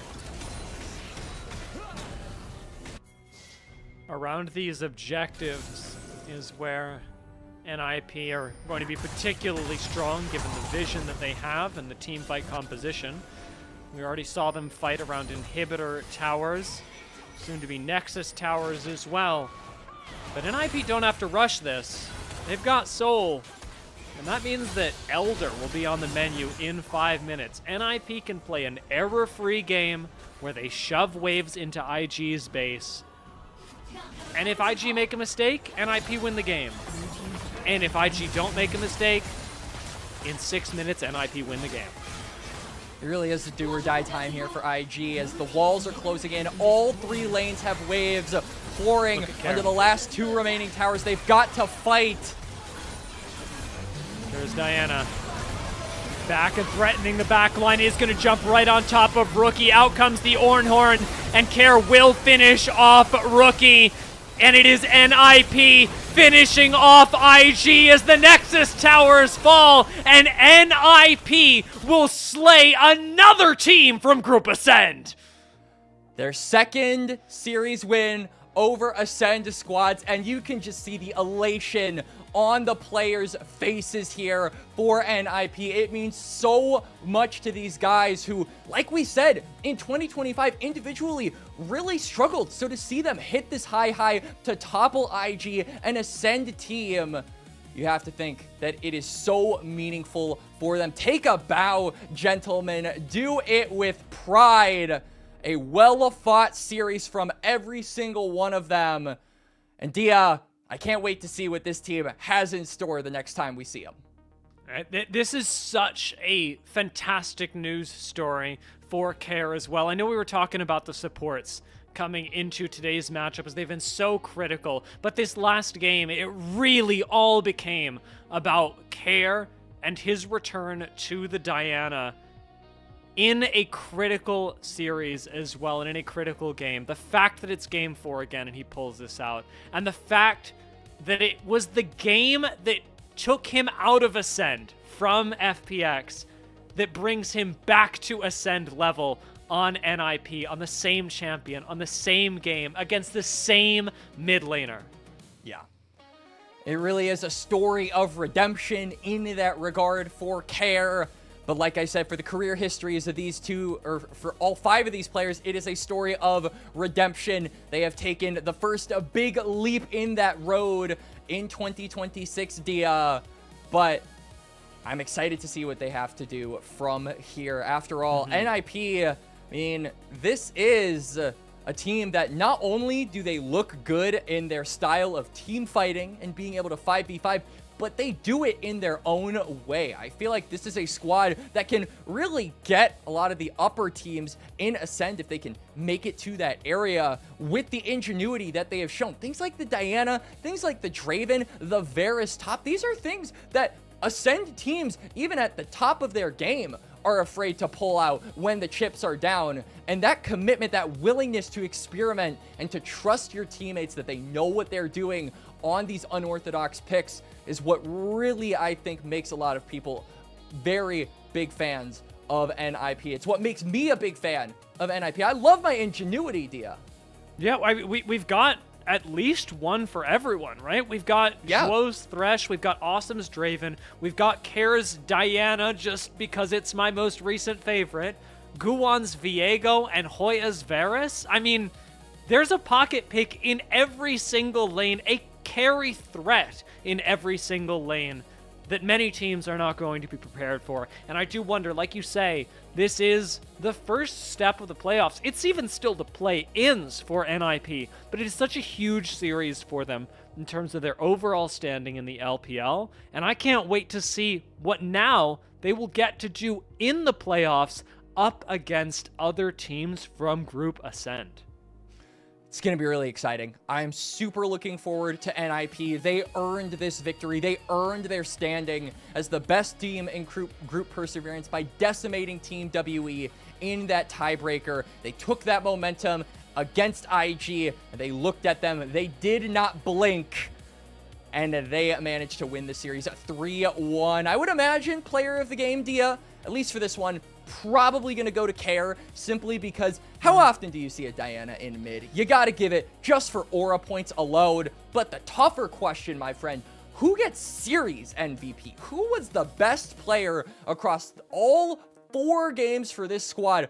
That is a really hard question for me to answer, and I can see you contemplating. I'm right there with you, even if I'm not showing it.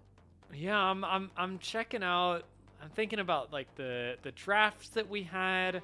It can't really be Hoya because he had that Gnar game. I think you have to give it to Awesome. Awesome was, well, he was. I hate it. Awesome. He was awesome. He was really awesome. I mean, like even in this last game, we were talking so much about the Diana pick, but you saw it in the damage numbers. You saw it in the focus from IG. They wanted Yunara. They couldn't touch Yunara. No, they couldn't. I think that Awesome is a good shout.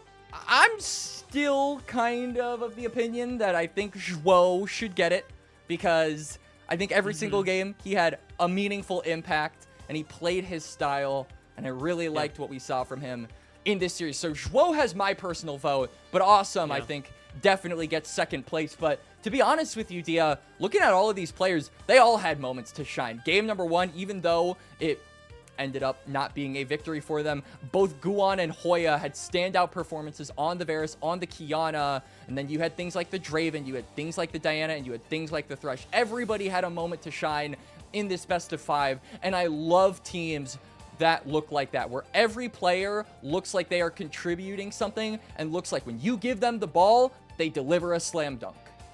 I'm doing this in my head right now about about whether I would want to give it to Awesome or Zhuo, because on one hand, Lulu, like, it doesn't really have the same impact, and part of me is also like, well, if your support's doing really well, you also have to be positioning really well as an AD carry. This does go hand in hand. So much damage was done by Awesome, surely, but then also, I mean, I saw all those games from Zhuo, and this really was, at the start of the day and even at the end of the day, a matchup about these supports. Game 1 was so centered around Zhuo, and everything from then on was Zhuo. There was no answer in terms of the breadth of champions that Zhuo can play at a high level, and the fact that he can pivot to the Lulu in the last game and still perform really incredibly, make sure that Awesome stays alive even through a 4-man engage. I mean, I'm not going to lie to you and say I don't see the argument. I see it for both players, and I don't know which one they're going to pick. I don't even know which one I would pick. I'm excited to see if we can get the result before, you know, inevitably ending the stream. But I do think that, I do think for the side of Invictus Gaming, this is unfortunately going to be a loss for them and does put them at 2-9 in a series score now. And frankly, I feel like they just didn't keep up with an identity. We kind of saw their draft all over the place, right? We saw them go for engage comps that are dogpiling on, 5v5ing. We saw them go for more poke-esque comps. And I just feel like they never stuck to their guns because they never really had any guns. They were showing up to a gunfight with a knife, I feel, in every single fight, trying to go for Awesome, but then just way overcommitting. So looking ahead for this IG roster, I'm not sure what is in store for them, you know, further down the line, because I know some rumors about this rebuild by IG maybe being having a little bit of an asterisk on it, simply because you've got like the Shy, who's like a will they won't they on retirement. You've got Mako sitting in the corner. He's also a big question mark. So I don't know what will happen when we see IG next up, but I do think that as far as this squad is concerned, identity is something that we really never got to see them concretely nail down, and it was something that needed to happen. NiP had that assignment and had it harder with 5 entire players being new to the organization, and they found it much quicker, and they took it home and managed to win the series. IG's next series, in terms of what we see from them next, at least this split, will be still in the play-ins up against the winner of EDG and OMG. So it's not like they can't make it. They actually can still make it to the knockout stage. It's about the shape that they make it in and what we're expecting from them in the playoffs. I think if IG had won this series against NiP, they take a slightly positive bump in terms of what we might expect against the other teams from Group Ascend that have made it into the playoffs.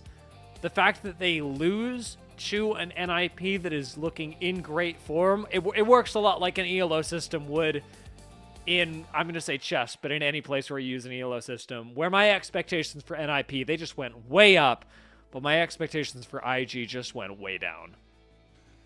Yeah, and as someone who has not had the pleasure, I'll say, of covering IG games and series before this point, Dia, my expectations were that they would probably show up and look to snowball the game ahead. I really was looking at Wei to be the main difference maker in this series, because he's been the guy that has kind of been the tip of the spear in everything that I've seen from IG's tape so far in 2026. But he was very neutralized, I feel, in this series. Outside of game number 1, we didn't see a lot of pop-off performances from him. He even gets the Jace, which is considered by probably everyone right now to be the most broken jungler in the game, and he looked completely invisible. This felt like a very ships passing by kind of, and nothing of value was lost game, so to speak, from Wei, because it just didn't feel like he was able to snowball. He looked for attempts like you see on your screen, but he wasn't able to deliver. And so, yeah, they managed to find IG's main point of, I would say, success in the jungle. They attack it at every turn, and they neutralize its effect in the last 3 games. That was something that Guwon was doing really well in game number 3, was tracking Wei. And while I am coming off of this series critical of Wei in large part, I'd like to see him do more. I'd like to see him be more proactive. I also can't deny what you're saying, that clearly NiP did their research. They had an idea that Wei was going to be the spearhead for this team, and they kept an eye on him. They knew where he was, and even on Pantheon, he had a really limited impact because I want to say a mix of vision from NiP and nervousness Aiming from Wei himself. Also being able to aim that spear definitely didn't help him because it never found his mark. But yeah, I feel like Wei's impact in this series significantly downplayed and just really not able to find any of the marks that he could when IG were actually winning games and were looking good, particularly in game number 1. But I think you can kind of extend this courtesy to the rest of the team too. I think that Rookie didn't have, you know, big standout performances. You look at a player like this, you see the name, and you think of, you know, one of the greatest League of Legends players of all time. And I don't think anyone can take that away from him, but he certainly wasn't playing like one of the greatest players in the world in this series, and did definitely get dog walked a little bit by Care in that last match with the Pocket Diana, which again, revenge. Very happy for Care to be able to same game or same opponent, same champion, different result. Yeah, and different org as well. Just the swap to NiP. Well, Rookie went up to IG. It's been an interesting reversal of fortunes for these two mid laners, and you know, funnily enough, at the time, just because I was looking at the series result, Zhuo was playing support still for NiP, so it is a bit of a different look now. Zhuo's stayed on NiP, but now with a different mid laner manages to take down another group Ascend team. There's a lot to say about Zhuo's quality as a support across two different rosters, across two different iterations of NiP that do the same exact thing. Two groups from Team Ascend, one in 2024 with FPX and one in 2025 now with IG. Yeah, and I think particularly for a player like Zhuo, if we look at the history of a player like this, I mean, he's always been touted as a very talented support. Even when he was on NiP back in 2023, 2024, he was the guy who a lot of people looked at as a very good player on JDG, but he was paired up with Pays, and I think Pays is now on T1, so a lot of people consider him to be one of the best ADCs in the world, and many people came to the consensus that Zhuo couldn't really keep up with his counterpart. So it almost feels like a little bit of a redemption here for Zhuo to be able to say, you know what, I'm still here, I'm still capable of having these good performances, regardless of who I'm paired up with, regardless of who I'm matched up against, and I think this was a series to prove it. And while I was talking, we did see player of the game went over to Hoya on the Ornn. Definitely would have been my pick, but I must concede that those Ornn horns always found their mark and always found multiple targets. So I'm not disappointed at all with the result. And I have, for the majority of this season, been a big fan of Hoya's tank play. However, you called it perfectly. Zhuo as our player of the match. And I couldn't be happier, given that we came into the series talking all about Zhuo and the difference that he was making to NiP, given that he played in this exact same sort of promotion-demotion with NiP last time, and he's able to do it again, taking down an Ascend team, and he's able to do it and win player of the match while doing it. There's just no more perfect showcase of what Zhuo brings to the table. And you mentioned it, right? That he's faced some doubts, especially in terms of his international value. Yeah. This series looks really good for him. I'm very happy it looks really good for him, and I'm incredibly high on Zhuo as a support this split. However, he has not been playing in Group Ascent. Let's keep an eye on Zhuo as he plays against teams from Group Ascent. Yeah, he's going to be going up against Kael, On, Vampire, Arha. Like, these are all supports who have, I think, had pretty good starts to their season and are among the best supports in the entire world. So the question of how does Zhuo stack up against the new competition is certainly something that I'll keep in the back of my head, but I damn well know that regardless of how he performs, he's going to be playing his way, he's going to be playing his picks, and Dia, he's going to be doing it all while wearing pajamas. He's gonna be landing those hooks. My God. God, I need to see this again. Like, Yeah, okay. I'm really looking forward to it. God, this... straight up, Awesome's dead here if that lantern, like, doesn't exist. The coolest part to me is that Awesome takes the lantern and Joel goes, "Cool, you good? I'm going back." Yeah, and then Awesome's takes over the hook wall. They over the can't reach wall. him.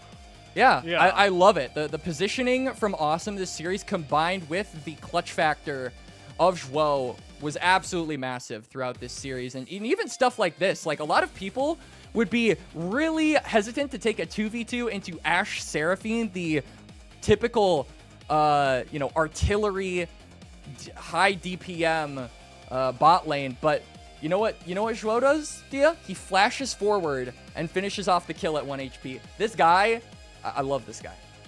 Yeah, he's got that killer instinct, even though he doesn't play Kai'Sa. No. This has been incredible from him, and actually, let's take a look at how this all pans out. So right now, IG having lost their series. This is a little misleading because IG are the higher seed, are going to go up and face the winner of EDG OMG. You see how that goes diagonally, and then the other way, TES to because IG come from Group Ascend, they have to go up there. It's a whole thing. Yep. So NiP going to be able to win out on this series. I'm excited to see them in the next best of fives because this has been a banger day, all things considered. Not even looking at NiP, IG individually. TES and WE was also an insanely fun series to watch. So I feel like, LPL just keeps on delivering, and I'm looking forward to more games, and I hope everyone else is too. I absolutely know anyone who has watched today's games is hungry for more. I've gotten 3 hours of sleep, and if there was another series on right now, none. I would cast all of it and or watch it because I'm sure other people would want to cast.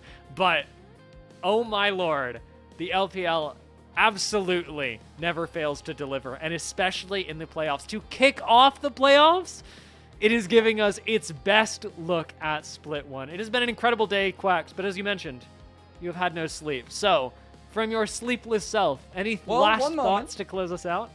Yes, one moment would be that we do need to shout out the matches we will have tomorrow. If we can just get that bracket up one more time to see the best of fives that will be featured in about 16-ish hours. Thank you so much, producer. It is EDG versus OMG and Thunder Talk versus LNG. We will likely be in hibernation due to the almost 10-hour stream that we have had to run today. But go support the casters, go support the crew, go cheer for your favorite team, enjoy the next night of LPL. And Dia, I will let you do the honors of closing out the nearly 10-hour-long stream of two banger best of fives here. Yeah, it has been an incredible day. Thank you, Quacks, for giving us your time because this series certainly needed you. This was a really, really fun series to cast with you. And again, a big thank you to everyone behind the scenes who has managed to make this possible. And in front of the scenes, that's a weird way to say that, a big thank you to our elite coffee supporters, Aaron, Soup, and Meng, whose contributions have helped level up the broadcast, allow things like these graphics to go off, all of our additional lower thirds that we have, and of course, everyone to literally be here right now, bringing these games to you in English.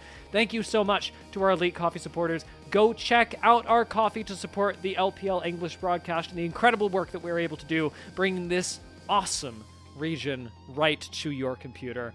Thank you so much. Everybody get some rest because tomorrow we go 10 games. We go 10 games. No, we'll see you then. No.